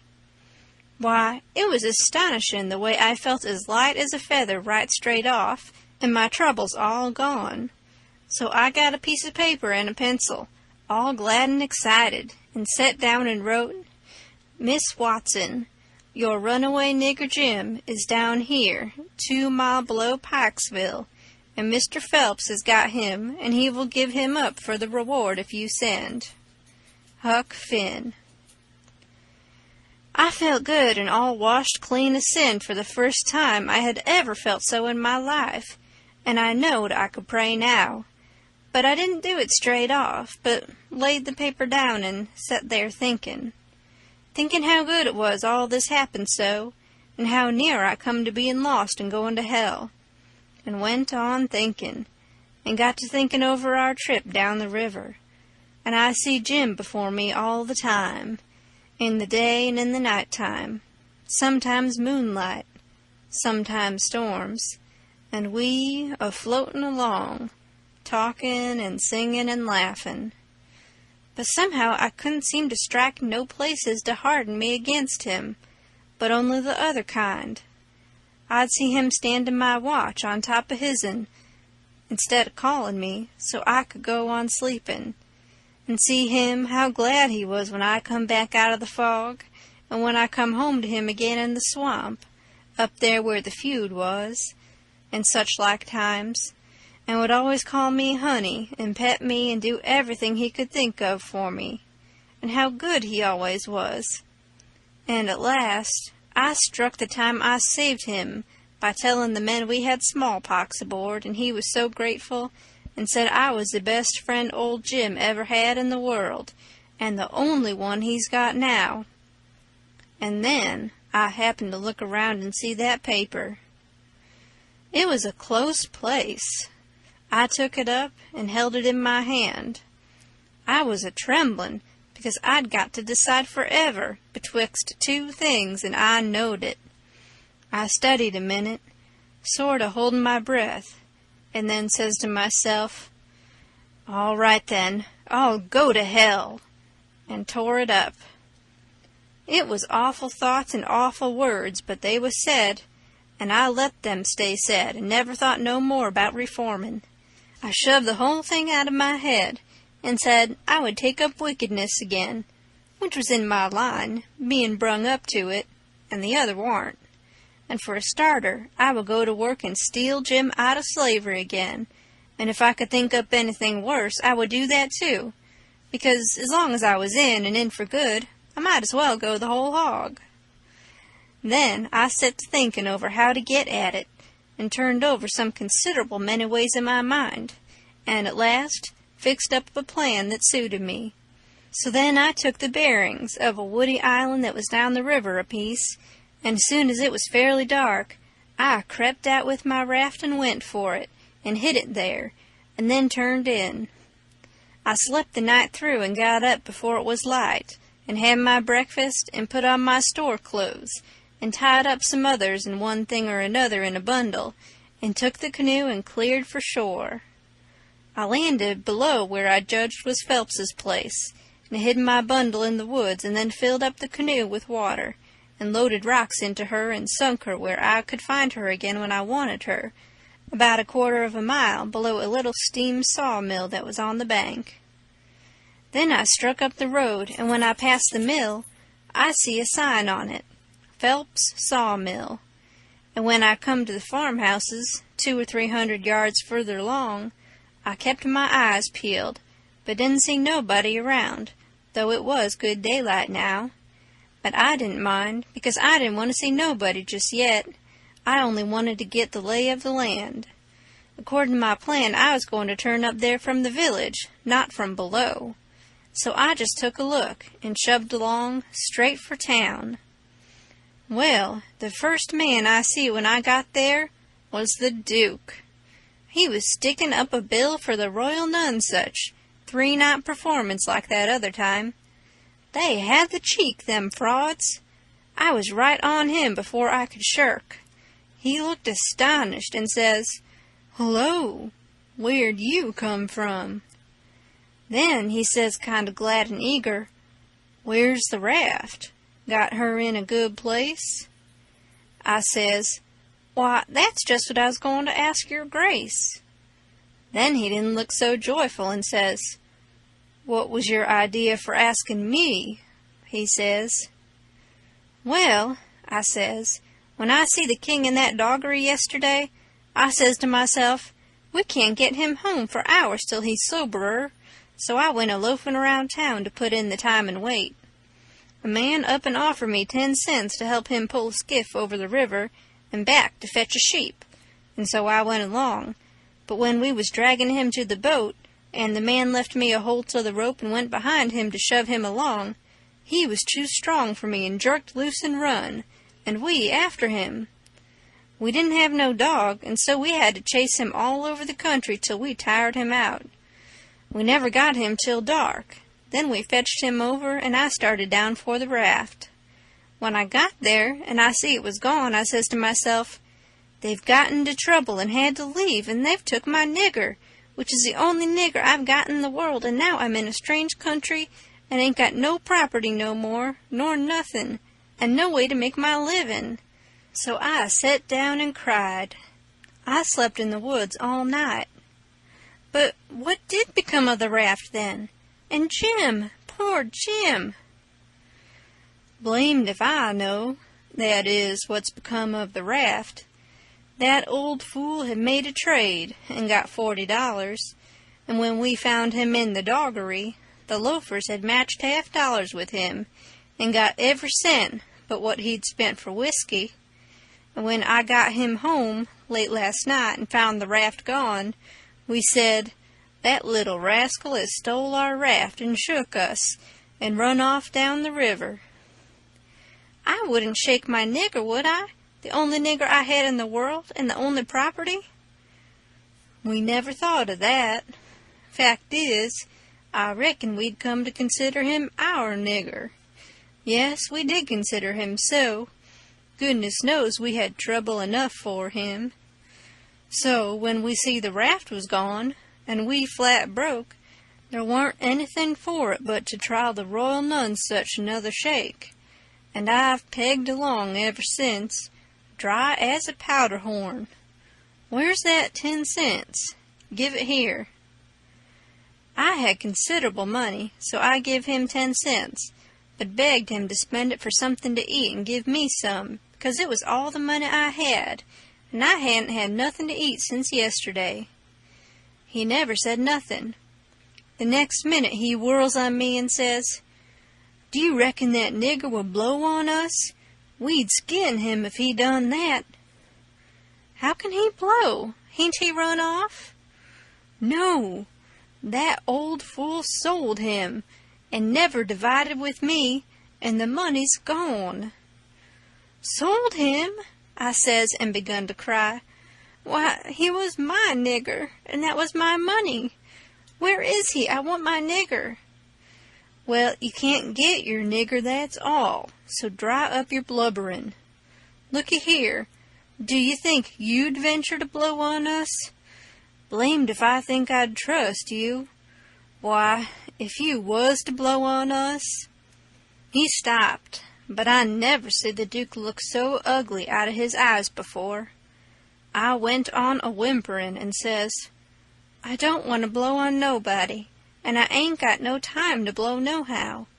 I got to turn out and find my nigger." He looked kinder bothered, and stood there with his bills flutterin' on his arm, thinkin', and wrinklin' up his forehead. At last he says, "I'll tell you something. We got to be here 3 days. If you'll promise you won't blow, and won't let the nigger blow, I'll tell you where to find him." So I promised, and he says, "A farmer by the name of Silas—" and then he stopped. You see, he started to tell me the truth, but when he stopped that way and begun to study and think again, I reckoned he was changing his mind. And so he was. He wouldn't trust me. He wanted to make sure of having me out of the way the whole 3 days. So pretty soon he says, "The man that bought him is named Abram Foster. Abram G. Foster. And he lives 40 mile back here in the country, on the road to Lafayette." "All right," I says. "I can walk it in 3 days, and I'll start this very afternoon." "No, you won't. You'll start now. And don't you lose any time about it neither, nor do any gabbling by the way. Just keep a tight tongue in your head, and move right along, and then you won't get into trouble with us, do you hear?" That was the order I wanted, and that was the one I played for. I wanted to be left free to work my plans. "So clear out," he says, "and you can tell Mr. Foster whatever you want to. Maybe you can get him to believe that Jim is your nigger. Some idiots don't require documents. Leastways, I've heard there's such down south here. And when you tell him the handbill and the reward's bogus, maybe he'll believe you when you explain to him what the idea was for getting 'em out. Go 'long now, and tell him anything you want to, but mind you don't work your jaw any between here and there." So I left and struck for the back country. I didn't look around, but I kinder felt like he was watching me. But I knowed I could tire him out at that. I went straight out in the country as much as a mile before I stopped. Then I doubled back through the woods towards Phelps's. I reckoned I better start in on my plan straight off without fooling around, because I wanted to stop Jim's mouth till these fellows could get away. I didn't want no trouble with their kind. I'd seen all I wanted to of them, and wanted to get entirely shut of them. End of chapter 31.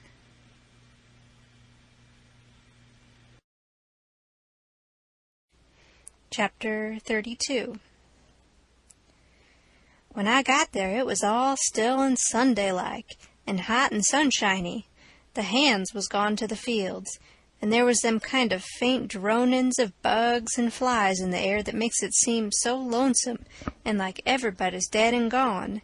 And if a breeze fans along and quivers the leaves, it makes you feel mournful, because you feel like it's spirits whisperin', spirits that's been dead ever so many years, and you always think they're talking about you.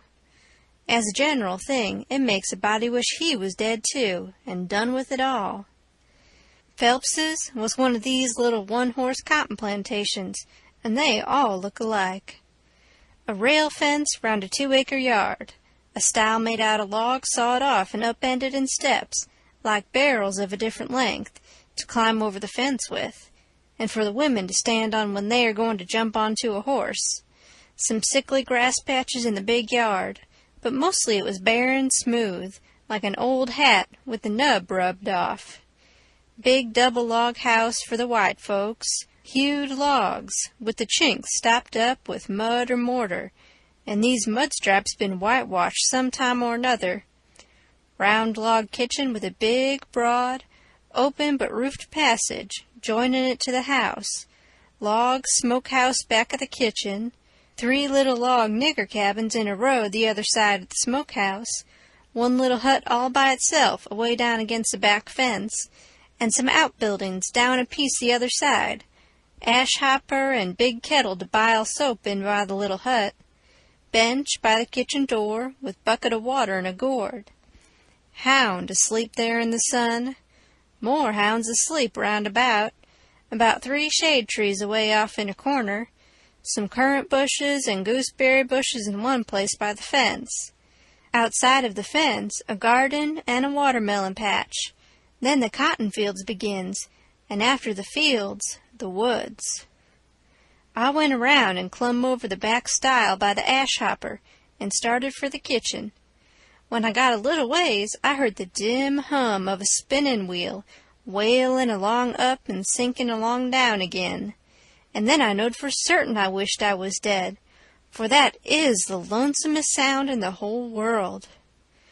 I went right along, not fixing up any particular plan, but just trusting to Providence to put the right words in my mouth when the time come, for I'd noticed that Providence always did put the right words in my mouth if I left it alone. When I got halfway, first one hound and then another got up and went for me, and of course I stopped and faced them and kept still, and such another powwow as they made. In a quarter of a minute I was a kind of a hub of a wheel, as you may say, spokes made out of dogs. Circle of 15 of them packed together around me, with their necks and noses stretched up towards me, a-barking and howling, and more a-comin'. You could see them sailing over fences and around corners from everywheres. A nigger woman come tearing out of the kitchen with a rollin' pin in her hand, singing out, "Begone, you Tige, you Spot, begone, sah!" And she fetched first one and then another of them with a clip and sent them howlin', and then the rest followed, and the next second half of them come back, wagging their tails around me and making friends with me. There ain't no harm in a hound, nohow. And behind the woman comes a little nigger girl and 2 little nigger boys without anything on but tow linen shirts, and they hung on to their mother's gown and peeped out from behind her at me, bashful, the way they always do. And here comes the white woman, running from the house, about 45 or 50-year-old, bareheaded, and her spinning stick in her hand, and behind her comes her little white children, acting the same way the little niggers was going. She was smiling all over so she could hardly stand, and says, "It's you, at last, ain't it?" I out with a "Yes'm" before I thought. She grabbed me and hugged me tight, and then gripped me by both hands, and shook, and the tears come in her eyes and run down over, and she couldn't seem to hug and shake enough, and kept saying, "You don't look as much like your mother as I reckoned you would, but law sakes, I don't care for that. I'm so glad to see you. Dear, dear, it does seem like I could eat you up. Children, it's your cousin Tom. Tell him howdy." But they ducked their heads and put their fingers in their mouths and hid behind her. So she run on, "Lize, hurry up and get him a hot breakfast right away. Or did you get your breakfast on the boat?" I said I had got it on the boat.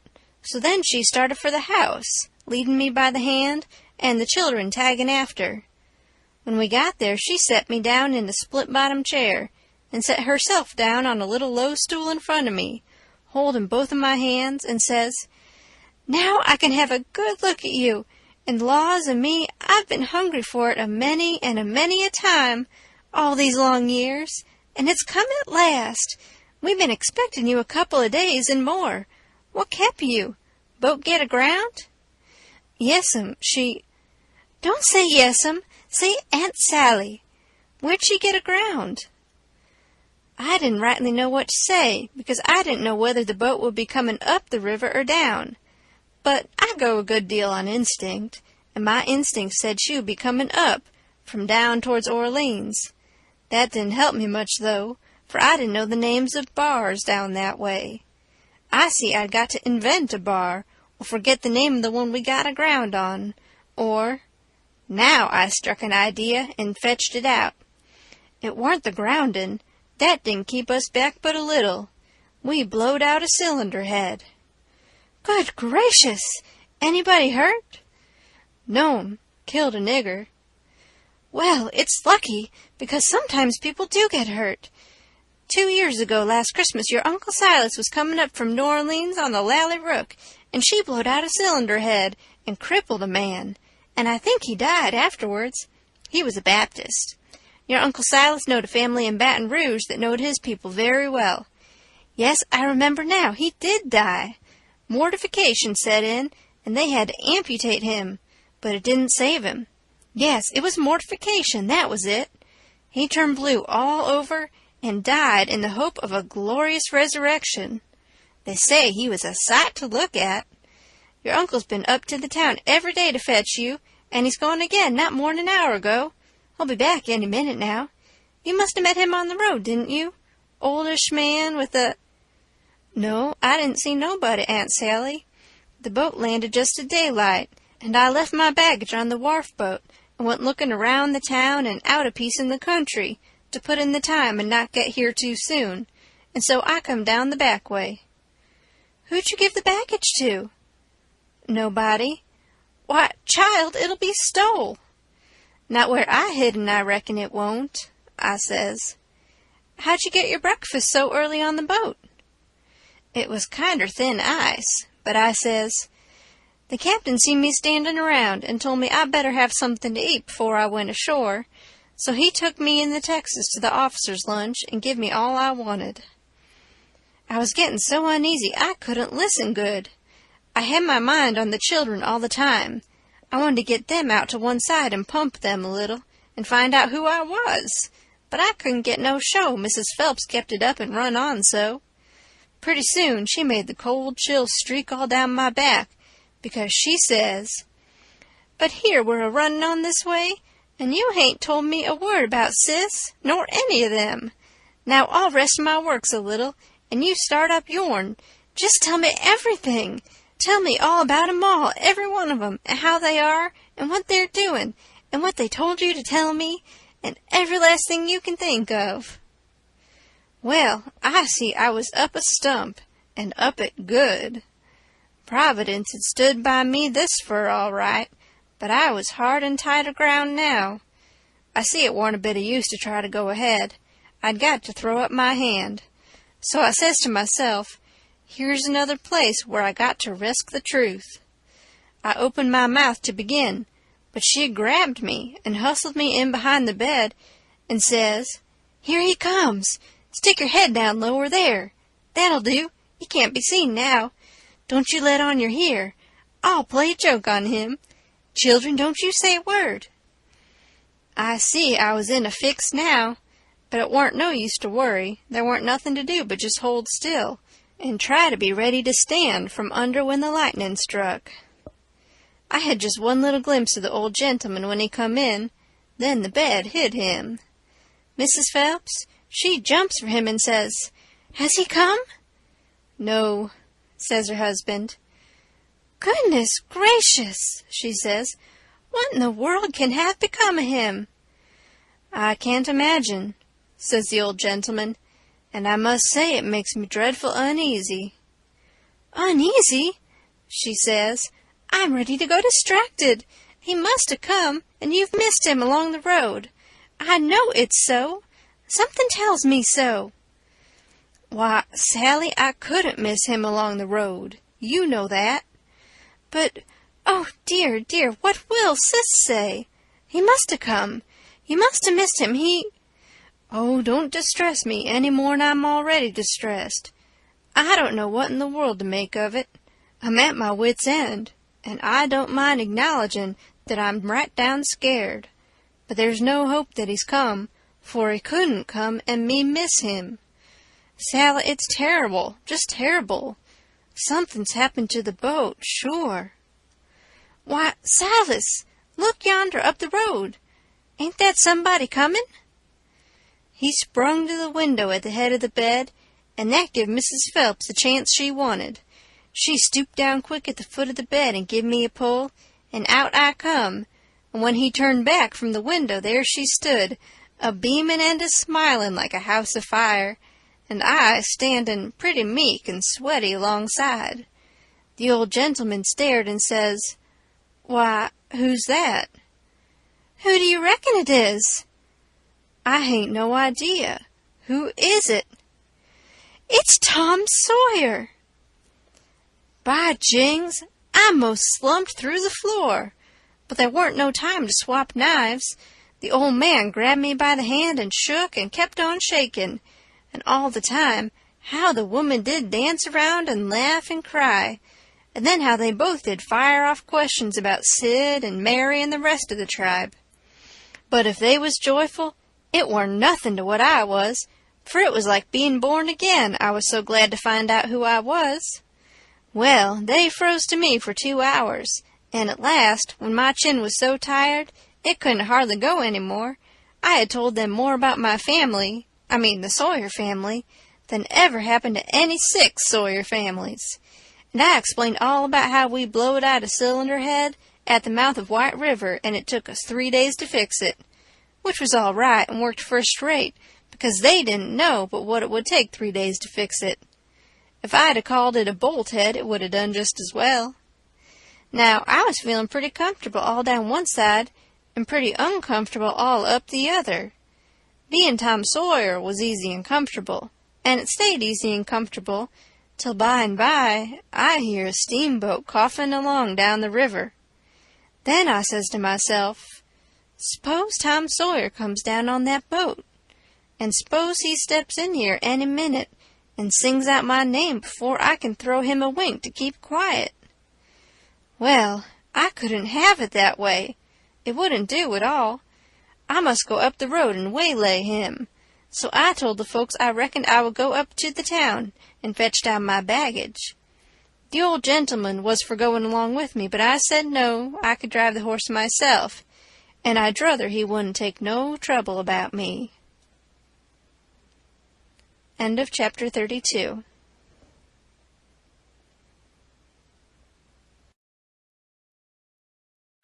Chapter 33. So I started for town in the wagon, and when I was halfway, I see a wagon comin', and sure enough, it was Tom Sawyer, and I stopped and waited till he come along. I says, "Hold on," and it stopped alongside, and his mouth opened up like a trunk, and stayed so, and he swallowed 2 or 3 times like a person that's got a dry throat, and then says, "I hain't ever done you no harm, you know that. So, then, what you want to come back and haunt me for?" I says, "I hain't come back. I hain't been gone." When he heard my voice, it righted him up some, but he warn't quite satisfied yet.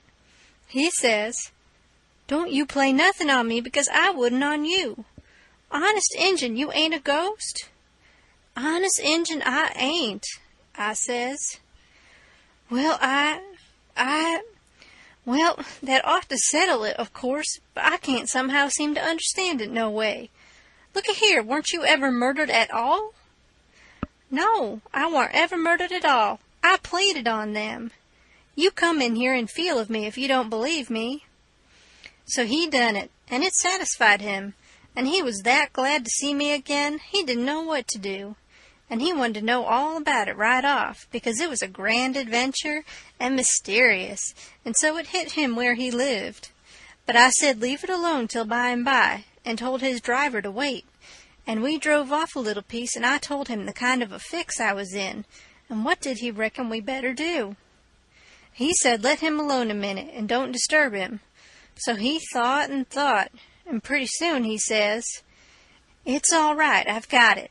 Take my trunk in your wagon, and let on it's yourn, and you turn back and fool along slow, so as to get to the house about the time you ought to, and I'll go towards town a piece, and take a fresh start, and get there a quarter or a half an hour after you, and you needn't let on to know me at first." I says, "All right, but wait a minute, there's one more thing, a thing that nobody don't know but me, and that is, there's a nigger here that I'm a-trying to steal out of slavery, and his name is Jim, old Miss Watson's Jim." He says, "What? Why, Jim is—" He stopped and went to studying. I says, "I know what you'll say, You'll say it's dirty, low-down business, but what if it is? I'm low-down and I'm a-going to steal him, and I want you to keep mum and not let on. Will you?" His eye lit up, and he says, "I'll help you steal him." Well, I let go all holts then, like I was shot. It was the most astonishing speech I ever heard, and I'm bound to say Tom Sawyer fell considerable in my estimation, only I couldn't believe it. Tom Sawyer a nigger stealer. "Oh, shucks," I says, "you're joking." "I ain't joking either." "Well then," I says, "joking or no joking, if you hear anything said about a runaway nigger, don't forget to remember that you don't know nothing about him, and I don't know nothing about him." Then we took the trunk and put it on my wagon, and he drove off his way and I drove mine. But of course I forgot all about driving slow, on account of being glad and full of thinking, so I got home a heap too quick for that length of a trip. The old gentleman was at the door, and he says, "Why, this is wonderful. Whoever would have thought it was in that mare to do it? I wish we'd have timed her. And she hain't sweated a hair, not a hair. It's wonderful. Why, I wouldn't take $100 for that horse now, I wouldn't, honest, and yet I'd have sold her for 15 before, and thought 'twas all she was worth." That's all he said. He was the innocentest, best old soul I ever see. But it warn't surprising, because he warn't only just a farmer. He was a preacher, too, and had a little one-horse log church down back of the plantation, which he built it himself at his own expense, for a church and schoolhouse, and never charged nothing for his preaching, and it was worth it, too. There was plenty other farmer preachers like that, and done the same way, down south. In about half an hour, Tom's wagon drove up to the front stile, and Aunt Sally she seed through the window, because it was only about 50 yards, and says, "Why, there's somebody come. I wonder who 'tis. Why, I do believe it's a stranger. Jimmy," that's one of the children, "run and tell Lize to put on another plate for dinner." Everybody made a rush for the front door, because, of course, a stranger don't come every year, and so he lays over the yaller fever for interest when he does come. Tom was over the stile and starting for the house. The wagon was spinning up the road for the village, and we was all bunched in the front door. Tom had his store clothes on, and an audience, and that was always nuts for Tom Sawyer. In them circumstances, it warn't no trouble to him to throw in an amount of style that was suitable. He warn't a boy to meeky along up that yard like a sheep. No, he come calm and important, like the ram. When he got in front of us, he lifts his hat ever so gracious and dainty, like it was the lid of a box that had butterflies asleep in it, and he didn't want to disturb them, and says, "Mr. Archibald Nichols, I presume?" "No, my boy," says the old gentleman. "I'm sorry to say your driver has deceived you. Nichols's place is down a matter of 3 mile more. Come in, come in." Tom, he took a look back over his shoulder and says, "Too late, he's out of sight." "Yes, he's gone, my son, and you must come in and eat your dinner with us, and then we'll hitch up and take you down to Nichols." "Oh, I can't make you so much trouble. I couldn't think of it. I'll walk. I don't mind the distance." "But we won't let you walk. It wouldn't be Southern hospitality to do it. Come right in." "Oh, do," says Aunt Sally. "It ain't a bit of trouble to us, not a bit in the world. You must stay. It's a long, dusty 3 mile, and we can't let you walk. And besides, I've already told him to put on another plate when I see you coming, so you mustn't disappoint us. Come right in and make yourself at home." So Tom, he thanked them very hearty and handsome, and let himself be persuaded, and come in. And when he was in, he said he was a stranger from Hicksville, Ohio, and his name was William Thompson, and he made another bow. Well, he run on and on and on, making up stuff about Hicksville and everybody in it he could invent, and I getting a little nervous and wondering how this was going to help me out of my scrape. And at last, still talking along, he reached over and kissed Aunt Sally right on the mouth, and then settled back again in his chair comfortable, and was going on talking. But she jumped up and wiped it off with the back of her hand, and says, You audacious puppy! He looked kind of hurt and says, I'm surprised at you, ma'am. What do you reckon I am? I've a good notion to take and... Say, what do you mean by kissing me? He looked kind of humble and says, I didn't mean nothing, ma'am. I didn't mean no harm. I thought you'd like it. Why, you born fool! She took up the spinning stick, and it looked like it was all she could do to keep from giving him a crack with it. What made you think I'd like it? Well, I don't know, only they told me you would. They told you I would? Whoever told you's another lunatic. I never heard the beat of it. Who's they?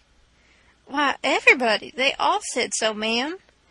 It was all she could do to hold in, and her eyes snapped, and her fingers worked like she wanted to scratch him. And she says, Who's everybody? Out with their names, or there'll be an idiot short. He got up and looked distressed and fumbled his hat and says, I'm sorry, I weren't expecting it. They told me to. They all told me to. They all said kiss her, and said she'd like it. They all said it, every one of them. But I'm sorry, ma'am, and I won't do it no more. I won't, honest. You won't you? Well, I should reckon you won't. No, I'm honest about it. I won't ever do it again, till you ask me. Till I ask you? Well, I never see the beat of it in my born days. I lay you'll be the Methuselah numbskull of creation before ever I ask you, or the likes of you. Well, he says, it does surprise me so. I can't make it out somehow. They said you would, and I thought you would, but... He stopped and looked around slow, like he wished he could run across a friendly eye somewheres, and fetched up on the old gentleman's and says, Didn't you think she'd like me to kiss her, sir? Why, no, no, I believe I didn't. Then he looks on around the same way to me and says, Tom, didn't you think Aunt Sally'd open up her arms and say, Sid Sawyer? My land, she says, breaking in and jumping for him. You impudent young rascal, to fool a body so, and was going to hug him, but he fended her off and says, No, not till you've asked me first. So she didn't lose no time, but asked him and hugged him and kissed him over and over again, and then turned him over to the old man, and he took what was left.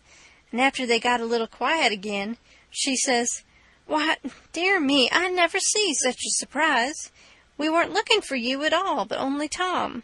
Sis never wrote to me about anybody coming but him. It's because it weren't intended for any of us to come but Tom, he says, but I begged and begged, and at the last minute she let me come too. So, coming down the river, me and Tom thought it would be a first-rate surprise for him to come here to the house first, and for me to by and by tag along and drop in, and let on to be a stranger. But it was a mistake, Aunt Sally. This ain't no healthy place for a stranger to come. No, not impudent whelp, Sid. You ought to had your jaws boxed. I hain't been so put out since I don't know when. But I don't care. I don't mind the terms. I'd be willing to stand 1,000 such jokes to have you here. Well, to think of that performance. I don't deny it. I was most putrefied with astonishment when you give me that smack.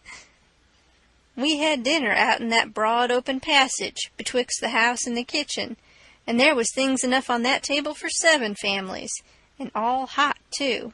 None of your flabby tough meat that's laid in a cupboard in a damp cellar all night, and tastes like a hunk of old cold cannibal in the morning. Uncle Silas, he asked a pretty long blessing over it, but it was worth it, and it didn't cool it a bit neither, the way I've seen them kind of interruptions do lots of times. There was a considerable good deal of talk all the afternoon, and me and Tom was on the lookout all the time, but it warn't no use. They didn't happen to say nothing about any runaway nigger, and we was afraid to try to work up to it. But at supper, at night, one of the little boys says, Pa, mayn't Tom and Sid and me go to the show? No, says the old man, I reckon there ain't going to be any, and you couldn't go if there was, because the runaway nigger told Burton and me all about that scandalous show, and Burton said he would tell the people, so I reckon they've drove the audacious loafers out of town before this time. So, there it was, but I couldn't help it. Tom and me was to sleep in the same room and bed, so, being tired, we bid good night and went up to bed right after supper, and clumb out of the window and down the lightning rod, and shoved for the town, for I didn't believe anybody was going to give the king and the duke a hint, and so if I didn't hurry up and give them one, they'd get into trouble sure.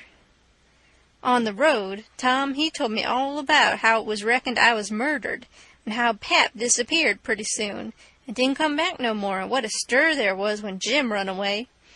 And I told Tom all about our Royal Nonesuch rapscallions, and as much of the raft voyage as I had time to. And as we struck into the town, here comes a raging rush of people with torches, and an awful whooping and yelling and banging tin pans and blowing horns, and we jumped to one side to let them go by. And as they went by, I see they had the king and the duke astraddle of a rail. That is, I knowed it was the king and the duke, though they was all over tar and feathers, and didn't look like nothing in the world that was human, just looked like a couple of monstrous big soldier plumes. Well, it made me sick to see it, and I was sorry for them poor pitiful rascals. It seemed like I couldn't ever feel any hardness against them any more in the world. It was a dreadful thing to see. Human beings can be awful cruel to one another. Well, you see, we was too late. Couldn't do no good. We asked some stragglers about it, and they said everybody went to the show looking very innocent, and laid low and kept dark till the poor old king was in the middle of his cavortins on the stage, and then somebody give a signal, and the house rose up and went for them. So we poked along back home, and I warn't feeling so brash as I was before, but kind of ornery and humble, and to blame somehow, though I hadn't done nothing. But that's always the way. It don't make no difference whether you do right or wrong. A person's conscience ain't got no sense, and just goes for him anyway. If I had a yaller dog that didn't know no more than a person's conscience does, I would poison him. It takes up more room than all the rest of a person's insides, and yet ain't no good nohow. Tom Sawyer, he says the same. End of chapter 33.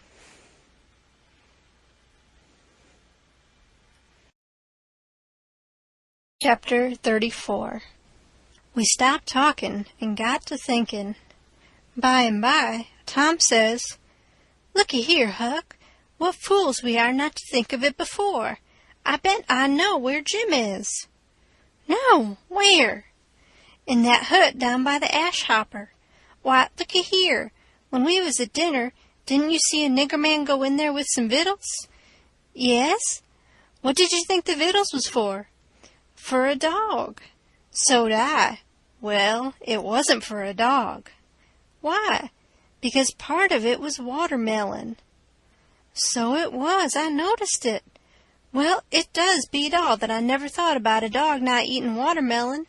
It shows how a body can see and don't see at the same time." "Well, the nigger unlocked the padlock when he went in, and he locked it again when he came out. He fetched Uncle a key about the time we got up from the table. Same key, I bet. Watermelon shows man, lock shows prisoner, and it ain't likely there's two prisoners on such a plantation, and where the people's all so kind and good. Jim's the prisoner. All right, I'm glad we found it out detective fashion. I wouldn't give shucks for any other way. Now you work your mind and study out a plan to steal Jim, and I will study out one too, and we'll take the one we like the best." What a head for just a boy to have! If I had Tom Sawyer's head, I wouldn't trade it off to be a duke, nor mate of a steamboat, nor clown in a circus, nor nothing I can think of. I went to thinking out a plan, but only just to be doing something. I knowed very well where the right plan was going to come from. Pretty soon Tom says, "Ready?" "Yes," I says. "All right, bring it out." "My plan is this," I says.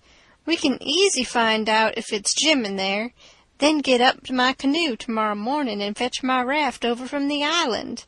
Then the first dark night that comes, steal the key out of the old man's breeches after he goes to bed, and shove off down the river on the raft with Jim, hiding daytimes and running nights, the way me and Jim used to do before. Wouldn't that plan work?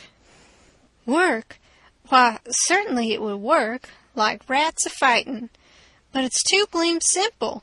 There ain't nothing to it. What's a good of a plan that ain't no more trouble than that? It's as mild as goose milk. Why, Huck, it wouldn't make no more talk than breaking into a soap factory. I never said nothin', because I warn't expectin' nothin' different, but I knowed mighty well that whenever he got his plan ready, it wouldn't have none of them objections to it. And it didn't. He told me what it was, and I see in a minute it was worth 15 of mine for style, and would make Jim just as free a man as mine would, and maybe get us all killed besides. So I was satisfied, and said we would waltz in on it. I needn't tell what it was here, because I knowed it wouldn't stay the way it was. I knowed he would be a-changin' it around every which way as we went along, and heavin' in new bullinesses whenever he got a chance, and that is what he done. Well, one thing was dead sure, and that was that Tom Sawyer was in earnest, and was actually goin' to help steal that nigger out of slavery. That was the thing that was too many for me. Here was a boy that was respectable and well brung up, and had a character to lose, and folks at home that had characters, and he was bright and not leather-headed, and knowin' and not ignorant, and not mean but kind, and yet here he was without any more pride or rightness or feelin' than to stoop to this business, and make himself ashamed and his family ashamed before everybody. I couldn't understand it no way at all. It was outrageous, and I knowed I ought to just up and tell him so, and so be his true friend, and let him quit the thing right where he was and save himself. And I did start to tell him, but he shut me up and says, "Don't you reckon I know what I'm about? Don't I generally know what I'm about?" "Yes." "Didn't I say I was going to help steal the nigger?" "Yes." "Well, then." That's all he said, and that's all I said.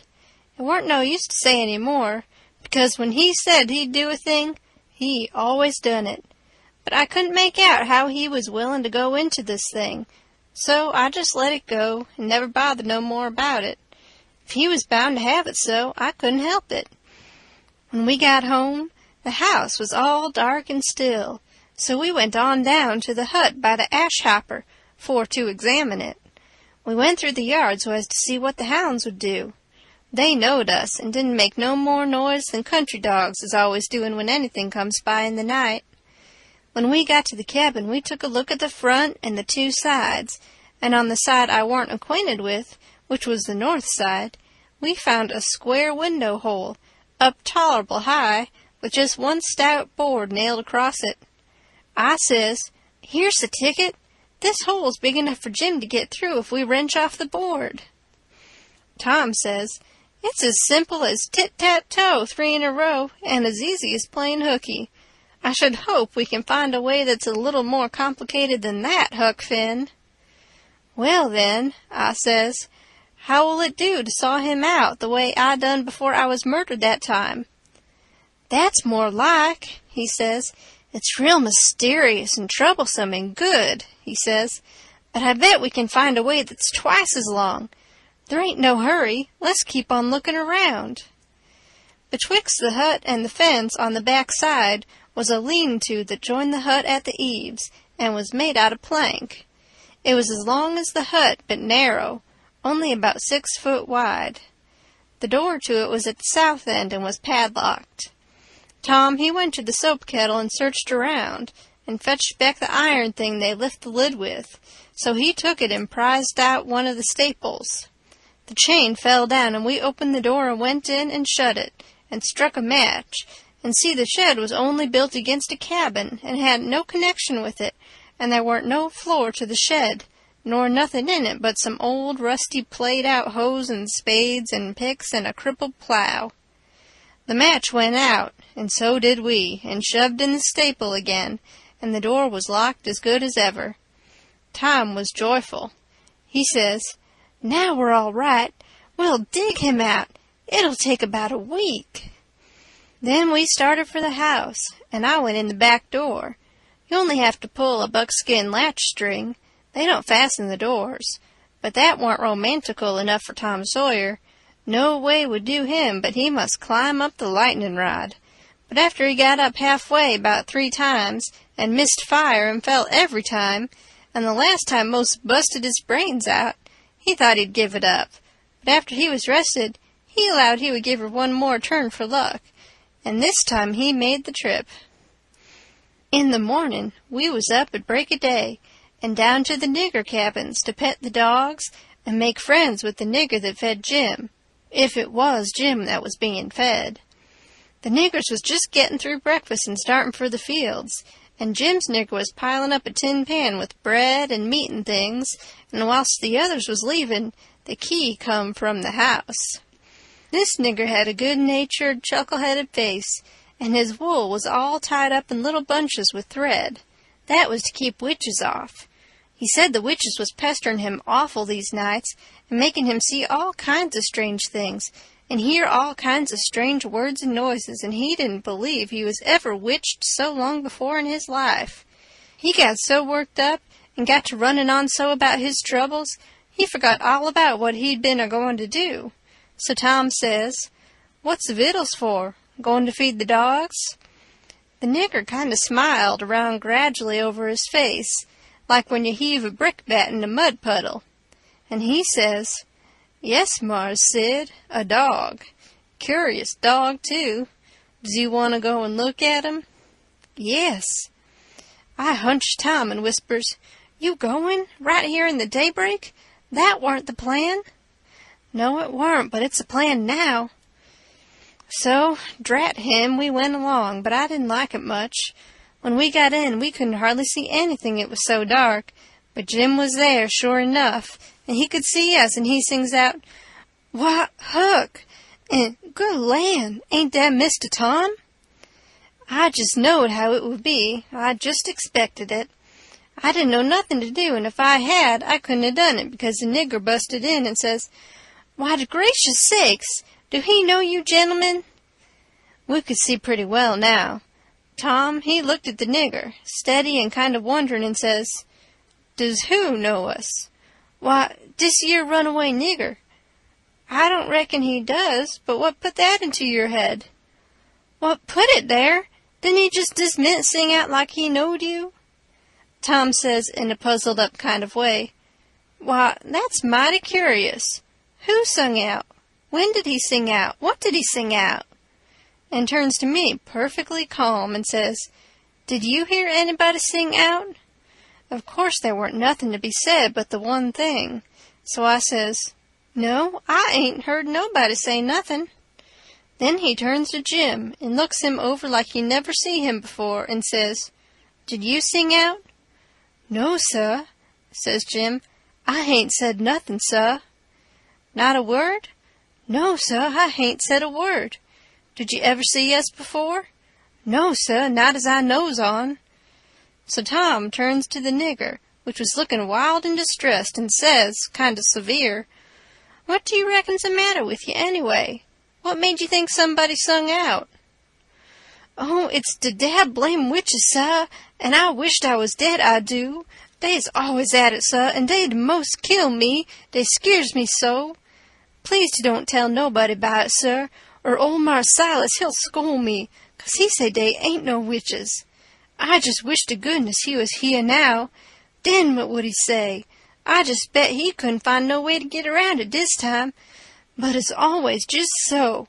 People that sot stays sot. They won't look into nothing and find it out for deyselves, and when you find it out and tell 'em about it, they don't believe you." Tom give him a dime and said we wouldn't tell nobody, and told him to buy some more thread to tie up his wool with, and then looks at Jim and says, "I wonder if Uncle Silas is going to hang this nigger. If I was to catch a nigger that was ungrateful enough to run away, I wouldn't give him up, I'd hang him." And whilst the nigger stepped to the door to look at the dime and bite it to see if it was good, he whispers to Jim and says, "Don't ever let on to know us, and if you hear any digging going on nights, it's us. We're going to set you free." Jim only had time to grab us by the hand and squeeze it. Then the nigger come back, and we said we'd come again sometime if the nigger wanted us to, and he said he would, more particular if it was dark, because the witches went for him mostly in the dark, and it was good to have folks around then. End of chapter 34.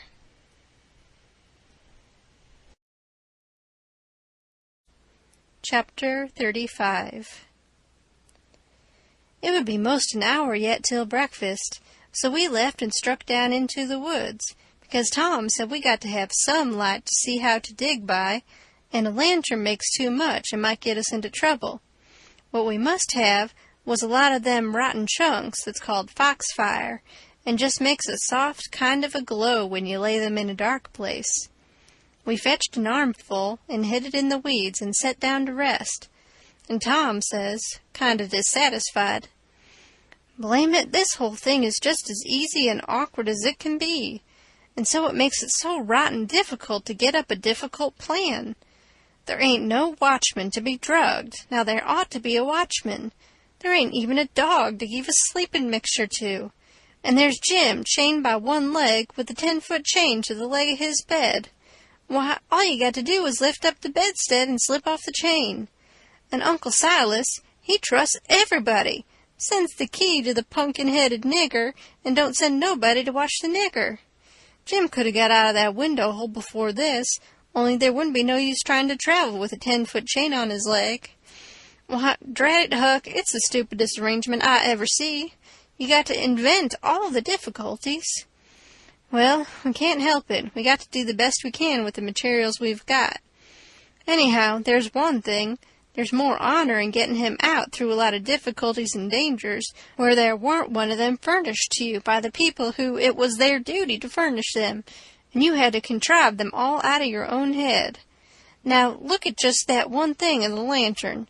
When you come down to the cold facts, we simply got to let on that a lantern's risky.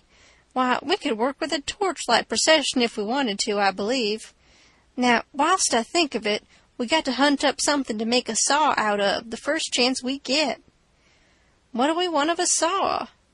What do we want of a saw? Hain't we got to saw the leg of Jim's bed off so as to get the chain loose? Why, you just said a body could lift up the bedstead and slip the chain off. Well, if that ain't just like you, Huck Finn. You can get up the infant schooliest ways of going at a thing. Why, hain't you ever read any books at all? Baron Trank, nor Casanova, nor Benvenuto Cellini, nor Henry IV, nor none of them heroes? Who ever heard of getting a prisoner loose in such an old maidy way as that? No, the way all the best authorities does is to saw the bed leg in two and leave it just so, and swallow the sawdust so it can't be found, and put some dirt and grease around the sawed place, so the very keenest senescal can't see no sign of its being sawed, and thinks the bed leg is perfectly sound.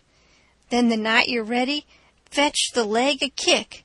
Down she goes, slip off your chain, and there you are. Nothing to do but hitch your rope ladder to the battlements, shin down it, break your leg in the moat, because a rope ladder is 19 foot too short, you know.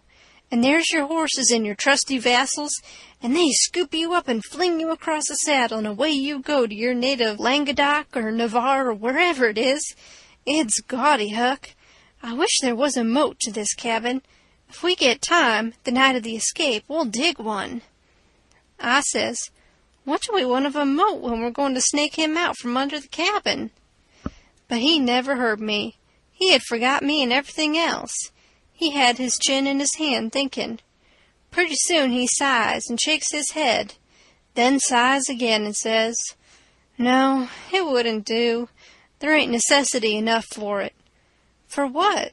I says. Why, to saw Jim's leg off, he says. Good land, I says. Why, there ain't no necessity for it.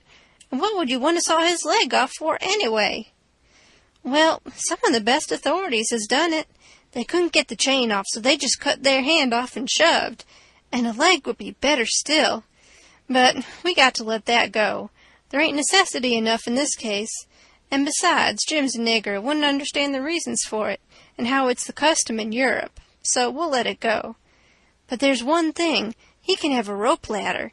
We can tear up our sheets and make him a rope ladder easy enough, and we can send it to him in a pie. It's mostly done that way, and I've ate worse pies." "Why, Tom Sawyer, how you talk," I says. "Jim ain't got no use for a rope ladder." "He has got use for it. How you talk, you better say. You don't know nothing about it. He's got to have a rope ladder. They all do." "What in the nation can he do with it?" "Do with it? He can hide it in his bed, can't he? That's what they all do, and he's got to, too. Huck, you don't ever seem to want to do anything that's regular. You want to be starting something fresh all the time. Suppose he don't do nothing with it. Ain't it there in his bed for a clue after he's gone? And don't you reckon they'll want clues? Of course they will. And you wouldn't leave them any? That would be a pretty howdy-do, wouldn't it? I never heard of such a thing." "Well," I says, "if it's in the regulations and he's got to have it, all right, let him have it, because I don't wish to go back on no regulations. But there's just one thing, Tom Sawyer. If we go to tearing up our sheets to make Jim a rope ladder, we're going to get into trouble with Aunt Sally just as sure as you're born. Now, the way I look at it, a hickory bark ladder don't cost nothing, and don't waste nothing, and is just as good to load up a pie with and hide in a straw tick as any rag ladder you can start. And as for Jim, he ain't had no experience, and so he don't care what kind of a—" "Oh, shucks, Huck Finn. If I was as ignorant as you, I'd keep still, that's what I'd do. Who ever heard of a state prisoner escaping by a hickory bark ladder? Why, it's perfectly ridiculous." "Well, all right, Tom, fix it your own way. But if you'll take my advice, you'll let me borrow a sheet off of the clothesline." He said that would do, and that give him another idea, and he says, "Borrow a shirt, too." "What do we want of a shirt, Tom?" "Want it for Jim to keep a journal on." "Journal your granny. Jim can't write." "Suppose he can't write. He can make marks on the shirt, can't he, if we make him a pen out of an old pewter spoon or a piece of an old iron barrel hoop?" "Why, Tom, we can pull a feather out of a goose and make him a better one, and quicker, too."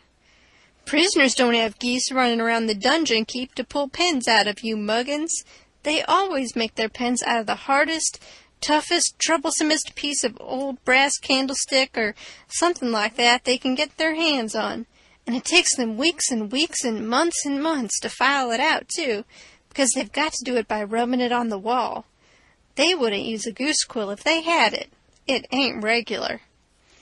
"Well, then, what'll we make him the ink out of?" "Manny makes it out of iron rust and tears, but that's the common sort in women. The best authorities uses their own blood. Jim can do that, and when he wants to send any little common, ordinary, mysterious message to let the world know where he's captivated, he can write it on the bottom of a tin plate with a fork and throw it out of the window. The Iron Mask always done that, and it's a blame good way, too." "Jim ain't got no tin plates. They feed him in a pan." "That ain't nothing. We can get him some." "Can't nobody read his plates." "That hain't got anything to do with it, Huck. All he's got to do is write on the plate and throw it out. You don't have to be able to read it. Why, half the time you can't read anything a prisoner writes on a tin plate or anywhere else." "Well, then, what's the sense in wasting the plates?"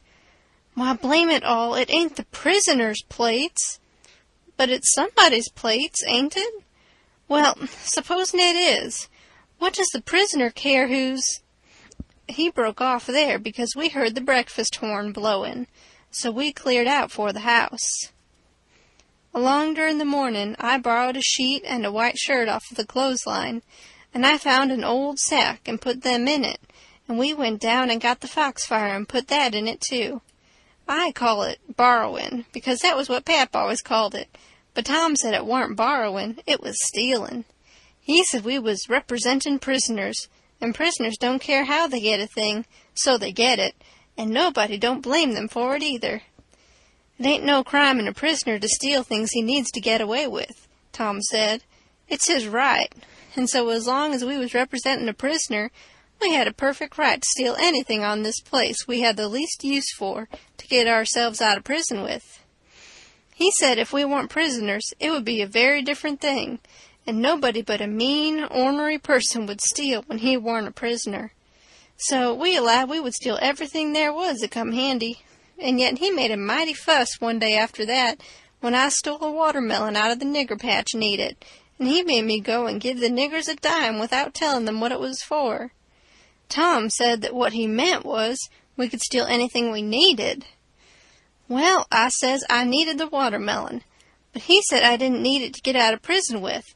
That's where the difference was. He said if I'd wanted it to hide a knife in and smuggle it to Jim to kill the seneschal with, it would have been all right. So I let it go with that, though I couldn't see no advantage in my representing a prisoner if I got to sit down and chaw over a lot of gold leaf distinctions like that every time I see a chance to hog a watermelon. Well, as I was saying, we waited that morning till everybody was settled down to business and nobody in sight around the yard. Then Tom, he carried the sack into the lean-to, whilst I stood off a piece to keep watch. By and by he come out, and we went and sit down on the woodpile to talk. He says, everything's all right now except tools, and that's easy fixed. Tools? I says. Yes. Tools for what? Why, to dig with. We ain't a-going to gnaw him out, are we? Ain't them old crippled picks and things in there good enough to dig a nigger out with? I says.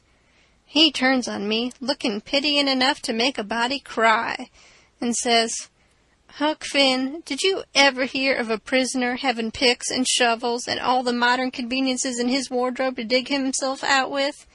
Now, I want to ask you, if you got any reasonableness in you at all, what kind of a show would that give him to be a hero? Why, they might as well lend him the key and done with it. Picks and shovels, why, they wouldn't furnish 'em to a king. Well, then, I says, if we don't want the picks and shovels, what do we want? A couple of case knives. To dig the foundation out from under that cabin with? Yes. Confound it, it's foolish, Tom. It don't make no difference how foolish it is, it's the right way, and it's the regular way, and there ain't no other way that ever I heard of, and I've read all the books that gives any information about these things. They always dig out with a case knife, and not through dirt, mind you. Generally it's through solid rock, and it takes them weeks and weeks and weeks, and forever and ever. Why, look at one of them prisoners in the bottom dungeon of the Castle Deef in the harbor of Marseilles that dug himself out that way. How long was he at it, you reckon? I don't know. Well, guess. I don't know, a month and a half? 37 years. And he come out in China. That's the kind. I wish the bottom of this fortress was solid rock. Jim don't know nobody in China. What's that got to do with it? Neither did that other fellow. But you're always a-wandering off on a side issue. Why can't you stick to the main point? All right, I don't care where he comes out, so he comes out. And Jim don't either, I reckon. But there's one thing anyway. Jim's too old to be dug out with a case knife. He won't last. Yes, he will last, too. You don't reckon it's going to take 37 years to dig out through a dirt foundation, do you? How long will it take, Tom? Well, we can't risk being as long as we ought to, because it mayn't take very long for Uncle Silas to hear from down there by New Orleans. He'll hear Jim ain't from there.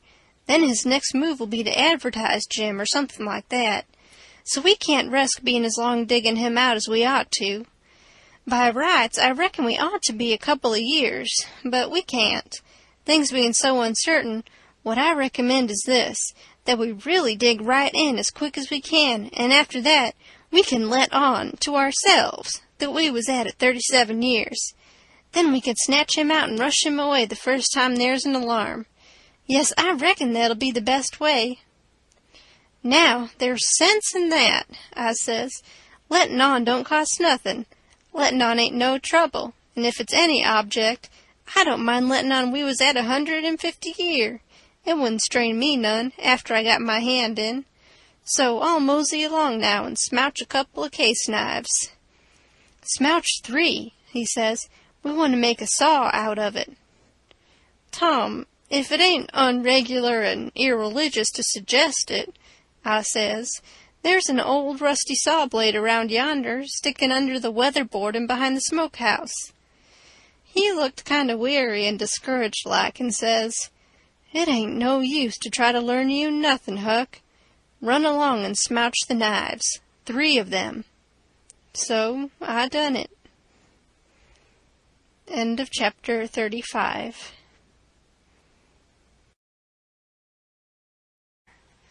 Chapter 36. As soon as we reckoned everybody was asleep that night, we went down the lightning rod and shut ourselves up in the lean-to and got out our pile of foxfire and went to work. We cleared everything out of the way, about 4 or 5 foot along the middle of the bottom log. Tom said we was right behind Jim's bed now, and we'd dig in under it, and when we got through there, couldn't nobody in the cabin ever know there was any hole there, because Jim's counterpin hung down most to the ground, and you'd have to raise it up and look under to see the hole. So we dug and dug with the case knives till most midnight, and then we was dog-tired, and our hands was blistered, and yet you couldn't see we'd done hardly anything. At last I says, "This ain't no 37-year job. This is a 38-year job, Tom Sawyer." He never said nothing, but he sighed, and pretty soon he stopped digging, and then for a good little while I knowed that he was thinking. Then he says, "It ain't no use, Huck. It ain't a-goin' to work. If we was prisoners it would, because then we'd have as many years as we wanted, and no hurry, and we couldn't get but a few minutes to dig every day while they was changing watches, and so our hands wouldn't get blistered, and we could keep it up right along, year in and year out, and do it right, and the way it ought to be done. But we can't fool along. We got to rush. We ain't got no time to spare. If we was to put in another night this way, we'd have to knock off for a week to let our hands get well. Couldn't touch a case knife with them sooner." "Well, then, what we going to do, Tom?" "I'll tell you. It ain't right, and it ain't moral, and I wouldn't like it to get out, but there ain't only just the one way. We got to dig him out with the picks and let on it's case knives." "Now you're talking," I says. "Your head gets leveler and leveler all the time, Tom Sawyer," I says. "Picks is the thing, moral or no moral. And as for me, I don't care shucks for the morality of it nohow. When I start in to steal a nigger or a watermelon or a Sunday school book, I ain't no ways particular how it's done, so it's done. What I want is my nigger, or what I want is my watermelon, or what I want is my Sunday school book. And if a pick's the handiest thing, that's the thing I'm a-going to dig that nigger or that watermelon or that Sunday school book out with, and I don't give a dead rat what the authorities thinks about it nother." "Well," he says, "there's excuse for picks and letting on in a case like this. If it warn't so, I wouldn't approve of it, nor I wouldn't stand by and see the rules broke, because right is right and wrong is wrong, and a body ain't got no business doing wrong when he ain't ignorant and knows better. It might answer for you to dig Jim out with a pick, without any letting on, because you don't know no better, but it wouldn't for me because I do know better. Give me a case knife." He had his own by him, but I handed him mine. He flung it down and says, "Give me a case knife." I didn't know just what to do, but then I thought. I scratched around amongst the old tools and got a pickaxe and give it to him, and he took it and went to work and never said a word. He was always just that particular, full of principle. So then I got a shovel, and we picked and shoveled, turned about, and made the fur fly. We stuck to it about a half an hour, which is as long as we could stand up, but we had a good deal of a hole to show for it. When I got upstairs, I looked out at the window and see Tom doing his level best with the lightning rod, but he couldn't come it, his hands was so sore. At last he says, "It ain't no use, it can't be done. What you reckon I better do? Can't you think of no way?" "Yes," I says, "but I reckon it ain't regular. Come up the stairs and let on it's a lightning rod." So he done it. Next day, Tom stole a pewter spoon and a brass candlestick in the house for to make some pens for Jim out of, and 6 tallow candles, and I hung around the nigger cabins and laid for a chance, and stole 3 tin plates. Tom says it wasn't enough, but I said nobody wouldn't ever see the plates that Jim throwed out, because they'd fall in the dog fennel and Jimson weeds under the window hole. Then we could tote them back, and he could use them over again. So Tom was satisfied. Then he says, "Now, the thing to study out is how to get the things to Jim." "Take them in through the hole," I says, "when we get it done." He only just looked scornful, and said something about nobody ever heard of such an idiotic idea, and then he went to studying. By and by he said he had ciphered out 2 or 3 ways, but there warn't no need to decide on any of them yet. Said we got to post Jim first. That night we went down the lightning rod a little after 10, and took one of the candles along, and listened under the window hole and heard Jim snoring. So we pitched it in, and it didn't wake him. Then we whirled in with the pick and shovel, and in about 2 hours and a half the job was done. We crept in under Jim's bed and into the cabin, and pawed around and found the candle and lit it, and stood over Jim a while, and found him looking hearty and healthy. And then we woke him up gentle and gradual. He was so glad to see us, he most cried, and called us honey, and all the pet names he could think of, and was for having us hunt up a cold chisel to cut the chain off of his leg with right away, and clearing out without losing any time. But Tom, he showed him how unregular it would be, and set down and told him all about our plans, and how we could alter them in a minute any time there was an alarm, and not to be the least afraid, because we would see he got away, sure. So Jim, he said it was all right, and we sat there and talked over old times a while. And then Tom asked a lot of questions, and when Jim told him Uncle Silas come in every day or 2 to pray with him, and Aunt Sally come in to see if he was comfortable and had plenty to eat, and both of them was as kind as they could be, Tom says, "Now I know how to fix it. We'll send you some things by them." I said, "Don't do nothing of the kind. It's one of the most jackass ideas I ever struck." But he paid no attention to me, went right on. It was his way when he'd got his plans set. So he told Jim how we'd have to smuggle in the rope ladder pie and other large things by Nat, the nigger that fed him, and he must be on the lookout and not be surprised, and not let Nat see him open them, and we would put small things in Uncle's coat pockets, and he must steal them out, and we would tie things to Aunt's apron springs, or put them in her apron pocket if we got a chance, and told him what they would be and what they was for, and told him how to keep a journal on the shirt with his blood and all that. He told him everything.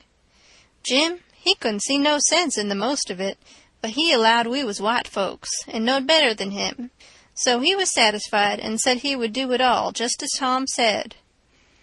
Jim had plenty corn-cob pipes and tobacco, so we had a right down good sociable time. Then we crawled out through the hole, and so home to bed, with hands that looked like they'd been chawed. Tom was in high spirits. He said it was the best fun he ever had in his life, and the most intellectual, and said if he only could see his way to it, we would keep it up all the rest of our lives, and leave Jim to our children to get out, for he believed Jim would come to like it better and better the more he got used to it. He said that in that way it could be strung out to as much as 80 a year, and would be the best time on record, and he said it would make us all celebrated that had a hand in it. In the morning we went out to the woodpile and chopped up the brass candlestick into handy sizes, and Tom put them and the pewter spoon in his pocket. Then we went to the nigger cabins, and while I got Nat's notice off, Tom shoved a piece of candlestick into the middle of a corn pone that was in Jim's pan, and we went along with Nat to see how it would work, and it just worked noble. When Jim bit into it, it most mashed all his teeth out, and there warn't ever anything could have worked better. Tom said so himself. Jim, he never let on, but what it was only just a piece of rock or something like that that's always getting into bread, you know. But after that he never bit into nothing but what he jabbed his fork into it in 3 or 4 places first. And whilst we was a-standing there in the dim-ish light, here comes a couple of the hounds, bulging in from under Jim's bed, and they kept on piling in till there was 11 of them, and there weren't hardly room in there to get your breath. By jings, we forgot to fasten that lean-to door.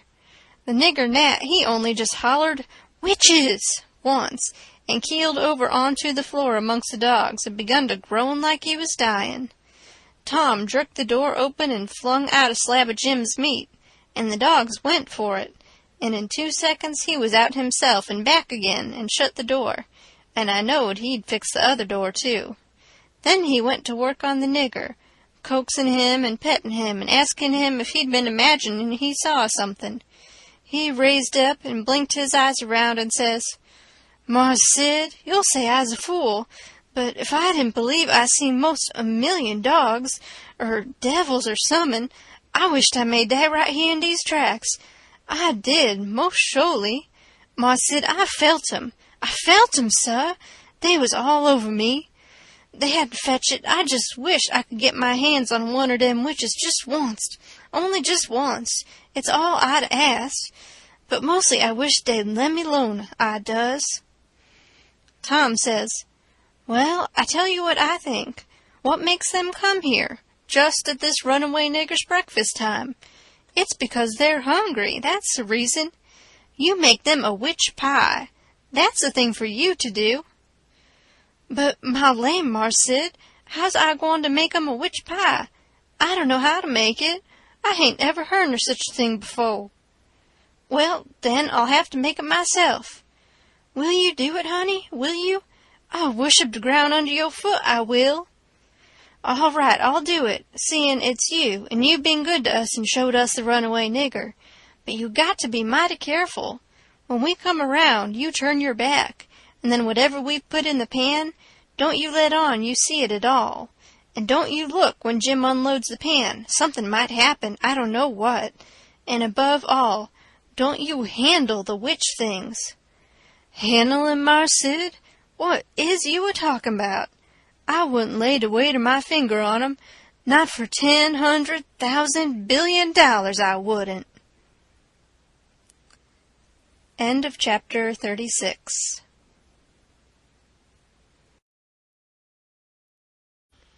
Chapter 37.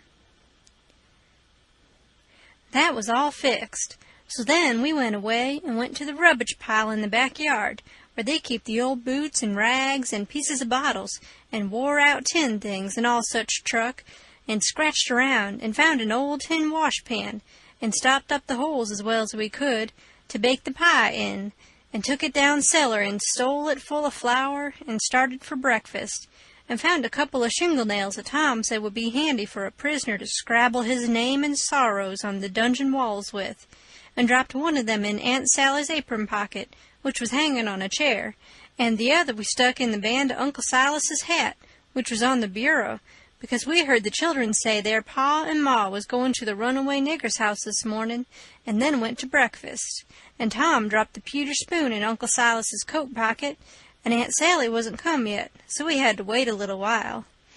And when she come, she was hot and red and cross, and couldn't hardly wait for the blessing, and then she went to sluicing out coffee with one hand and cracking the handiest child's head with her thimble with the other, and says, "I've hunted high and I've hunted low, and it does beat all what has become of your other shirt."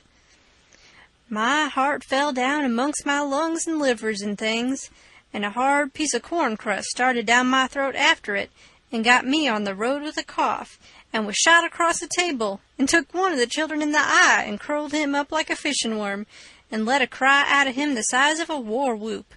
And Tom, he turned kinder blue around the gills, and it all amounted to a considerable state of things for about a quarter of a minute, or as much as that, and I would 'a' sold out for half price if there was a bidder. But after that, we was all right again. It was the sudden surprise of it that knocked us kind of cold. Uncle Silas, he says, "It's most uncommon curious. I can't understand it. I know perfectly well I took it off because you hain't got but one on. Just listen at the man. I know you took it off, and know it by a better way than your wool-gathering memory, too, because it was on the clothesline yesterday. I see it there myself. But it's gone. That's the long and short of it. And you'll just have to change to a red flannel one till I can get time to make a new one. And it'll be the third one I've made in 2 years. It just keeps a body on the jump to keep you in shirts, and whatever you do manage to do with 'em all is more'n I can make out. A body'd think you would learn to take some sort of care of 'em at your time of life. I know it, Sally. I do try all I can, but it oughtn't to be altogether my fault, because, you know, I don't see them nor have nothing to do with them except when they're on me, and I don't believe I've ever lost one of them off of me.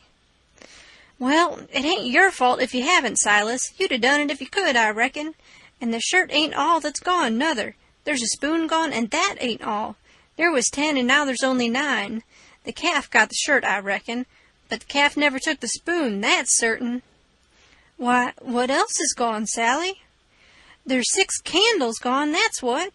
The rats could have got the candles, and I reckon they did. I wonder they don't walk off with the whole place, the way you're always going to stop their holes and don't do it. And if they weren't fools, they'd sleep in your hair, Silas.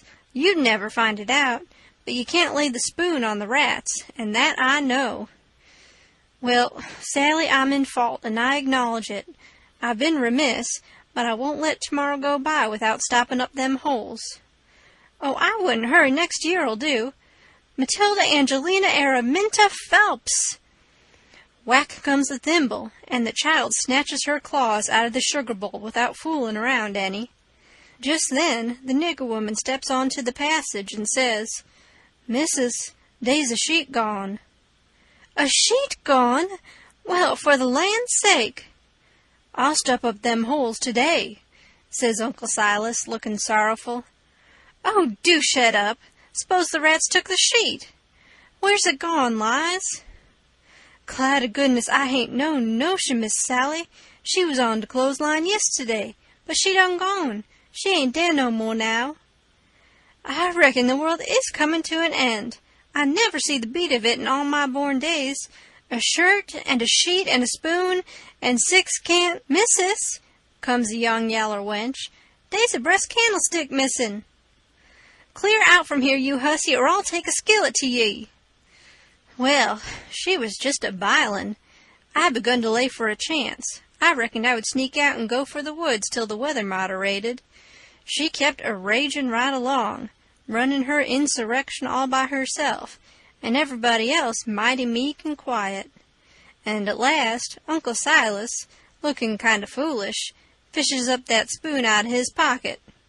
She stopped, with her mouth open and her hands up, and as for me, I wished I was in Jerusalem or somewheres, but not long, because she says, "It's just as I expected. So you had it in your pocket all the time, and like as not you've got the other things there too. How'd it get there?" "I really don't know, Sally," he says, kind of apologizing. "Or you know I would tell. I was a-studying over my text in Acts 17 before breakfast, and I reckon I put it in there not noticing, meaning to put my testament in. And it must be so, because my testament ain't in.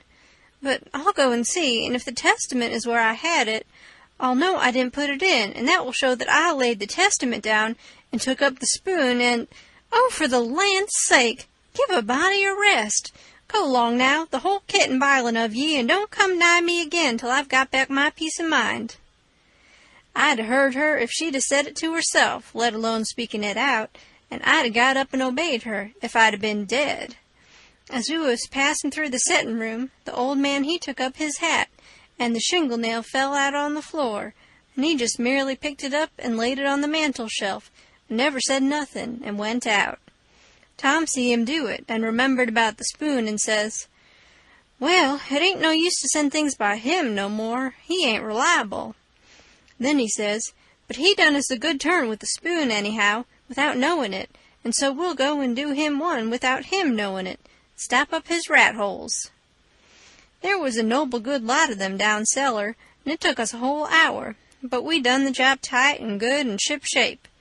Then we heard steps on the stairs, and blowed out our light and hid, and here comes the old man with a candle in one hand and a bundle of stuff in the other, looking as absent-minded as year before last. He went a-mooning around, first to one rat hole and then another, till he'd been to them all. Then he stood about 5 minutes, picking tallow-drip off of his candle and thinking. Then he turns off slow and dreamy towards the stairs, saying, "Well, for the life of me, I can't remember when I done it. I could show her now that I warn't to blame on account of the rats. But never mind, let it go. I reckon it wouldn't do no good." And so he went on a-mumbling upstairs, and then we left. He was a mighty nice old man, and always is. Tom was a good deal bothered about what to do for a spoon, but he said we'd got to have it, so he took a think. When he had ciphered it out, he told me how we was to do. Then we went and waited around the spoon basket till we see Aunt Sally comin', and then Tom went to counting the spoons and laying them out to one side, and I slid one of them up my sleeve, and Tom says, "Why, Aunt Sally, there ain't but 9 spoons yet." She says, "Go along to your play and don't bother me. I know better. I counted 'em myself." "Well, I've counted them twice, Auntie, and I can't make but 9. She looked out of all patience, but of course she come to count. Anybody would. "I declare to gracious there ain't but 9, she says. "Why, what in the world? Plague take the things, I'll count 'em again." So I slipped back the one I had, and when she got done counting, she says, "Hang the troublesome rubbish, there's 10 now." And she looked huffy and bothered both. But Tom says, "Why, Auntie, I don't think there's 10. "You numbskull, didn't you see me count 'em?" "I know, but, well, I'll count 'em again." So I smouched one, and they come out 9, same as the other time. Well, she was in a tearing way, just a-trembling all over, she was so mad. But she counted and counted till she got that addled she'd start to count in a basket for a spoon sometimes, and so 3 times they come out right, and 3 times they come out wrong. Then she grabbed up the basket and slammed it across the house, and knocked the cat galley west, and she said clear out and let her have some peace, and if we came bothering her again betwixt that and dinner, she'd skin us. So we had the odd spoon, and dropped it in her apron pocket while she was a-giving us our sailing orders, and Jim got it all right, along with her shingle nail, before noon.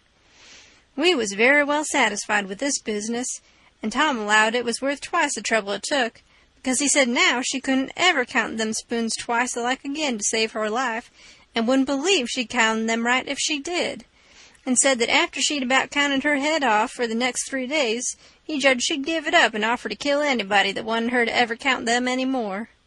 So we put the sheet back on the line that night, and stole one out of her closet, and kept on putting it back and stealing it again for a couple of days, till she didn't know how many sheets she had any more, and she didn't care, and weren't a-going to bullyrag the rest of her soul out about it, and wouldn't count them again not to save her life. She'd druther die first. So we was all right now.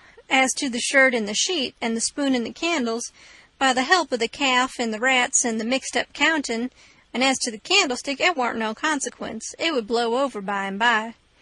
But that pie was a job. We had no end of trouble with that pie.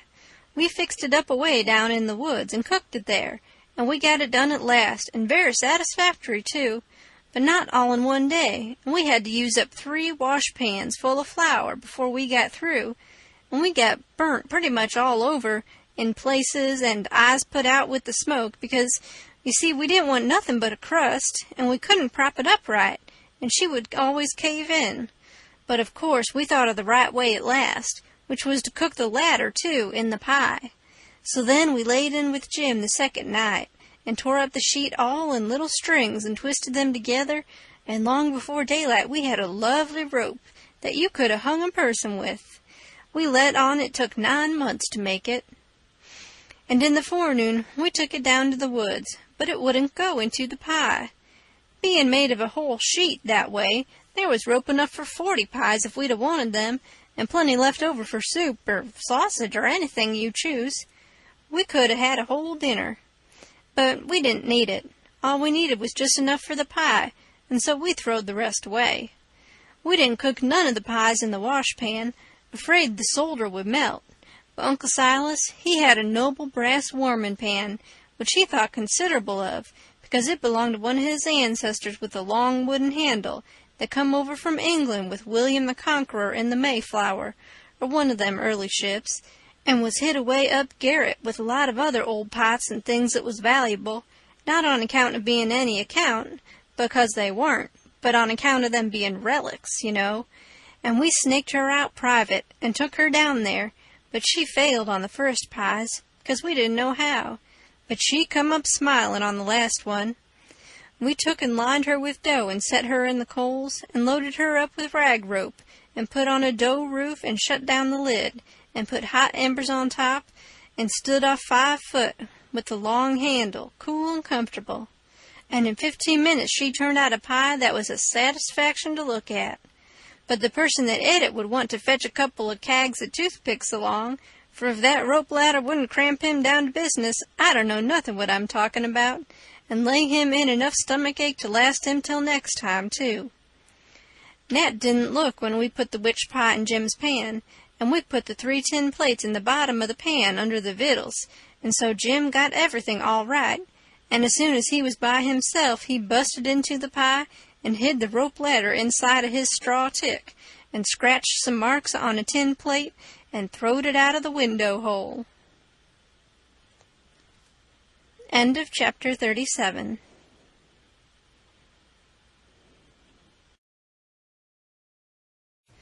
Chapter 38.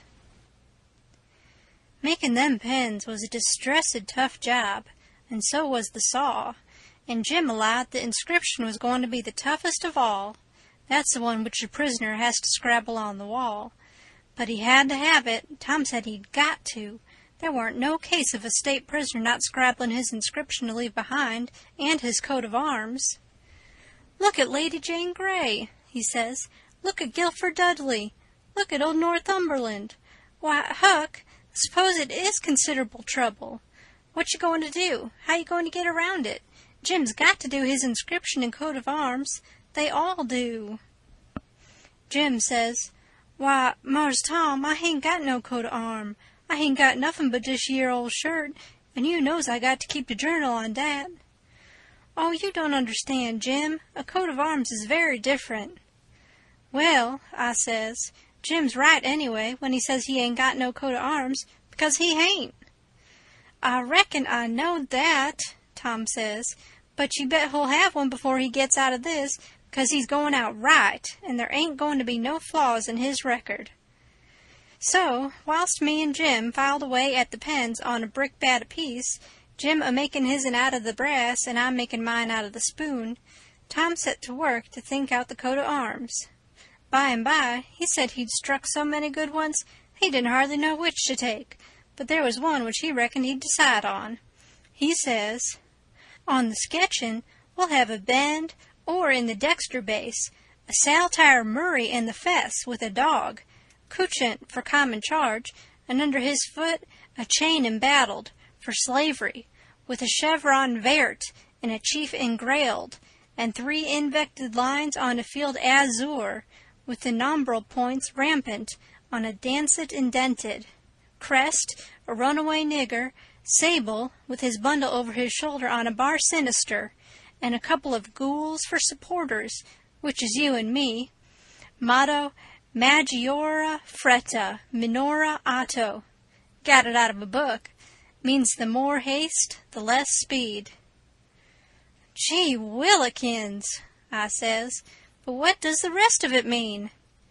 "We ain't got no time to bother over that," he says. "We got to dig in like all get out." "Well, anyway," I says, "what's some of it? What's a fess?" "A fess? A fess is—" "You don't need to know what a fess is. I'll show him how to make it when he gets to it." "Shucks, Tom," I says, "I think you might tell a person. What's a bar sinister?" "Oh, I don't know, but he's got to have it. All the nobility does." That was just his way. If it didn't suit him to explain a thing to you, he wouldn't do it. You might pump at him a week, it wouldn't make no difference. He'd got all that coat of arms business fixed, so now he started in to finish up the rest of that part of the work, which was to plan out a mournful inscription. Said Jim got to have one, like they all done. He made up a lot, and wrote them out on a paper and read them off so. 1. Here a captive heart busted. 2. Here a poor prisoner, forsook by the world and friends, fretted his sorrowful life. 3. Here a lonely heart broke, and a worn spirit went to its rest after 37 years of solitary captivity. 4. Here, homeless and friendless, after 37 years of bitter captivity, perished a noble stranger, natural son of Louis XIV. Tom's voice trembled whilst he was reading them, and he most broke down. When he got done, he couldn't no way make up his mind which one for Jim to scrabble onto the wall, they was all so good, but at last he allowed he would let him scrabble them all on. Jim said it would take him a year to scrabble such a lot of truck onto the logs with a nail, and he didn't know how to make letters besides. But Tom said he would block them out for him, and then he wouldn't have nothing to do but just follow the lines.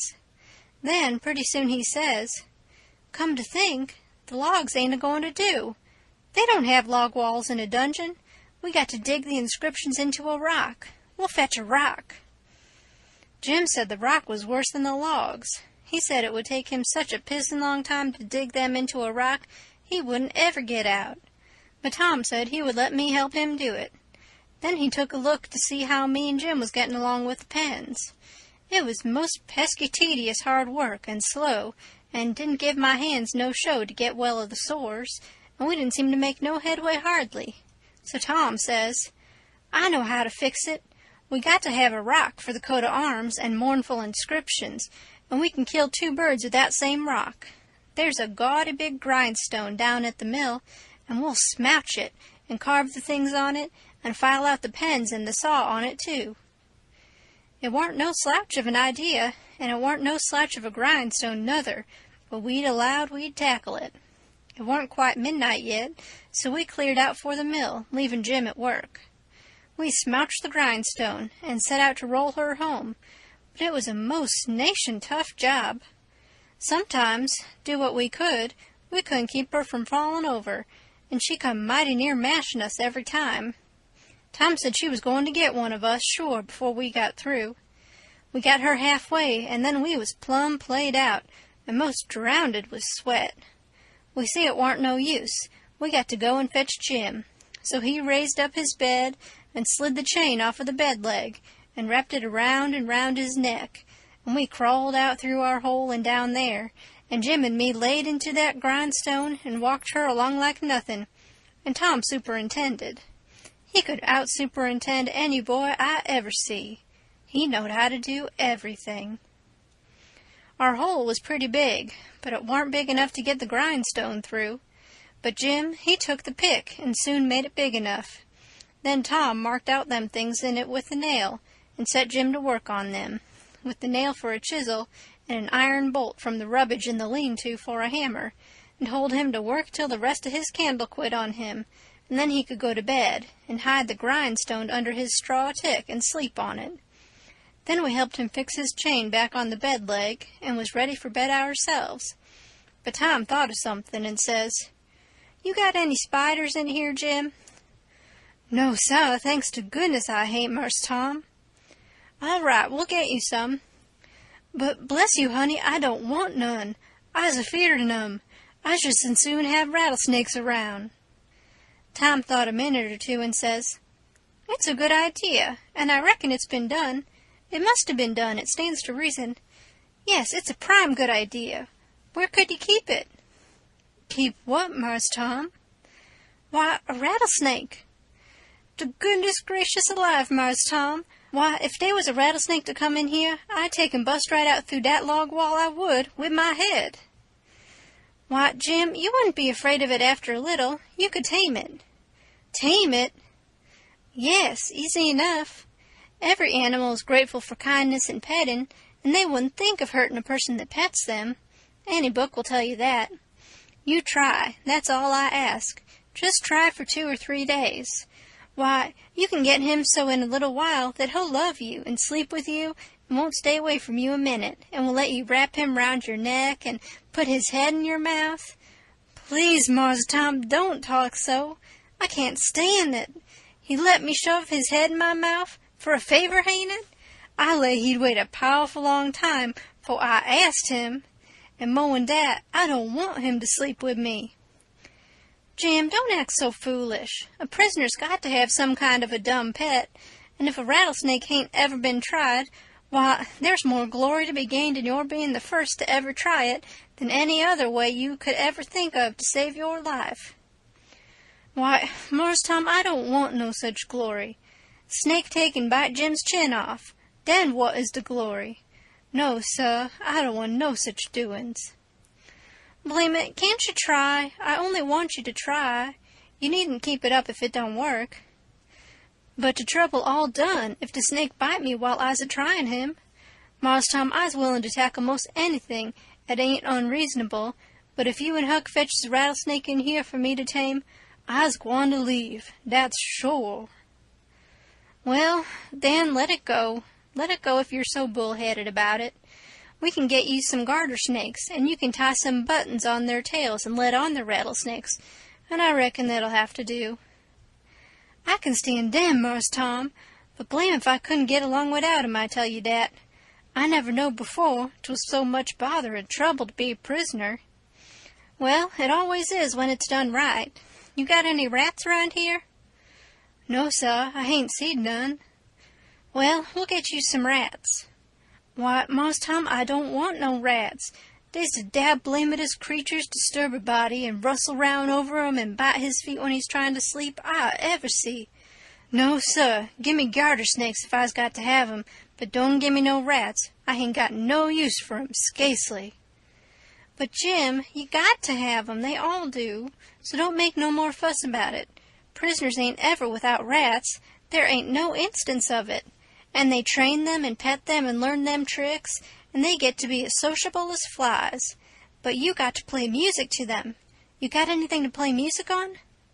I ain't got nothing but a coast comb and a piece of paper and a juice harp, but I reckon they wouldn't take no such stock in a juice harp.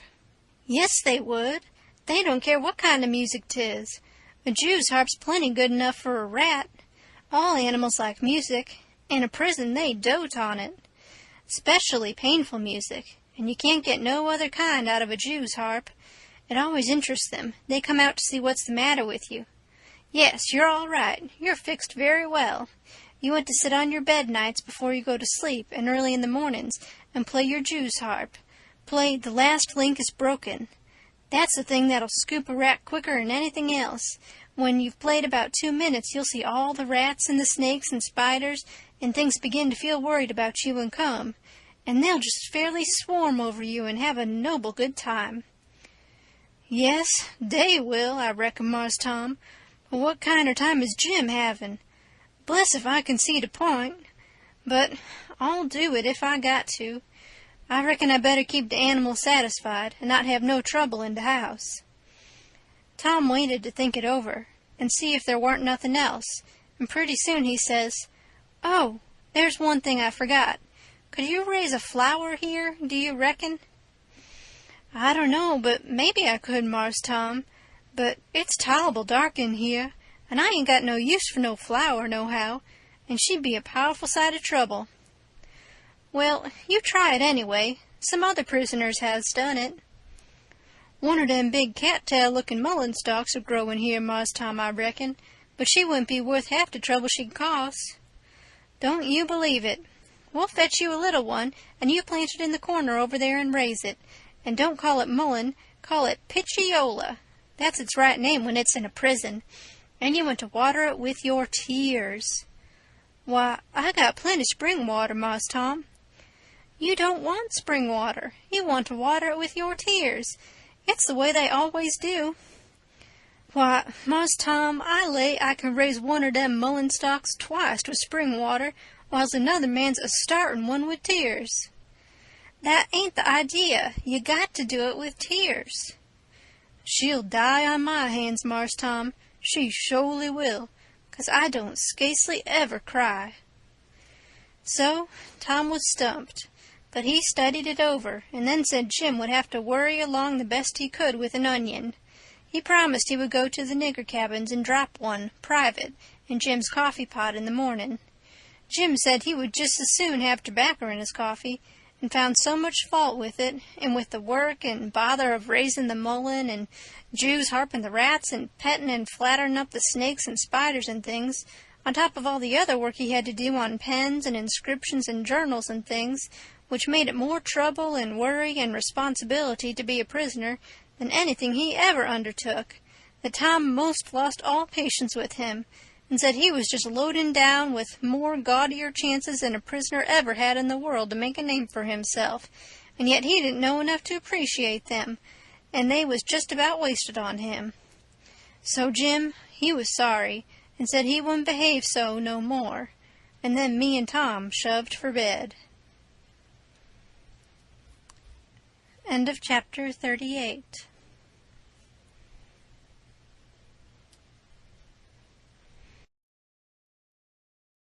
Chapter 39.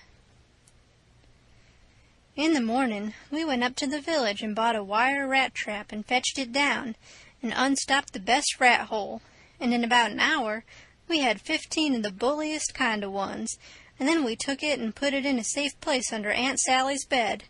But while we was gone for spiders, little Thomas Franklin Benjamin Jefferson Alexander Phelps found it there, and opened the door of it to see if the rats would come out.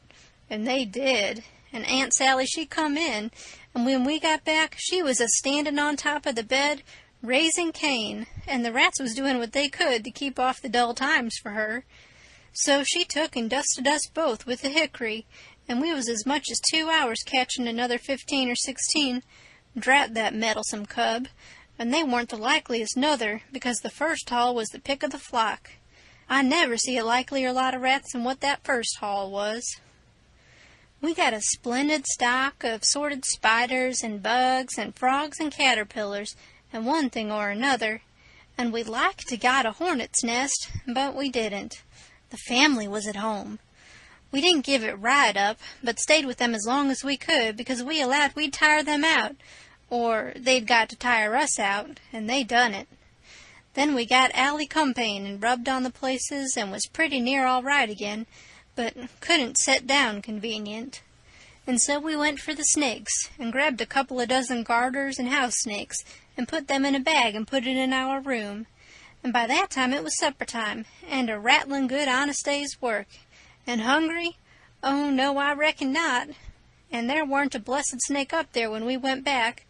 We didn't half tie the sack, and they worked out somehow and left. But it didn't matter much, because they was still on the premises somewheres. So we judged we could get some of them again. No, there weren't no real scarcity of snakes about the house for a considerable spell. You'd see them dripping from the rafters and places every now and then, and they generally landed in your plate or down the back of your neck, and most of the time where you didn't want them. Well, they was handsome and striped, and there weren't no harm in a million of them, but that never made no difference to Aunt Sally. She despised snakes, be the breed what they might, and she couldn't stand them no way you could fix it. And every time one of them flopped down on her, it didn't make no difference what she was doing. She would just lay that work down and light out. I never see such a woman. And you could hear her whoop to Jericho. You couldn't get her to take a hold of one of them with the tongs. And if she turned over and found one in bed, she would scramble out and lift a howl that you would think the house was afire. She disturbed the old man so that he said he could most wish there hadn't ever been no snakes created. Why, after every last snake had been gone clear out of the house for as much as a week, Aunt Sally warn't over it yet. She warn't near over it. When she was settin' thinking about something, you could touch her on the back of her neck with a feather, and she would jump right out of her stockings. It was very curious. But Tom said all women was just so. He said they was made that way for some reason or other. We got a lickin' every time one of our snakes come in her way, and she allowed these lickings weren't nothing to what she would do if we ever loaded up the place again with them. I didn't mind the lickings, because they didn't amount to nothing, but I minded the trouble we had to lay in another lot.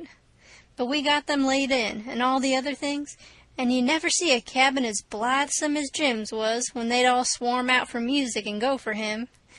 Jim didn't like the spiders, and the spiders didn't like Jim, and so they'd lay for him and make it mighty warm for him.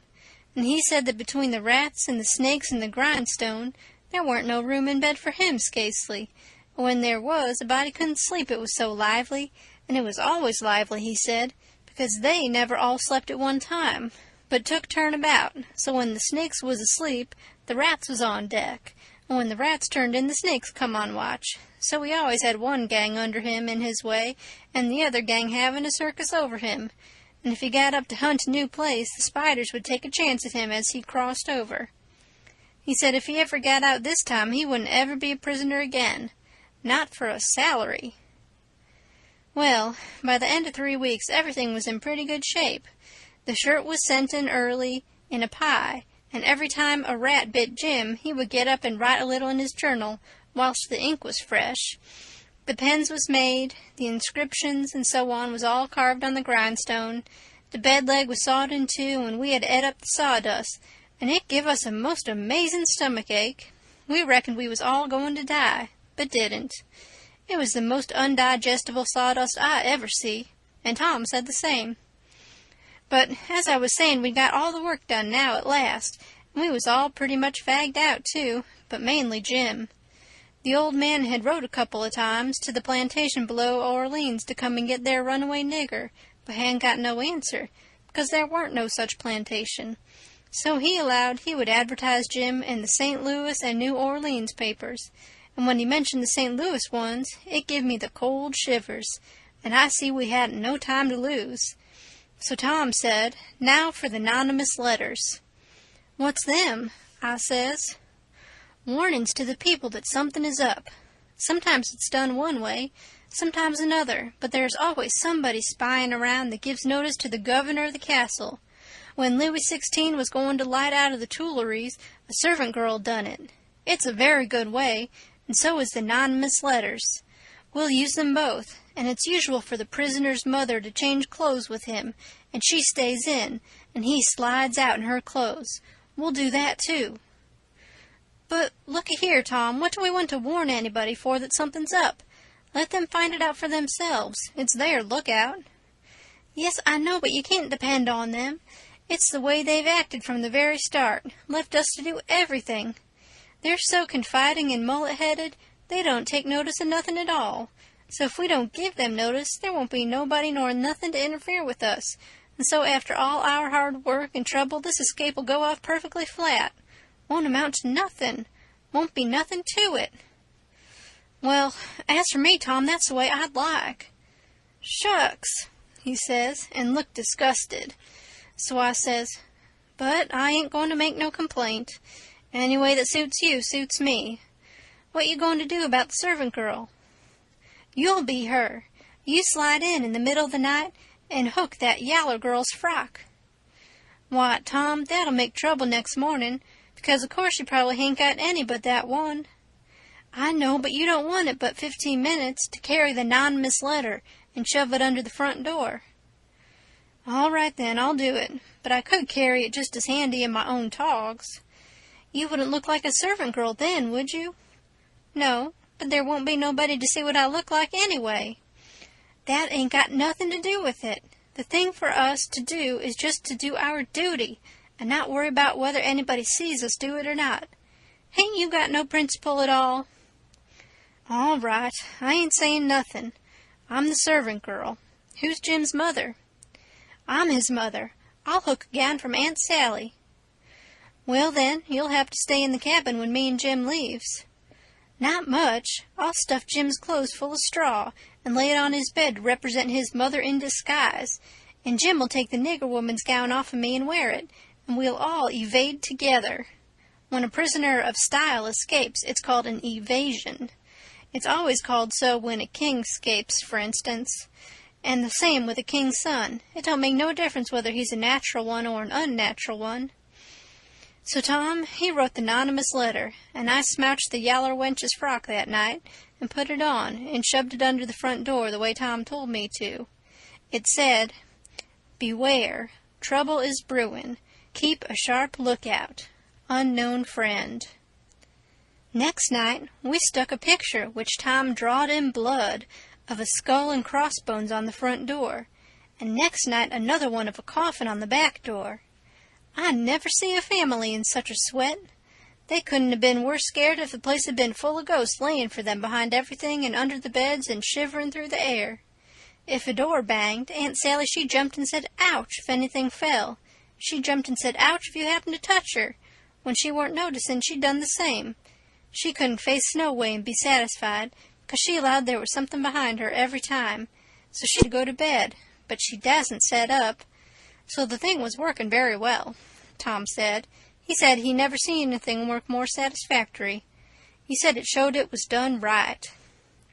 So, he said, now for the grand bulge. So the very next morning at the streak of dawn, we got another letter ready, and was wondering what we better do with it, because we heard them say at supper they was going to have a nigger on watch at both doors all night. Tom, he went down the lightning rod to spy around, and the nigger at the back door was asleep, and he stuck it in the back of his neck and come back. This letter said, "Don't betray me. I wish to be your friend. There's a desperate gang of cutthroats from over in the Indian Territory going to steal your runaway nigger tonight, and they have been trying to scare you so as you will stay in the house and not bother them. I am one of the gang, but have got religion, and wish to quit it and lead an honest life again, and will betray the hellish design. They will sneak down from northards along the fence at midnight exact with a false key, and go in the nigger's cabin to get him. I am to be off a piece and blow a tin horn if I see any danger, but stead of that I will baa like a sheep as soon as they get in, and not blow at all. Then whilst they are getting his chains loose, you slip there and lock them in, and can kill them at your leisure. Don't do anything but just the way I am telling you. If you do, they will suspicion something, and raise whoop jamboree hoo. I do not wish any reward, but to know I have done the right thing. Unknown Friend." End of chapter 39. Chapter 40.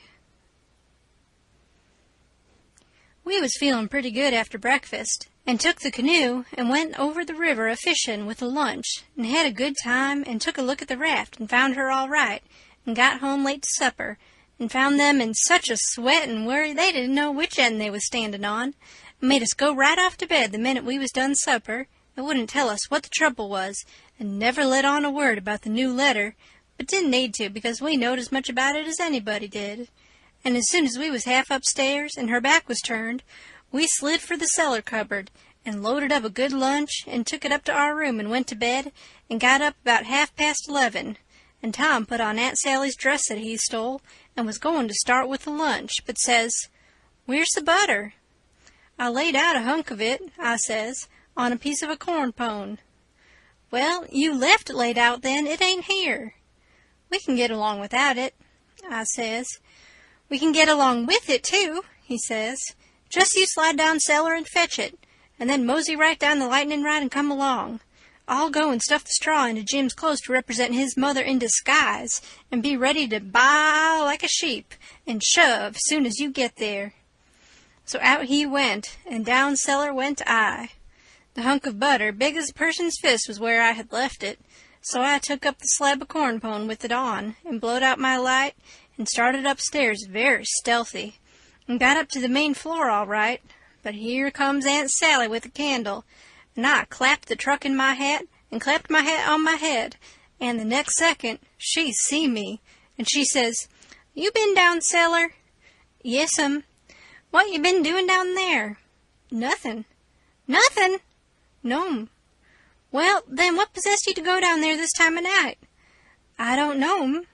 "You don't know? Don't answer me that way, Tom. I want to know what you've been doing down there." "I ain't been doing a single thing, Aunt Sally. I hope to gracious if I have." I reckon she'd let me go now, and as a general thing she would, but I suppose there were so many strange things going on she was just in a sweat about every little thing that warn't yardstick straight. So she says, very decided, "You just march into that settin' room and stay there till I come. You been up to something you no business to, and I lay I'll find out what it is before I'm done with you." So she went away as I opened the door and walked into the settin' room. My, but there was a crowd there. 15 farmers, and every one of them had a gun. I was most powerful sick, and slunk to a chair and set down. They was sittin' around, some of them talking a little, in a low voice, and all of them fidgety and uneasy, but trying to look like they warn't. But I knowed they was, because they was always taking off their hats and putting them on and scratching their heads and changing their seats and fumbling with their buttons. I warn't easy myself, but I didn't take my hat off all the same. I did wish Aunt Sally would come and get done with me and lick me if she wanted to, and let me get away and tell Tom how we'd overdone this thing and what a thunderin' hornet's nest we'd got ourselves into, so we could stop fooling around straight off and clear out with Jim before these rips got out of patience and come for us. At last she come and begun to ask me questions, but I couldn't answer them straight. I didn't know which end of me was up, because these men was in such a fidget now that some of them was wanting to start right now and lay for them desperados, and saying it warn't but a few minutes to midnight, and others was trying to get them to hold on and wait for the sheep signal, and here was Auntie pegging away at the questions, and me a shaking all over and ready to sink down in my tracks, I was that scared, and the place getting hotter and hotter, and the butter beginning to melt and run down my neck and behind my ears, and pretty soon when one of them says, "I'm for going and getting in the cabin first, and right now, and catching them when they come," I most dropped, and a streak of butter come a-trickling down my forehead, and Aunt Sally she sees it, and turns white as a sheet and says, "For the land's sake, what is the matter with the child? He's got the brain fever as sure as you're born, and they're oozing out." And everybody runs to see, and she snatches off my hat, and out comes the bread and what was left of the butter, and she grabbed me and hugged me and says, "Oh, what a turn you did give me, and how glad and grateful I am it ain't no worse, for luck's against us, and it never rains but it pours, and when I see that truck I thought we'd lost you, for I knowed by the color and all it was just like your brains would be if— Dear, why didn't you tell me that was what you'd been down there for? I wouldn't have cared. Now clear up to bed and don't let me see no more of you till morning." I was upstairs in a second, and down the lightning rod in another one, and shinning through the dark for the lean-to. I couldn't hardly get my words out, I was so anxious, but I told Tom as quick as I could we must jump for it now, and not a minute to lose, the house full of men yonder, with guns. His eyes just blazed, and he says, "No, is that so? Ain't it bully? Why, Huck, if I was to do it over again, I bet I could fetch 200. If we could put it off till—" "Hurry, I says. "Where's Jim?" "Right at your elbow. If you reach out your arm, you can touch him. He's dressed and everything's ready. Now we'll slide out and give the sheep signal." But then we heard the tramp of men come into the door, and heard them begin to fumble with the padlock, and heard a man say, "I told you we'd be too soon. They haven't come. The door's locked. Here, I'll lock some of you into the cabin, and you lay for 'em in the dark, and kill 'em when they come, and the rest scatter around a piece and listen if you can hear 'em coming." So in they come, but couldn't see us in the dark, and most tried on us whilst we was hustling to get under the bed. But we got under all right and out through the hole, swift but soft. Jim first, me next, and Tom last, which was according to Tom's orders. Now we was in the lean-to, and heard trampin's close by outside, so we crept to the door, and Tom stopped us there and put his eye to the crack, but couldn't make out nothin', it was so dark, and whispered and said he would listen for the steps to get further, and when he nudged us Jim must slide out first and him last. So he set his ear to the crack and listened and listened and listened, and the steps was scraping around out there all the time, and at last he nudged us, and we slid out and stooped down, not breathing, and not making the least noise, and slipped stealthy towards the fence in Injun file, and got to it all right, and me and Jim over it, but Tom's britches catched fast on a splinter on the top rail, and then he hear the steps coming, so he had to pull loose, which snapped the splinter and made a noise, and as he dropped in our tracks and started, somebody sings out, "Who's that? Answer or I'll shoot." But we didn't answer. We just unfurled our heels and shoved. Then there was a rush and a bang, bang, bang. and the bullets fairly whizzed around us. We heard them sing out, "Here they are! They broke for the river! After 'em, boys, and turn loose the dogs!" So here they come, full tilt. We could hear them because they wore boots and yelled, but we didn't wear no boots and didn't yell. We was in the path to the mill, and when they got pretty close on to us, we dodged into the bush and let them go by, and then dropped in behind them. They'd had all the dogs shut up so they wouldn't scare off the robbers.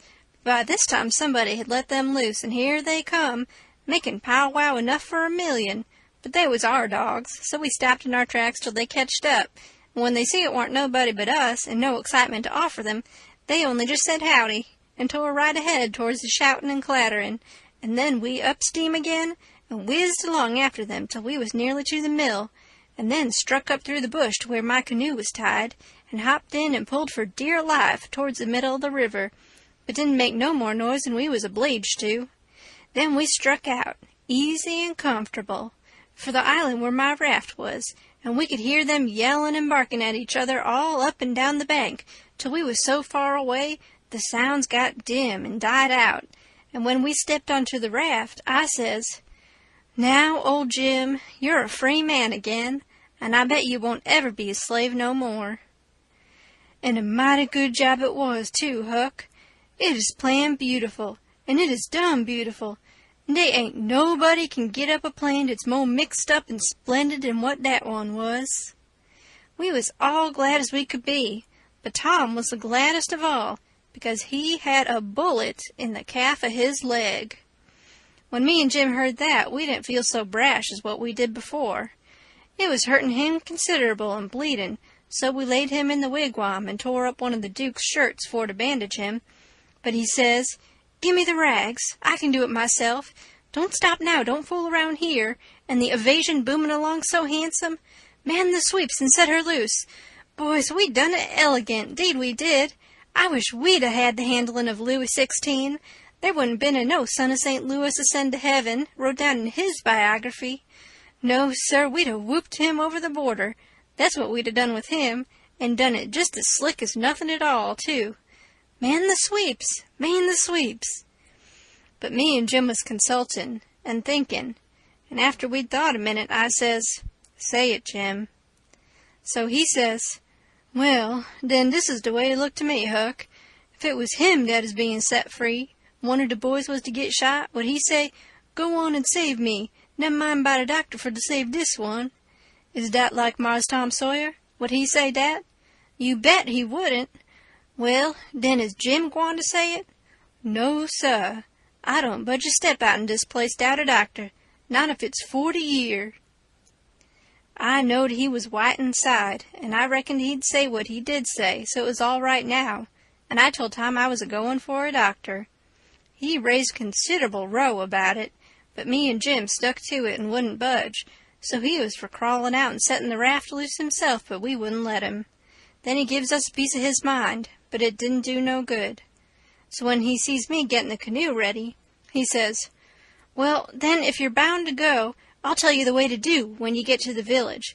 Shut the door and blindfold the doctor tight and fast, and make him swear to be silent as the grave, and put a purse full of gold in his hand, and then take and lead him all around the back alleys and everywheres in the dark, and then fetch him here in the canoe in a roundabout way amongst the islands, and search him and take his chalk away from him, and don't give it back to him until you get him back to the village, or else he will chalk this raft so he can find it again. It's the way they all do." So I said I would, and left, and Jim was to hide in the woods when he sees the doctor coming, till he was gone again. End of chapter 40. Chapter 41. The doctor was an old man, a very nice, kind-looking old man when I got him up. I told him me and my brother was over on Spanish Island hunting yesterday afternoon, and camped on a piece of raft we found. About midnight he must have kicked his gun in his dreams, for it went off and shot him in the leg, and we wanted him to go over there and fix it and not say nothing about it, nor let nobody know, because we wanted to come home this evening and surprise the folks. "Who is your folks?" he says. "The Phelpses, down yonder." "Oh," he says, and after a minute he says, "How'd you say he got shot?" "He had a dream," I says, "and it shot him." "Singular dream," he says. So he lit up his lantern and got his saddlebags and we started. But when he sees the canoe, he didn't like the look of her. Said she was big enough for one, but didn't look pretty safe for two. I says, "Oh, you needn't be afeard, sir. She carried the three of us easy enough." "What three?" "Why, me and Sid and the guns. That's what I mean." "Oh," he says.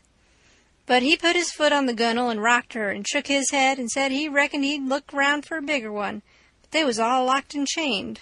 So he took my canoe and said for me to wait till he come back, or I could hunt around further, or maybe I better go down home and get them ready for the surprise if I wanted to. But I said I didn't, so I told him just how to find the raft, and then he started. I struck an idea pretty soon.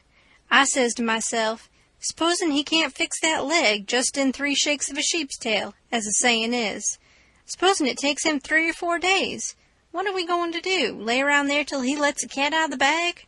No, sir, I know what I'll do. I'll wait. When he comes back, if he says he's got to go any more, I'll get down there too, if I swim, and we'll take and tie him and keep him and shove out down the river. And when Tom's done with him, we'll give him what it's worth, or all we got, and then let him get ashore. So then I crept into a lumber pile to get some sleep, and next time I waked up the sun was away up over my head. I shot out and went for the doctor's house, but they told me he'd gone away in the night sometime or other and warn't back yet. Well, thinks I, that looks powerful bad for Tom, and I'll dig out for the island right off. So away I shoved, and turned the corner, and nearly rammed my head into Uncle Silas's stomach. He says, "Why, Tom, where you been all this time, you rascal?" "I hain't been nowheres," I says, "only just hunting for the runaway nigger, me and Sid." "Why, wherever did you go?" he says. "Your auntie's been mighty uneasy." "She needn't," I says, "because we was all right. We followed the men and the dogs, but they outrun us and we lost them. But we thought we heard them on the water, so we got a canoe and took out after them and crossed over, but couldn't find nothing to them, so we cruised along up shore till we got kind of tired and beat out, and tied up the canoe and went to sleep and never waked up till about an hour ago. Then we paddled over here to hear the news, and Sid's at the post office to see what he can hear, and I'm a-branching out to get something to eat for us, and then we're going home." So then we went to the post office to get Sid, but just as I suspicioned he weren't there. So the old man he got a letter out of the office, and we waited a while longer, but Sid didn't come.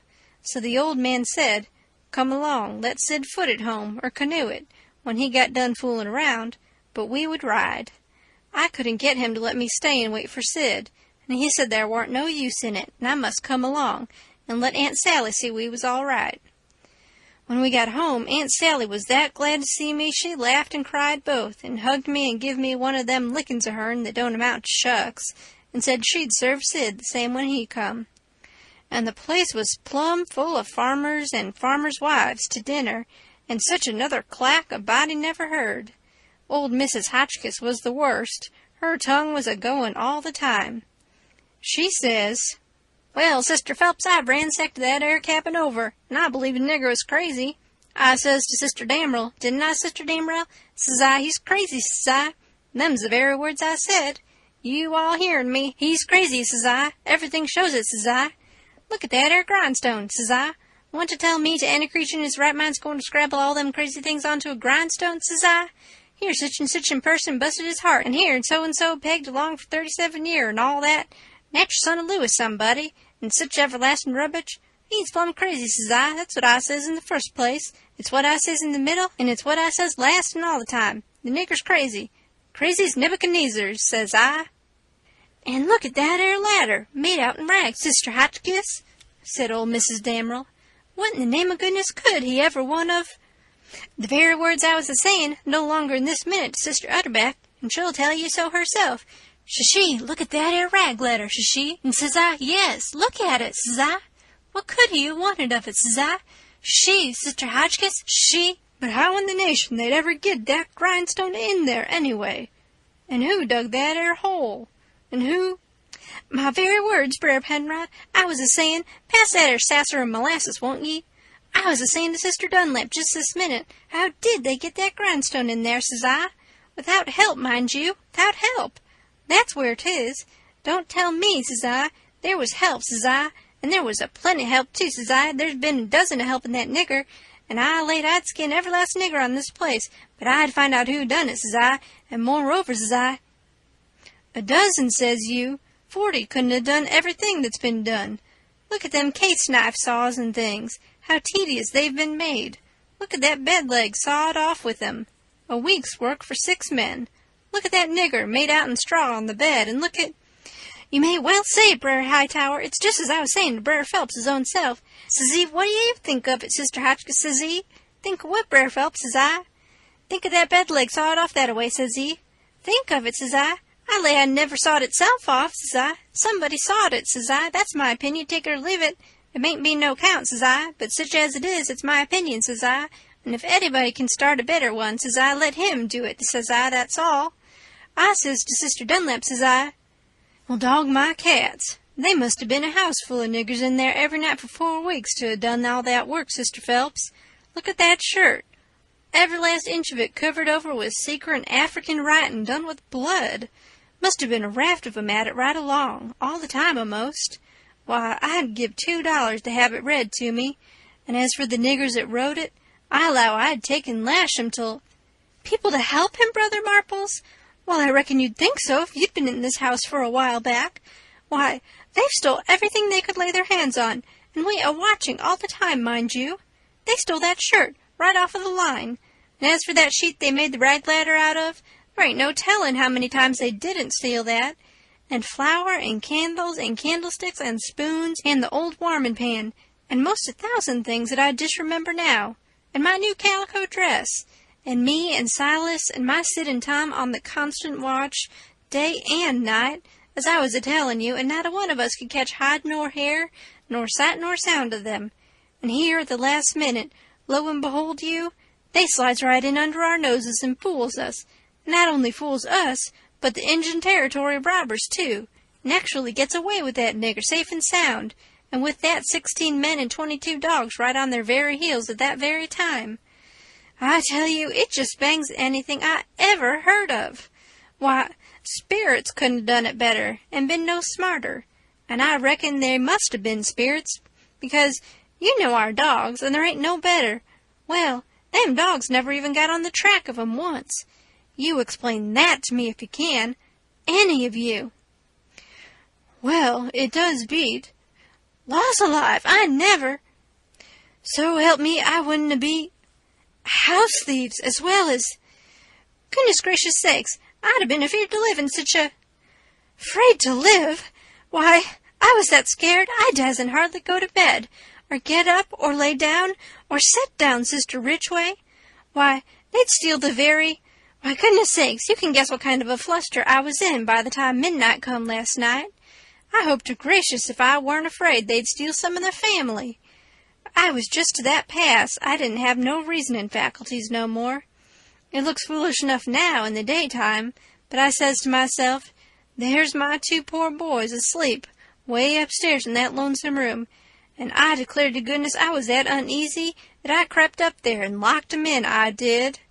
And anybody would, because, you know, when you get scared that way, and it keeps running on and getting worse and worse all the time, and your wits get to addling, and you get to doing all sorts of wild things, and by, you think to yourself, supposing I was a boy, and was away up here, and the door ain't locked, and you... She stopped, looking kind of wondering, and then she turned her head around slow. When her eye lit on me, I got up and took a walk. Says I to myself, I can explain better how we come to not be in that room this morning if I go out to one side and study over it a little. So I done it, but I dasn't go fur, or she'd 'a sent for me. And when it was late in the day, the people all went. And then I come in and told her the noise and shooting waked up me and Sid, and the door was locked, and we wanted to see the fun. So we went down the lightning rod, and both of us got hurt a little, and we didn't never want to try that no more. And then I went on and told her all what I told Uncle Silas before. and then she said she'd forgive us, and maybe it was all right enough anyway, and about what a body might expect of boys, for all boys was a pretty harum-scarum lot as far as she could see, and so, as long as no harm hadn't come of it, she judged she'd better put in her time being grateful we was alive and well, and she had us still, instead of fretting over what was past and done. So then she kissed me and patted me on the head, and dropped into a kind of a brown study, and pretty soon jumps up and says, "Why, laws a mercy! It's most night, and Sid's not come yet. What has become of that boy?" I see my chance, so I skips up and says, "I'll run right up to town and get him," I says. "No, you won't," she says. "You'll stay right where you are. One's enough to be lost at a time. If he ain't here to supper, your uncle'll go." Well, he weren't there to supper, so right after supper, Uncle went. He come back about 10, a little bit uneasy, hadn't run across Tom's tracks. Aunt Sally was a good deal uneasy, but Uncle Silas, he said there warn't no occasion to be.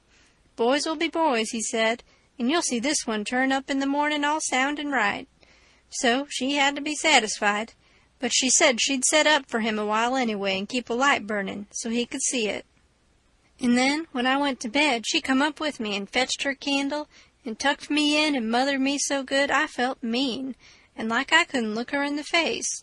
And she sat down on the bed and talked with me a long time, and said what a splendid boy Sid was, and didn't seem to want to ever stop talking about him, and kept asking me every now and then if I reckoned he could 'a' got lost or hurt, or maybe drownded, and might be layin' at this minute somewhere sufferin' or dead, and she not by him to help him.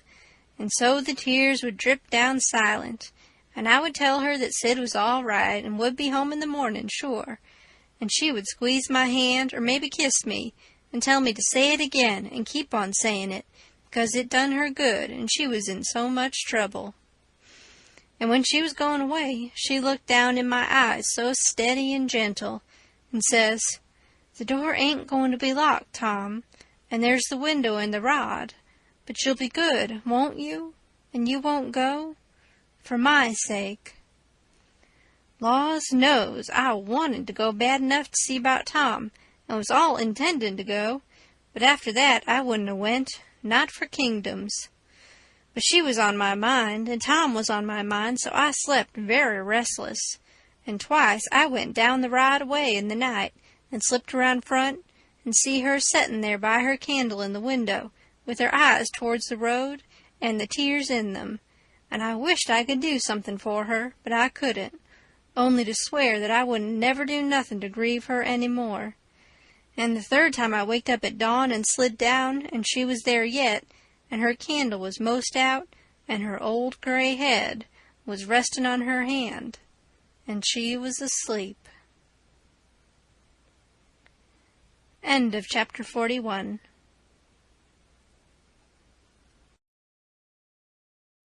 Chapter 42. The old man was uptown again before breakfast, but couldn't get no track of Tom, and both of them sat at the table thinking, and not saying nothing, and looking mournful, and their coffee getting cold, and not eating anything. And by the old man says, "Did I give you the letter?"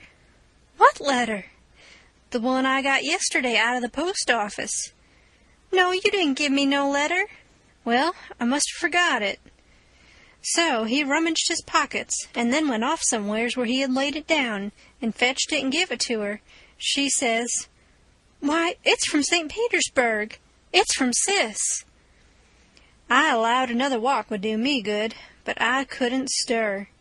But before she could break it open, she dropped it and run, for she see something. And so do I.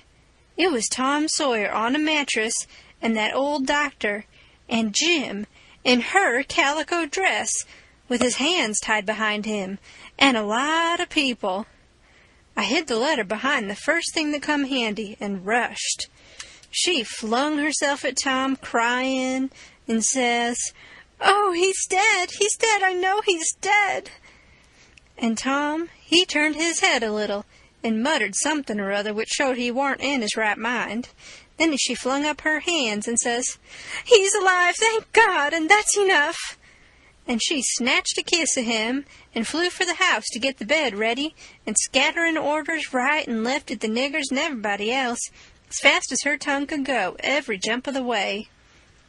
I followed the men to see what they was going to do with Jim, and the old doctor and Uncle Silas followed after Tom into the house. The men was very huffy, and some of them wanted to hang Jim for an example to all the other niggers around there, so they wouldn't be trying to run away like Jim done, and making such a raft of trouble, and keeping a whole family scared most to death for days and nights. But the other said don't do it. It wouldn't answer at all. He ain't our nigger, and his owner would turn up and make us pay for him, sure. So that cooled them down a little, because the people that's always the most anxious for to hang a nigger that hain't done just right is always the very ones that hain't the most anxious to pay for him when they've got their satisfaction out of him. They cussed Jim considerable, though, and give him a cuff or two side of the head once in a while.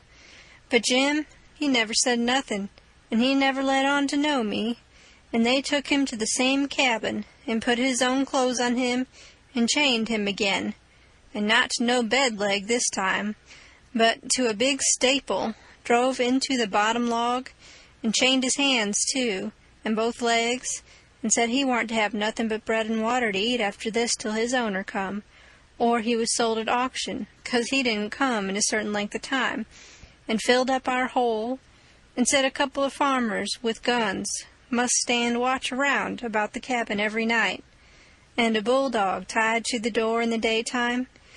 And about this time they was through with the job, and was tapering off with a kind of a general good-bye cussin'. And then the old doctor comes and takes a look, and says, "Don't be no rougher on him than you're obleeged to, because he ain't a bad nigger. When I got to where I found the boy, I see I couldn't cut the bullet out without some help, and he warn't in no condition for me to leave to go and get help.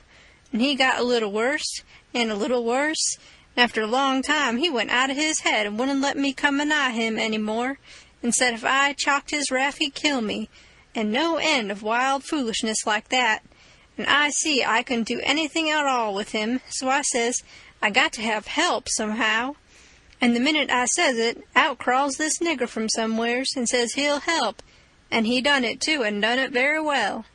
Of course I judged he must be a runaway nigger, and there I was, and there I had to stick right straight along all the rest of the day and all night. It was a fix, I tell you. I had a couple of patients with the chills, and of course I'd a liked to run up to town and see them, but I dasn't, because the nigger might get away, and then I'd be to blame. And yet never a skiff come close enough for me to hail. So there I had to stick plumb until daylight this morning, and I never see a nigger that was a better nurse or more faithfuler, and yet he was risking his freedom to do it, and was all tired out, too. And I see plain enough he'd been worked main hard lately. I liked the nigger for that, I tell you, gentlemen. A nigger like that is worth $1,000, and kind treatment, too. I had everything I needed, and the boy was doing as well there as he would have done at home. Better, maybe, because it was so quiet. But there I was, with both of 'em on my hands, and there I had to stick till about dawn this morning. Then some men in a skiff come by, and as good luck would have it, the nigger was settin' by the pallet with his head propped on his knees sound asleep. So I motioned them in quiet, and they slipped up on him and grabbed him and tied him before he knowed what he was about, and we never had no trouble. And the boy, being in a kind of a flighty sleep, too, we muffled the oars and hitched the raft on and towed her over real nice and quiet, and the nigger never made the least row nor said a word from the start. He ain't no bad nigger, gentlemen. That's what I think about him." Somebody says, "Well, it sounds very good, Doctor, I'm obleeged to say." Then the other softened up a little, too, and I was mighty thankful to that old doctor for doing Jim that good turn, and I was glad it was according to my judgment of him, too, because I thought he had a good heart in him, and was a good man the first time I see him. Then they all agreed that Jim had acted very well, and was deserving to have some notice took of it and reward, so every one of them promised right out and hearty that they wouldn't cuss him no more. Then they come out and locked him up. I hoped they was going to say he could have one or two of the chains took off, because they was rotten heavy, or could have meat and greens with his bread and water, but they didn't think of it, and I reckoned it warn't best for me to mix in. But I judged I'd get the doctor's yarn to Aunt Sally somehow or other, as soon as I'd got through the breakers that was laying just ahead of me. Explanations, I mean, of how I forgot to mention about Sid being shot, when I was telling how him and me put in that dratted night paddling around, hunting the runaway nigger. But I had plenty time. Aunt Sally, she stuck to the sick room all day and all night, and every time I see Uncle Silas mooning around, I dodged him. Next morning, I heard Tom was a good deal better, and they said Aunt Sally was gone to get a nap. So I slips to the sick room, and if I found him awake, I reckon we could put up a yarn for the family that would wash. But he was sleeping, and sleeping very peaceful too, and pale, not fire-faced the way he was when he come. So I sat down and laid for him to wake. In about half an hour Aunt Sally comes gliding in, and there I was, up a stump again. She motioned me to be still, and sat down by me, and begun to whisper, and said we could all be joyful now, because all the symptoms was first rate, and he'd been sleeping like that for ever so long, and looking better and peacefuller all the time, and 10 to 1 he'd wake up in his right mind. So we sat there watching, and by he stirs a bit, and opened his eyes very natural, and takes a look and says, "Hello, why, I'm at home. How's that? Where's the raft?" "It's all right," I says. "And Jim?" "The same," I says, but couldn't say it pretty brash. But he never noticed, but says, "Good, splendid. Now we're all right and safe. Did you tell Auntie?" I was going to say yes, but she chipped in and says, "About what, Sid?" "Why, about the way the whole thing was done." "What whole thing?" "Why, the whole thing. There ain't but one. How we set the runaway nigger free, me and Tom." "Good land! Set the run... What is the child talking about? Dear, dear, out of his head again." "No, I ain't out of my head. I know all what I'm talking about. We did set him free, me and Tom. We laid out to do it, and we done it. And we done it elegant, too. He'd got a start, and she never checked him up. Just set and stared and let him clip along, and I see it warn't no use for me to put in. Why, Auntie, it cost us a power of work, weeks of it, hours and hours every night whilst you was all asleep, and we had to steal candles and the sheet and the shirt and your dress and spoons and tin plates and case knives and the warming pan and the grindstone and flour and just no end of things. And you can't think what work it was to make the saws and pens and inscriptions and one thing or another, and you can't think half the fun it was. And we had to make up the pictures of coffins and things, anonymous letters from the robbers, and get up and down the lightning rod and dig the hole into the cabin, and made the rope ladder, and send it in cooked up in a pie, and send in spoons and things to work with in your apron pocket. Mercy sakes! And load up the cabin with rats and snakes and so on for company for Jim. And then you kept Tom here so long with the butter in his hat that you come near spiling the whole business, because the men come before we was out of the cabin and we had to rush, and they heard us and let drive at us, and I got my share, and we dodged out of the path and let them go by. And when the dogs come, they weren't interested in us, but went for the most noise, and we got our canoe and made for the raft, and was all safe, and Jim was a free man, and we done it all by ourselves, and wasn't it bully, Auntie? Well, I never heard the likes of it in all my born days. So it was you little rapscallions, that's been making all this trouble, and turned everybody's wits clean inside out, and scared us almost to death. I've as good a notion as ever I had in my life to take it out of you this very minute. To think, here I've been, night after night, you just get well once, you young scamp, and I lay all tame the old Harry out of both of ye.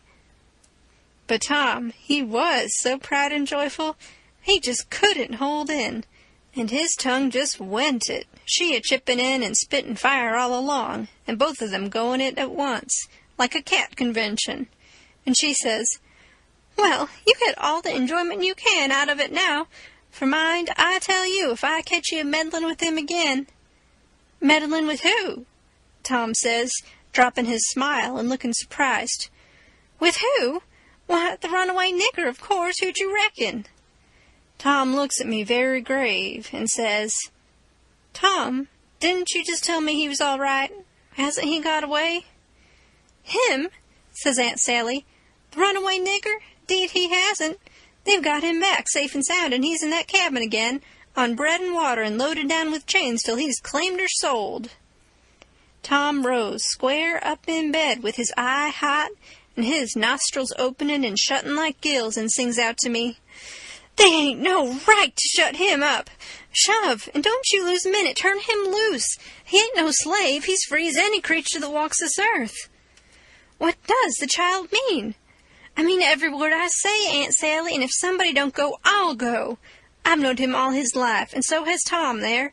Old Miss Watson died 2 months ago, and she was ashamed she ever was going to sell him down the river, and said so, and she set him free in her will."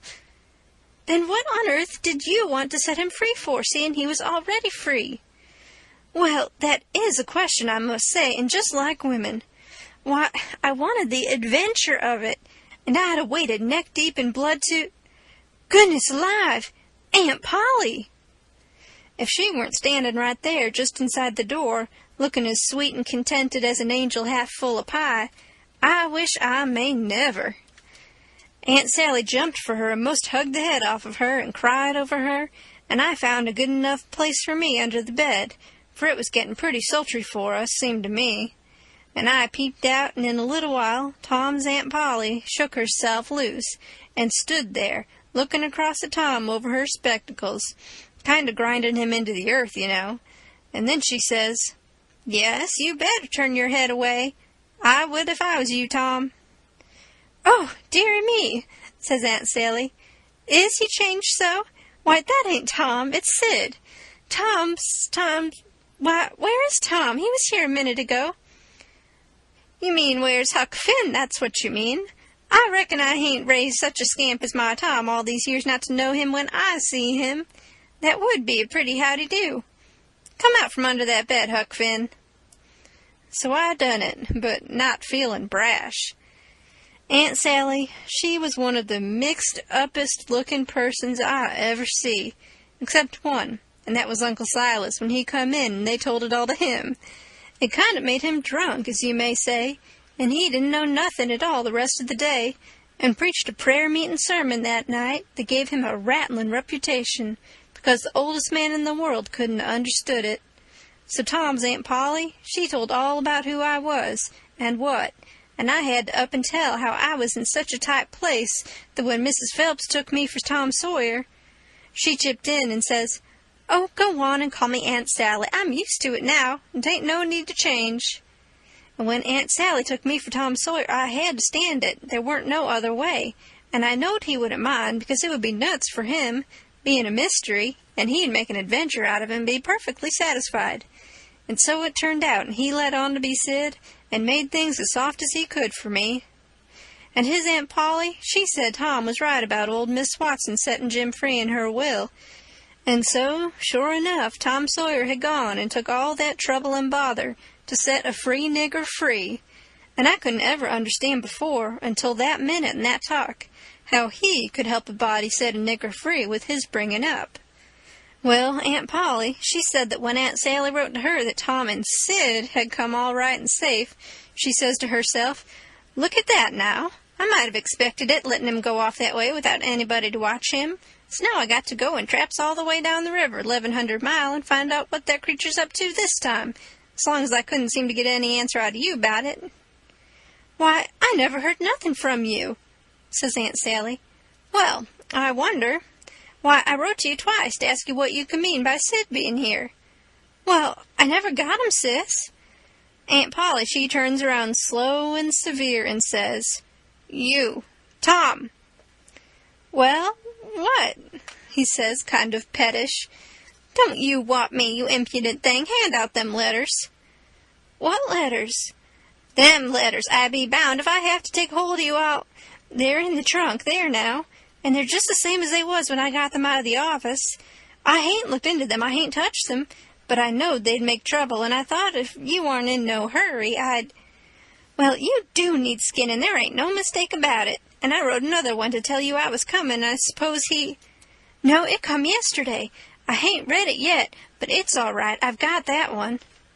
I wanted to offer to bet $2 she hadn't, but I reckon maybe it was just as safe to not to. So I never said nothing. End of chapter 42.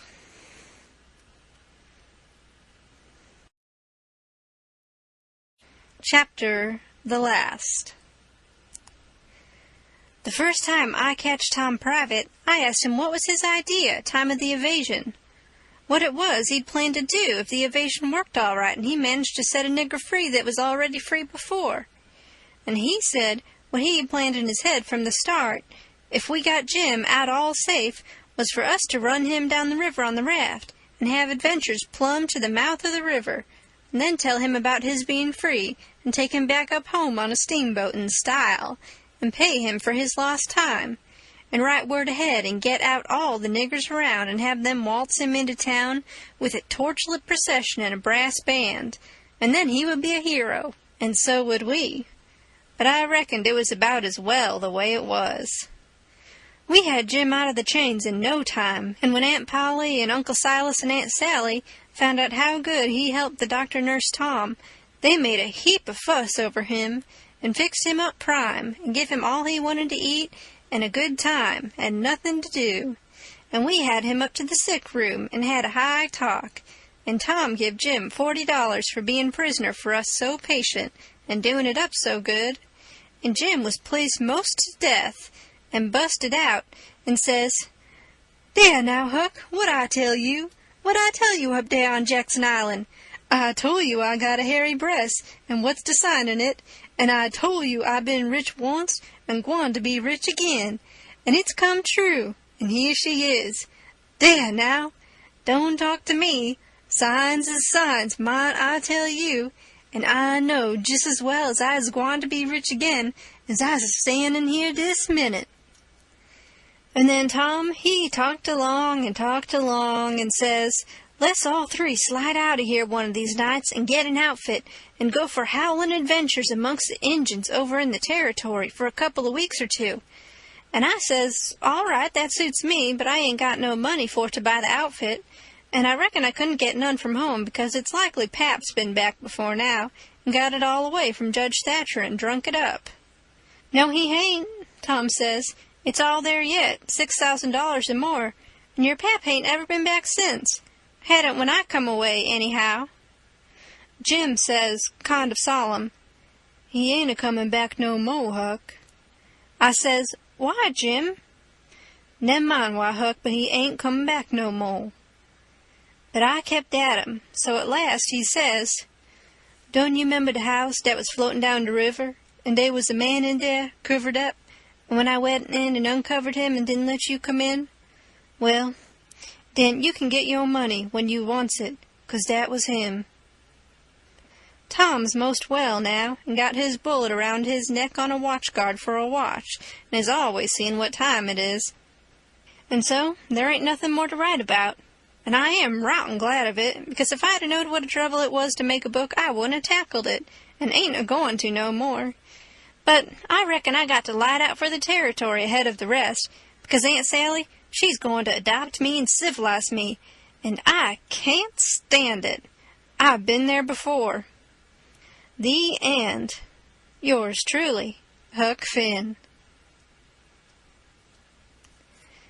End of chapter the last, and end of the Adventures of Huckleberry Finn by Mark Twain.